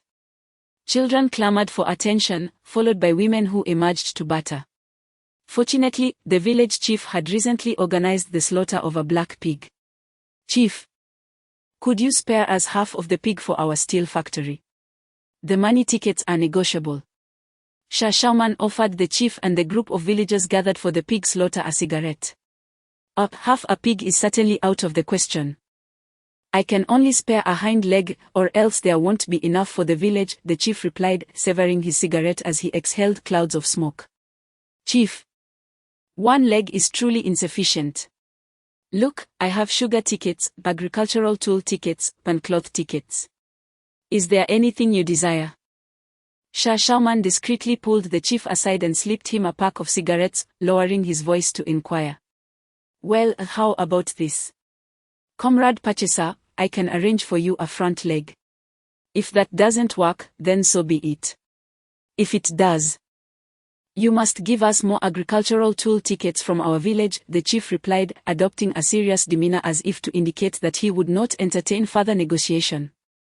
Is this truly all you can offer? Shah Shauman probed again. Indeed, this is all I can manage, the chief affirmed with certainty. Very well then. You still look after us, uncle. Shah Shauman realized they had reached a stalemate. As the saying goes, one must know when to stop in order to secure future dealings. What do you think about weighing the whole pig, bones and all, at 48 cents per pound? Shah Shauman raised his voice, seemingly indicating that the price was non-negotiable. Oh! Comrade purchaser, could you not add a few more cents? Just a few more would suffice, the chief sought to raise the price. The two engaged in another round of bargaining, ultimately settling on a price of 49 cents per pound. After weighing and settling the payment, Shah Shauman received 3 agricultural tool tickets. With the pork finally secured, he began to procure other necessities from the village, ultimately acquiring 5 pounds of fresh peaches, 2 roosters, over 30 eggs, and more than a dozen duck eggs. He recorded everything meticulously in his notebook, though some items were purchased at a lower price, allowing the procurement agent to pocket the difference. The factory had set the purchasing price, and the lower he managed to negotiate, the greater his profit would be. Albeit this aspect of the operation was best kept hidden from view. Before us lies Wanja village. After this stop, we must turn back towards the city. The heat of the day raises concerns about the pork spoiling. Shah Shauman, accompanied by Shang Feng, hastened their cycling speed, diligently avoiding the potholes, stones, and clumps of dirt on the road. They hastily gathered a selection of agricultural products in Wongjia village before heading towards Dongzaiman Outer Street. It seemed deceptively simple, akin to haggling at a market in days gone by. I have exceeded my task, Shah Shauman remarked with a light tone. During this season, completing tasks is relatively straightforward. It is the early spring and winter assignments that prove most challenging, often requiring us to pay a premium for procurement. Throughout the journey, Shah Shauman shared a torrent of experiences. Isn't this procurement route prearranged? Zhang Feng inquired. Indeed, otherwise, if everyone were to head in the same direction, what would we procure? Of course, we are not the only factory procuring, hence the competition is quite fierce. Shah Shauman felt fortunate to have completed the procurement so swiftly that day. Upon returning to the steel mill, they first proceeded to the storage room to weigh and submit the acquired materials. After receiving their receipt, it was time for lunch. And with no time to submit the receipt to the finance department, they leisurely made their way to the canteen with their meal boxes. Let us take a detour to the third canteen, Chef He there makes excellent large pot dishes, Shah Shauman suggested. Indeed, I have tried it, and it is quite good.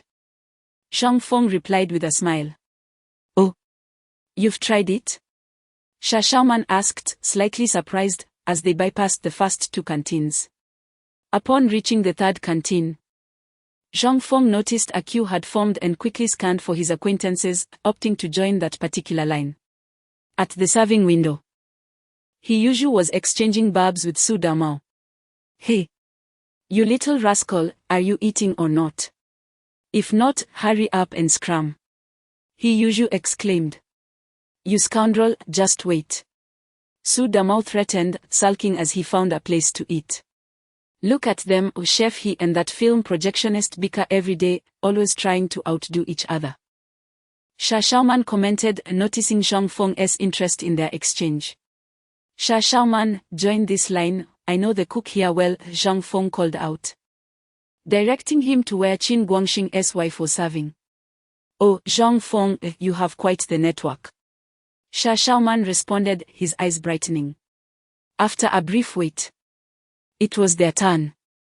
The young woman serving noticed Zhang Feng and her eyes lit up. Xiaofeng, have you reported to the factory? She asked softly. Yes, sister-in-law. This gentleman here is with me, Zhang Feng replied casually, requesting 3 steamed buns, the portion of stir-fried pork with cabbage, and a serving of shredded potatoes. He handed over his grain coupons and money to Chen Qin. Understood, sister-in-law, she acknowledged, filling a ladle with generous portions of meat and a smaller amount of vegetables. Followed by a large scoop of shredded potatoes atop the meat, then finally, selecting the 3 largest buns to place on top of the overflowing box of food. Xiaoxiamon's eyes widened at the sight, although they, as procurers, were not lacking in food and could acquire meat without tickets at a lower price. Who wouldn't want to take advantage of the canteen's affordable offerings? Indeed, when it was his turn, he received the same generous treatment, a bountiful box filled with meat and vegetables, accompanied by large steamed buns. Zhang Feng. I never anticipated that you held such sway in the cafeteria. Impressive. Xia Xiaoman remarked, seated across from Zhang Feng, secretly giving him a thumbs up. Zhang Feng merely smiled, remaining silent as he focused on his meal. In the afternoon, he followed Xia Xiaoman to complete the final procedures, subsequently listening to her elaborate on the composition of their procurement team in the office. Chapter 45, Solo Procurement. After spending 3 days with Xia Xiaoman to learn about the prices and operational processes of various agricultural products, Zhang Feng approached the team leader, Lei Lin, requesting to be assigned a route for independent procurement in the countryside. However, Lei Lin wished to keep Zhang Feng in the office to assist him with organizing administrative materials. After all, he was a highly qualified graduate assigned to them, and it was implausible to have him out in the field all day. Even if he were to engage in procurement, it would be within the designated procurement group, accompanying the team to liaise with other units. There was no precedent for someone like him to voluntarily seek to venture out. Yet, the workload in the office for unscheduled tasks was minimal, hardly necessitating 2 individuals, especially since the second procurement group had yet to expand. Reluctantly, Lei Lin acquiesced to Zhang Feng's earnest request, inwardly lamenting youthful exuberance without a thought for advancement. I truly wonder what prompted him to apply to the unscheduled group. Zhang Feng was assigned a procurement route heading north. He collected the funds and, following the riverbank northward, passed through Zhuojiazhuang. Upon entering the village, he caught the attention of a group of children and village women. Oh, I assent that the second son of the Zhang family. Are you visiting your uncle today? Aunt Hua greeted him with a beaming smile as she approached. Hello, Aunt Hua. I'm not visiting my uncle today, I'm here to procure supplies for the factory. Zhang Feng replied cheerfully, clarifying his purpose. Also, you are now a procurement officer. Remarkable. Have you found a girlfriend yet? If not, I could introduce you to someone. Aunt Hua's eyes sparkled at the notion of Zhang Feng securing such a commendable position. Hey! As luck would have it, my mother mentioned someone she's been talking about recently. Zhang Feng fabricated a response effortlessly. Upon hearing about such an admirable young man already having a romantic interest, Aunt Hua's enthusiasm dimmed slightly. Oh, so you have a girlfriend now? As Aunt Hua was pushed aside by other women, Aunt Yang eagerly interjected, young man, since you've become the factory's purchaser, can you negotiate a higher price for us villagers? Aunt Yang, the prices are fixed and cannot be increased. However, if you all gather a substantial amount, I could perhaps offer you an extra couple of tickets for thread and needles. Zhang Feng pondered before suggesting a possible concession. Oh, no wonder you've grown up under our watch. You certainly haven't forgotten your roots. Aunt Hua beamed as she accepted Zhang Feng's offer. Standing nearby, Aunt Yang initially intended to negotiate further, but upon hearing the dim-witted woman seize the conversation, could only roll her eyes in exasperation. Ultimately, Zhang Feng managed to procure 16 eggs from Zhuojiazhuang. It was inevitable, given the village's proximity to the city, that they would not be overlooked by the numerous buyers from town. He made arrangements with the women to reserve some for his next visit, and as he rode past his uncle's house, he greeted them briefly before departing. To his astonishment, however, he noticed a woman washing clothes in his uncle's yard, along with two young girls playing nearby. He had never imagined that his uncle had kept such a secret hidden for so long. Meanwhile, in his own yard, Zhang Dejiang, who was drying fish, felt a twinge of anxiety.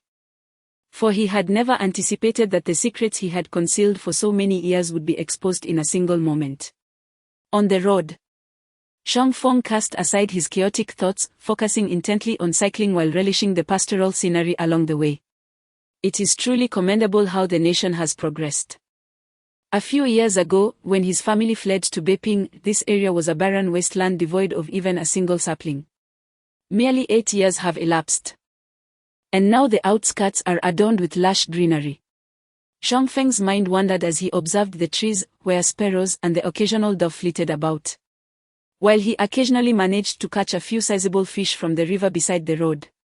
Spotting wild rabbits in the fields, he would dismount and approach their burrows to collect them. However, he would still venture to the village for procurement, as it was essential for cultivating connections.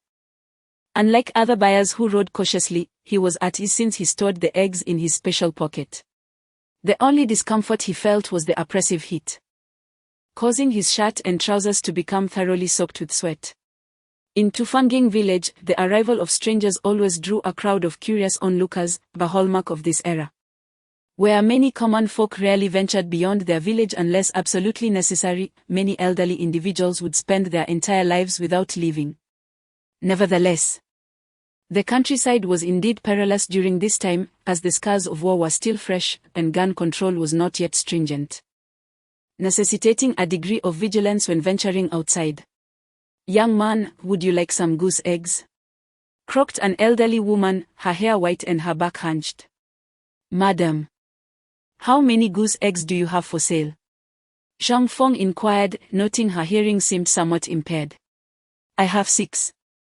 Would you pay 6 pennies each?" she asked with a smile.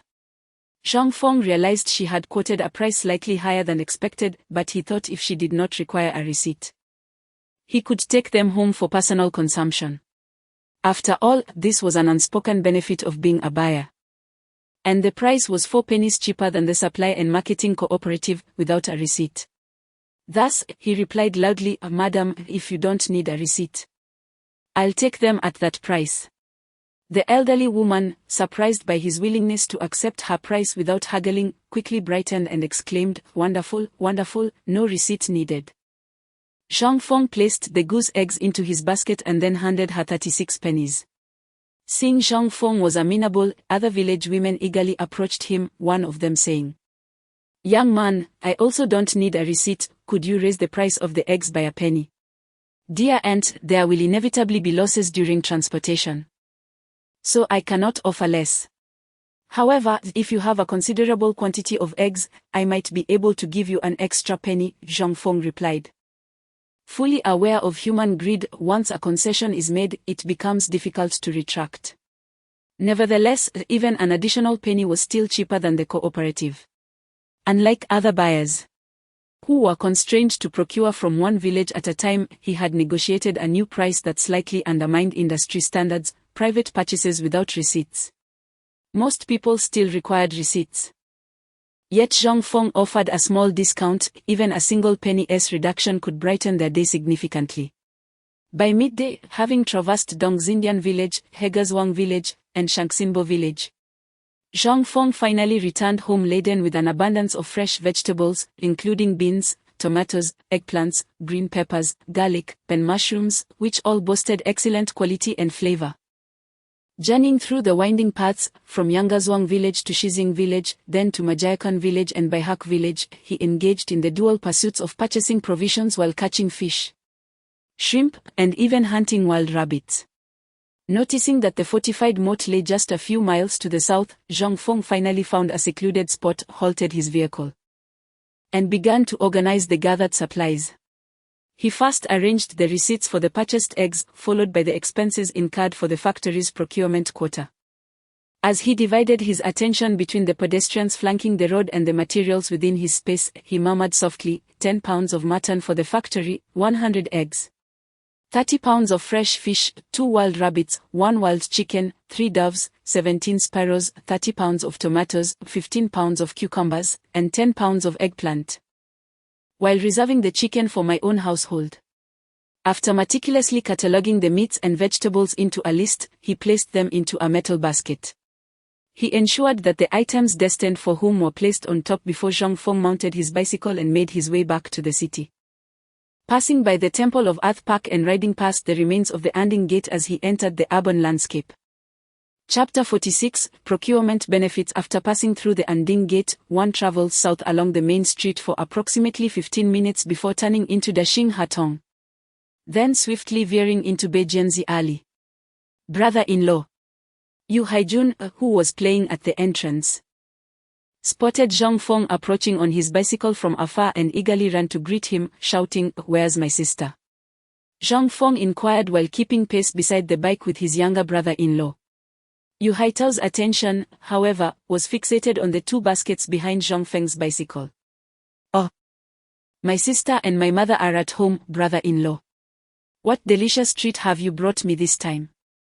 Yu Haitao reached out, eager to rummage through the baskets. "Don't dig through, these are public goods. Just tell me what you want, and I'll give you a couple if there's extra," Zhang Feng admonished him. "Wow, there's lamb. Do you have lamb to eat, brother-in-law?" Yu Haitao exclaimed upon spotting the lamb in the basket. "Yes, but go call your sister out. We don't want to break the goose eggs in there," Zhang Feng instructed, handing him 2 tomatoes as he urged him on. "Okay." Yu Haitao mumbled indistinctly while taking the tomatoes, rubbing them between his hands before putting one in his mouth as he dashed toward the courtyard. A group of children playing with Yu Haitao eagerly clustered around Zhang Feng's bicycle baskets, yet they hesitated to approach, daunted by Zhang Feng's towering stature.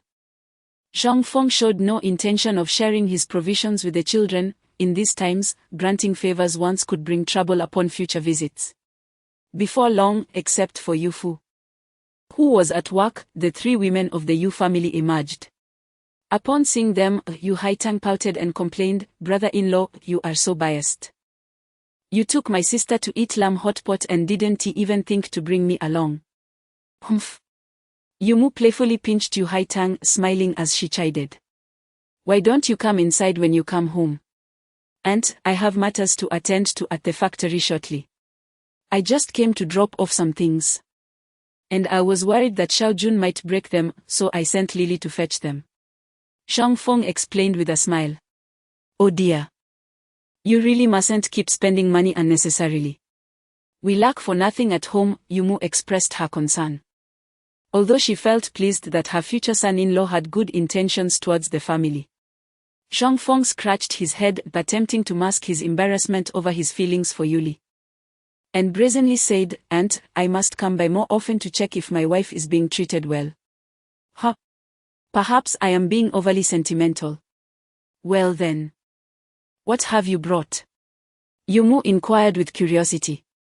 Zhang Feng turned, lifting a large black cloth bag from the basket.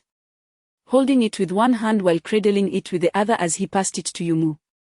Upon seeing the manner in which he presented it, Yu Mu immediately understood there were eggs inside. Receiving it in the same fashion, she felt the distinct shape of the eggs. "Wow, brother-in-law, why is there so much meat?" Yu Haitang exclaimed upon rummaging through the vegetables, discovering the lamb, wild rabbit, wild chicken, fresh fish, and other ingredients beneath. "Don't dig through, these are public goods. Just tell me what you want next time, and I'll bring it for you," Zhang Feng reiterated, compelled to remind her once more. "Is rabbit meat delicious?" Yu Haitang asked, her eyes fixed on the wild rabbit, swallowing her curiosity.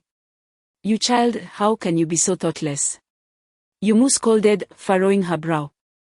Yu Haitang's exclamation had drawn the attention of several women lingering in the courtyard, who now peeked out with curiosity.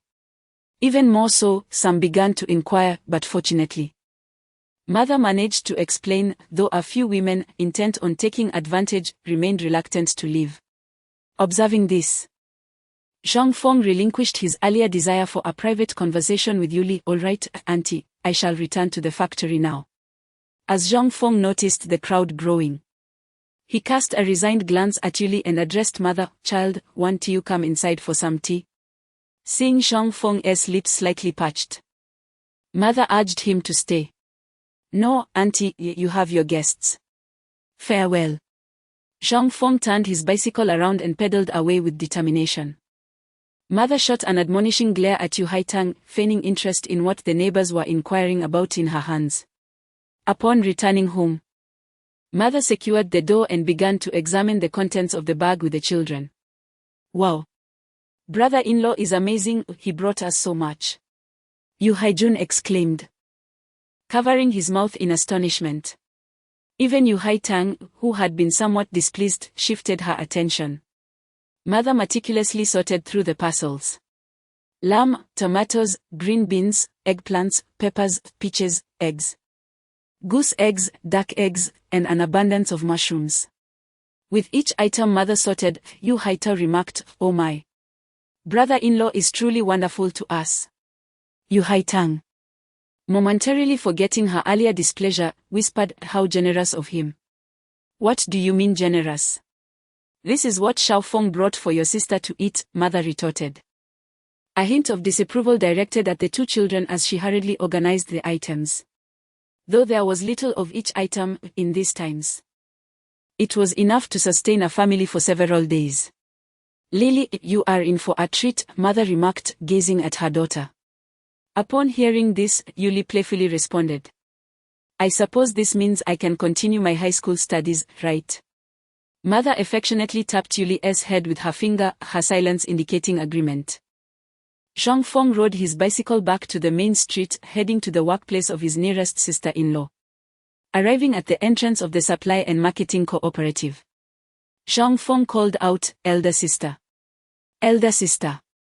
Behind the sales counter, Zhao Xueme was busy dusting with a feather duster. Upon hearing that familiar voice, she looked up and saw her brother-in-law, Xiao Feng, approaching. Oh! Xueme, your little brother-in-law has come to see you. Teased an aunt nearby, restocking the shelves. Hey! Sister Xueme. Can you have your brother bring me a soft-shelled turtle tomorrow?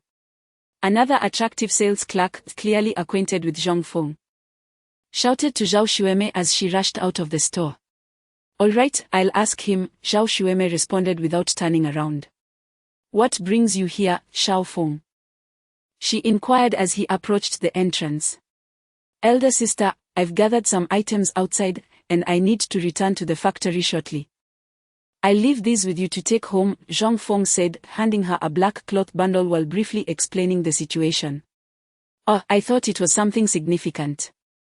Zhao Xueme chuckled as she accepted the bag.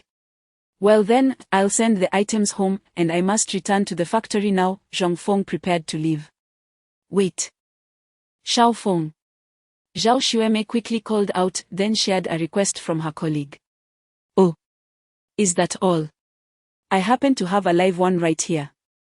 Zhang Feng, feeling disinclined to make another trip tomorrow, summoned a turtle from the depths of space, which promptly materialized in the basket. Oh! What a coincidence. Just a moment. I will fetch a net bag. Zhao Xueme exclaimed as she hurried towards the supply and marketing cooperative with her cloth bag in hand. Zhang Feng, no longer willing to feign searching, awaited her return, ready to present the lively, glowing soft-shelled turtle. All right then, elder sister, I shall take my leave. He placed the turtle into the net bag, bid her farewell once more, and pedaled away. Chapter 47, Interpersonal Relationships. At this moment, the clock struck 4 in the afternoon. Leaving only an hour before the finance and warehouse departments would close for the day. Riding directly to the warehouse, Mo Xingtai sat languidly at the entrance, his gaze wandering until it landed on Zhang Feng, who was approaching on his bicycle. Oh! Little Zhang, have you already gone out on your own to procure supplies? Mo Xingtai remarked. Indeed, brother Ma. I hurried back to submit my tasks before the end of the day, Zhang Feng responded, offering a cigarette to Mo Xingtai and lighting one for himself with a smile. Well, time is of the essence, let us hasten across the city, Mo Xingtai replied. Cigarette patched between his lips as the two began to tally their acquisitions.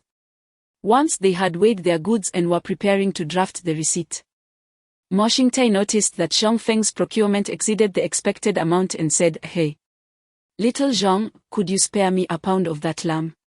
"Sure thing, brother Ma. You can take your pick," Zhang Feng replied nonchalantly, unfazed by the surplus. After all, this was an unspoken perk of their department's off-the-books procurement. As long as they met their targets, any excess could be privately managed without attracting scrutiny from the authorities. "Then I shall take you up on that," Mo Xingtai said, pleased that Zhang Feng was not overly rigid in his dealings. He promptly handed over the cash, which was, of course, but the highest purchase price. Having settled the matter, the two reconciled the inventory documents, stamping and signing as required. Zhang Feng then rode off with a significantly lighter load toward the finance department. The finance officer was a sharp-witted woman named Zeng Yuling, not yet 30, who greeted Zhang Feng with a smile as he presented the account for review. After a thorough check, she exclaimed, "Wow, little Zhang. Exceeding the target on your first procurement is quite impressive. You procurement officers certainly have a lucrative job." Zhang Feng responded with a humble grin, "Ah, it's just a life of toil, there is no comparison to your comfortable office work." "Oh my. So many fish procured." Zeng Yuling marveled, her voice filled with astonishment as she continued to verify the receipts. Zhang Feng quickly discerned her underlying implication. She was angling for some informal side products without receipts. He smiled in kind, saying, "The fish. I caught them all myself." "Really? I had no idea you possessed such skills. Next time, be sure to catch one for me, I assure you, I won't shortchange you," Zeng Yuling replied, her tone becoming even more enthusiastic and half-jesting as she recognized that Zhang Feng understood her intentions. "Of course. Just tell me what kind of fish you prefer. And as long as it's from our local rivers, I'll be sure to bring it to you," Zhang Feng replied, though he was careful not to overpromise, knowing that making grand claims could lead to misunderstandings. "Is that so?" Zeng Yuling adjusted her glasses, seeking further clarification. "Yes, please share your preferences," he encouraged. "How about eel or catfish?" she suggested after some thought. "That is not an issue, though eels can be delicate, if they die, they're not good to eat. But I'll do my best," Zhang Feng replied, maintaining his cautious tone, even though he currently had living eels in his possession. "All right. Regardless of the outcome. I appreciate your efforts." Zeng Yuling expressed, eager to cultivate good relationships with every procurement officer. After all, acquiring ingredients internally was not only cost-effective but also didn't require receipts. It was worth trying, and who knew what opportunities might arise. As the day drew to a close, Zhang Feng handed over the financial documents to Zeng Yuling for verification before bidding farewell and descending the stairs to ride his bicycle to the office. Inside the office, only Lei Lin sat there, meticulously checking the data. Sensing a shadow cast before him, he looked up to see the group's star performer. "Welcome back, Xiao Zhang. How did today's task go?" Lei Lin inquired with a smile. "Thanks to your guidance," Zhang Feng responded, one hand presenting the receipts while the other bore a kilogram of lamb and 6 fresh peaches, which he placed on the team leader's desk. Upon seeing the lamb and peaches, Lei Lin's gaze lingered for a moment before shifting to the 2 receipts. After a lengthy pause, he smiled and praised, "Well done, Xiao Zhang. You've executed your first task splendidly. It seems you are quite suited for procurement." "Oh, not at all. It was really thanks to Comrade Shah, who you assigned to mentor me," Zhang Feng humbly credited his colleague, subtly admiring his leader's knack for utilizing talent effectively. "Indeed, you performed admirably. However, you need not take the receipts to finance daily, or you could use them up ahead of time or conduct a weekly verification instead. Though, your method works too," Lei Lin casually suggested after a brief overview of the documents. "Understood, team leader," Zhang Feng nodded in agreement. "Well then, it's time to clock out. You may head home early," Lei Lin stated, extending the money to Zhang Feng. "All right, team leader, I shall take my leave," Zhang Feng accepted the money without hesitation. Aware that sustaining internal relationships required reciprocity, otherwise, no one would willingly continue delivering goods without compensation. Once outside the office, Zhang Feng mounted the bicycle assigned by the factory and paused at the entrance to undergo a security check before slipping out of the premises. At Dongxing Building, now a public-private partnership, Zhang Feng parked his bicycle at the entrance of the restaurant, carrying a large rooster, several live fish, and some vegetables as he confidently strode inside. "Oh, Xiao Feng, you are here." The proprietor had transitioned into a state worker, with a manager dispatched from above to oversee the restaurant's operations. "Hey, you are looking sprightly," Manager Zhang Feng teased, lifting his ingredients. "Enough of your jests. Are we preparing fish today, or perhaps game?" Feigned annoyance before inquiring further. "Aside from catching fish and hunting game, what else could I procure?" Zhang Feng replied, raising his ingredients once more as he approached the kitchen. "Oh, you've arrived. What are we cooking today?" Manager Chiu, who had rushed down from upstairs upon hearing the commotion, asked. "Fish and chicken, along with a few side dishes," Zhang Feng replied, showcasing his ingredients. Manager Chiu, originally named Chiu Hongyang, had been assigned to manage Texing Building. During the early discussions of the public-private partnership, he often spotted the 15-year-old Zhang Feng darting to the kitchen, initially mistaking him for an apprentice. Hoping to establish a rapport, Chiu engaged with him, unaware of Zhang Feng's future significance. The two began to connect, and before Chiu's true identity was revealed, he had already savored the dishes prepared by Zhang Feng, quickly becoming enamored with his culinary skills. It was noteworthy that Chiu had previously endured hardship, having experienced many a meager meal, and upon tasting such exquisite fare, he was even more convinced that Zhang Feng was merely an apprentice. Manager Chiu contemplated the potential success of the public-private partnership, resolving that if it flourished, he would elevate Zhang Feng to the position of head chef. After subtly probing, he discovered that Zhang Feng was indeed a staunch supporter of the nation's public-private partnership policy.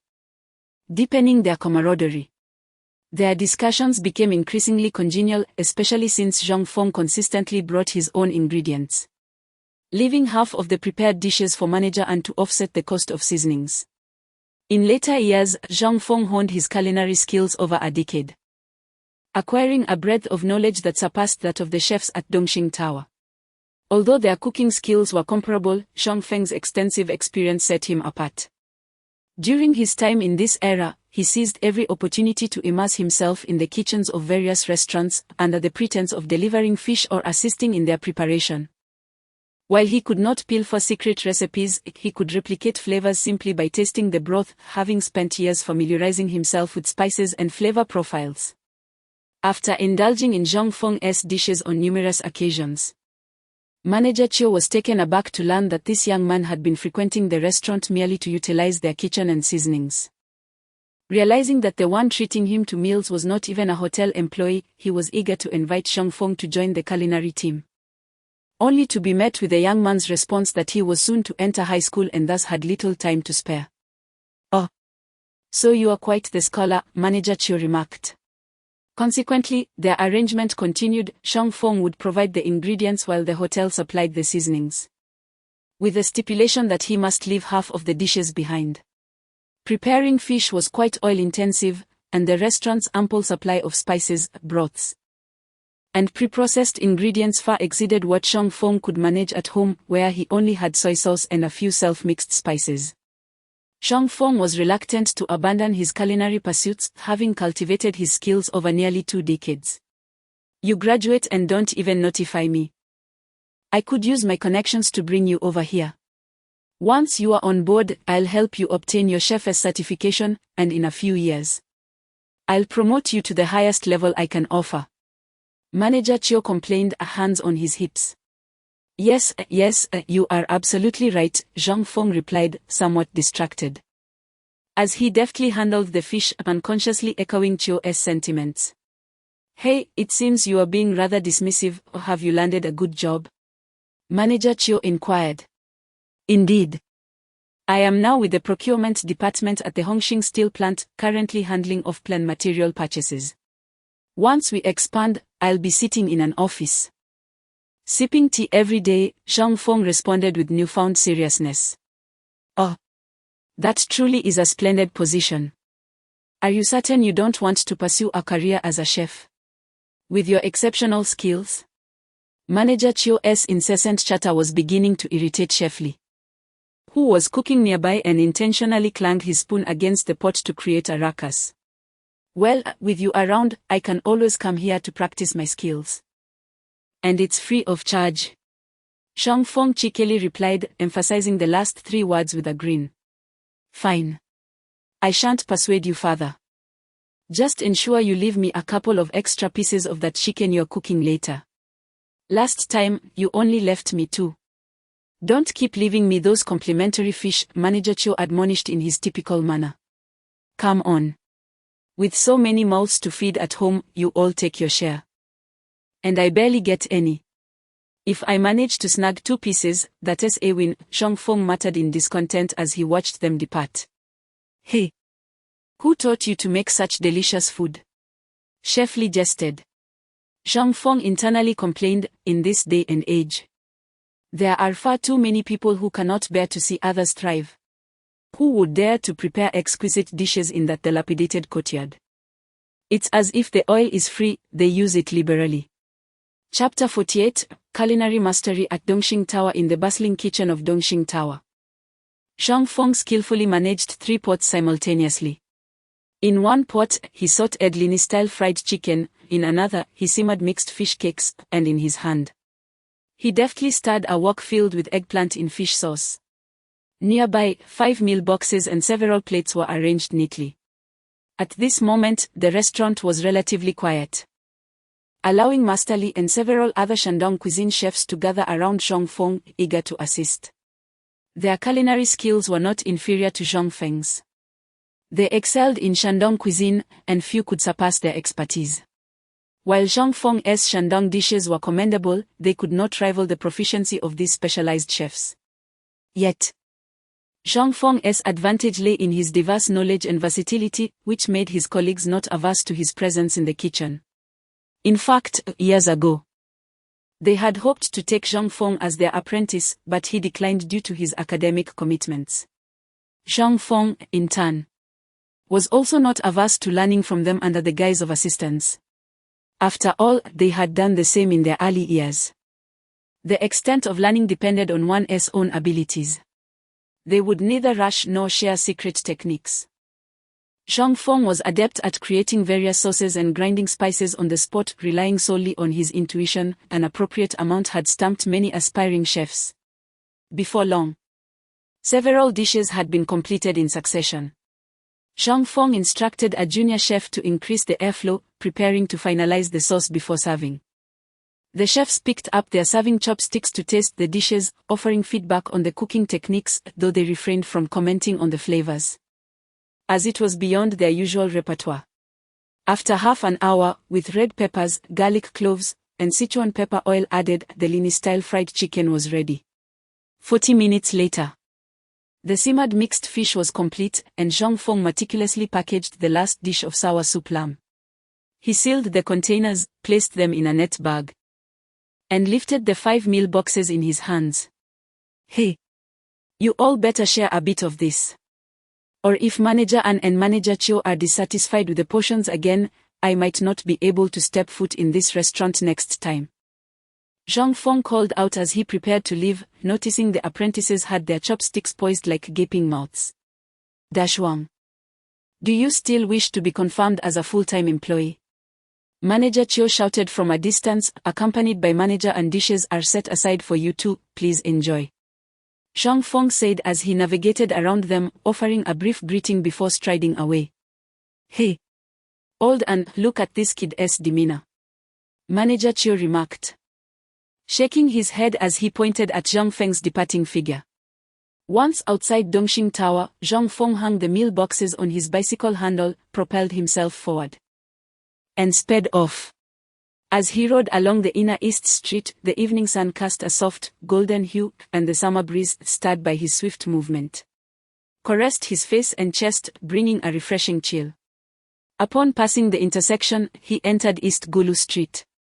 By then, it was 6 in the evening, and the streets were noticeably less crowded. Families were either preparing or enjoying dinner, while some elderly folks sat in the shade of the alleys. Ding ding. Zhang Feng playfully rang a bell, alerting the children playing in the alley to make way. Suddenly, a familiar voice rang out, "Uncle San is back. Quick! Uncle San is back. Wow! It's Uncle San. Uncle San." Zhang Feng was momentarily halted, casting a sidelong glance at the lively group of children, his 8-year-old nephew Zhang Pingning, 7-year-old Zhang Pingan, 5-year-old Zhang Pingol, 4-year-old Zhang Pingtai, and 5-year-old Qin Hongbing. Qin Hongbing is the eldest son of Qin Guangxing and Chen Qin, while the others are merely bothersome children of the Zhang family. Zhang Feng scanned the crowd, searching for the family's precious Zhang Pingyao, and inquired, "Where is Yao Yao?" Zhang Pingning, fearing that someone might report ahead of him, quickly replied, "My sister is at home with Aunt Yushui." "Indeed. My sister Hongyu is also with Aunt Yushui," Qin Hongbing hastily reminded, as if worried someone might forget his sister. "Oh, let us go home for dinner," Zhang Feng declared, bending down to lift the youngest, Zhang Pingtai, onto the front of his bicycle. The children's eager gazes were fixed upon the lunchbox, yet none dared to inquire about its contents or to rummage through it, for they had learned through painful experience the repercussions of such actions.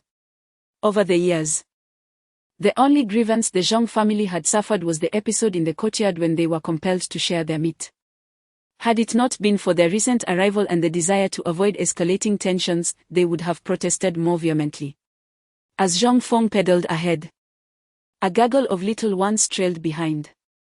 Upon reaching the courtyard, he set Zhang Pingtai down and wheeled his bicycle inside.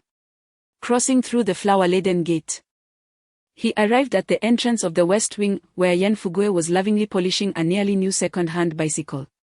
"Oh, Uncle Yan, washing your bike?" Zhang Feng greeted as he parked his bicycle at the door. "Ah, it's little Feng returning," Yan Fugui replied, cloth in hand, turning with a smile. However, his eyes, hidden behind glasses, could not help but linger curiously on the lunchbox hanging from the handlebars. He was tempted to investigate, but thought better of it, knowing the Zhang family's unpredictable nature. Inside, hearing the commotion, Zhou Ying, along with his cousin and sister-in-law, emerged from the house. Zhou Ying stepped forward, cheerfully taking the lunchbox and urging Zhang Feng to wash his hands and prepare for dinner. "Uncle, hug me." The chubby Zhang Pingyao, cradled in his cousin's arms, reached out for a hug upon seeing Zhang Feng, who always seemed to conjure sweets from thin air, thereby winning the little girl's affection among the household. Only this little girl received treats from Zhang Feng. Others had to earn their sweets by serving their uncle, whether it be washing socks or fetching tea. Zhang Feng accepted Zhang Pingyao from his cousin, who playfully scolded him, "Little ungrateful one." The group returned inside, with Zhou Ying securing the door to prevent any uninvited guests. The atmosphere within was lively, as both adults and children occupied different rooms. Zhang Feng led the children to wash their hands in a basin by the door, and by the time the last little one withdrew their hands, the once clear water had turned murky. The eastern wing, originally the room of old Zhou, then the quarters of brothers Zhang Feng and Zhang Zheng, had now transformed into a space for several mischievous little ones. Meanwhile, the brothers had relocated to the front courtyard's back room, a situation not easily articulated. The 3 rooms in the eastern wing had been converted into a dining area, as the household had grown too large. Uncle's family alone comprised 6 members, while Zhang Feng's family consisted of 8. If one accounted for Qin Huairu's unborn child, that made 9. Indeed, she was expecting once again. In addition to the foster girl He Yushui and the Qin Guangxing family of 4, a total of 20 people crowded the east wing, making it somewhat cramped. The Qin Guangxing family did not dine every day, but only when Zhou Ying occasionally invited them. As they were relatives, naturally, each brought their own ration tickets, a common practice, and everyone contributed some food from their respective sources. With the doors and windows tightly shut, Zhou Ying portioned each dish into separate plates. While the servings were modest, the collective effort of the family yielded a splendid spread of over a dozen dishes. The aroma filled the room, exemplifying a truly luxurious feast. Particularly with the 5 boxes of delicacies brought back by Zhong Feng, whose ingredients were undeniably exquisite. Each child received a white steamed bun and 2 round buns. And at Zhou Ying's cheerful command, "Dig in," the table of 5 older children immediately began to feast, the sound of chopsticks clashing against plates echoing throughout. At the central table, aside from the 16-year-old Zhong Zheng, who was still a minor, and the newly employed Zhong Feng, the rest were adult men of the family. While Zhong Zheng quietly enjoyed his meal, the others, including Zhong Feng, indulged in drinking. It is noteworthy that the tallest in the family was not Zhong Feng but rather the youngest, Zhong Zheng, whose height was nearly reaching an impressive 1.90 m. In another bedroom, all the women of the family gathered to eat, with the young Zhong Pingtai seated beside his mother, Qin Huairu, savoring the dishes. "Oh my! Where did Xiao Feng get these dishes? They are even better than Zhuzi's cooking," Chen Qin exclaimed, praising the food Zhong Feng had brought. "Yes, these are from Dongxing Lu." Zhao Xueme chimed in with a smile. "That must be quite expensive," Chen Qin remarked, noticing the dishes from the 8 great buildings and eagerly sampling more, nodding in satisfaction. "It must have been exchanged for fish," Qin Huairu explained to her siblings. Zhong Feng had not disclosed his culinary skills to his family.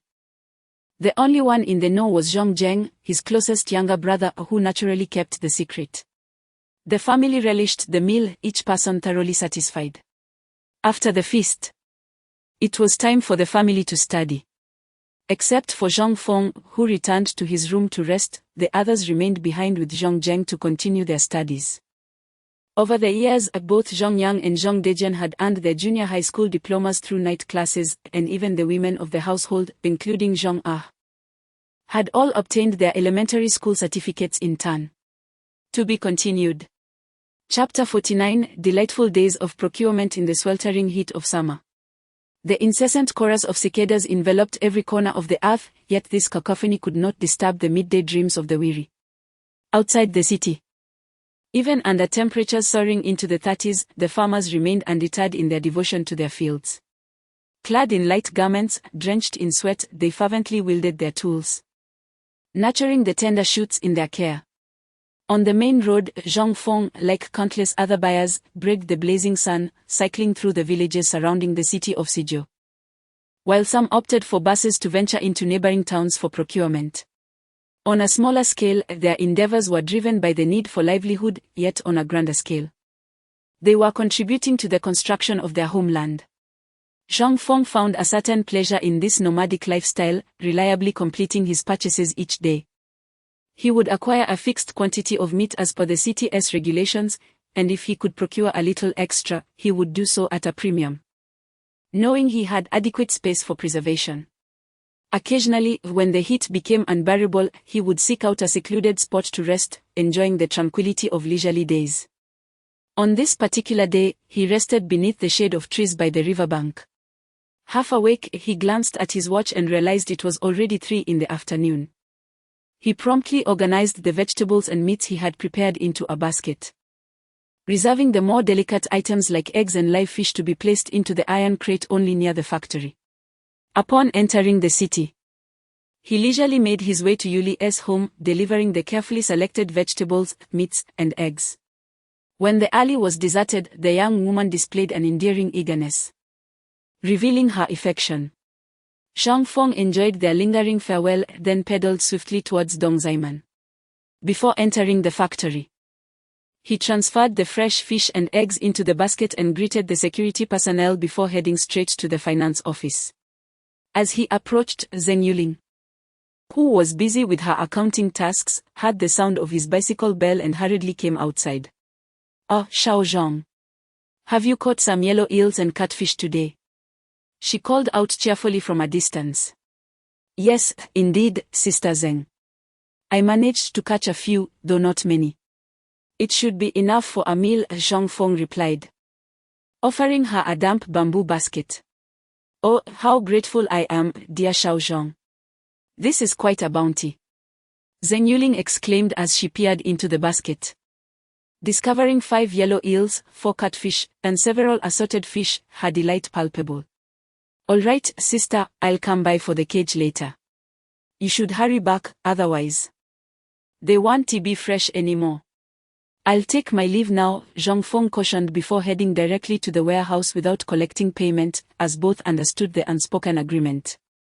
Zhang Feng's ability to procure fresh fish was no longer a secret within the procurement department. He had become a familiar face among those who could engage in conversation. This earned him considerable respect, particularly given his impressive educational background and the capability he demonstrated. Even Li Huaid had had his subordinates mention him from time to time.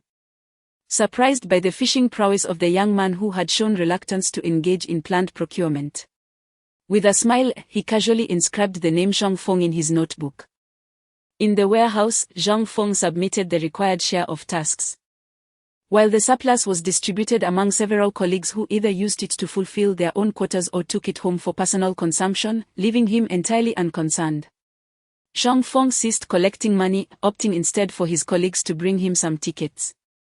After all, he had accumulated over 30,000 yuan from selling fish in previous years, and such a sum would be difficult to explain should the government decide to issue new currency. In this era, it was quite rare for anyone to amass such wealth from selling fish, even with the endorsement of public institutions. Ultimately, having an excess of money could also lead to complications. Since purchases required receipts, he decided to let the resourceful colleagues from the procurement department handle that for him.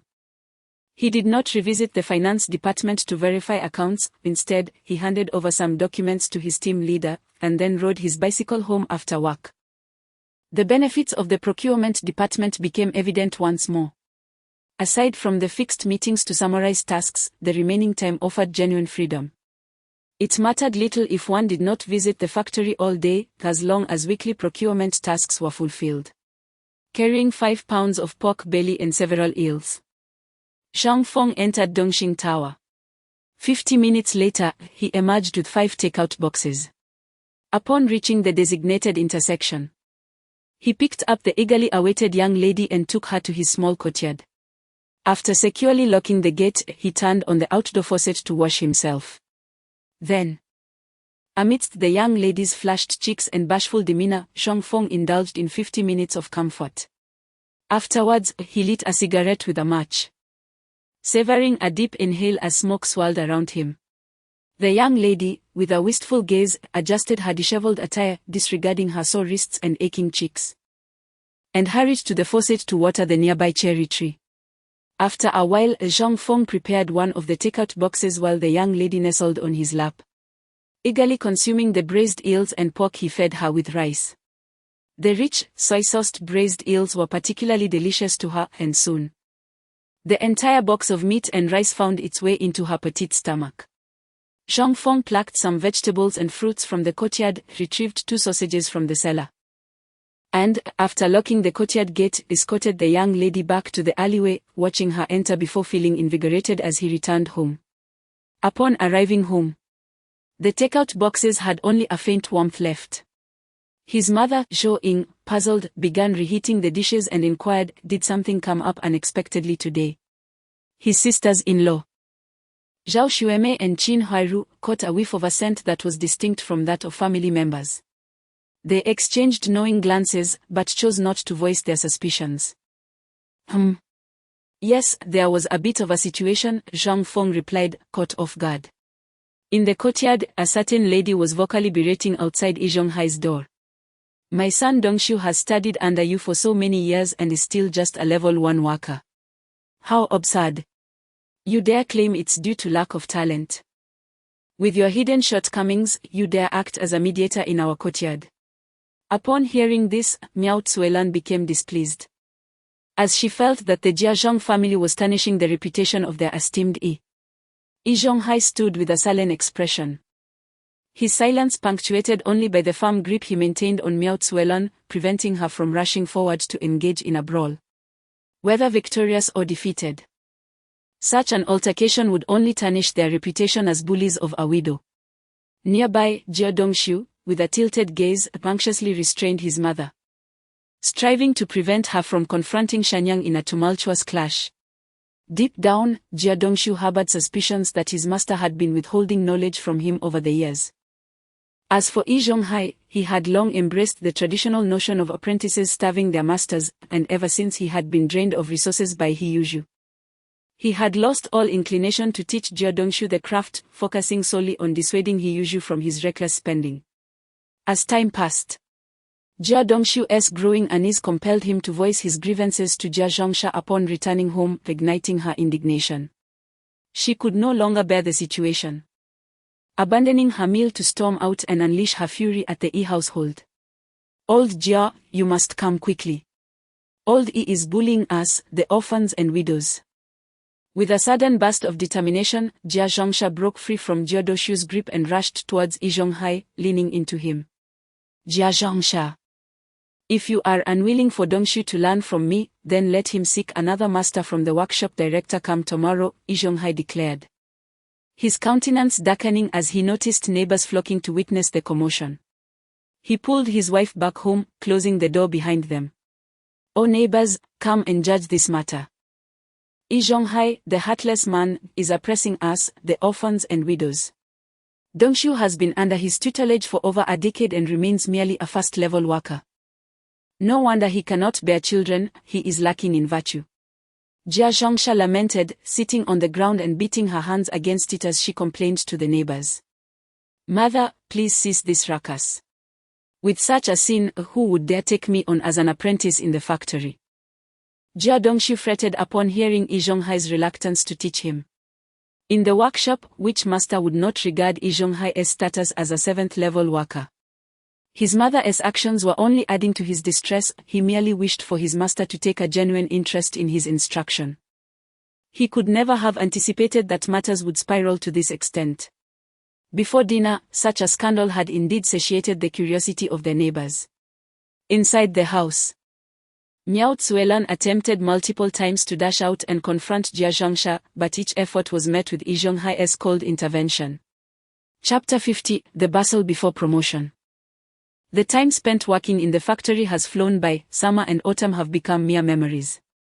And winter has already passed its midway point as the year draws to a close. That afternoon, Zhang Feng returned to the factory on his bicycle, laden with purchased supplies, and proceeded to the warehouse and finance department to reconcile the procurement list. Upon returning to the office, he opened the door to be greeted by a wave of warmth. After closing the door behind him, he found that only team leader Lei Lin was present, diligently attending to his duties. "Is Xiao Zhong back?" Lei Lin, engrossed in his work, recognized Zhang Feng's arrival without raising his head. "Yes, team leader," Zhang Feng responded, quickly approaching to place the list on Lei Lin's desk. He then took the hot water kettle from the side and returned to his desk, pouring himself a large cup of warm water. Noticing Zhang Feng warming himself with tea, Lei Lin waited for him to finish before speaking earnestly. "Comrade Zhang Feng, you have been with our ad hoc procurement department for nearly 6 months, haven't you?" It's been just over 5 months. "Why do you ask, team leader?" Zhang Feng inquired, adjusting his posture in curiosity. "Do not feel anxious. The matter is this: as a talented individual on an administrative post, you should not be running around doing procurement. However, since you voluntarily applied to take on this role, I thought it would be beneficial for your development. Unexpectedly, your performance has surpassed that of our seasoned procurement staff, which truly astonishes me." Lei Lin elaborated while straightening his own posture. Zhang Feng listened intently.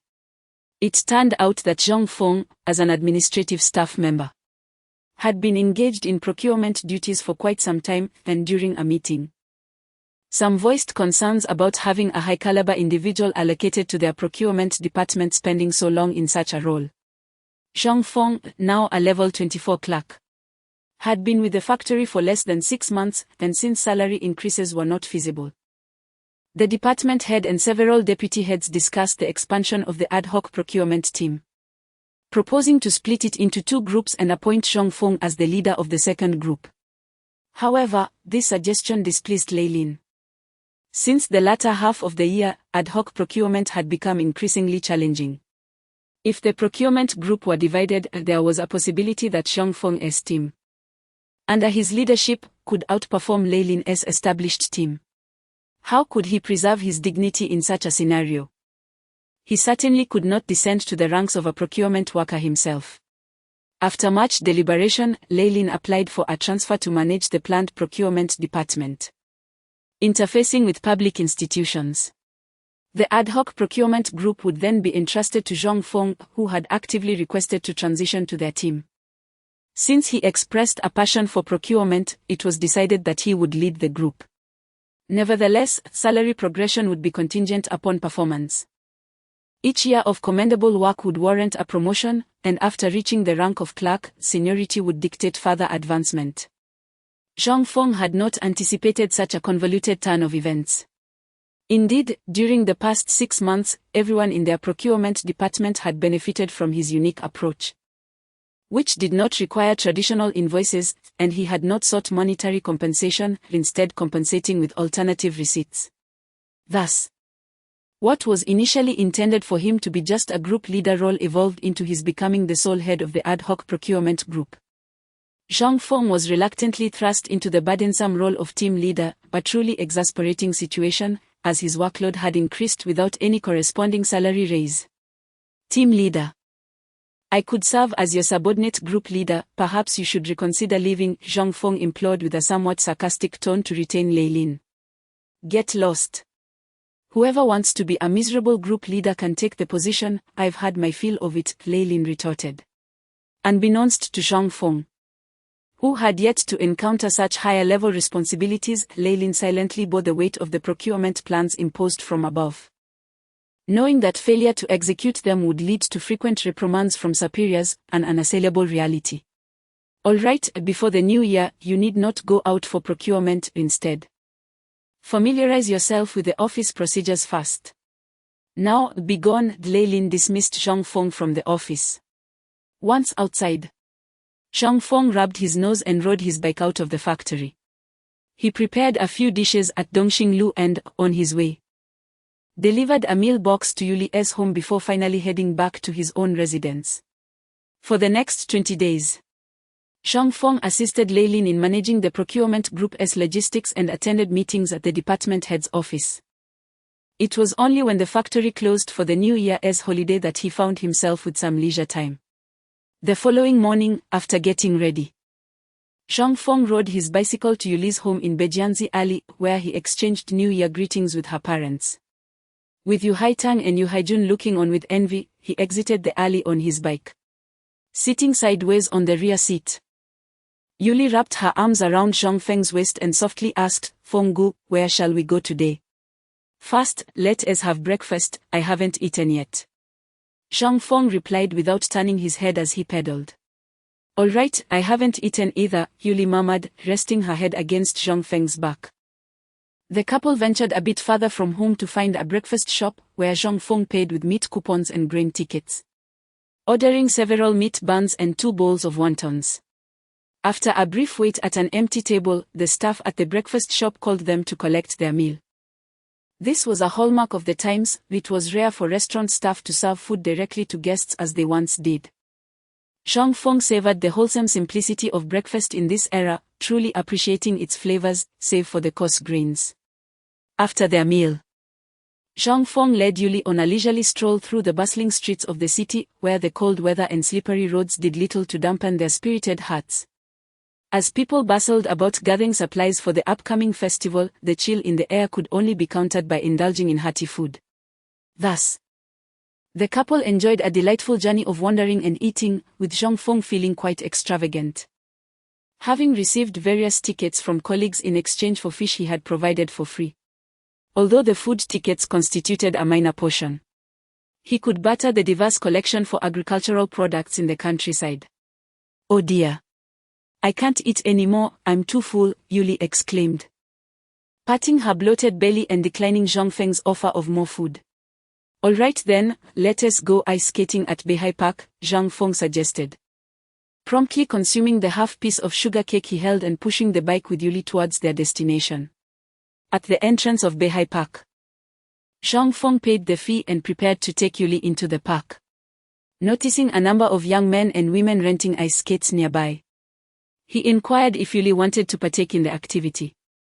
Receiving an enthusiastic nod from her, he once again reached for his wallet and reported their shoe sizes.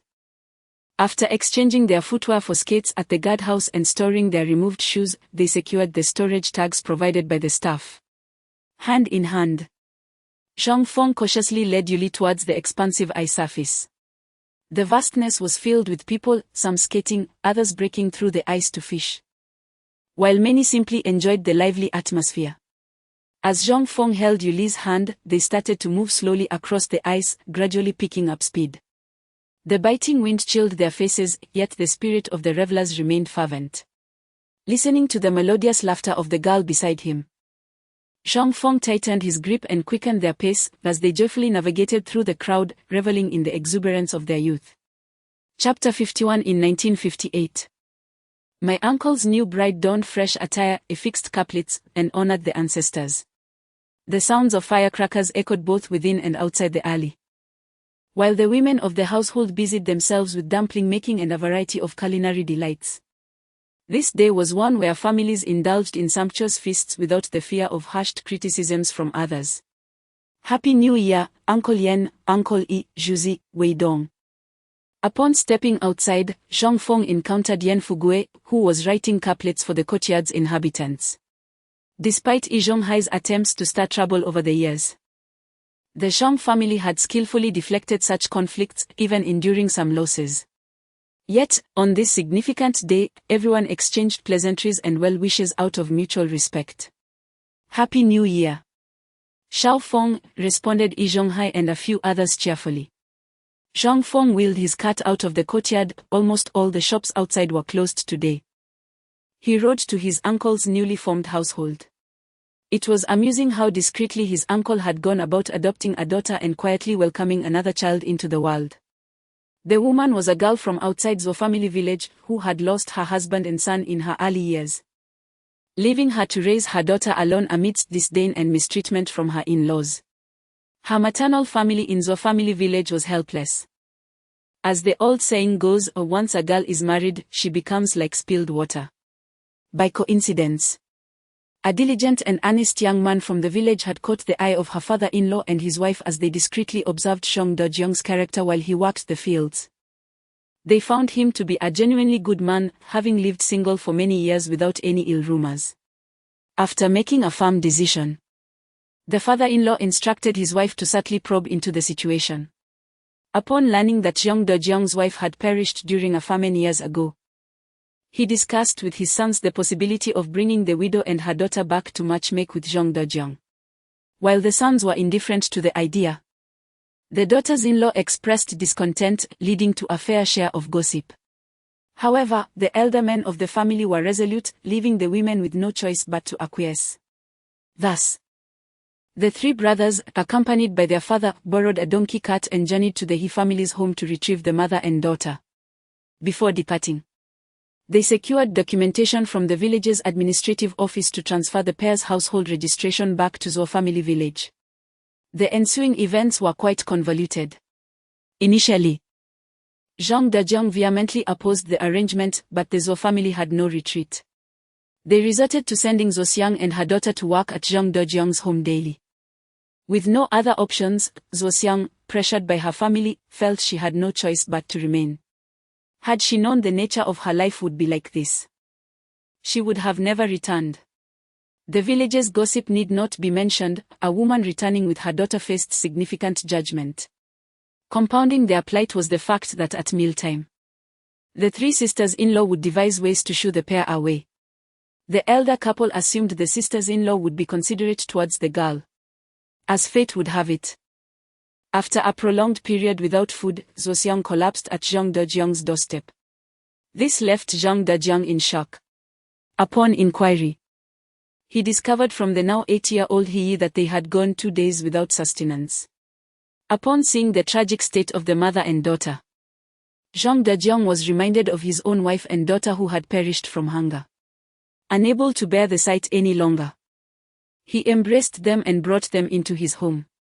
From that moment on, Zhou Xiang and her daughter never left the Zhong household.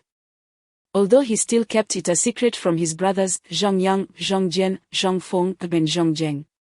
However, he did not conceal anything from his younger brother and his wife. Zhang Ah and Zhou Ying were delighted to learn that their elder brother had finally found someone. It is worth noting that in previous years, Zhou Ying's attempts to introduce him to someone were met with resistance, yet now he had brought a young lady home. Zhang Dajiang advised the couple not to reveal this to the children just yet, but little did they know that this pretense would last for many years, costing them the construction of 3 houses for old Manzo's family, providing a place for the mother and daughter to retreat. Interestingly, throughout these years, the villagers had not leaked the secret, perhaps they were unaware that the family was keeping something hidden. Fortunately, in 1953, the 39-year-old Zhou Xiang gave birth to a daughter for the 43-year-old Zhang Dajiang. Zhang Feng observed that the 3 women had kept the secret as well, for he was not one to meddle in others' affairs. In fact, the only time he had feigned ignorance was during the liberation of Beiping.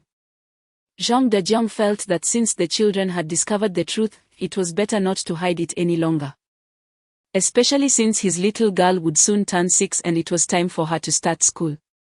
However, upon arriving in the city, Zhou Xiang was reluctant to go to Nanluo Gaxiang.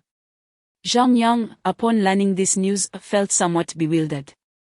His emotions were complex, as he did not know how to face the woman who had replaced his mother. Zhang Feng rode his bicycle to the gate and saw his uncle standing next to 2 girls, one older and one younger, while inside the courtyard stood a woman who was weeping profusely. "You've come, third brother," Zhang Dajiang said, taking a deep drag from his cigarette until it was finished, then extinguishing it. "Uncle, what is going on?" Zhang Feng parked his bicycle and inquired, casting a furtive glance into the courtyard. "Oh, I suppose it's just a matter of being thin-skinned," Zhang Dajiang sighed. "And we must resolve this matter, especially since my sister is now of school age. Surely you do not wish to see her grow up uneducated," Zhang Feng offered in comfort, though he struggled to address a stranger as aunt. Hearing this term of endearment from his nephew, Zhang Dajiang felt even less hopeful about Zhang Jian's prospects. The woman, upon receiving comfort from this unfamiliar nephew, felt considerably better. At least the Zhang family had sent someone to invite her, though she struggled to find the right words to describe her feelings. "Our Zhang family has emerged from hardship. We have lost many loved ones in the chaos of war. Now that we are fortunate enough to be family, we should embrace this boldly. Come, aunt. The family is waiting for you to return for the new year," Zhang Feng insisted, his gaze fixed on the woman as he recounted their shared suffering. Indeed.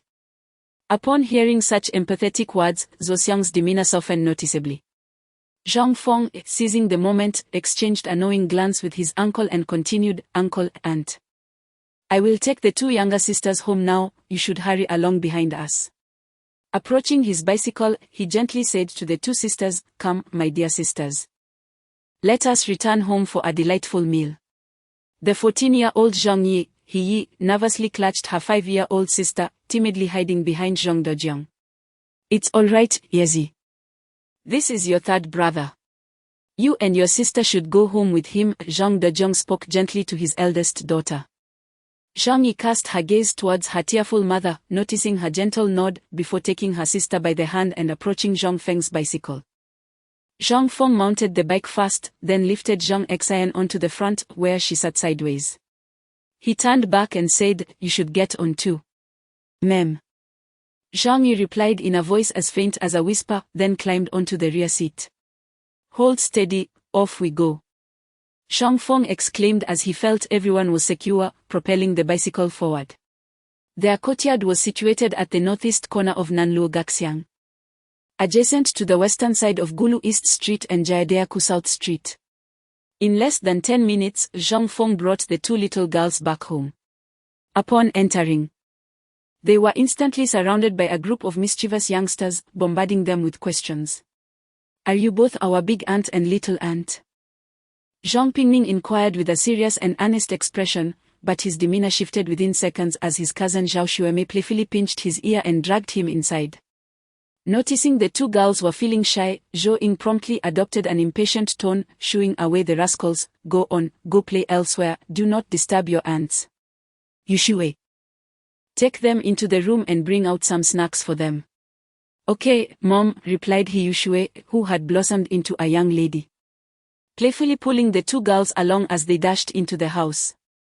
Though she was of similar age to Zhong Yi, she exuded a lively and mature aura. Likely a result of her years spent managing a group of children.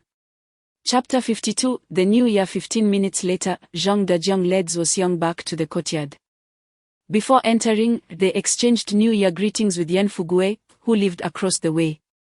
As the couple stepped inside, Zhou Ying put down her task and approached with a smile, taking Zhuoxiang's hand. Sister-in-law, you're here. Please sit down, we will be having dinner shortly. Yes. I shall help as well, Zhuoxiang replied, feeling a bit awkward about sitting idly. Just as she was seated, she stood up again, exclaiming that she would lend a hand. Zhou Ying, noticing her discomfort, guided her to finish up the preparations. In the inner room, the two young ladies heard their mother's voice and hurried out to surround her. Zhuoxiang observed that both daughters were holding sweets and candies, with remnants of grease around their mouths, realizing that the Zhang family treated her daughters equally, which brought her a sense of comfort. You two go play in the room. Mother is cooking here, she lovingly instructed. Mem. The girls were evidently well acquainted with their little cousins, as they heard voices calling, Aunt, come quickly. I'm coming. Zhang Xian grasped her sister's hand and dashed back into the room. In another part of the house, Zhang Dejiang and his sons sat silently, each smoking a cigarette. As the room filled with swirling smoke, causing Zhang Feng and Zhang Zheng to retreat from the inner room. Brother, do you think cousin will accept it? Outside in the front yard, Zhang Zheng closed the door and followed closely in Zhang Feng's footsteps. In Zhang Zheng's heart, he always felt closest to Zhang Feng, which is why he had never prefixed his name with a number. His robust physique was largely due to Zhang Feng's tireless nurturing. Well, the child is already grown. What choice does he have but to accept it? Besides, cousin simply doesn't know how to embrace this additional stepmother, Zhang Feng remarked as they entered the front yard's annex. Initially, these two rooms had been purchased for Zhang Jian, but the brothers foolishly relinquished the eastern room. They had never anticipated such a surge in the Zhang family's population, which truly caught them off guard. Now, the rooms needed to be rearranged once more, each couple requiring a room, and the children needing separate quarters based on gender, transforming into a large communal sleeping arrangement.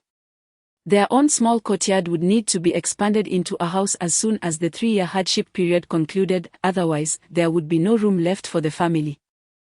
The brothers discussed matters of education and other subjects, and before long, they were called to the dining room. The meal was lavish, with ample portions, each dish served in its own earthenware pot. Zhuoxiang marveled silently, thinking that even the former landlords could not have dined as well as they did. There was a large bowl of braised pork, a big pot of chicken stewed with mushrooms, a generous serving of braised fish, a bowl of canned fruit, and a platter of sliced apples, along with several plates of vibrant stir-fried vegetables. All right, may our Zhang family enjoy harmonious and prosperous days ahead. Zhang Dejiang raised a glass, beaming at the family gathered around the table as he offered his blessings. Indeed, may the whole family be harmonious and prosperous, Zhang Ah chimed in with a smile. That will be enough, you all may return to your rooms to eat, Zhang Dejiang concluded, as the limited space in the living room prompted him to send everyone back to their respective quarters for dinner. Upon hearing the delightful prospect of a meal, the children hurriedly dashed towards the bedroom, while Zhou Ying, accompanied by her sister-in-law and the womenfolk, made their way to the adjacent room. Wow! What a tantalizing aroma! In the children's quarters, the 8-year-old Zhang Ping'an, having recently celebrated the new year, giggly seized a piece of glistening crimson braised pork and savored it with sheer delight on his face. I want to eat too. I want to eat, exclaimed the 5-year-old Zhang Pingtai, clumsily attempting to grasp the chopsticks to pick up some meat. Noticing the little fellow nearly toppling into the dishes, He Yushue quickly intervened. gently pulling him back and placing several pieces of meat on his plate, softly advising him, if you desire something, just ask Aunt Yushue to help you. But don't lean too far into the dishes.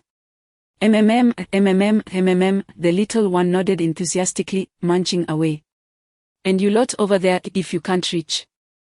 Call out to your aunt for assistance, he usually reminded the other children, serving them as well. 3 rooms, 3 distinct festive atmospheres, in the main room. The men exchanged toasts, while in another, the women graciously offered each other dishes. The chill of the harsh winter could not dampen the celebratory spirit that enveloped the households. As the smoke from firecrackers intertwined with the air drifting above the land. As the holiday swiftly concluded, on the morning of the 3rd day of the Lunar New Year, the adults returned to work, leaving the children in the care of their uncle, aunt, and he Yushue. Despite the passage of 3 days, Zhang Yang's attitude towards his stepmother remained unchanged, merely acknowledging the presence of a few additional family members. As the family rode their bicycles along the streets, remnants of the festive atmosphere lingered on either side, with the occasional crack of firecrackers echoing in the alleys, a reminder that the new year was gradually fading away. Upon arriving at the factory and securing their bicycles, Zhang Feng entered the office, greeted by many early arriving colleagues who promptly stood to offer their salutations. From this day forth, Zhang Feng was to assume the role of the office leader, responsible for making decisions regarding the procurement routes for everyone. Zhang Feng nodded at his greeting colleagues. And Lei Lin's desk had now become Zhang Feng's designated workspace. After gathering his materials, Zhang Feng exited the office once more. As he needed to attend a meeting in the section chief's office to collect task-related documents, he approached the office door, knocking gently. "Come in," came the voice of Dong Zimin. Zhang Feng entered, closed the door behind him, and approached the chief's desk, presenting the documents. "Chief, I am here to collect this week's procurement task list." "Yes, it has already been prepared for you. The workload for the first week of this year is quite substantial, which will require considerable effort from your procurement team. You must supervise them diligently," Dong Zimin instructed as he handed over the procurement list. Zhang Feng took the list and examined it, soon furrowing his brow and speaking up, "Chief, this task is indeed quite demanding. Each person must procure £100 within the week, not including other supplies. Our group, excluding myself, consists of 11 members, totaling £1,100 of meat. If this is the case, I will have to go out myself." "What's this? You haven't had enough of running around for procurement and now want to join in again?" Dong Zimin chuckled. "Well, given this dreadful weather, I can help alleviate some of the burden by going out for the meat procurement. Although it might mean our office will often be left unattended," Zhang Feng concluded, revealing the true purpose of his visit. "As long as you can procure the meat, regardless of its type, I will ensure the security of your office. However, you must meticulously account for the expenses and submit them to me on time," Dong Zimin decisively declared. He feared that the young man might shy away from the responsibilities, yet he was unconcerned about his whereabouts. As long as the assigned tasks were completed punctually, he was indifferent to where he chose to rest. "With your assurance, I feel at ease. I shall return to the meeting to delegate the tasks," Zhang Feng replied, taking the procurement list before departing for his office within the procurement team. Chapter 53, Task Volume. Zhang Feng entered the office and immediately called out, "Everyone, gather for a meeting." The procurement staff promptly set aside their tasks and formed a line in the middle of the office corridor. Once all were assembled, Zhang Feng picked up the list and began to call names. Sha Xiaoman. Present. Ma Jiangwo. Present. Din Jiodong. Liu Chang, Song Qing, Feng Chengxian, Lin Ming, Zhong Luan. Su He, Lu Jianguan, Xia Zhihao. After confirming that no one was absent, Zhang Feng announced, "This week's procurement task is £100 of meat per person." His words were met with an uproar. Feng Qingxian anxiously interjected, "Team leader, such a procurement volume is unachievable. You can't be serious." "Indeed, team leader. This task is significantly heavier than last year's," Sha Xiaoman exclaimed in alarm upon hearing the quota. Please allow me to finish speaking before you voice your concerns. Zhang Feng interrupted, noticing the urgency among his colleagues. Zhang Luan silently lamented, "We do not wish to hear your reasoning. This time, everyone can procure as much meat as they are able. If it falls short, I will cover the difference," Zhang Feng concluded. Observing the stunned expressions on the faces of the procurement team. "Rest assured, if this task is not completed, the blame will fall solely on me. And it will not affect any of you," he asserted with a serious demeanor. "Since you say so, team leader, what can we argue?" Song Qing responded. Relieved that their workload would be considerably lighter this week in this frigid weather. "Now that there are no objections, shall we maintain the existing procurement route or redefine it?" Zhang Feng inquired as they approached the final matter of the meeting. "I have no preference," Sha Xiaoman replied. "Neither do I," Feng Qingshen echoed. Seeing that no one wished to change the route, Zhang Feng declared the meeting adjourned. The group extinguished the office heater and locked the door before collectively heading to finance to collect their funds. "Oh, look at you. Now a big team leader but still running around for procurement," teased Zheng Yuling from the finance window. "Oh, sister, the task quota has increased this year. And I cannot neglect the needs of the team in this bitter cold," Zhang Feng explained with a look of resignation. "That is true. But do not forget your sister when you procure good items," Zheng Yuling reminded, handing over neatly organized funds to the waiting procurement staff. "How could we forget, sister? We always keep you in mind," the group responded in unison. "However, sister, since you have taken the benefits, do ensure you apply for some scarce tickets for us when you request the receipts." Sha Xiaoman called out, counting the tickets they received. "Rest assured, I will assist whenever possible. After all, we are all like family," Zheng Yuling replied without hesitation. With their funds in hand, the team set off on their bicycles. Only to find that Su He's tire was flat, leaving him to lag behind. Zhang Feng chose a secluded direction and ventured into the countryside for procurement. The cold was biting, and during this season, there was little to procure in the village. Typically, those who were short on cash and tickets would exchange their limited stock of dried goods and cured meats. However, in the bustling city of Sijio, numerous other procurement agents were at work, each household boasting a dozen or more.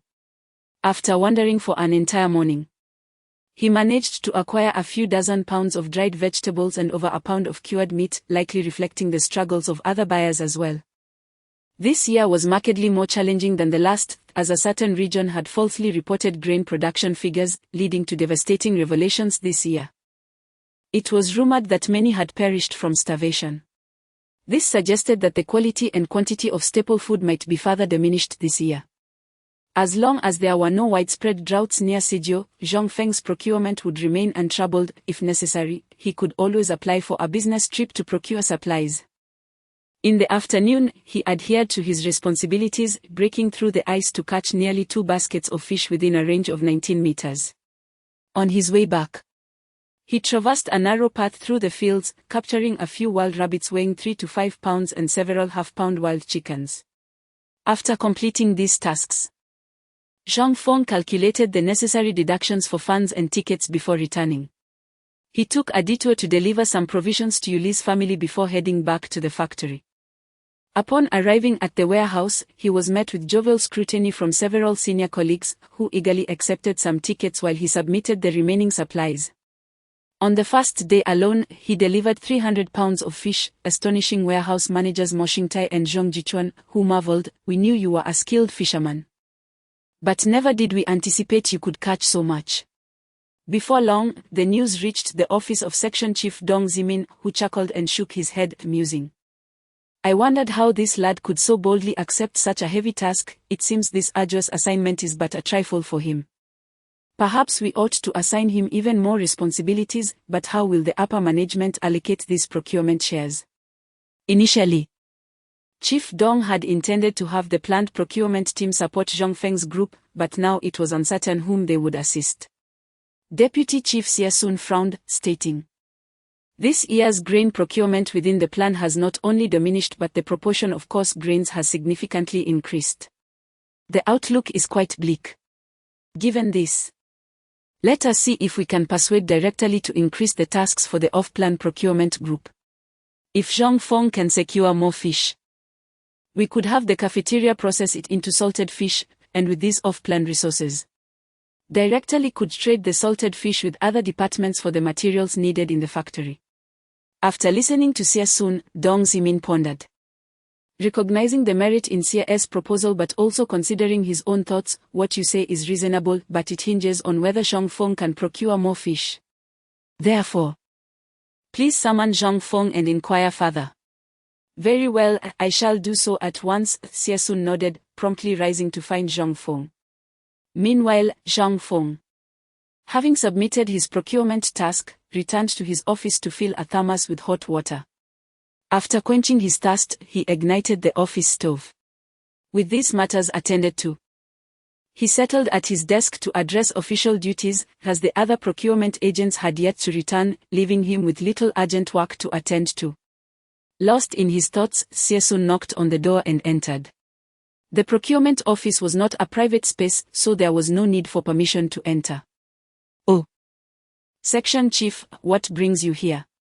Zhang Feng inquired with a hint of surprise upon seeing his supervisor, the second in command of the department. Unlike Lu Haisheng, who would awkwardly prepend deputy to the title when addressing a leader, Zhang maintained a more respectful demeanor. The matter is this: both the section chief and I have some issues to discuss with you. Please set aside your current tasks and accompany me to the office. Xie Sun explained, smiling as he declined Zhang Feng's offer to make tea. All right, section chief, let me just extinguish the stove first. Zhang Feng, feeling somewhat puzzled as they had just met that morning, took a large sip from the thermos before dousing the flames and following Xie Sun out. Chapter 54, Making Requests. In the office of the procurement chief, 3 individuals settled down with cups of tea and lit their cigarettes. It was only then that Xie Sun began to recount the series of events. Upon hearing the account, Zhang Feng furrowed his brow. He was aware that several significant events were looming this year: the Great Leap Forward, the nationwide steel production campaign, the collectivization movement, inflated targets, and the prevailing atmosphere of exaggeration. After a moment of contemplation, when both Dong Zimin and Xie Sun had lost hope, Zhang Feng spoke up. Dong and Xie, fishing is indeed feasible, and I can guarantee that I will meet certain targets. However, I need to request a few items: 1 truck, 1 wooden boat, a reliable supply of fishing nets, and some degree of freedom for business trips. Upon hearing that fishing was a viable option and that there were targets to be met, the 2 leaders could not help but applaud and rise from their seats. Yet, upon hearing the subsequent requests, their enthusiasm waned. While fishing nets and the freedom for business trips could easily be arranged, obtaining long-term usage rights for a truck would require approval from higher authorities. Did fishing come with so many stipulations? Dong Zimin wished to gain a more comprehensive understanding to prepare adequately for the impending requests. Indeed, Xiao Feng, please elaborate for us. Xie Sun seated himself and took out a notebook to jot down notes. Very well, I shall explain to both leaders. You see, I possess a natural gift for fishing, as I can effortlessly discern where fish congregate in the river. If they are near the surface by the shore, I can stun them with a single blow. Even when walking on ice, I can sense where the underwater nests lie, enabling me to catch fish with ease. However, we cannot remain in one place indefinitely, thus we must venture to areas with abundant water systems. If we have a boat, we can navigate the larger rivers in search of fish nests. With a boat and nets, our efficiency in fishing will significantly increase. As Zhang Feng articulated his special abilities as a gift, Dong Zimin exclaimed, "Oh, so it is you who possesses such a talent. No wonder I always caught a whiff of fish odor in the office last year." He chuckled, realizing Zhang Feng was a remarkable individual. What a pity you are not joining the Navy with such a talent, Xie Sun remarked, seeing the situation in a new light. It was akin to a keen perception of sonar. Hey, old Xie, you mustn't spread this around. This lad is a treasure for our procurement department. Given this, please submit more fish products in the coming days. I will place the facts on Director Lee's desk and see how he responds. After fully grasping the situation, Dong Zimin instructed Xie Sun cheerfully, preparing to present concrete evidence to Director Lee soon. Noticing Zhang Feng fiddling with his jar of fine tea, Dong Zimin, understanding his intentions, retorted playfully, "Take your tea and be gone. If you take my things, don't let the operation fall through." "All right then. You truly care for your subordinates, Chief." "I'll just take this half pack of cigarettes with me," Zhang Feng replied with a grin, pocketing the remaining cigarettes and swiftly departing, thinking to himself, "I am merely a resource for you all. Once I achieve results, I shall return to reap my rewards." "You are indeed a lively rogue, my friend." That was something I acquired through Director Lee's connections. Quickly, let go of Dong Zimin. His heart is racing with anxiety, and he almost revealed the truth. Just as he started to speak, Zhang Feng had already dashed away. I never realized this lad possessed such a rogue demeanor.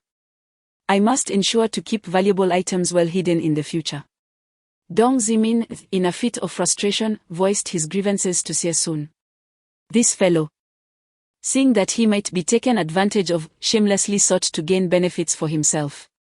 Noticing that all was well, Xie Sun prepared to depart and inspect the subordinate departments. In this realm of office work or leisurely tasks with ample benefits, who does not possess a hint of a crimson background? With an exceptional talent like Zhang Feng, one either steadily climbs the ranks through seniority or continuously produces results to capture the attention of the department head. Zhang Feng was well aware that this logistics division was the stronghold of Li Huaide's faction, and advancing further would undoubtedly label him as part of that camp. Over the next 2 days, Zhang Feng consistently brought back 300 pounds of fish, nearing completion of the weekly meat procurement task, only falling short by a mere 10 pounds. He then paused his procurement efforts, for the purchasing group was not solely his responsibility. Zhang Feng took on the entire procurement task during this challenging season, otherwise he would have little interest in such trivial matters, as the profits earned would not benefit him. He distributed the fish procurement shares among each purchaser and settled all dues without fail, patiently awaiting the higher-ups' approval for large-scale fishing. Indeed, Director Dong's efficiency was commendable. On the morning following Zhang Feng's accomplishment of 90% of the procurement department's weekly meat share within 3 days, he found himself blocked at the door. Just as he arrived at the office, ready to tally the previous day's task shares, both Directors Dong and Xie entered his office. Upon entering, Dong Zimin exclaimed loudly, "Shao Zhang, prepare yourself, you will accompany me to meet our director shortly. The fishing matter should be secured." Upon hearing that Li Huaide wished to see him, Zhang Feng experienced a fleeting moment of surprise, quickly replaced by understanding. He was all too familiar with Li Huaide's approach to matters. The man placed great importance on nurturing talent among his subordinates, being a politician adept at utilizing and accommodating individuals. "Directors, there was no need for you to come personally to summon me, a mere notification would suffice. This might suggest that I am imposing a certain grandeur upon myself." Zhang Feng jested with both directors right away. There was no denying that capable individuals often exuded a certain swagger in front of their superiors. "Hey, old Xie. Do you think this lad has grown too proud?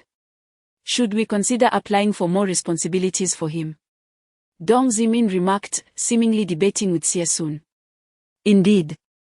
It seems that one burden is insufficient, we must assign him several more, lest his capabilities remain unrecognized," Xie Sun replied with a serious demeanor. "Alas, esteemed leaders, I concede.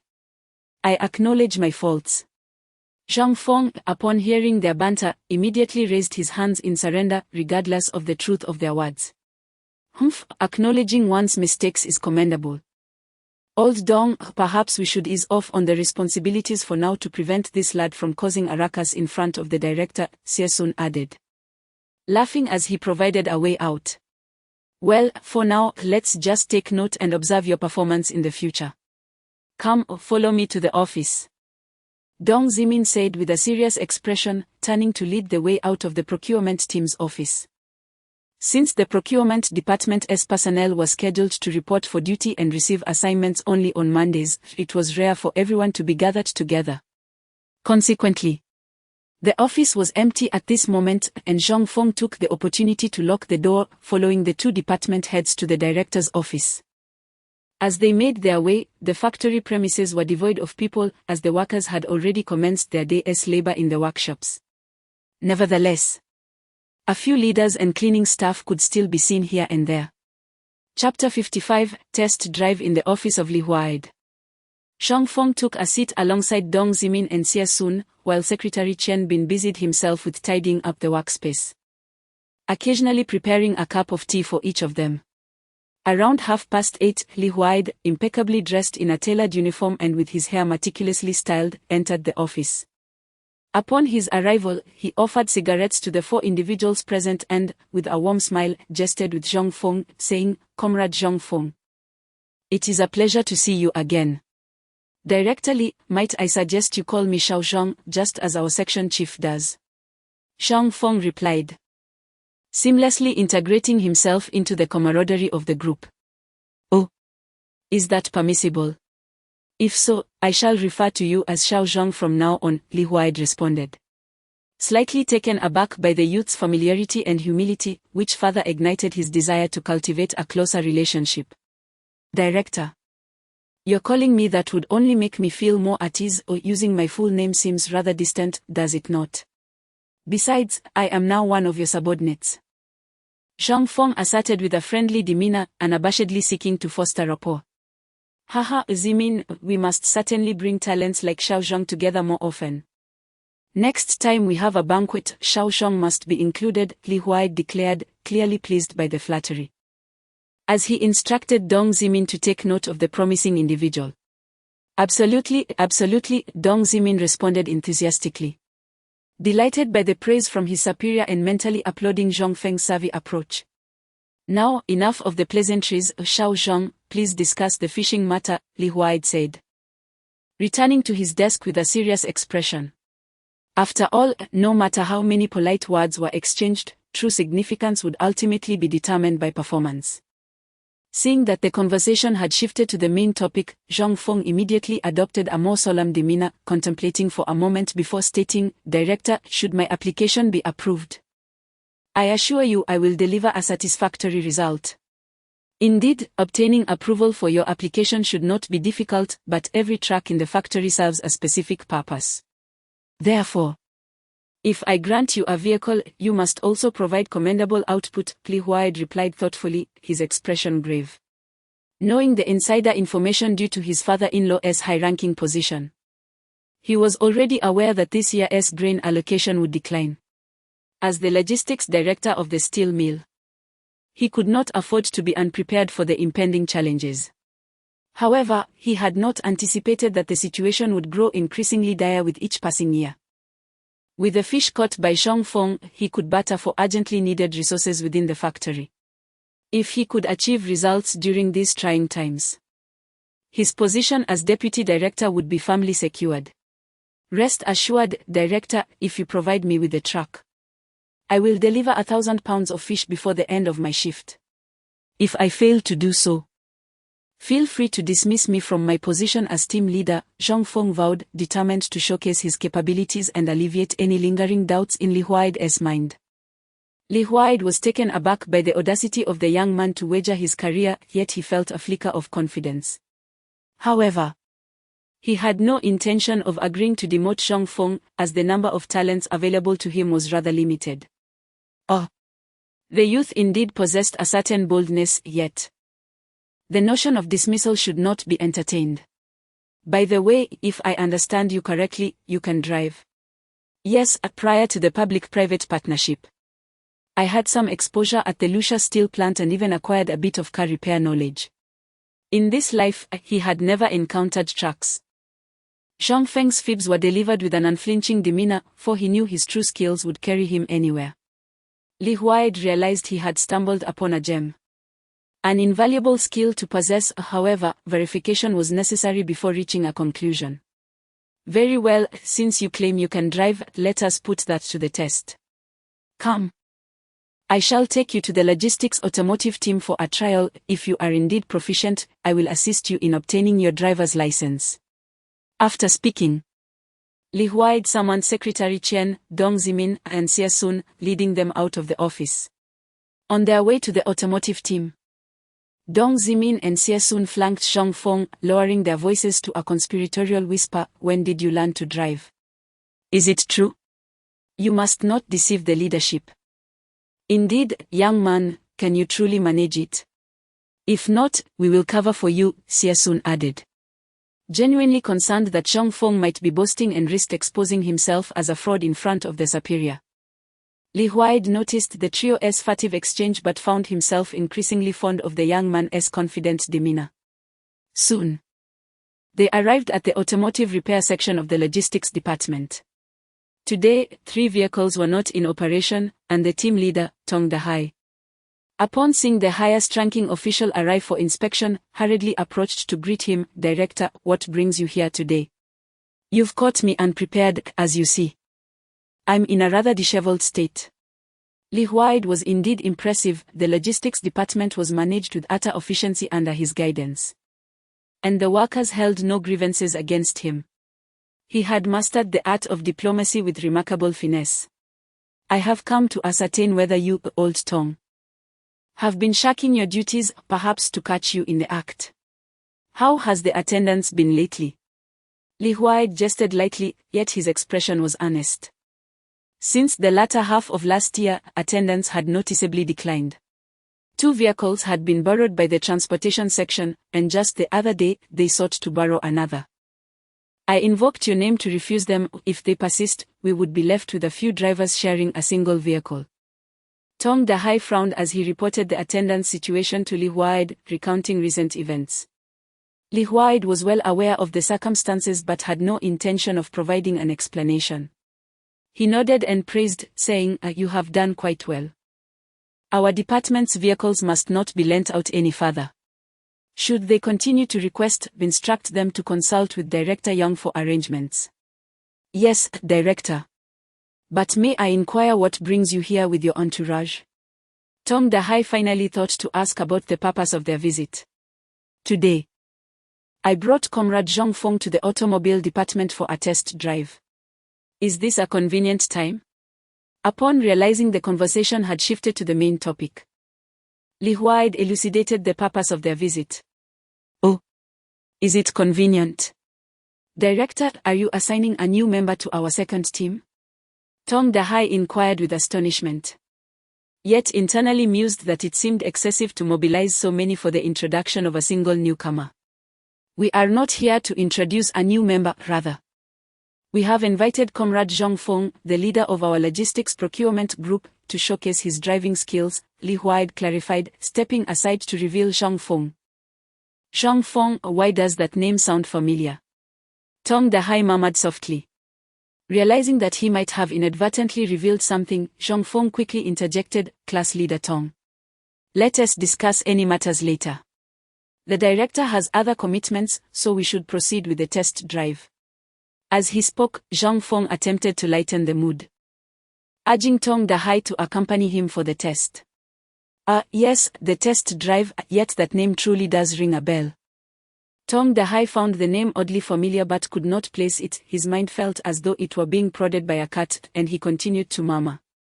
Li Huaid, sensing an underlying tension between the two, chose not to pry but discreetly noted the matter for follow-up, planning to have Secretary Chen probe for more information later. Chapter 56, The Bet in the Logistics Transportation Division of the Hongqing Steel Rolling Mill, on the vast and smooth expanse of the cement lot. Tong Dahai settled into the passenger seat while Zhang Feng took the wheel. Suddenly, Tong Dahai recalled who Zhang Feng was. So it's you, young man. After all these years, still yearning to drive? Exclaimed Tong Dahai, his eyes brightening with surprise. Meanwhile, Zhang Feng had already turned on the ignition and, with a swift press of the accelerator, shut out. Hey! Slow down, will you? Can't I just keep quiet? Tong Dahai shouted in alarm, gripping the car door tightly, fearful to let go, while his other hand hesitated to pull at Zhang Feng. Zhang Feng, having yearned for years to drive, paid no heed to the large, somewhat stingy man beside him. For in these times, one needed remarkable strength just to maneuver a vehicle, otherwise, even the steering wheel would be a challenge. After showcasing his driving skills for a while, Zhang Feng began to navigate the double girder bridge. At this point, Tong Dahai was no longer astonished. It turned out this was a person of true capability. With his heart settling, Tong Dahai teased lightheartedly, "Your driving skills are quite impressive. Where did you learn to drive? How is your car repair knowledge? Care to join our automotive transport division?" In response to Tong Dahai's rapid-fire inquiries, Zhang Feng, while focused on driving, replied, "Uncle Tong, do you hear that? The left front wheel bearing seems to have an issue. There appears to be somewhere. Oh. I wanted to teach you a thing or two, yet here you are. Already showing off. I can't discern any problems with this car." Tong Dahai retorted skeptically. In the eyes of the older automotive craftsman at their steel mill, this young man was indeed quite cunning. At less than 10 years old, he had dared to sneak into the Lucia steel mill to drive a car. Though he couldn't steer it properly at the time, he had managed to make the vehicle go back and forth, leaving the seasoned mechanics in shock. It is worth noting how precious that vehicle was. Even if they sold all the veteran mechanics, they couldn't afford to buy one. Moreover, should any accidents occur, all the automotive craftsmen would bear the liability. "Believe it or not, but we could make a bet," Zhang Feng proposed, as he drove in circles, engrossed in conversation, completely oblivious to the group of leaders waiting nearby. "What kind of bet?" Tong Dahai inquired, intrigued.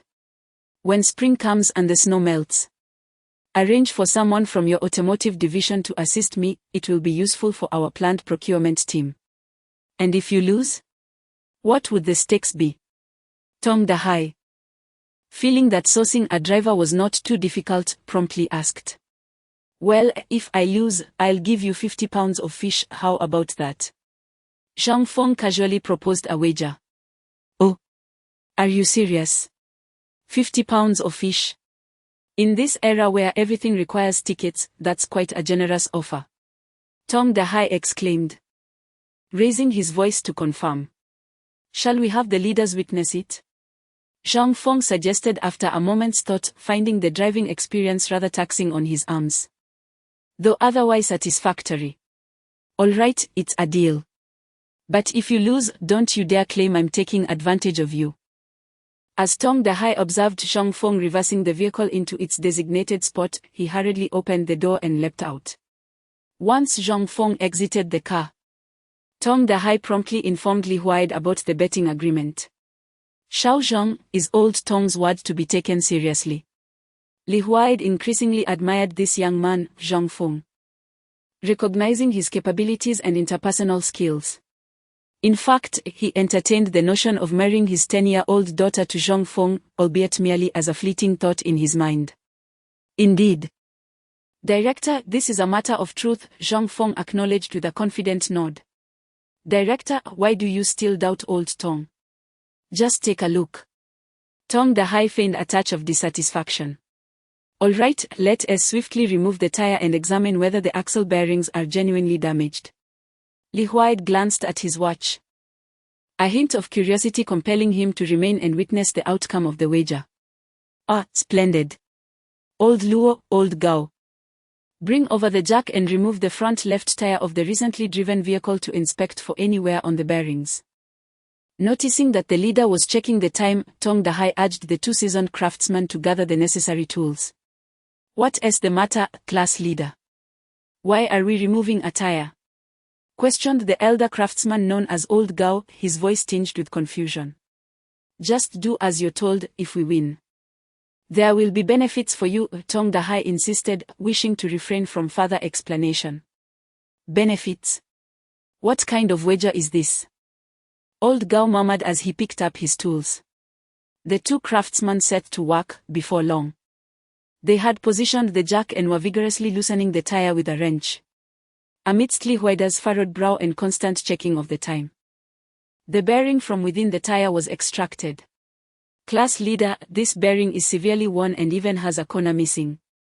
You truly have an eye for detail." Luo Xiuqiu exclaimed, holding the damaged bearing aloft with a grin that revealed his unkempt beard. Damn. He was right after all, this ability to discern by sound. Tong Dahai mused in astonishment, momentarily contemplating the prospect of recruiting Zhang Feng. However, it was clear that such thoughts were merely fantasies, unlikely to manifest into reality. Let us head back, there is no need for you to catch fish today. Tomorrow, I will have Chen Bin provide you with the vehicle authorization.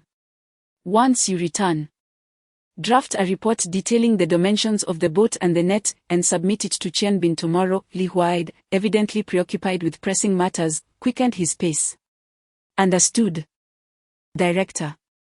Chen Bin had already departed, while Zhang Feng and the others followed closely behind Li Huaid, attentive to the forthcoming work arrangements. Before parting, Li Huaid turned to Zhang Feng, offering encouragement and a promise: focus on achieving good results, aim for a promotion to the position of clerk within 2 years. Yes, Director. Zhang Feng declared, buoyed by the envious glances cast by the 2 department heads beside him. Very well, I have a meeting to attend. Old Dong, Old Xie. There will be a hospitality event in a couple of days, be sure to bring Xiao Zhong along, he is an exceptional talent. With that, Li Huaid noticed Chen Bin approaching briskly, holding a yellow file. Soon after, Zhang Feng and his companions watched as Li Huaid and Chen Bin made their way deeper into the factory.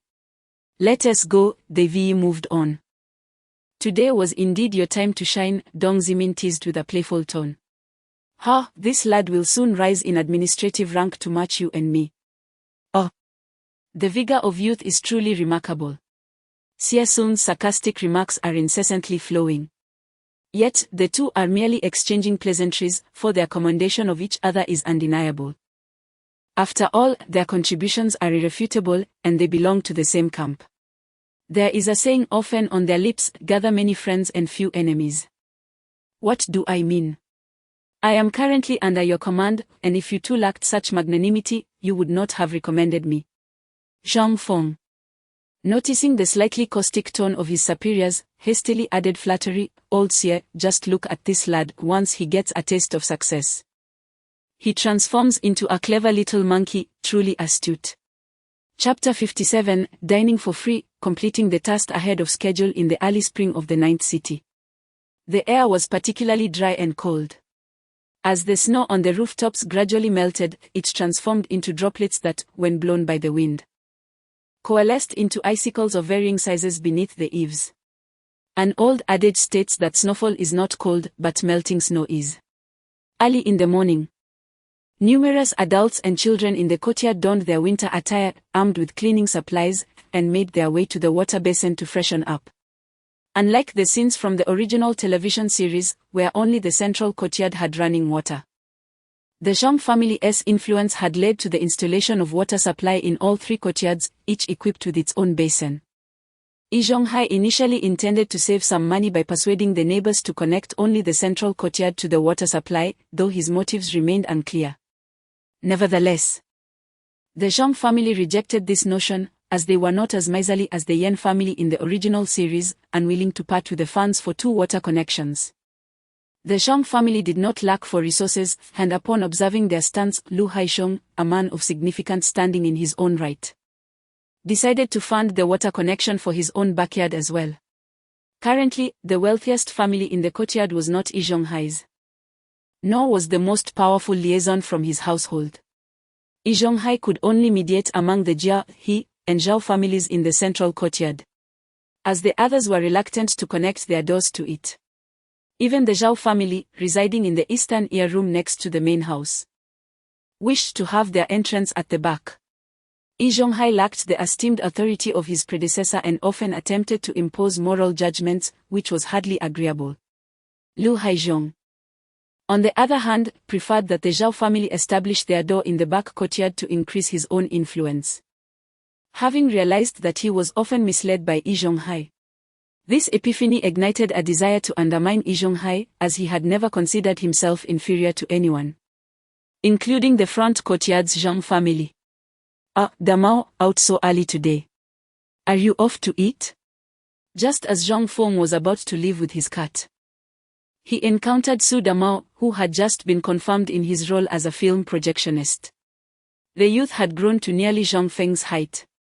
One of the few tall individuals in the courtyard. Well, the factory has arranged for a few film screenings in the countryside today. So I have to leave early and grab a bite on the way, Su Damao replied uneasily upon seeing Zhang Feng. Seeing you are already out. Zhang Feng followed him southward. Shouldn't the steel mill be to the north? Surely he doesn't intend to mooch another meal from me. Su Damao pondered. Recalling how Zhang Feng had previously engaged in such antics, which left him often hiding from the audacious fellow in the courtyard. Damao, stop searching. This place is perfect for breakfast. Trust me, the taste of their tofu pudding and fried dough sticks is authentic, Zhang Feng declared. Dramatically praising a breakfast shop as they strolled down the street, tagging Su Damao, who was still intent on cycling forward. What? Su Damao was halted. Realizing that he was likely about to incur unexpected expenses. Today was indeed a stroke of bad luck. He must have neglected to consult the almanac before venturing out and encountering this troublesome character. He inwardly cursed, damn it, does the flavor need your commentary? Upon reaching the breakfast shop, Zhang Feng persistently pulled Su Damao inside, guiding him to the counter to place their order. Zhang Feng, disregarding Su Damao's preferences, swiftly ordered breakfast for both of them. Then, feigning seriousness, he pretended to search his pockets, only to turn to Su Damao with an embarrassed expression and exclaimed, "Oh dear. What a coincidence, Damao, I seem to have forgotten my money again. Could you possibly lend me some for now?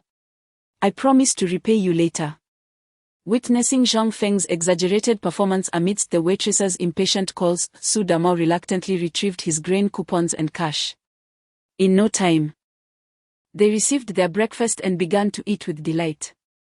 This complimentary meal brought Zhang Feng immense satisfaction, while on the other end of the table, Su Damao struggled to maintain a forced, stiff smile, chewing on the unpalatable tofu pudding as if it were tasteless wax. How infuriating. Does he not know that I detest tofu pudding? After their meal, Zhang Feng, with a satisfied burp, turned to Su Damao and said, "Well, I'm sweating from all that food. All right, Damao, you head to the countryside for the movie. I have matters to attend to at the factory. Let us meet in the front yard tomorrow." Hearing Zhang Feng's shameless remarks, Su Damao seethed with resentment. Damn it. Tomorrow. I shall deliberately leave half an hour late and see if you can wait for me. After mooching off one meal, you still want another. I have never encountered such a brazen person, truly more detestable than he usually. Fine, you go ahead, Su Damao said, forced to smile as he chose to respond selectively. Understanding each other without words, still good brothers, Zhang Feng hopped on his bicycle and shouted, "I'm off. Ugh. You scoundrel, I will make you pay once I gain power." As Zhang Feng rode away, Su Damao, consumed by impotent fury, stomped his feet and cursed.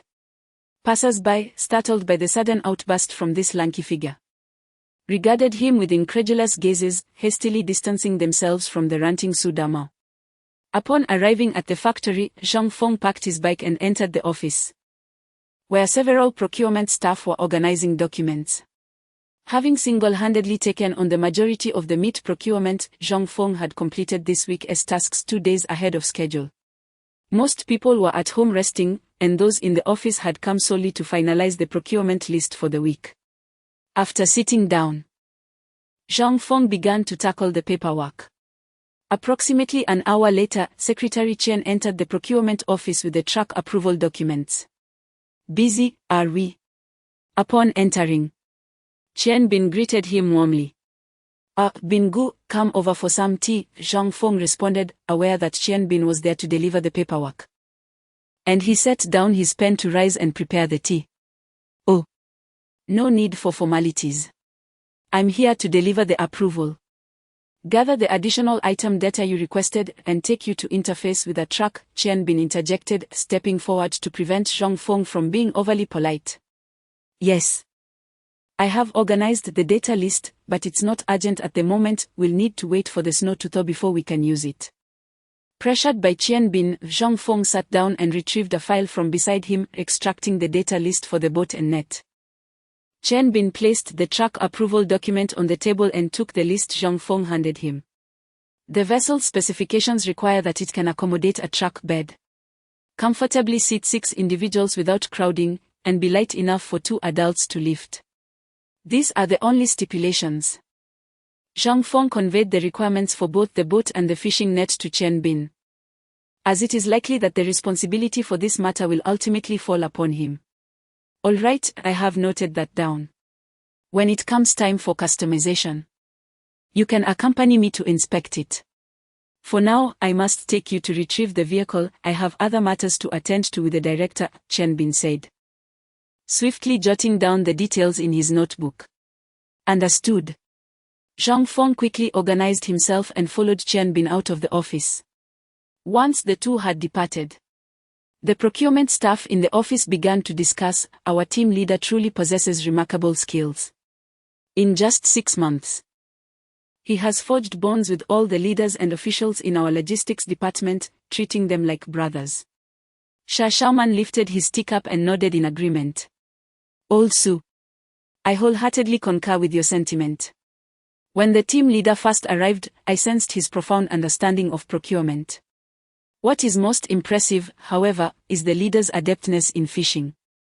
Someone remarked enviously, revealing the essence of the situation.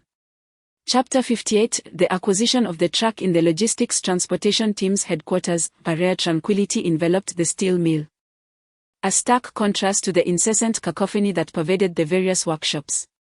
Zhang Feng accompanied Qian Bin to the second automotive team, where they were received by Tong Dahai. Qian Bin presented the vehicle approval form to Tong Dahai, who, with a playful reprimand, remarked, well, it seems you've succeeded again.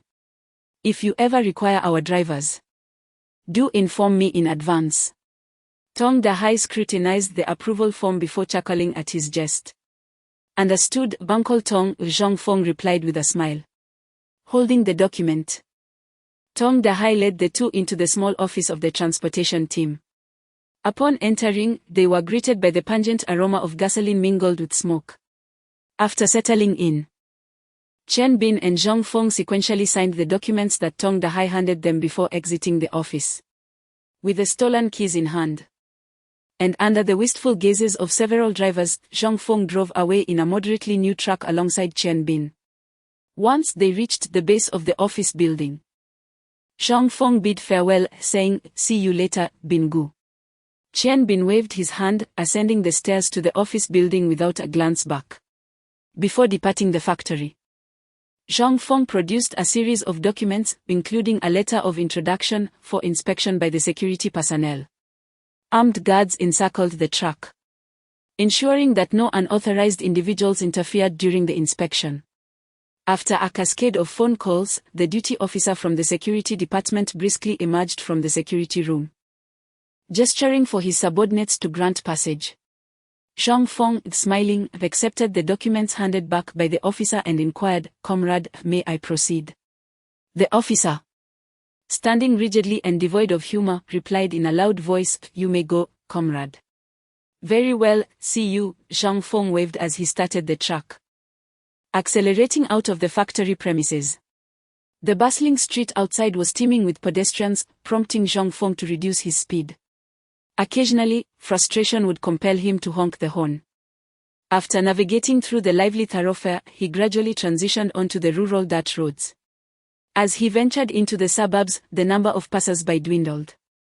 On that day, the fields lay blanketed in snow, rendering agricultural activities non-existent, and farmers were a rare sight in the countryside. Whenever passing through a village, Zhang Feng would pause to inquire about any available pork or lamb for sale, conveniently making purchases along the way. He calculated fuel consumption and deliberately extended his journey, venturing into areas less frequented by procurement agents from the bustling city, as the speed and distance of bicycles were limited. By early afternoon, having consumed a few buns to stave off hunger, Zhang Feng opted for an alternative route on his return journey. Eventually, just as he was about to stop by the river to fish, he stumbled upon a village that had recently slaughtered a pig. After dispersing some cigarettes, A villager guided him to the village chief's home. The chief, a man in his 40s who bore the appearance of someone much older, greeted him. "Greetings, village chief. I am a procurement agent from the city. I heard that your village has slaughtered a pig today. I would like to inquire if you plan to sell any of the remaining pork," Zhongfeng stated, casually offering another circle of cigarettes. Procurement comrade. I had intended to take half of the pig to the town tomorrow to sell at the supply and marketing cooperative. Whether I sell it to you and how much I sell will depend on what price you can offer. What can you propose? The village chief received the cigarettes but hesitated to smoke them. Instead, tucking them behind his ear, and calmly laid out his conditions. At your local supply and marketing cooperative. I reckon they might offer you 30 cents per gin for the entire pig, bone and all. How about I give you 3 iron agricultural tool vouchers on top of that? Zhongfeng pondered for a moment and proposed a psychological price range. Upon hearing about the 3 iron vouchers, those near the village chief's side brightened, yet the chief shook his head and said, "Purchasing officer, could you possibly increase your offer? The fat on this black pig is half an inch thick today. At this price, I could only sell you half a side of pork along with a front leg." Negotiations are always a dance of raising and lowering prices. Zhongfeng, after contemplating, replied, "How about I add 2 cents per gin?" The chief remained unsatisfied and asked, "Could you possibly increase the vouchers?" After a round of haggling, they settled on 32 cents per gin for the pork, along with 4 iron agricultural tool vouchers and several needle and thread tickets. Zhongfeng headed to his truck, actually retrieving a large scale from his special storage. Weighing the pork on both sides, he promptly paid in cash and vouchers, and with the help of several villagers, they loaded the pork into the truck bed. "Hey! It's the first time I've seen a purchasing officer drive into the village to collect agricultural products. This young man must have an extraordinary background," one villager remarked after finishing loading the pork, smiling as he tried to glean information about Zhongfeng. "Oh, what background? We are all brothers in labor. Working for the nation's development," Zhongfeng replied with a smile, casually dispersing a few more cigarettes. "All right. Let us not disturb the purchasing officer as he attends to his business. Everyone should return to their tasks," the chief admonished sternly, privately accepting a small half-pack of cigarettes. "Well then, village chief, I'll take my leave. If there are any preserved meats or dried goods in the village in the future, be sure to save them for me, and I will certainly offer you a good price," Zhongfeng called out loudly before starting his truck. "Very well. I will save them for you, but the price must not leave us at a disadvantage." The chief waved goodbye. Zhongfeng waved back as he drove away, feeling pleasantly surprised to have acquired more than half a pig. He parked the truck near a secluded riverbank. Climbing into the truck bed, he crouched down to cut the pork into pieces, then stored all the meat in his vacuum-sealed storage. Only then did he take his tools and prepare to break the ice for fishing. Regardless of the time, appearances must be maintained. He extended his thoughts to assess the thickness of the ice, as signs of melting had begun to appear during the day. Better to be cautious. After ensuring safety, Zhongfeng began to break ice holes all around, simultaneously capturing many fish beneath the water into his storage. Once several holes were prepared, he directed the fish to leap onto the ice surface. Zhongfeng personally caught the fish, retrieving an empty backpack from his storage, and one by one he placed them inside, getting covered in fishy odors and scales. However, this was precisely the outcome Zhongfeng desired. As he often said, every cut must have its process. During the final stages, Zhongfeng deliberately waited for a nearby villager to arrive, witnessing his ice-breaking and fishing process. The villager, seeing Zhongfeng alone in this desolate area catching fish, boisterously claimed that this was their village's fish pond and demanded Zhongfeng hand over all his catch. Zhongfeng, possessing a formidable stature, was hardly intimidated by a middle-aged man barely standing at 1.70 meters. He promptly drew his pistol and coldly inquired, "Are you attempting to steal state-owned resources?" To his surprise, the villager, upon witnessing the young man brandish his weapon, immediately panicked. losing control and collapsing onto the icy surface in terror. The villager cried out in desperation, pleading for mercy, insisting that he had no intention of stealing from the state. He had merely become overwhelmed by the sight of such an abundant catch. Ultimately, recognizing the villager's sincere acknowledgement of his wrongdoing, Zhang Feng allowed him to return to the village to confess his actions and, as a gesture of goodwill, gifted him 2 fish as a token of appreciation for witnessing the fishing process. Only then did Zhang Feng holster his weapon, organize the catch, and drive back to the city. Chapter 59 The truck transporting fish. As Zhang Feng approached the city, the streets became increasingly crowded, prompting him to frequently sound the horn to alert pedestrians to clear the way. The bumpy ride caused discomfort in his back and backside, a result of both the deplorable condition of the roads outside the city and his unfamiliarity with driving. Upon reaching Bejianzi Alley, Zhang Feng slowed his vehicle and maneuvered into the narrow lane. At this hour, the school had yet to commence, allowing numerous children, undeterred by the cold, to frolic and play. Among them was his young brother-in-law, Yu Haijun. The truck's honking caught the attention of both adults and children alike, drawing them closer to investigate.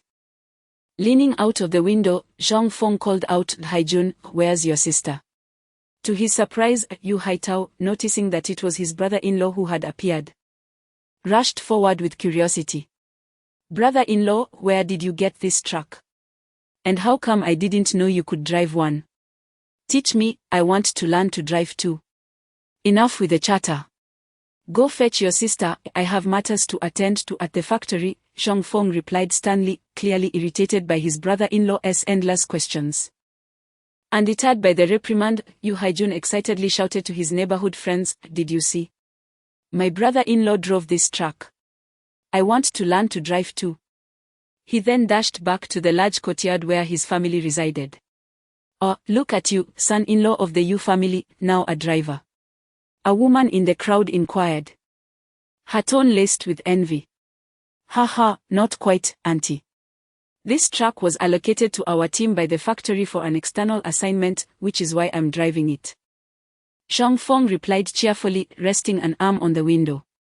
"That's impressive, being able to drive such a large vehicle," the woman remarked, her initial curiosity satisfied. "Wow! What a strong fishy smell," a child exclaimed, surrounding the truck and questioning the source. "Indeed, it's the smell of the fish," another brave child suggested, eager to climb onto the truck for a closer look. "Hey, kid, that's public property. If you break it, your parents will have to pay," Zhang Feng quickly admonished, causing the curious children to retreat back into the crowd. Yu Mu, accompanied by her 2 daughters and Yu Haijun, approached the truck, intrigued by the commotion. Upon learning that the truck had been assigned to them by the factory, her surprise turned to admiration. "I never realized you could drive, Xiaofeng. That's quite remarkable," Yu Mu praised, standing a little taller with a sense of pride, for this was indeed her future son-in-law. "Yu Li, Yu Haitang," and Yu Haijun regarded him with wide-eyed admiration. "Auntie, I have work to do at the factory, so please take this home," Zhang Feng said, handing a black cloth bag to Yu Mu, while raising an eyebrow at Yu Li before starting the truck. "Everyone, clear the way. My brother-in-law is heading back to the factory," Yu Haitao shouted, alerting the crowd as Zhang Feng prepared to leave. "Why are you always bringing things back home?" a voice chimed from the crowd. Yuma refrained from unwrapping the black cloth bundle outside, fearing the envious gazes of the neighbors. Although she reproached Zhang Feng with a hint of annoyance, she ultimately accepted the package. "Auntie, I'll see you all again," Zhang Feng called out as he honked the horn and slowly started the truck. Behind him, Yuma shouted, "Xiao Feng, come home for dinner this weekend." "Understood, auntie." The voice faded as the vehicle traveled a considerable distance. After turning onto the main street from the southern side of the alley, the truck made a U-turn and headed north before veering east onto Dongzaiman Inner Street. A mere 15 minutes later, Zhang Feng returned to the steel mill, where he once again underwent inspection by the security personnel. After all, the steel mill was a key national facility, necessitating precautions against potential sabotage by hostile entities. The half-filled truck of fish was meticulously inspected amidst a chorus of astonished remarks from the security staff. The situation was complicated. The truck bed contained only a wicker basket, with the fish loosely scattered beneath a large oilcloth. "Brother, impressive haul. Where did you manage to catch so many fish?" inquired Shen Zhendong, the shift leader, as he offered Zhang Feng a cigarette. Satisfied that there were no suspicious items in the truck, he adopted a friendly tone to establish rapport. "How else?" "Caught them from the river," Zhang Feng replied, accepting the cigarette and striking a match to light it before tossing the spent match aside. He added leisurely, "It's nothing extraordinary. Wow, to catch so many fish in this frigid weather, you truly possess a remarkable skill," Shen Zhendong remarked, his face reflecting genuine admiration. "Oh, it's nothing special, just trying to make a living," Zhang Feng waved dismissively. Shen Zhendong merely sought to familiarize himself, knowing that in these times, securing a bit of meat was a rare privilege. The young man before him was the leader of the procurement team, and establishing a good relationship could potentially yield benefits in the future. After exchanging a few casual remarks, Zhang Feng started the truck and drove into the factory. Upon arriving at the office building of the department head, he quickly exited the vehicle and entered the building. On the second floor, he knocked on the door of the department head's office. "Come in," was the response.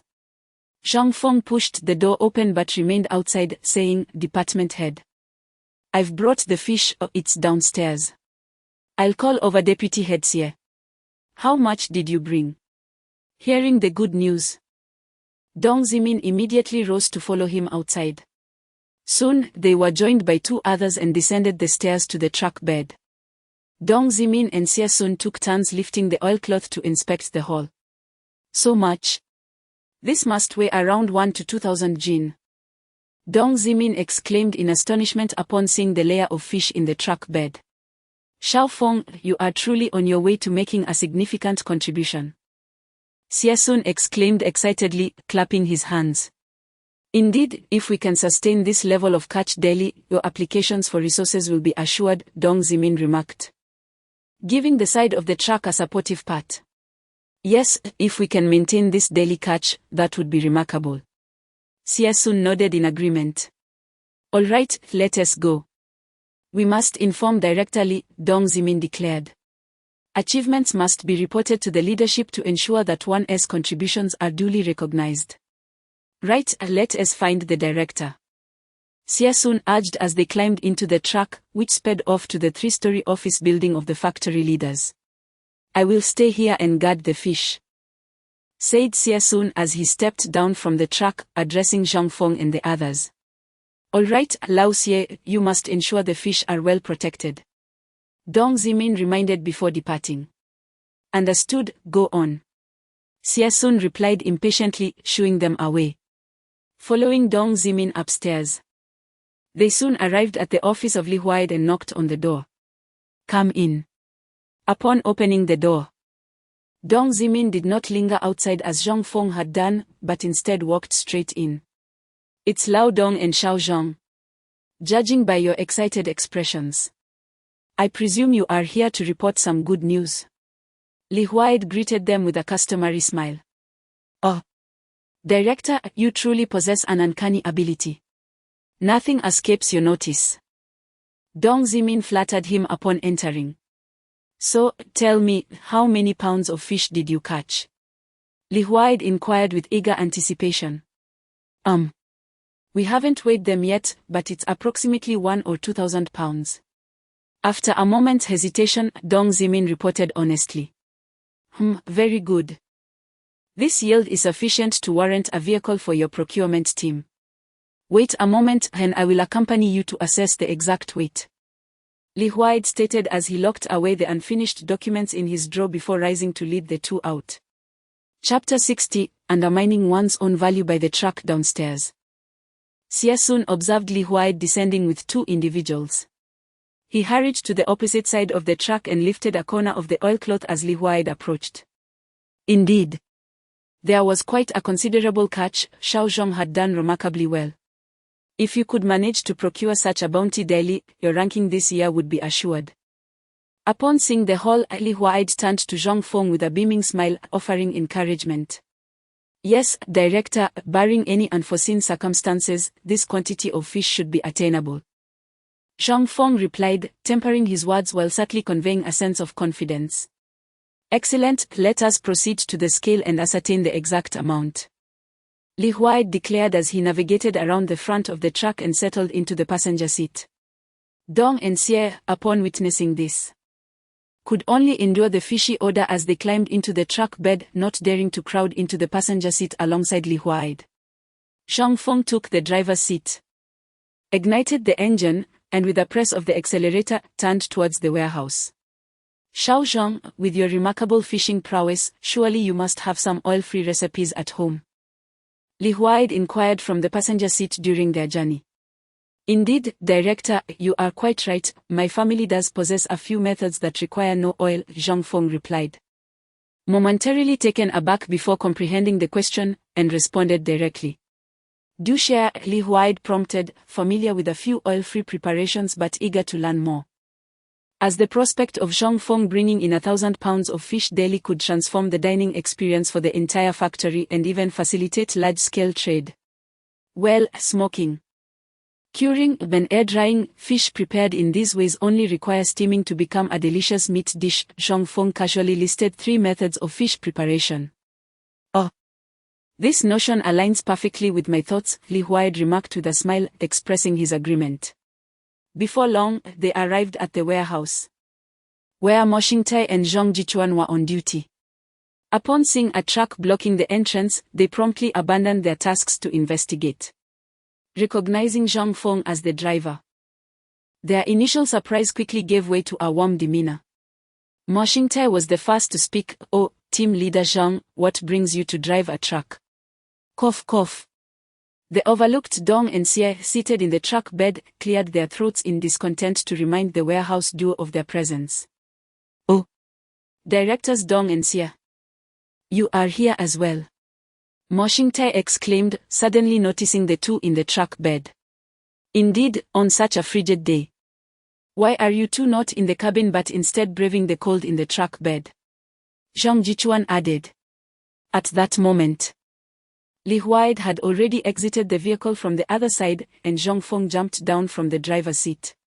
Oh, you all, Director Li has arrived, Mo Xingtai remarked, hastening to greet Li Huaid as he noticed him emerging from the opposite side of the truck. Enough idle chatter. Swiftly fetch the large scale and sacks to weigh the fish, Li Huaid urged, eager to attend to the matter at hand as the crowd began to converge. Oh, weigh the fish. Oh, right. Mo Xingtai, nearly at Li Huaid's side, promptly turned and dashed back to the warehouse upon receiving the directive from the highest authority in the department. Upon hearing that fish was being delivered to the warehouse, Zhang Jichuan felt a surge of curiosity. He wondered why such a multitude of leaders would come merely to weigh fish. As he approached the vehicle and lifted the heavily scented oilcloth, he was taken aback by the sight before him, so many large fish. Staring at the abundant catch in the truck bed, he found himself momentarily tongue-tied. Observing that Mo Xingtai had only retrieved 2 burlap sacks, he surmised that if he did not lend a hand, Ma would likely face criticism shortly thereafter. I'll fetch some sacks too, Zhang Jichuan volunteered eagerly. Aren't you the one who already brought them? Mo Xingtai retorted with a frown. That's insufficient, came the response as Zhang Jichuan dashed into the warehouse. Before long, apart from Li Huaid, who had seated himself on a stool at the warehouse entrance, awaiting the fish to be weighed, Zhang Feng and the others were busy loading and weighing the fish. Goodness, there are indeed a plethora of fish, Mo Xingtai murmured, wiping the sweat from his brow. Ultimately, the total catch weighed in at an impressive 2,226 pounds. Upon receiving the data, Li Huaid rose and returned to his office, reminding Dong and Xie, along with Zhang Feng, to visit his office shortly. As the trio awaited the warehouse receipt, they drove the truck to the transport division for parking before leisurely making their way to Li Huaid's office. In the procurement group's current plan, The grain allocation included an abundance of sweet potato chips and black bean flour, indicating that this year's grain ratio was likely to be significantly poorer than the last. During their conversation, Dong Zimin mentioned the recent circumstances. Indeed, I've heard that things are relatively better here at the factory. But the grain rations for those city dwellers might still be reduced, Sia Soon replied with evident concern. Their discussion seemed intentionally directed at Zhang Feng, as they lamented the dire situation. Come in. Upon their entrance into the office and taking their seats, Zhang Feng, displaying keen insight, rose to pour tea for the leaders. Noticing a canister of tea leaves on the shelf, he unceremoniously opened it and added some to each cup, treating the moment as if he were in the comfort of his own home. As the three enjoyed their tea, silence enveloped the room until, after a considerable pause, Li Huaid spoke up, commending, "Well, the quantity of fish submitted today has already equated to the value of the resources you previously requested, such as vehicles, boats, and fishing nets. However, I hope you, Xiao Zhang, can exert yourself further to secure even greater quantities of fish. Rest assured, the factory will not leave you empty-handed. You will receive appropriate compensation based on the purchase price. Moreover, if you require any additional documentation, do let me know, and I shall assist you in obtaining it. We must ensure that our diligent workers reap tangible benefits for their hard work." Li Huaid first affirmed that the factory's investment was worthwhile, then proceeded to assign Zhang Feng a bit more responsibility, finally addressing the need to provide real benefits to those who contribute significantly. "Director, could we possibly negotiate a lower price for the fish supplied to the factory? Consider, as a worker, what would I do with such a large sum? Wouldn't I swiftly become a wealthy landlord or capitalist? It would be more beneficial for you to grant me additional food vouchers, as my family is large and those vouchers hold considerable value too." As Zhang Feng observed Li Huaid conclude the topic and inquire about his opinions, he promptly rose to decline the suggested price for the fish. His savings were already sufficient, and he truly did not wish to acquire wealth through such means. If he were to accept such a sum, how much would he need to exchange when the third edition of the renminbi was issued in 2062? 100,000. Or perhaps 200,000. Li Huaid regarded Zhang Feng with some surprise. While others sought to raise prices, he had never encountered anyone who would undercut their own valuation. He couldn't help but hold Zhang Feng in higher esteem. If his character proved to be reliable as well, there would surely be a place for him at Li Huaide's table in the future. "You are quite a remarkable individual. Very well, at what price do you propose per pound?" "I shall prepare an invoice for you," Li Huaid inquired, intrigued. "Director, I suggest we sell to the factory at a price of 1 cent per pound. If you feel uneasy about it, perhaps you could provide me with a few extra food coupons, as I mentioned earlier. My nieces and nephews at home could use some snacks," Zhang Feng replied. His negotiation was indeed akin to cutting off his own feet. He truly dared not accept such a large sum. Not only was there the impending issue of a new currency, but he also harbored concerns about the risks of possessing too much money. "Isn't this a bit too steep? The market price for fish is about 25 cents. Nearly 30 cents. You're offering just 1/5 of that." Li Huaid, still somewhat incredulous, queried again. "Director, we are of the proletariat class, why would we need so much money? Just consider, 2,000 pounds of fish yields $20 daily. If necessary, you could exchange the fish for additional coupons at various food factories, or even trade them at the meat processing plant for pork to enhance the factory's meals. In that case, you could provide me with more meat coupons, which would be far more useful than cash. Moreover, when the workers are well fed, who wouldn't express their gratitude towards you?" Zhang Feng's discourse on principles prompted Li Huaid to nod repeatedly. The final suggestion particularly illuminated Li Huaide's perspective, and his gaze towards Zhang Feng radiated newfound warmth. "Excellent. Excellent. Comrade Xiao Zhang possesses a commendable awareness of thought. Very well, let it be as you say. By the way, I have some coupons here for you to take." Li Huaid said, visibly delighted by this unexpected realization. He extracted a stack of coupons from his drawer and, rising from behind his desk, placed them into Zhang Feng's hands. Zhang Feng cast a casual glance at the coupons he held. All aside from food coupons, there were bicycle, radio, and watch coupons, some of which were in multiples. He couldn't help but ponder whether Li Huaid had bestowed upon him the entirety of coupons allocated for the quarter, given the limited industrial tickets distributed from above. He silently admired Li Huaide's generosity towards capable subordinates. After futile attempts to refuse, Zhang Feng joyfully accepted all the coupons. Nearby, the two section chiefs expressed their envy for the tickets. Subsequently, Li Huaid prepared the invoice for Zhang Feng, and only then did the three depart the office. On the journey back, Zhang Feng distributed a couple of surplus industrial tickets to his two immediate superiors, recognizing that without their vigorous endorsements, he would not have entered Li Huaide's radar so swiftly. Fortune is best shared, otherwise who would wish to include you in their future endeavors? Naturally, the two individuals did not take advantage of the situation without offering something in return. Upon learning that Zhang Feng had many children, they claimed to possess some milk powder coupons, promising to bring them the following day. Satisfied, the three parted ways. Zhang Feng returned to his office, attended to his responsibilities, and, having completed his tasks, locked the door and rode his bicycle home. Chapter 61, The Disruption of the Matchmaking by Damao, February 1958. The streets of the city were adorned with fervent red slogans, proclaiming that the course of history would not be altered by the arrival of any individual. On this particular day, Zhang Feng rode his bicycle home, carrying a black cloth bag. Upon entering the front yard, he was met with what seemed to be the anguished howls of Su Damao emanating from the courtyard. It was evident that another confrontation with He Yushu had occurred, though the specifics remained unknown. Zhang Feng called out, "Ping Ning, come out and take this." Inside, He Yushu and a group of children, engaged in their homework, packed up at the sound of their uncle calling for their elder brother. Their eyes sparkled with anticipation, for their uncle's summons often heralded the arrival of treats. He Yushu remained silent, while the eager children urged Zhang Ping Ning, "Hurry, brother. Uncle must have brought us something delicious." If it weren't for He Yushu's admonition, the little ones would have dashed out the door. Zhang Pingning set down his pen, stood, and replied, "I'll be right back."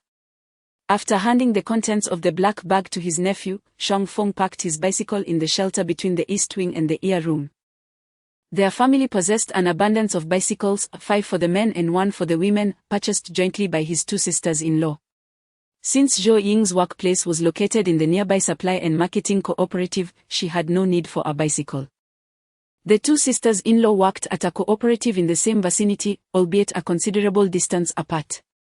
Thus, they would often return home together after work. Upon entering the courtyard, Zhang Feng marveled, "Goodness, everyone from the front yard has gathered here. No wonder I didn't see the dog god, the Yan family. Juzi, hurry up. Don't let that rascal Su Damao escape." Someone shouted as He Yushu angrily chased after Su Damao. At that moment, Su Damao appeared in a pitiful state. His clothing marred with multiple footprints, his once sleek hair now disheveled, and bruises adorning his cheeks. "What on earth happened today?"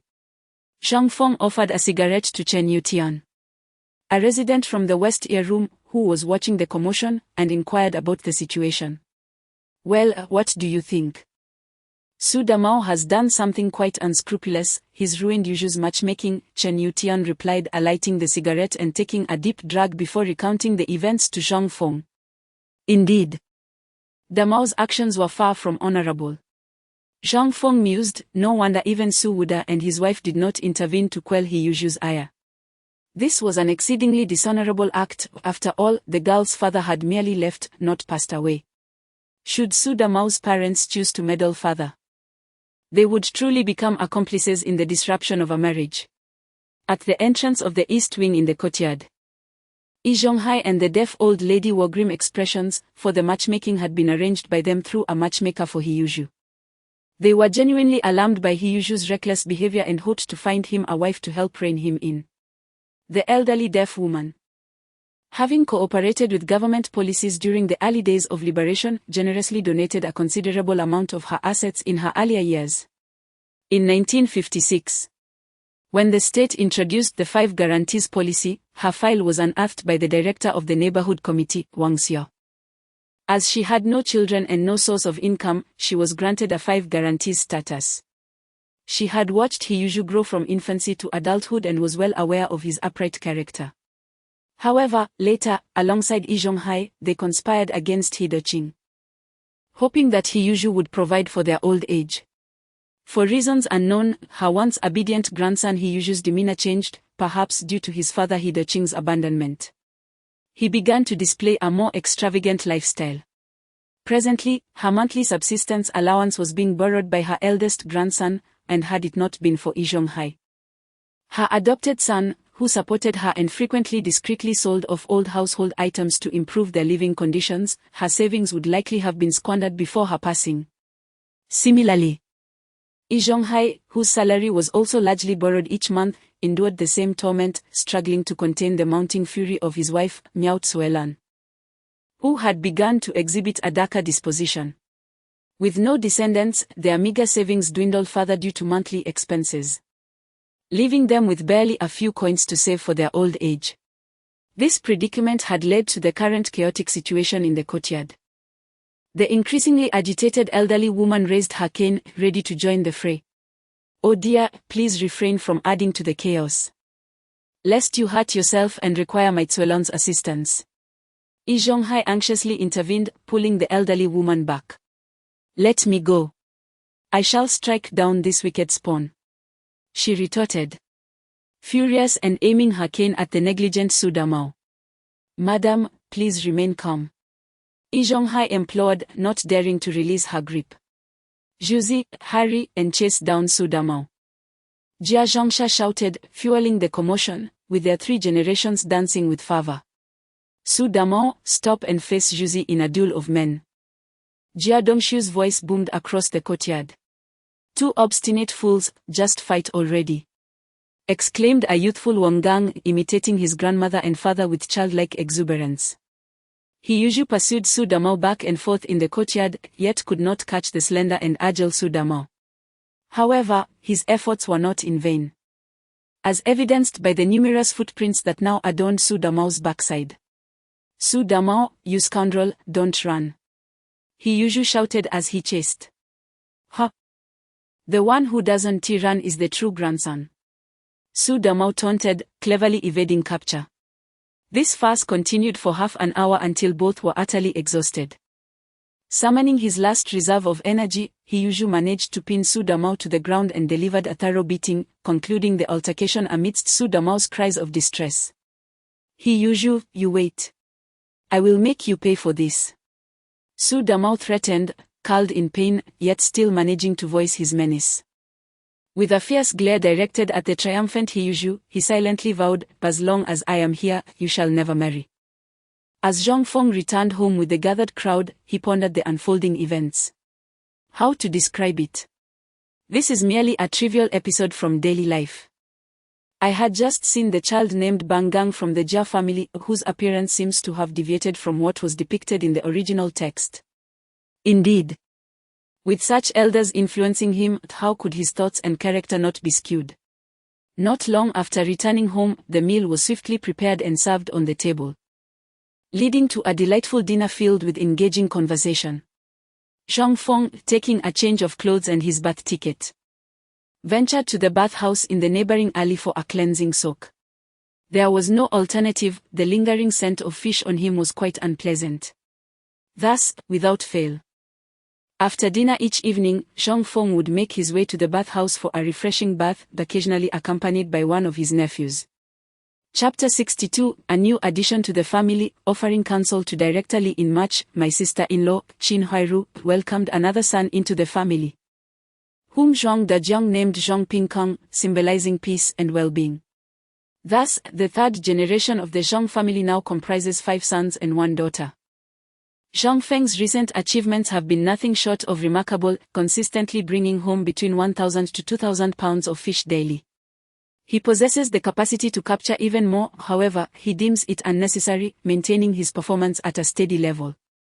Having set a personal limit on his catch to avoid being perceived as a diligent and overzealous workhorse. Exceptional individuals will always shine. Since acquiring a continuous stream of resources through Zhongfeng, Li Huaid has thrived, exchanging substantial quantities of pork, pig offal, canned goods, fabric coupons, pastry tickets, basin tickets, bicycle tickets, and radio tickets for the factory. It is worth noting that other factories are currently tightening their belts. Yet Li has nearly transformed the steel mill into a supply and marketing cooperative. Consequently, Zhongfeng has become a key asset to Li Huaid. As numerous factory leaders have sought to recruit him but were swiftly redirected by Zhongfeng's firm response to consult with his superior. In a certain office, the director stated, "We are dedicated to the factory's success, yet few workers are aware of this. We must cultivate a good relationship with Director Nye from the publicity department to ensure better recognition." While enjoying tea, Zhongfeng proposed this idea to the leaders present. Indeed, Director Yang Zhang is absolutely correct. With your imminent promotion to factory director, fostering a good rapport with Director Nye is essential. After all, we in logistics have ample connections. Vice Director Wang Qingguo remarked, his eyes lighting up in agreement. Yes, the publicity department holds significant importance. We must manage this relationship well, Dong Zimin chimed in, eager to support the notion. Do not underestimate old Nye. While his background may not rival mine, he is not to be dismissed lightly, albeit he lacks ambition. Yang Zhang, your reminder is timely. Old Wang, please arrange a dinner with Director Nye in the near future. Li Huaid analyzed Nye's background and character for his subordinates, praised Zhongfeng, and then assigned the task to his deputy. Understood, Director. Wang Qingguo nodded in affirmation. As the saying goes, if superiors do not progress, how can their subordinates? Advancing beyond one's superior will only breed jealousy and exclusion among colleagues. Director, what about the matter concerning the 23rd level clerk? Dong Zimin subtly advocated for Zhongfeng's merit. What clerk at the 23rd level? It is clearly a staff member's salary, Li Huaid replied, displaying a look of confusion. Oh, my mind. Right. It is indeed the staff member's salary. I've been under considerable stress lately and forgot. Dong Zimin quickly regained his composure, revealing a moment of enlightenment and smiling as he self-criticized in front of his colleagues. Zhongfeng then rose at the appropriate moment, humbly deflecting, Director, might this be a bit hasty? After all, I have not yet completed a year in my position. Comrade Zhongfeng, although your tenure has been brief, your contributions are undeniably significant. In just a month, you have multiplied the procurement team's tasks by several folds, and this merit is rightfully yours. Li Huaid feigned dissatisfaction, gesturing for Zhongfeng to sit, thereby attributing all accolades to him. My position has shifted, it is time for yours to change as well, Li Huaid calmly articulated, revealing a surprise that left everyone astounded. The members of the planned procurement team, each wearing forced smiles, extended their congratulations. To be honest, at this moment, Lei Lin found himself regretting his transfer. Had he not applied for the reassignment, he might very well have found himself on the list for promotion to deputy section chief today. Truly, a single misstep can lead to a cascade of errors. Once the meeting concluded, everyone bid their farewells and departed from Li Huaida's office.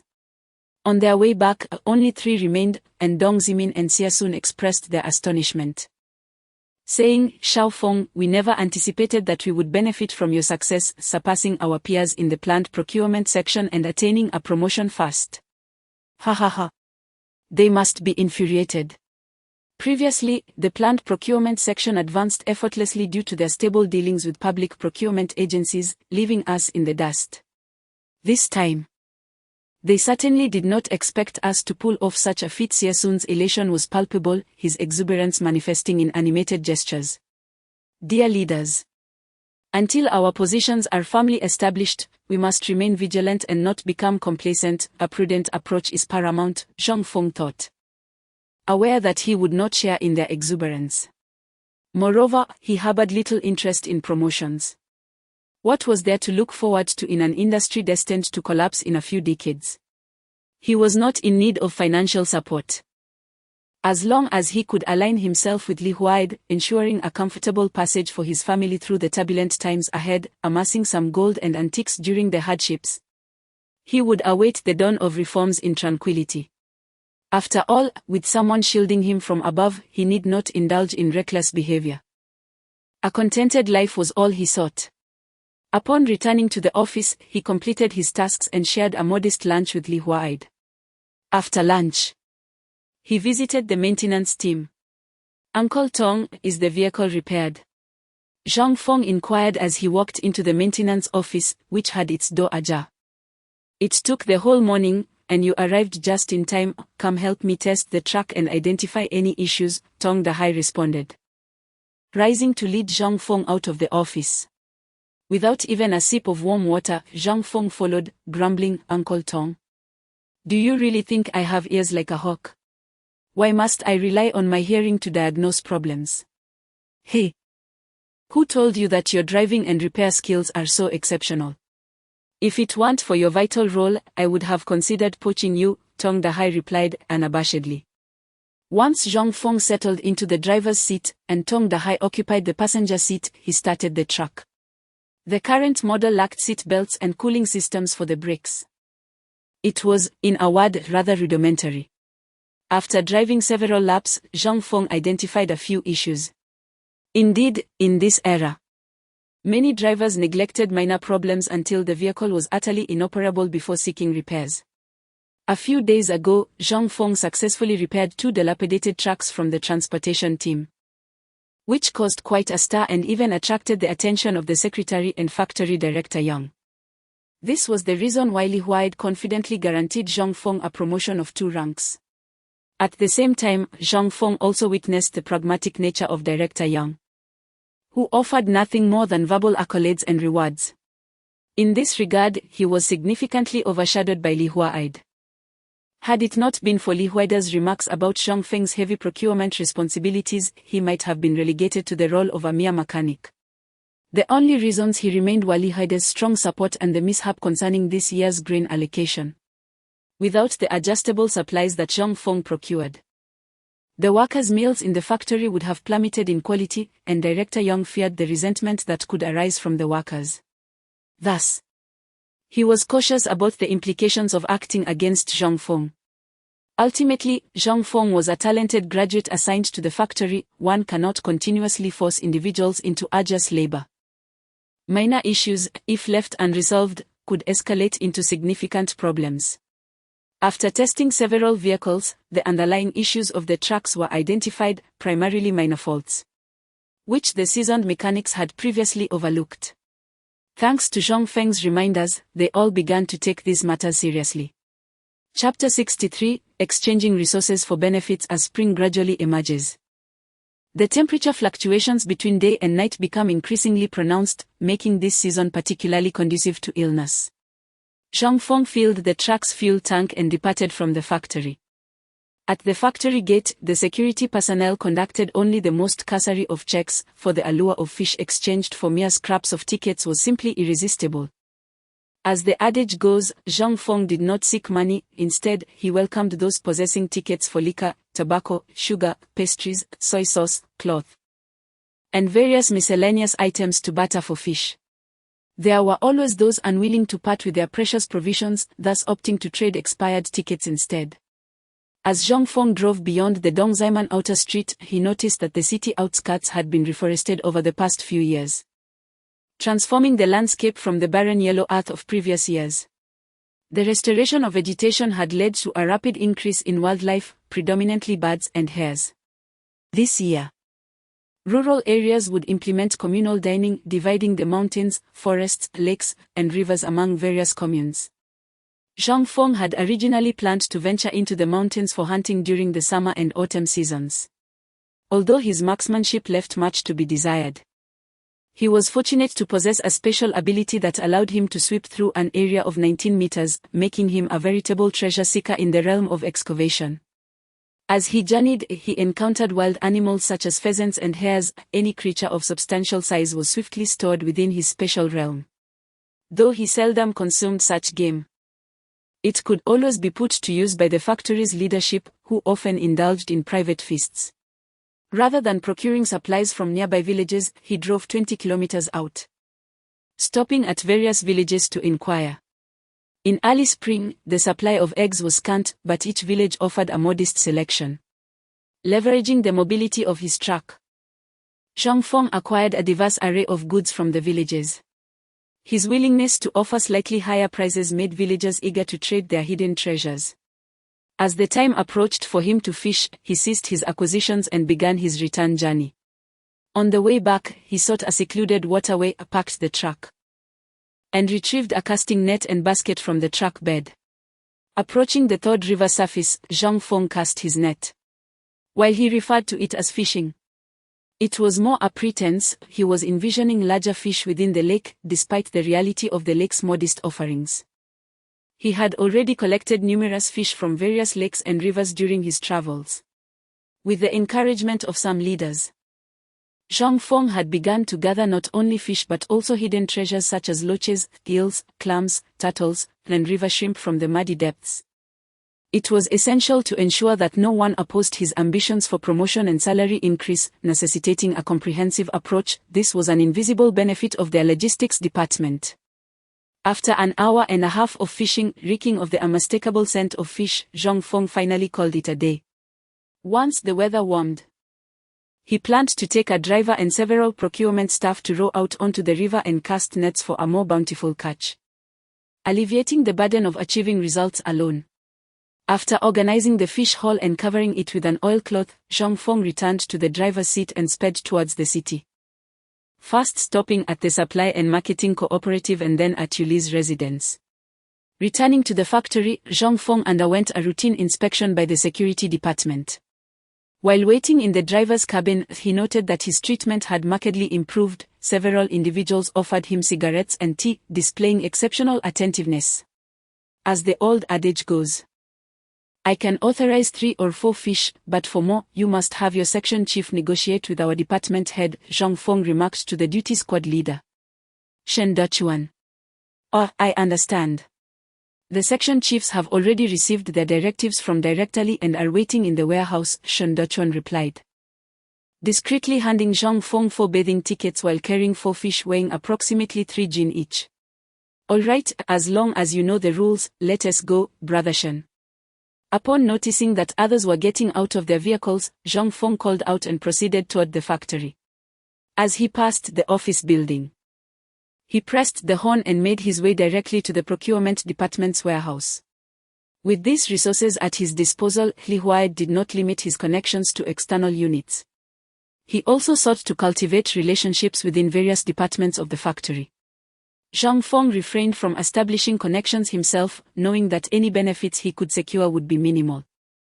Such matters required the intervention of the department heads to maximize interests.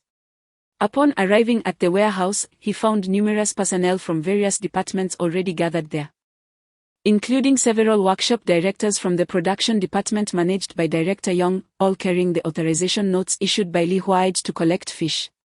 Representatives from the technical department, equipment department, safety management department, finance department, human resources department, and administrative logistics department were also present. One could not help but acknowledge Li Huai's remarkable networking skills. Those who received the river delicacies were undoubtedly indebted to him. Among the factory's cadre of over 20 department-level officials, with 5 or 6 directors at the bureau level, only one had emerged victorious to claim the top position. Wow! That turtle must weigh around 10 jin, exclaimed one individual as he lifted the oilcloth covering the truck bed, revealing a large dark green soft-shelled turtle. Let me see, let me see. Another voice chimed in, as someone leaned closer to inspect, exclaiming in astonishment, hey! This isn't even large. A few days ago, a turtle weighing nearly 20 jin was caught. It was practically legendary. Moshingte climbed into the truck bed to sort the catch and casually recounted past experiences. Was it really that big? What happened afterward? An intrigued bystander asked. What happened? Our leader took it away, Moshingtai replied, bending down to continue sorting the catch. Hey, Comrade Zhang, can I exchange this order for a wild chicken? Someone inquired, eyeing the wild chickens and hares in the truck bed. If you want more than one, you need to inform our leader. If it's just one, I can manage that, Zhang Feng responded nonchalantly, as he enjoyed a casual smoke. All right, just one will suffice, the individual said, stepping forward to select a beautifully feathered young chicken. With the receipts withheld by the director, he had no need to collect tickets, merely waiting for others to disperse. And in that brief time, he had already received over 2 packs of cigarettes. Others also chose various local specialties, yet the majority opted for fish. Moshingtai and Zhang Jichuan had already organized the materials prearranged to their department heads, setting them aside. When the time came to weigh the goods, Zhang Feng called for the driver to disembark and supervise the process. The previous transactions had been conducted clandestinely, while the current ones were all above board. The two should not be conflated. Zhang Feng took the list prepared by Moshingtai and fast delivered the vehicle to the transport team, leaving some fish for the seasoned mechanics and engaging in brief conversation before returning to the procurement office. He began organizing the purchase orders submitted by his fellow procurement officers into a comprehensive report. Immersed in his work, time slipped away unnoticed, as one by one the procurement officers returned to the factory to complete their tasks and submit their documents. Thus, Zhang Feng continued his meticulous organization until after 6 o'clock, when darkness had fallen. Finally summarizing the week's assignments. That evening, several office leaders were working overtime, and Zhang Feng went to the section chief's office to present the compiled materials from the week, engaging in conversation for a while before concluding his day. Chapter 64, Shopping at Wangfujing, Conquering the Buddha. Early on the weekend, Zhang Feng, having indulged in a leisurely slumber, arose to prepare himself for the day. The courtyard was bustling with activity, as both adults and children enjoyed their holiday respite. The children frolicked in the courtyard and alleyways, brimming with boundless energy. Adults congregated in small groups, engaging in idle chatter, playing chess or cards, while the younger generation tidied themselves up, ready to venture out for shopping or dates. Third uncle. Where are you off to? Can I come along? Zhang Pingning inquired upon seeing Zhang Feng ready to leave the courtyard after breakfast. Hey! What are you going out with your third uncle for? You're not allowed to go. Zhao Xueme interjected before Zhang Feng could decline. Stay home and do your homework. And look after your younger siblings. I'll bring you back some treats. Despite the protective cover of his sister-in-law, Zhang Feng paused to offer a comforting word to the little one. Xiao Feng, don't mind him, Zhao Xueme called out to Zhang Feng's retreating figure. Zhang Feng smiled and proceeded out of the courtyard. A significant event was unfolding that day. Qin Guangxing's wife, Chen Qin, was preparing to introduce He Yuzhu to a potential match. Early in the morning, Zhou Ying, Qin Huairu, and Chen Qin accompanied He Yuzhu as they took a bus to Chongping.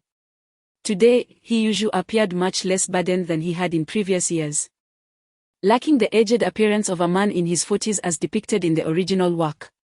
However, his naturally mature features still made him look like a 30-year-old, though his sharp tongue remained unchanged. Arriving at Bejianzi Alley, he was met with the envious gazes of Yu Haitang and Yu Haijun as he picked up Yuli. After treating Yuli to breakfast, Zhang Feng reflected on the current situation. With the city's rationing tightening, families were compelled to be frugal, and the Yu family relied on his support to make ends meet. Feeling the warmth radiating from his back, Zhang Feng broached the topic of Yuli's impending high school graduation. Sister, in a few months, you'll graduate and be assigned a job. I plan to buy you a bicycle and a watch today, making it easier for you to travel and keep track of time. Yuli, delighted yet concerned about the expenditure, quickly shook her head in refusal. Fenggu, that is unnecessary. What a waste of money. Noticing her hesitance, Zhang Feng adopted a tone of resolute authority. Today, you will listen to me. I will ensure you have everything you need. Yuli felt a rush of joy. The domineering affection of her boyfriend was indeed hard to resist. She could not help but inquire about a crucial matter. "Fonggu, have you secured the tickets?" "Oh, I acquired them long ago but have been busy. I took the opportunity of this break to purchase them today." The two arrived at the Wangfujing department store, glancing around. "Excuse me, do you have this outfit in my size?" Zhang Feng, dressed in a sharp suit and leather shoes, had his eye on a women's ensemble and approached a sales associate. "This entire outfit will cost 58 yuan, along with fabric coupons," the sales attendant cheerfully informed him. "All right. Please wrap it up for me," Zhang Feng replied as he produced the money and coupons to hand to the attendant. Yuli initially believed Zhang Feng was merely inquiring, but the swift turn of events left her unable to intervene. "Fenggu, that's too expensive." Yuli grasped Zhang Feng's arm, gently urging him to reconsider his trading decisions. "Oh, it's just a small amount," Zhang Feng nonchalantly replied, extending his hand to accept the fabric ticket from the vendor's change. "Change into this lei-laying outfit. We'll take some photos shortly," he reminded Yuli as he handed her the clothing. "Ha! Photos? Oh, all right," Yuli responded, momentarily taken aback, yet she nodded in agreement, albeit a bit dazed. Despite the lingering cold, Yuli donned a red sweater beneath her coat and, without the shyness typical of other young women, quickly changed into the attire. Zhang Feng also purchased a pair of women's leather shoes for her. The two then approached the watch counter, selecting a Shanghai brand A581 watch for 60 yuan and a watch ticket. Ultimately, they visited the bicycle exhibit, where the fixed model on the ticket cost 170 yuan. Just before exiting, Zhang Feng suddenly slapped his forehead, leading Yuli back to the department store to buy 2 half-pound packages of ABC milk candy. After their shopping spree, Yuli felt somewhat lightheaded. The exhilarating feeling of spending money so freely was almost intoxicating. "Fenggu, you can't spend money so recklessly, we still have to live on," she murmured, tugging at Zhang Feng's sleeve in mild discontent as they exited the store. "Hey, sis, I have more than enough money, I can't help but spend it. You have no idea how hard I've tried to push it out, yet it keeps coming," Zhang Feng whispered back, his tone conspiratorial. "How can that be?" "You must be teasing me," Yuli replied, half laughing in irritation, but upon seeing the serious expression on his face, she fell silent, a mix of disbelief and amusement washing over her. "Alas, it's true," Zhang Feng insisted, sensing her skepticism. He pulled her aside to explain the situation in hushed tones. "Oh, are you out of your mind? You just push money away." Yuli's disbelief faded as she absorbed his explanation, having witnessed the evidence herself.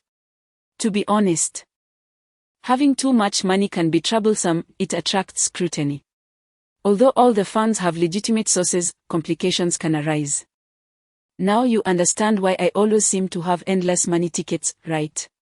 Remember, don't try to save for me, these trifles are insignificant, Zhang Feng remarked, appreciating how Yuli had always been compliant over the years, only challenging him when concerned, otherwise he might never have shared such thoughts with her.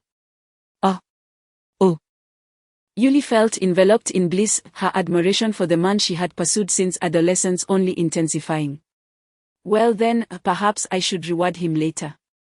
The thought crossed her mind, and her cheeks flushed as she instinctively rubbed her jaw, recalling a shy, fond memory. Just as they were engrossed in their private conversation, the items they had purchased caught the attention of several ill-intentioned individuals. Zhang Feng suddenly sensed a few figures approaching them, seemingly passing by casually, however. His heightened awareness revealed that they were holding something in their hands. Internally cursing, he thought, "It seems we've encountered trouble." As the trio drew near, Zhang Feng's mind shifted, causing the objects in their hands to fall to the ground. The clang of metal resonated thrice, followed by the sound of something hitting the ground. What on earth is happening? Why did everything just fall? The three men were taken aback, muttering curses under their breath. Their eyes met, and they understood each other's intentions. Action was imminent. The blade for pilfering was lost, and the plan was abandoned, yet there remained 2 bicycles, if they could seize one. It could easily fetch over 100. Zhang Feng's gaze turned icy as he swiftly pulled Yuli to a secluded corner. Then turned to deliver a powerful kick that sent one man sprawling to the ground. Without granting him a moment to recover, Zhang followed up with a brutal strike to the fallen man's nose, causing it to collapse and blood to pour forth, incapacitating another who attempted to seize a bicycle. Utilizing his height and strength, he unleashed a barrage of punches and kicks upon the last remaining foe. "Help! Thief! Someone catch the thief!" Yuli shrieked as she regained her composure, immediately trailing behind her boyfriend. After exchanging several blows, Zhang Feng, fueled by ferocity, delivered a punch that shattered the nose of the man before him, sending him reeling, dazed and staggering backward until he fell to the ground. The final assailant, having stumbled, was quickly subdued by several concerned citizens who pinned him down, delivering kicks and shouts of indignation. In truth, these men had merely intended to steal money and create chaos to snatch a bicycle, but little did they know that upon nearing their target, they had lost all their tools. Now they were left with no choice but to take the risk of seizing a bike, knowing Zhang Feng would undoubtedly protect Yuli. Under normal circumstances, they might have succeeded, escaping down alleys with deft turns. "Well done, comrade. One man single-handedly took down two thieves," exclaimed a bystander, giving Zhang Feng a thumbs up in admiration. Chapter 65 The Police Station, Photography, and Barbecue. Outside the Wangfujing department store, a crowd of enthusiastic onlookers had gathered.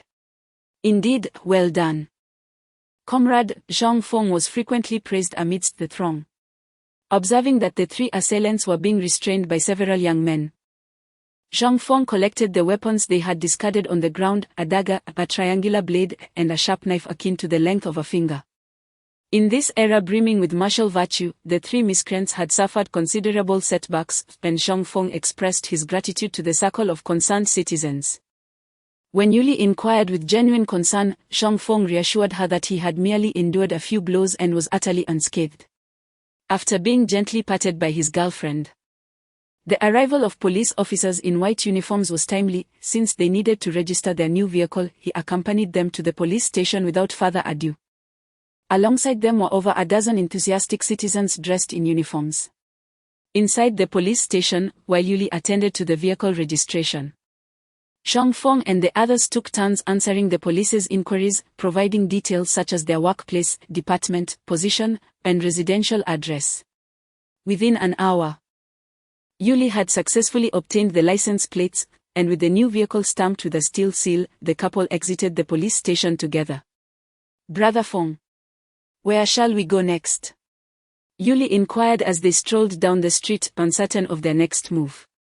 "Well, let's go take some pictures first," Zhang Feng suggested. Glancing at the time, it was still early for lunch. "Okay, I'll follow your lead," Yuli replied excitedly, nodding her head. With a newfound objective, the two made their way towards the photography studio. Inside, the walls were adorned with numerous portraits of celebrities and scenes from old Beijing's streets and alleys. After adjusting their attire and hairstyles, they took several photographs indoors. Zhang Feng then proposed they venture outside for a few more shots. With few customers present and the location nearby, the photographer, possibly the previous owner of the studio, readily agreed without hesitation. On the street, the duo donned matching outfits and began to pose for the camera. Zhang Feng, with his forward-thinking insights into photography, engaged in dialogue with the photographer regarding optimal angles, utilizing sunlight and the surrounding streets as a backdrop. During the session, a friendship blossomed between Zhang Feng and the photographer, who was now a state worker. Although the photography fees were considerable, the photographer kindly charged them less for a few prints and arranged a time for them to collect the photos. As they departed, Zhang Feng and Yuli left the studio under the lingering gaze of the photographer. On their way, Yuli turned to him with a beaming smile, admiration evident in her voice. "Haha, Brother Feng, you are amazing. You know everything. Look how you left the photographer dumbfounded." "Hey, who do you think I am?" Zhang Feng replied, the hint of pride in his tone. "Well, if you keep boasting, I might just ignore you," Yuli teased, her cheeks flushed with shyness. "All right. It's already noon. What would you like to eat? Hot pot? Roast duck? Or shall we go to the halal barbecue restaurant? Zhang Feng playfully inquired. Yuli hesitated, contemplating whether it might be too extravagant, but as the thought crossed her mind, she remembered her boyfriend's abundance of resources. Okay, let us go for barbecue then. I really enjoyed the last time you took me, she said. After a moment of contemplation, Yuli replied, all right then, let us indulge in some barbecue. But we must first attend to a certain task. Zhang Feng, struck by a thought, spoke up, are we to catch fish to bribe the ticket seller? Perhaps persuade him through back channels to provide us with superior cuts of meat. This instantly reminded Yuli of her boyfriend's past antics, where he would often use the fish he caught to curry favor with the ticket clerk, ensuring they received the best meat from the kitchen. Hey! If one wishes to enjoy good food without facing displeasure, one must always make some sacrifices, right? Otherwise, we are all mere members of the working class. Why should we expect anyone to treat us with courtesy? Besides, your man has been lugging fish around to various restaurants for better cuts and grains. And now he needs tickets. Otherwise, I might just take you to witness the process, Zhang Feng rumbled on with a flourish. How virtuous. Yuli rolled her eyes at her boyfriend's boastful chatter. The halal barbecue restaurant was situated quite far from Wangfujing, requiring them to head south and then west along Chong'an Street until they reached Zuonoman Inner Street. After nearly an hour of cycling, they finally arrived at the entrance of the barbecue establishment. Zhang Feng discreetly handed over 2 hefty blackfish, caught from an unknown foul drain along the way, to the ticket seller, hoping to secure some quality meat for their meal. After paying a generous sum and presenting meat tickets, Zhang Feng ordered 2 pounds of lamb, half a pound of beef, 2 bottles of orange soda, and a plate of cabbage, and they eagerly awaited the chef to serve their grilled delicacies. With the bribe accepted, the service was markedly different. The staff bustled about, attending to their needs. Amidst the disgruntled murmurs from neighboring tables, the two were the first to indulge in the barbecue. The combination of scallions and a secret seasoning made the lamb tender and juicy. Zhang Feng wrapped the grilled lamb with garlic in a leaf of raw cabbage and offered it to Yuli, who savored the bite with evident satisfaction, giving a thumbs up in appreciation. It's quite refreshing, she exclaimed. Well, eat more then, if you find it insufficient. I have more meat tickets, Zhang Feng replied, preparing a wrap for himself as well. Their unique dining method inspired nearby patrons. Some praised the dish while others scoffed at it. After a delightful meal, they took a brief respite before cycling back. In the 4th and 9th city, construction crews were busy erecting modern buildings, vibrant slogans plastered across streets and alleys. Although the standard of living had only reached the basics of sustenance, everyone radiated an exuberant enthusiasm for life.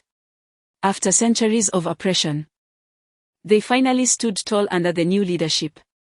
As they traversed the bustling streets, the invigorating sounds of triumphant songs filled the air. Zhang Feng cherished each day in this transformative era, as it was a time of rapid change, propelling him forward and upward. The 5-starred red flag fluttered in the wind, and the victory songs rang out triumphantly. Zhang Feng and Yuli found themselves instinctively humming along to the patriotic melodies that filled their ears. In Jingshan Park, Zhang Feng guided Yuli through its pathways. At this time of year, remnants of ice and snow still lingered in the shaded areas of the hills, while the trees only timidly displayed hints of green. Though the scenery seemed somewhat desolate, the air was alive with the vibrant essence of spring. As evening descended, I wandered outside and, together with Yuli, sought refuge in a noodle shop to indulge in a delightful bowl of sauce-covered noodles. Before returning home, Zhang Feng procured some pastries, braised meat, and the milk candies he had purchased earlier that morning, dividing them into 2 portions before escorting Yuli back to her residence. Upon reaching the courtyard at number 95 Nanluo Gaxiang, Zhang Feng wheeled his cart through the gate and into the front yard, where a throng of playful children, many of whom belonged to the Zhang family, were frolicking about. He handed the oil paper package hanging from the cart's handle to He Yushui, who was watching the children at the entrance. Uncle! Uncle! Uncle! The cacophony of youthful voices was quite awesome. Yet this clever bunch refrained from disclosing what they had brought back, otherwise, they would undoubtedly face consequences later that evening. Chapter 66: Ali Huida's Promotion and Reward.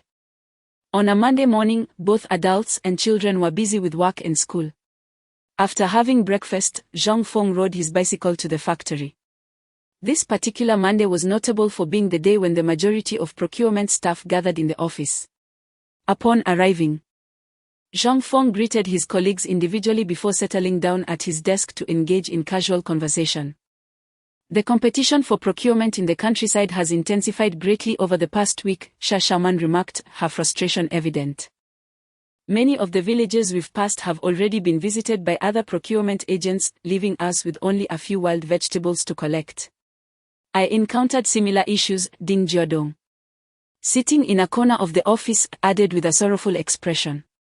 I often have to travel quite far just to procure supplies. And sometimes I return to the factory quite late. Upon hearing this, Song Qing joined in the complaints, expressing surprise at the number of people facing the same predicament. It's manageable now that the weather is cooler, but when it gets hot, how are we supposed to keep fresh pork from spoiling on the way back? Seeing the animated exchange among his colleagues, Zhang Feng interjected with a suggestion. This is an unavoidable situation, the current circumstances are indeed challenging. However, I've recently arranged for a truck. I can drive two of you to more distant locations each day, allowing you to procure goods and return to the city. Xiaoman's eyes lit up with interest. Would that really work, leader? Absolutely, why not? Solutions are a product of human ingenuity. Additionally, once the weather warms up, I plan to assign 2 members from our procurement team each day to accompany me for fishing excursions. Those who do not wish to participate may opt out. As for how we'll account for procurement during the day, I will discuss it with the department head. Is there really such a wonderful opportunity? You must bring me along, leader. Xiaoman was the first to express her eagerness. Count me in. I want to go too, came the chorus of enthusiasm. Zhang Feng, noticing that nearly everyone had signed up, nodded and instructed Xiaoman, please compile a list of those who wish to join me on these trips. There will only be 4 slots available each day, so we must ensure everyone is satisfied. Understood, leader. Xiaoman promptly stood up and saluted, ready to take on the task. Ignoring her playful antics, Zhang Feng glanced at his watch, then rose to collect his task assignments for the week from the office. Upon reaching the department head's office, he discovered that the meeting was still ongoing, so he lit a cigarette and waited in the hallway, the smoke curling around him. To his surprise, he waited for half an hour. The 2 department heads, Dong Zimin and his deputy, returned leisurely. Upon seeing Zhang Feng loitering in the hallway, Dong Zimin chided him with a smile, why are you hanging around out here? Why not sit in the office? Is there something out here that catches your eye? With a grin, Zhang Feng extinguished his cigarette, knowing that some matters required a degree of decorum. He stepped into the room, curious about the good news Dong Zimin hinted at. What is the secret? Zhang Feng murmured as he followed him inside. Hey! Don't get too excited when you listen to this, Xie teased from the side. Zhang Feng could distinctly sense the palpable joy emanating from both of them. He shook his head and settled onto the wooden sofa at the side of the office. Old Xie, look at this kid's complacent demeanor. I almost want to see him make a fool of himself shortly, Dong Zimin remarked as he returned to his seat, pointing at Zhang Feng. Let us share the news with him then. The factory leaders just held a meeting, and the director has been promoted due to the substantial fish haul you brought in, which has significantly improved the lives of the workers. With the boss's position shifting, do you think our promotion is far off? Dong Zimin said with enthusiasm, his gaze fixed intently on Zhang Feng's expression. Unfortunately, Zhang Feng merely brightened momentarily, then returned to an impassive countenance. You brat, why are you so devoid of excitement? Aren't you happy about the promotion? Dong Zimin was somewhat taken aback by Zhang Feng's calm demeanor. Xie also found it surprising that the kid remained so composed. Who says I'm not happy? It's just something I anticipated, Zhang Feng replied nonchalantly after pouring all three of them a cup of hot water. Do you think you are Zhuge Liang, able to foresee the future? Dong Zimin, still riding the high from the recent meeting, couldn't help but ridicule Zhang Feng's demeanor. Losing his best audience, Dong Zimin then shifted to serious matters. Alright, you really kill the mood. Your team might be expanding soon. This year. The grain procurement has been overly mixed, and the total amount has decreased. Consequently, the workload for your off-schedule procurement team may increase. So you must prepare to lead more personnel and tackle additional purchasing tasks. How many people are we hiring? Zhang Feng inquired hesitantly. The exact number hasn't been determined yet. But you need to be ready with a plan to train the newcomers under the guidance of the seasoned veterans. Dong Zimin relayed all the information he had. Is that so? All right, I understand, Zhang Feng responded after a moment of contemplation. Next came the assignment of this week's procurement tasks. Zhang Feng took the list, glanced at the workload, and noted it was roughly the same as the previous week. After leaving the section chief's office and returning to their procurement team's office, they conducted the usual roll call, allocated procurement shares, and redefined the routes. As everyone departed with their tasks to complete the necessary procurement procedures, Zhang Feng settled down to address the office's trifles. The factory echoed with the resounding clangor of steel, startling flocks of sparrows that fluttered and landed. An unexpected visitor compelled Zhang Feng to set aside his pen. It was Li Huaid, recently elevated to the deputy department level, accompanied by Secretary Chen. Director. What brings you here? Zhang Feng promptly stood to receive them upon recognizing the visitors. Li Huaid, unperturbed by the new title, stepped forward with a friendly handshake, smiling. So you've heard the news, young Zhang? Yes, I was just planning to send a couple of fish this afternoon, a carp and a green fish, to congratulate you. I didn't expect you would arrive here fast, Zhang Feng said, warmly arranging for them to sit, distributing a circle of cigarettes and brewing a pot of tea for both guests. Oh. What is the meaning behind this? It is said that fish are delivered instead of other items. Li Huaid inquired with a smile while sipping his tea. Zhang Feng, seeing that he had piqued Li Huaida's curiosity, explained, the green fish symbolizes soaring to great heights, while the carp signifies leaping over the dragon gate. What you mentioned, Xiao Feng, carries auspicious connotations of prosperity. Qian Bin interjected, unable to contain his excitement. Indeed. Such auspicious meanings. Li Huaid gestured lightly towards Zhang Feng, joyfully praising him. By the way, Director, is there a particular reason for your visit today?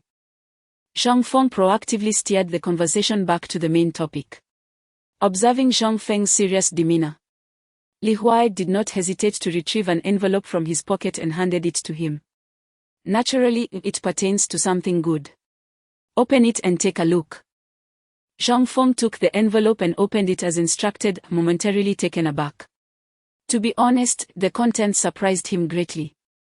It was a document regarding his administrative level approval, promoting him from a level 24 clerk to a level 22 staff member, with a monthly salary of 57 yuan, an impressive leap of 2 ranks. However, he noted that others in the logistics department had not yet received any promotions. How had his advancement occurred so swiftly? Haha, Xiao Feng, are you not surprised? This was personally requested by our director for you. You are the second to be promoted in logistics, Qian Bin remarked with an envious tone. Director, you are too eager. My promotion under your leadership was only a matter of time. There was no need to expend your connections on such a foregone conclusion. Zhang Feng expressed his happiness, yet could not help but voice his complaint. No. This is by no means premature. Achievements should be rewarded promptly, delaying and suppressing them is unacceptable. Li Huaid regarded Zhang Feng with admiration as he observed his reaction, increasingly viewing him as a key member to cultivate. Feeling something else inside the envelope, Zhang Feng, after ensuring his expression remained unchanged, pulled out a sheet of paper. What? A procurement officer's work quota. Director, what is this? he asked in confusion. This is also a reward for you. The procurement team is indeed set to expand, and I am granting you one of the new positions. Remember, this is a secret. You must not disclose it for now, Li Huaid explained the context, concluding with a caution. Upon hearing the details and the director's instructions, Zhang Feng nodded in understanding. All right. I comprehend, Director. The three engaged in further conversation before arranging for an evening gathering with the department, after which they parted ways. After seeing the two off, Zhang Feng glanced at the time, feeling it was about time to head to the factory for procurement, and thus he went to the transportation team to drive the truck. Chapter 67, The Giant Fish and the Steel Mill Facilities. The surface ice of the river had not entirely melted, causing the fishing nets to suffer frequent snags and tears. After a spring rain in the afternoon, the world took on a somewhat hazy quality, with vibrant greens unexpectedly revealing themselves in the scenery. The rain brought a chill, and the soaked spring mud exuded an earthy aroma that elicited a unique sensation. By mid-afternoon, Zhang Feng had ventured to a few nearby villages, procuring eggs, spring bamboo shoots, 2 old chickens, and a duck among other wild vegetables, before setting off to fish. In accordance with his verbal promise from the morning, Zhang Feng scoured numerous rivers and lakes, ultimately capturing 2 colossal specimens, a 188-pound catfish and a 68-pound carp. The total catch for the day was double his usual amount, as he sought to bring good fortune to the logistics department with this bounty. Knowing he needed to bathe and change clothes before returning, Zhang Feng hurried back to the city. As customary, he delivered some agricultural products to his sister-in-law and Yuli's household, while passing by the supply and marketing cooperative. The strong fishy odor attracted a crowd of onlookers, even prompting the manager to step out to investigate. Upon seeing Zhang Feng, the manager welcomed him warmly, undeterred by the strong smell of fish, and insisted on hosting him. However, Zhang Feng had other commitments and politely declined, although the manager was relentless, hinting at his desire to keep the fish. Zhang Feng insisted it was the result of a week's worth of procurement tasks at the factory. The manager, well aware of Zhang Feng's fishing prowess, was not easily convinced. He enlisted male employees to assist with the vehicle while dragging Zhang Feng into his office for an extended discussion. Ultimately, they reached an agreement to exchange a work quota for a promise of 2,000 pounds of fish. Before leaving, Zhang Feng made sure to leave a fish for each employee at the cooperative. Times were tough across various departments, and with the People's Commune movement set to commence, the era of communal dining would last nearly 3 decades. Thus, individuals capable of sourcing goods were highly valued, as evidenced by Zhang Feng's current standing in logistics. Upon returning to the factory, Zhang Feng requested a colleague from the security department to summon Secretary Chen Bin to retrieve the 2 large fish, knowing that ultimately a group would be needed for transportation. During a routine inspection, a group of security personnel, upon seeing the 2 massive fish, erupted in astonished exclamations, unable to resist the urge to reach out and touch them. "Good heavens, have they come to life?" one exclaimed. "Nonsense. Your stance is lacking. You'll write a 200-word reflection tonight," reprimanded Wei Xiaojun, the duty squad leader. "Yes, sir."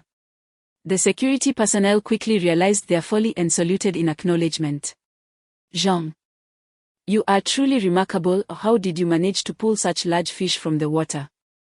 It turned out that the factory had already broadcast the promotion news of Li Huaid and Zhang Feng earlier that afternoon. All the workers understood why the quality of the meals had improved lately, with the presence of oil and fish almost daily, which minimized the negative impact on staple grains, resulting in little to no complaints. After all, the nation has only been established for less than a decade, and the workers have emerged from hardship. Even if the staple food is of inferior quality, it still bears a semblance to grain. Just look at my drenched attire, and you will understand. As Zhang Feng spoke, he lifted the damp spare clothes from the passenger seat and gestured towards Wei Xiaojun.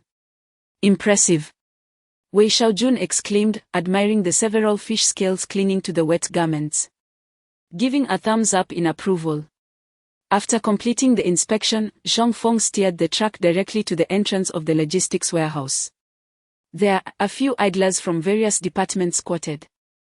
And upon seeing the procurement truck return, some immediately dashed off to relay the news, while others approached with slips of paper to collect the river delicacies. Wow! Such a large fish! Goodness, this is quite terrifying. A catfish, comparable in height to an adult, startled many who approached to claim their fish. They lacked the psychological fortitude of the military personnel from the security department. Each person was visibly shaken upon encountering such a massive creature. Zhang, you are truly remarkable. Only someone as formidable as you could capture such a fish. A bespectacled, refined-looking young man approached, exaggerating his praise. Zhang Feng accepted the cigarette offered. Tucking it behind his ear, and humbly replied, I merely have good water skills, these two fish were hard won. Zhang Feng aimed to elevate the matter of catching large fish to a topic of utmost seriousness, otherwise, he would be hounded incessantly. After all, he firmly believed that every action should be grounded in rationale and process. He could not comprehend how those who traversed with inherent agricultural capabilities dared to release vast quantities of grain. He certainly did not have the audacity to do so. Feeling uneasy even when the public funds increased in his possession, an overwhelming sense of crisis enveloping him. After exchanging a few words with colleagues from the technical department, Chen Bin hurriedly made his way toward the warehouse, calling out from a distance, Xiao Feng, if the big fish you mentioned does not meet my expectations, I shall be displeased. Given his typically busy work schedule, often extending late into the night or even the early hours, he would not entertain any interruptions unless it was a matter of great importance. Even with acquaintances, he maintained a stern demeanor. Seeing that the person he was waiting for had arrived, Zhang Feng gathered his change of clothes and exited the driver's cabin. Go take a look for yourself. And please help me with the remaining matters here, I've just come back from the water and need to wash up at the bathhouse. Hey, you little rascal. Pushing your luck.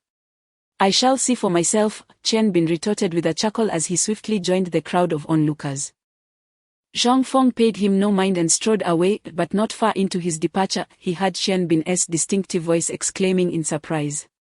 Apart from the production workshops, the factory boasted a plethora of facilities, including a hospital, guest house, supply and marketing cooperative, sports facilities, a library, childcare center, and bathhouse. Naturally, Zhang Feng headed to the factory's bathhouse. Where patrons at this hour were few, the transportation department, procurement office, and many other idle departments frequented the baths at this time. After exchanging his bathing ticket and storing his clothes, the naked Zhang Feng stepped into the bathing area. The mist swirled in the air, and the warm water brought a flush to his cheeks as he began by showering to acclimate his body to the temperature. After a considerable time, he finally stepped into the pool, reclining to indulge in an immersive soak. A few individuals occupied the water, their identities obscured by the dense steam, nonetheless.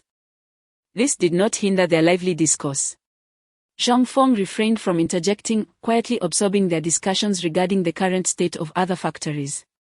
With the peculiar anecdotes of the year off-limits, their conversation veered towards the pleasures of food and drink, as well as amusing occurrences within the factory.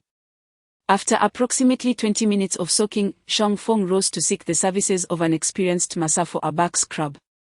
The masseur proved to be quite loquacious, engaging in a myriad of topics while inquiring about various matters, to which Zhang Feng responded with casual affirmations. Upon completing the back massage, Zhang Feng felt an overwhelming sense of relaxation and clarity. He rinsed his hair with soap under the rain and thoroughly washed away the remnants of foam from his body before exiting the pool area. In the hall, he dried himself and donned his clothes. Chapter 68, The Self-Sufficiency Plan. At 4:30, Zhang Feng briskly exited the bathhouse. As there was a dinner gathering that evening, he chose not to return to the procurement office but instead proceeded directly to the department head's office. He knocked on the door, and a voice from within invited him in. Upon entering, he was greeted with feigned surprise by Dong Zimin, who exclaimed, "Ah, it's our esteemed officer Zhang. Do come in. Do come in." Upon recognizing Zhang Feng, Dong Zimin feigned astonishment and rose, adopting a posture as though he were eager to serve Zhang Feng. Hey, hey, hey. Head. What are you up to? Are you trying to embarrass me? I'm still your subordinate, after all, Zhang Feng replied, somewhat speechless. As he hurriedly approached Dong Zimin to dissuade him from such antics. At that moment, Xie Sun entered, having heard the commotion, and upon seeing the two, he inquired with a smile, what mischief are you two up to? Xieku, please talk some sense into our head, he is trying to make me his servant. Zhang Feng complained, still clutching Dong Zimin's arm. Get out of here, you rascal. Who is a servant? Dong Zimin retorted, swatting Zhang Feng's hand away with an irritable expression. Ha! Old Dong, just look at how apt this metaphor is, Xie Sun chuckled, joining in the banter. Well, you two seem to be in cahoots. Enough of this chatter, Dong Zimin interjected, realizing that prolonging the conversation would only lead to further embarrassment. After a brief respite of tea and conversation, the trio made their way to the logistics department office.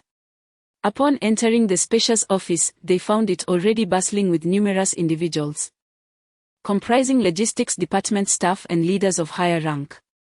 As the three entered, many department heads and colleagues approached to offer their congratulations, as it was common knowledge that Dong and Xie would soon be promoted.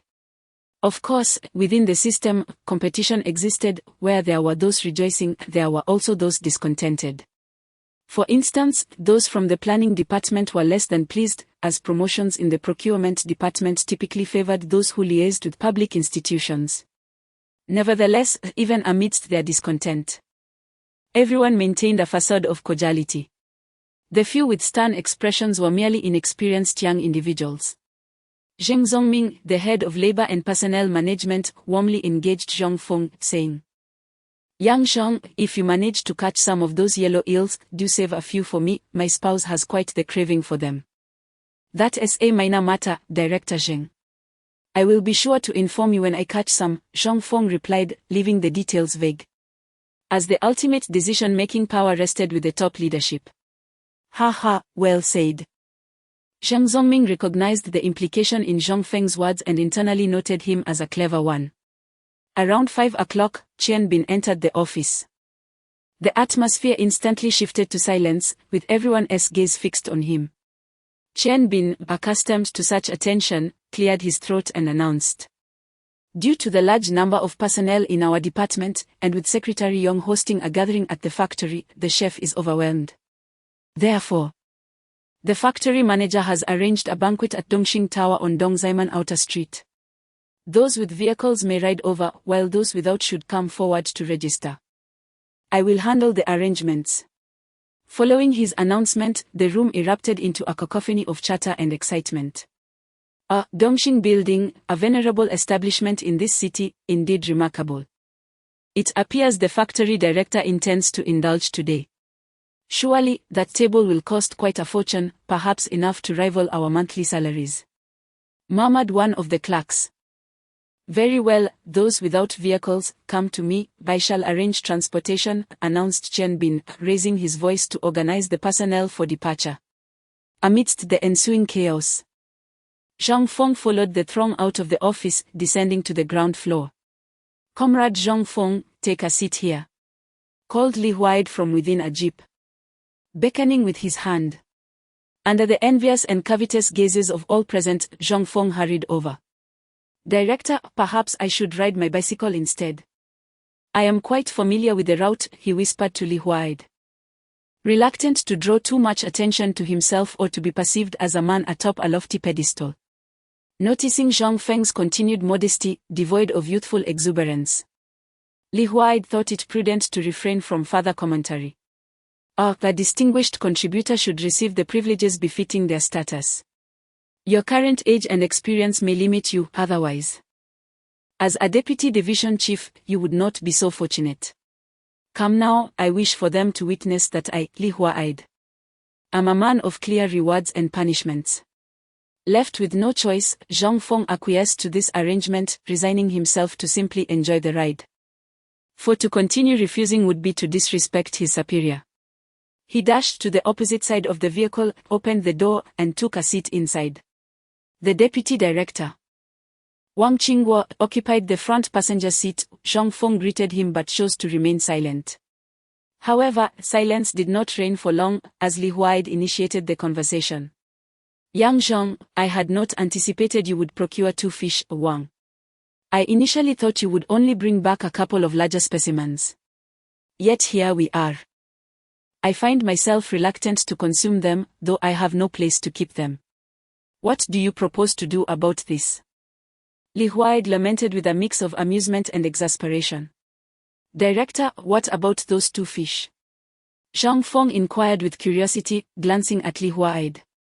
I instructed Qian Bin to arrange for them to be placed in the pool behind the cafeteria for the time being. Naturally, they will be entrusted to my father-in-law. Where their value can be maximized, Li Huaid replied, already envisioning the benefits of the fish in his father-in-law's hands. Indeed, that is prudent. Come summer. Such larger fish will be easier to catch. The water remains too cold for now, Zhang Feng remarked, seemingly engaged in casual conversation, yet subtly asserting that he was the one who had caught the fish. Li Huaida's expression shifted slightly upon hearing this, and he cautioned, in this weather, it is best to avoid the water. By the way, when do you plan to use your boat? We shall discuss it when the weather warms. Currently, the ice in the river has yet to thaw. Also, Director, you ought to stock up on salt. When the heat arrives, we must ensure the fish do not spoil. Zhang Feng advised. Indeed, Li Huaid mused internally, contemplating the necessity of fostering advantageous connections within the factory to exchange the fish for beneficial resources, including those involving his father-in-law. The prospect of daily thousands of fish spoiling was untenable. He feared they might not suffice. Nonetheless, Zhang Feng's counsel bore merit. Some provisions must indeed be stockpiled. Zhang Feng pondered for a moment before speaking. Director, might it be feasible for our factory to excavate a fish pond for aquaculture? Additionally, prior to exchanging materials with other factories, could we retain the fish entrails? I have observed that the quality of our exchanged goods has been declining. Perhaps we could establish a pig farm within the factory premises and also rear some chickens and ducks. As for feed, we could utilize the fish entrails. Once the new year approaches, we could select a portion for slaughter, thereby providing some benefits to our workers. Li Huaid initially assumed that Zhang Feng was merely engaging in casual conversation, yet as he listened, his interest grew. The suggestions Zhang Feng offered fell well within the purview of his logistics department, and it was indeed an era where the working class led all endeavors. Even Wang Qingguo, seated beside him, turned with astonishment to gaze at Zhang Feng, subsequently exclaiming to Li Huaid, Director, how fortunate we are in logistics to have discovered such a gem. Li Huaida's eyes sparkled with enthusiasm as he regarded Zhang Feng, nodding in agreement. Indeed, your proposal is quite commendable. Please compile it into a report for submission. Xiao Zhang. Feel free to share any future suggestions, regardless of their correctness. I will support you. Zhang Feng felt as though he was being bestowed with accolades and achievements. I merely made a suggestion. It's all about resource utilization, Zhang Feng humbly replied. Xiao Zhang, while fish entrails may not be delectable, they are not without value. One must remember, in times of hunger, even fish entrails can be quite beneficial, Wang Qingguo retorted with a smile. However, if we could substitute fish entrails with pork, that would be truly worthwhile, haha. Wang Qingguo added with a chuckle. If the scraps for pig farming prove insufficient, we can coordinate with various factories to procure more, thus enabling us to raise additional pigs, Li Huaid cheerfully proposed, identifying a solution to the issue. Through the collaborative brainstorming of the three, the plan gradually took shape. Meanwhile, the jeep came to a halt in front of the Dongxing Building restaurant. Chapter 69, The Promotion Banquet of Li Huaid at the Dongxing Tower Restaurant. The jeep came to a halt. Zhang Feng and the driver alighted fast, opening the doors for the two leaders. This act naturally pleased Wang Qingguo, who appreciated the youthful competence devoid of arrogance. Not only did he maintain his dignity as the second in command beside the top leader, but he also ensured that his superior did not lose face, quite commendable. As they accompanied the leaders into the Dongxing Tower, upon reaching the front hall, Manager An, accompanied by 2 wait staff, greeted them warmly. "Ah, little Zhang, you are dining with the leaders today too?" Manager An smiled broadly. But his expression shifted to surprise halfway through as he noticed the tall figure of Zhang Feng, prompting him to inquire instinctively. Little Zhang, do you know Manager An?" Li Huaid turned, a hint of surprise in his voice. Both Wang Qingguo and the driver looked on with equal perplexity, observing the questioning glances directed at him. Zhang Feng touched his nose and chuckled, "Director, I often came here as a child to sell fish. While doing so, I learned to prepare side dishes in the kitchen, eventually mastering a few recipes under the guidance of the chefs. It is worth noting that for Li Huaid, who was willing to marry an unattractive daughter of a leader for his career, his 2 remaining passions were exquisite cuisine and beautiful women. He possessed a remarkable capacity for tolerance, even accommodating those who might offend him for the sake of culinary delights. Unexpectedly, Manager An, displeased with Zhang Feng's embellishments, interjected sharply. "Hey, leaders, this lad is lying. His culinary skills are not merely limited to a couple of dishes. With his talent, he could be regarded as one of the best in the entire city." Upon finishing his statement, Manager An raised his thumb in acknowledgement. "Little Zhang, how come you seem to excel at everything?" Wang Qingguo inquired, astonished, contemplating the myriad of skills this young man possessed: welding, driving, repairing vehicles, fishing, and now being hailed as a top-notch chef by the manager of the prestigious 8 great restaurants. Li Huaid regarded his subordinate, the treasure of a young man, with growing frustration over his lack of a daughter of suitable age. I only know a little bit, just a smidgen, really."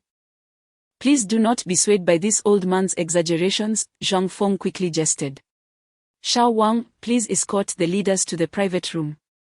Manager An, anxious not to leave the guests lingering in the hall, promptly instructed Wang Yuping, a long-serving employee, to guide them.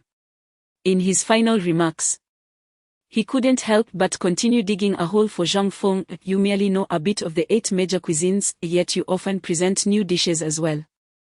Li Huaid and Wang Qingguo naturally absorbed Manager An's concluding words. Zhang Feng shot a bemused glance at the loquacious manager. However, he understood that his skills would eventually be revealed to Li Huaid.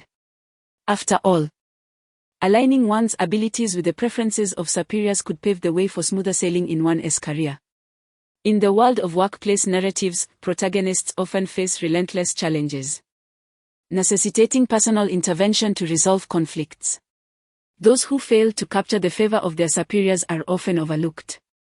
The workplace is rife with trivial disputes, and one must navigate these minefields skillfully to avoid being ensnared in dire predicaments. Of course, in these times, who among us is not fierce? Those lacking tenacity have long been trampled upon, and the incessant squabbles from neighbors are merely par for the course. However, if your family possesses a considerable number of male descendants and the head of the household is not a pushover, even the esteemed moral authority must prostrate himself on the ground.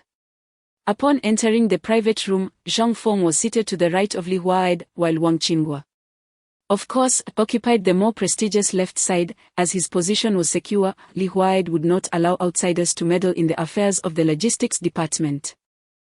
In due time, Qian Bin, accompanied by all the clerks from the logistics department, entered the dining establishment. In this private room, Zhang Feng was the sole clerk. Yet none of the numerous department heads dared to underestimate him, for the allure of the miscellaneous fish tickets he possessed was simply irresistible. Not everyone redeemed their fish to consume at home. They might forgo eating them, yet they could not neglect to claim such benefits. Whether to extend favors or exchange for something they desired was a perfectly normal occurrence. Before long, the room became enveloped in a haze of second-hand smoke. But to Zhang Feng, who had grown accustomed to it, it was of little concern. After a round of pleasantries, the waitstaff began to serve the dishes, confirming that, in the presence of privilege, the notion of retrieving food from the front counter was entirely absent. "Come, let us raise our first toast to the promotion of directorly," Wang Qinghua, as the second in command, stood up, his face aglow, addressing the various department heads. Indeed, that is only fitting, they all concurred, rising to their feet, lifting their glasses in a gesture towards Li Huaid. Moreover, I extend my wishes to my comrades beside me, may our futures be as splendid as brocade. Li Huaid declared with a beaming smile, raising his glass and downing its contents in one gulp. May our futures be as splendid as brocade. The others immediately followed suit, downing their drinks.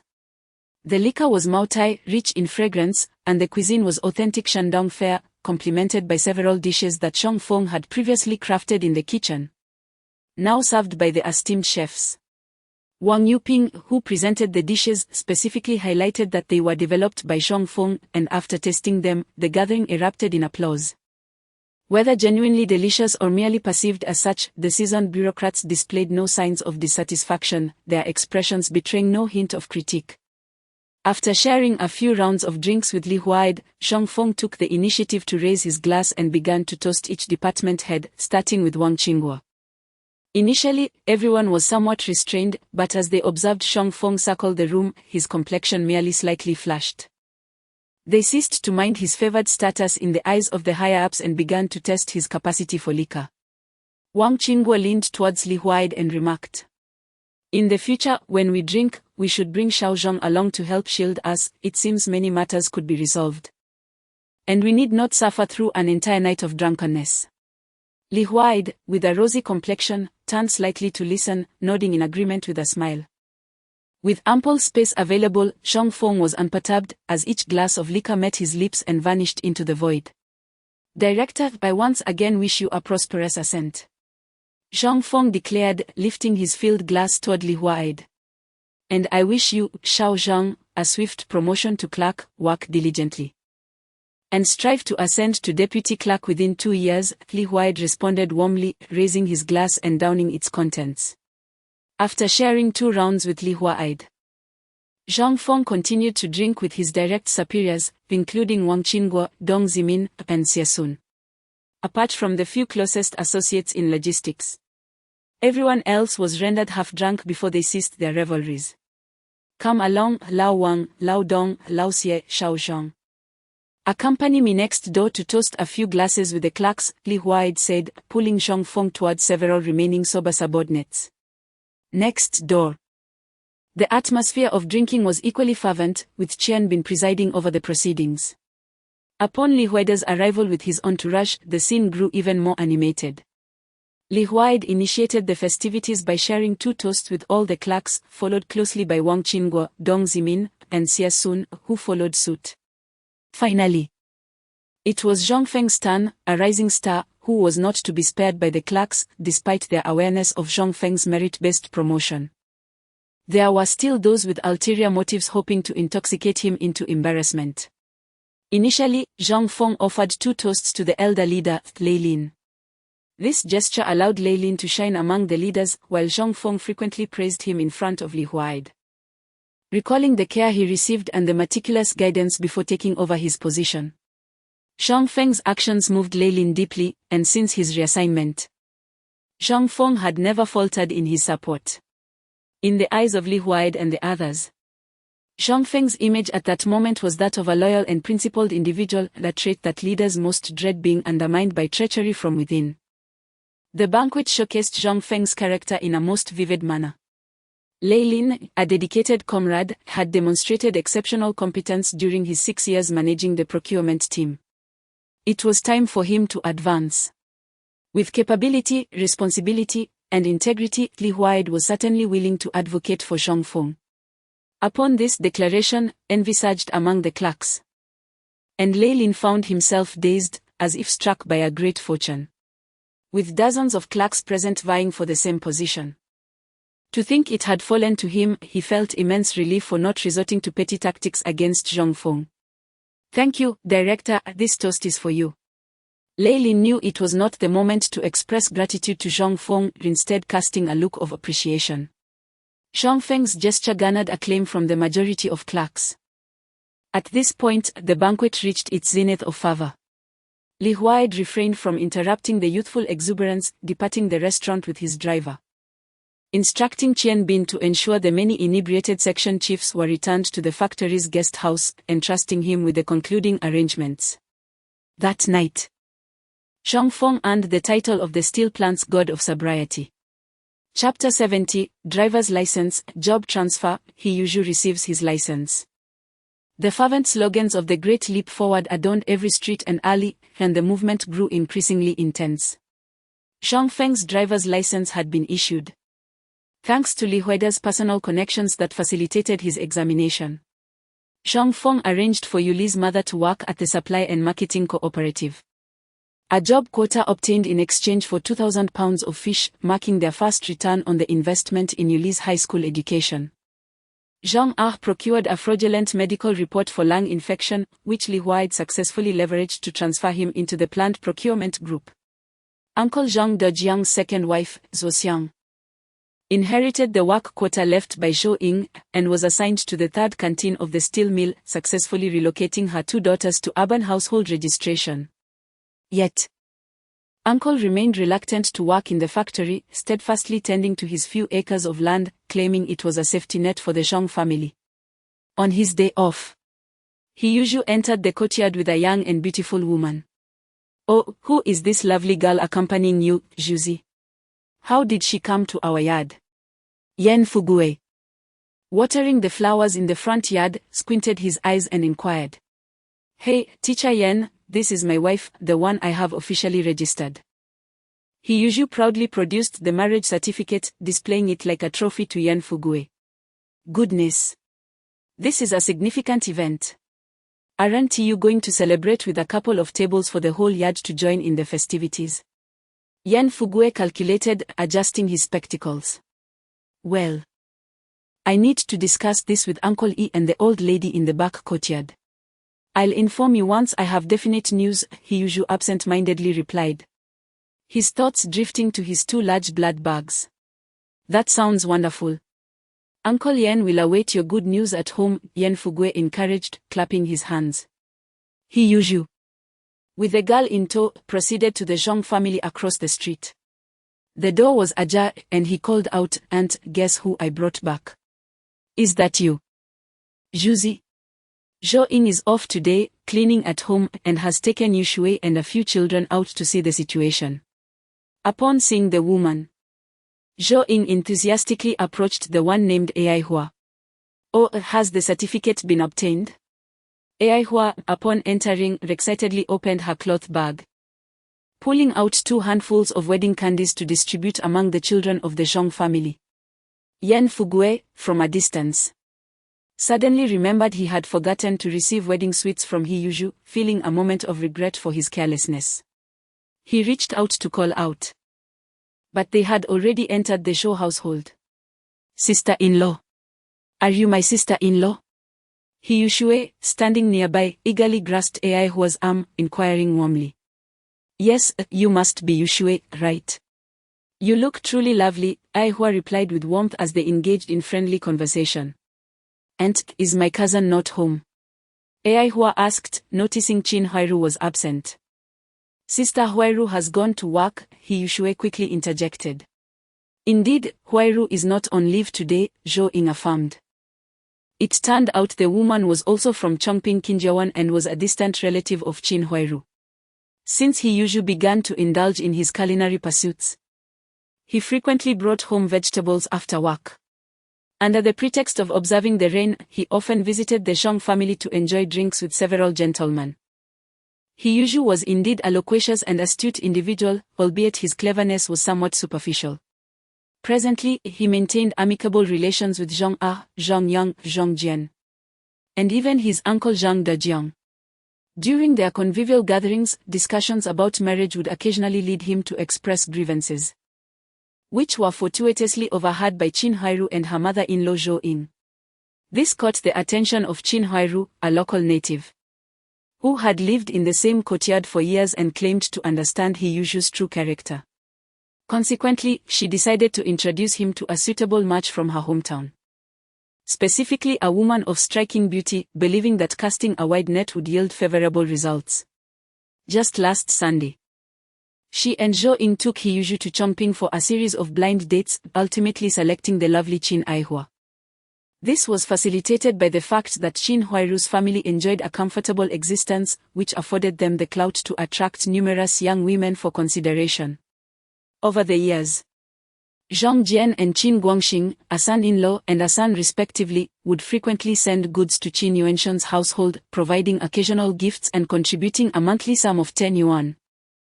As a result, Qin Yuanshan now resided in a brick house, owned a bicycle for transportation, possessed a sewing machine, and enjoyed leisurely moments listening to the radio. In short, his home was equipped with all the essentials, thanks to Zhang Jian, the esteemed son-in-law. Today, Qin Yuanshan's family was renowned as affluent. And it was commonly remarked that their daughter's choice in a son-in-law surpassed that of a biological son.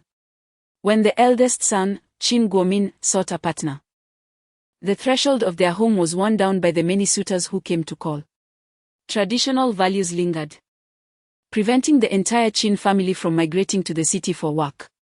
Thus, the prosperous Qin Huairu returned to the village to seek a match for her neighbors, igniting excitement throughout Qinjiawan. After spending some time at the Zhang residence, Hiyuju and Qin Aihua received an invitation from Zhou Ying to join them for lunch if they preferred not to cook, though they were expected to bring their own provisions. Hiyuju neither declined nor accepted outright, as he contemplated taking his bride to his uncle Yi's for a meal, with the option of returning to the Zhongs if that did not pan out. Yan Fugui, however, was quite pleased, having received a handful of wedding candies to take home.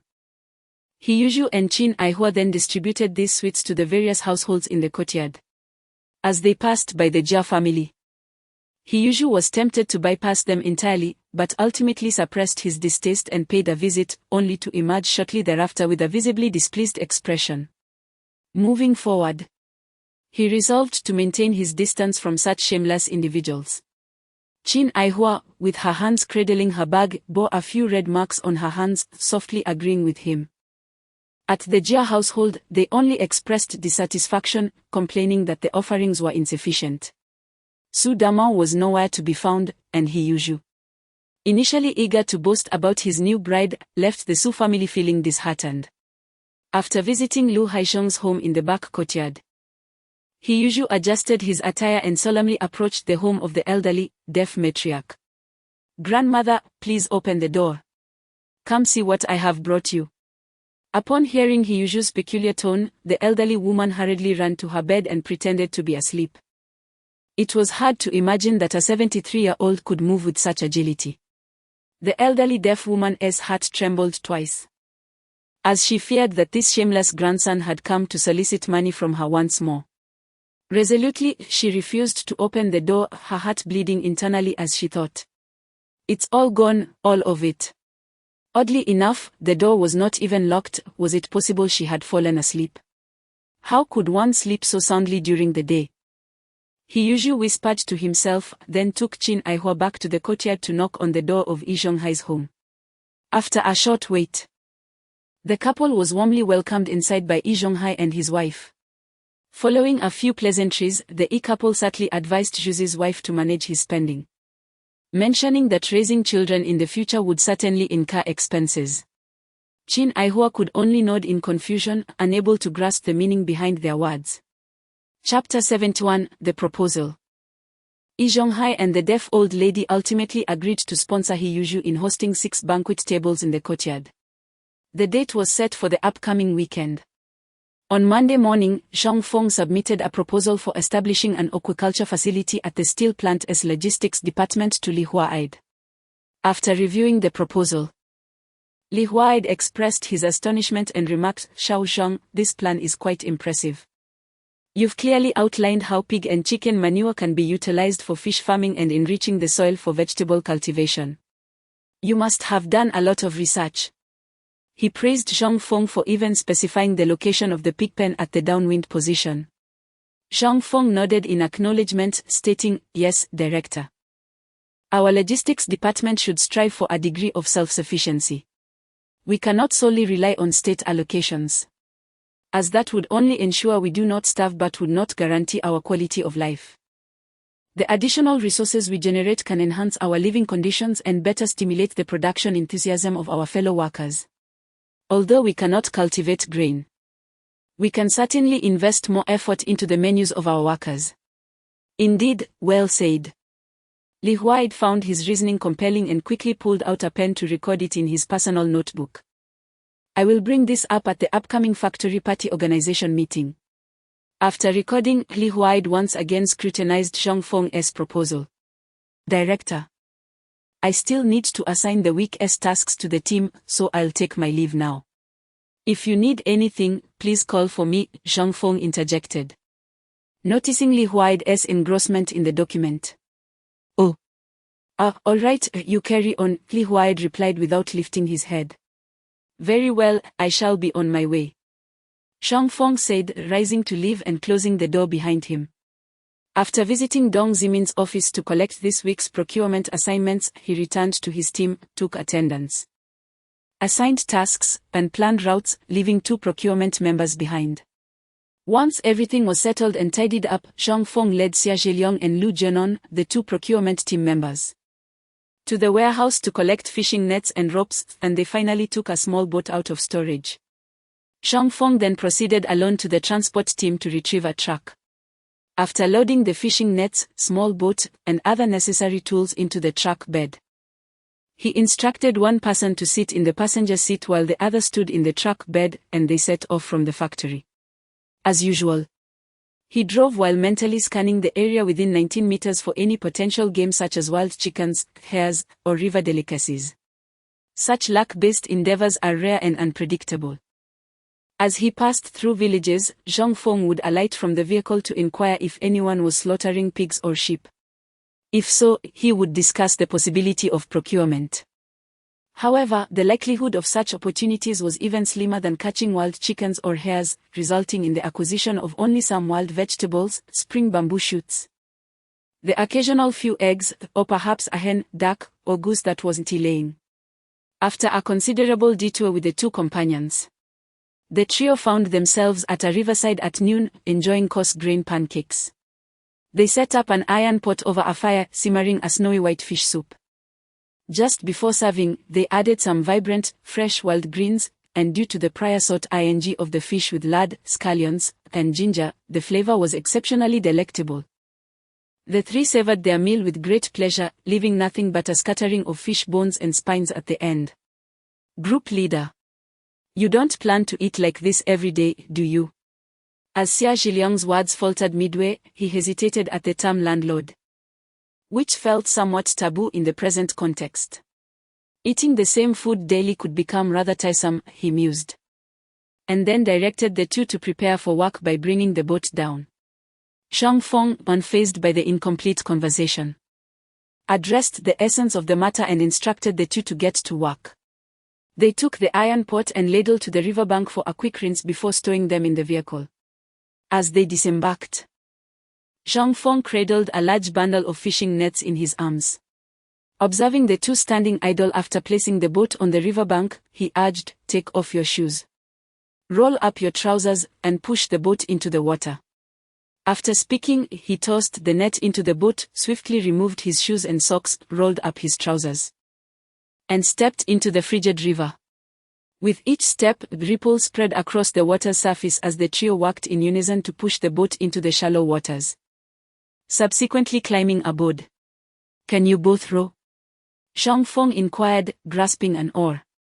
Noticing their fervent head shaking and their tight grip on the boat, he exclaimed, "Goodness! You 2 can't even swim, can you?" Seeing their anxiety reflected in their trembling legs, he couldn't help but chide them. "Group leader, we truly cannot swim. You must keep a close eye on us," Lu Zhenon nervously cautioned.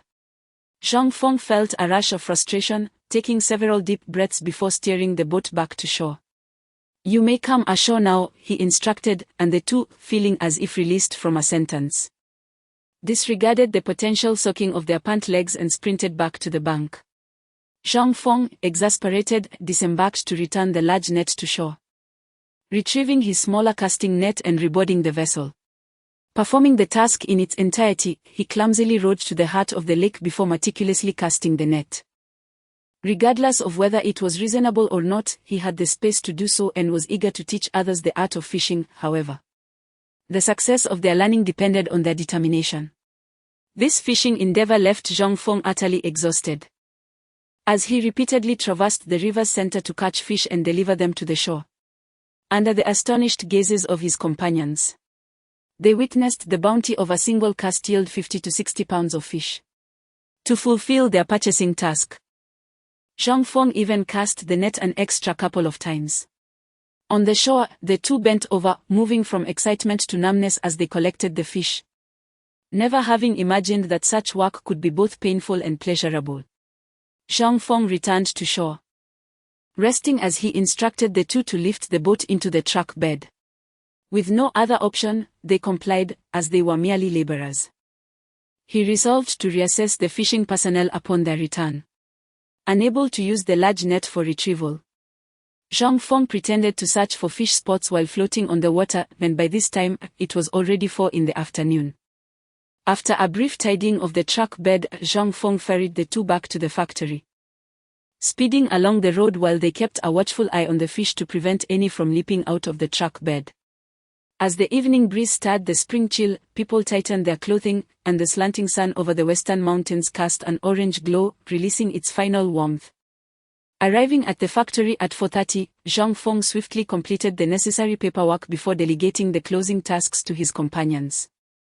He took a change of clothes to the bathhouse for a quick wash, cleansing himself of the lingering fishy odor.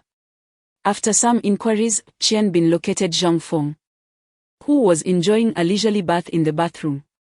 Observing Zhang Feng with his eyes closed, lost in enjoyment, Qian Bin felt compelled to interrupt. Xiao Feng, the factory director requests your presence at the guest house for a meal. There are clients from other units to attend to.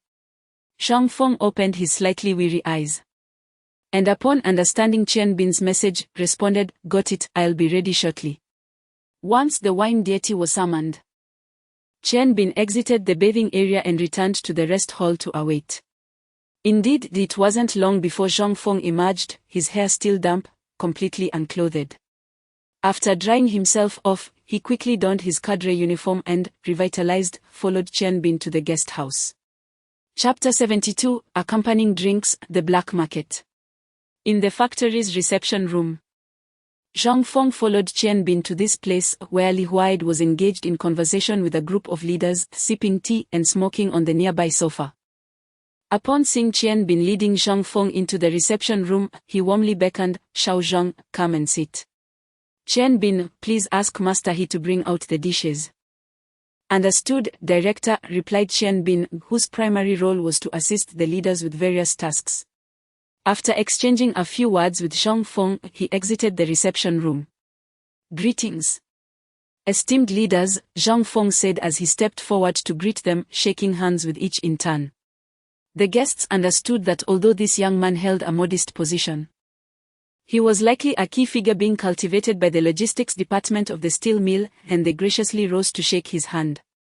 Li Huaid offered Zhang Feng a cigarette and began to introduce the leaders from various public sectors. Each of these individuals was a top official in charge of essential supplies such as grain, edible oil, vegetables, coal, meat processing, and gasoline. They frequently interacted with the logistics departments of various units, resulting in numerous invitations to receptions. Zhang Feng initially believed he was merely there to accompany the drinks, but he soon realized that Li Huaid was genuinely introducing him to valuable connections. Before long, Qian Bin had arranged for the cafeteria staff to begin serving the dishes. With a nod from Qian Bin, Li Huaid enthusiastically invited the leaders to the table to savor the Sichuan and Shandong cuisine prepared by their chef. Zhang Feng was aware that the true culinary talent at the steel mill was He Yuzhu, who excelled in Sichuan dishes. "Come, let us first taste the food before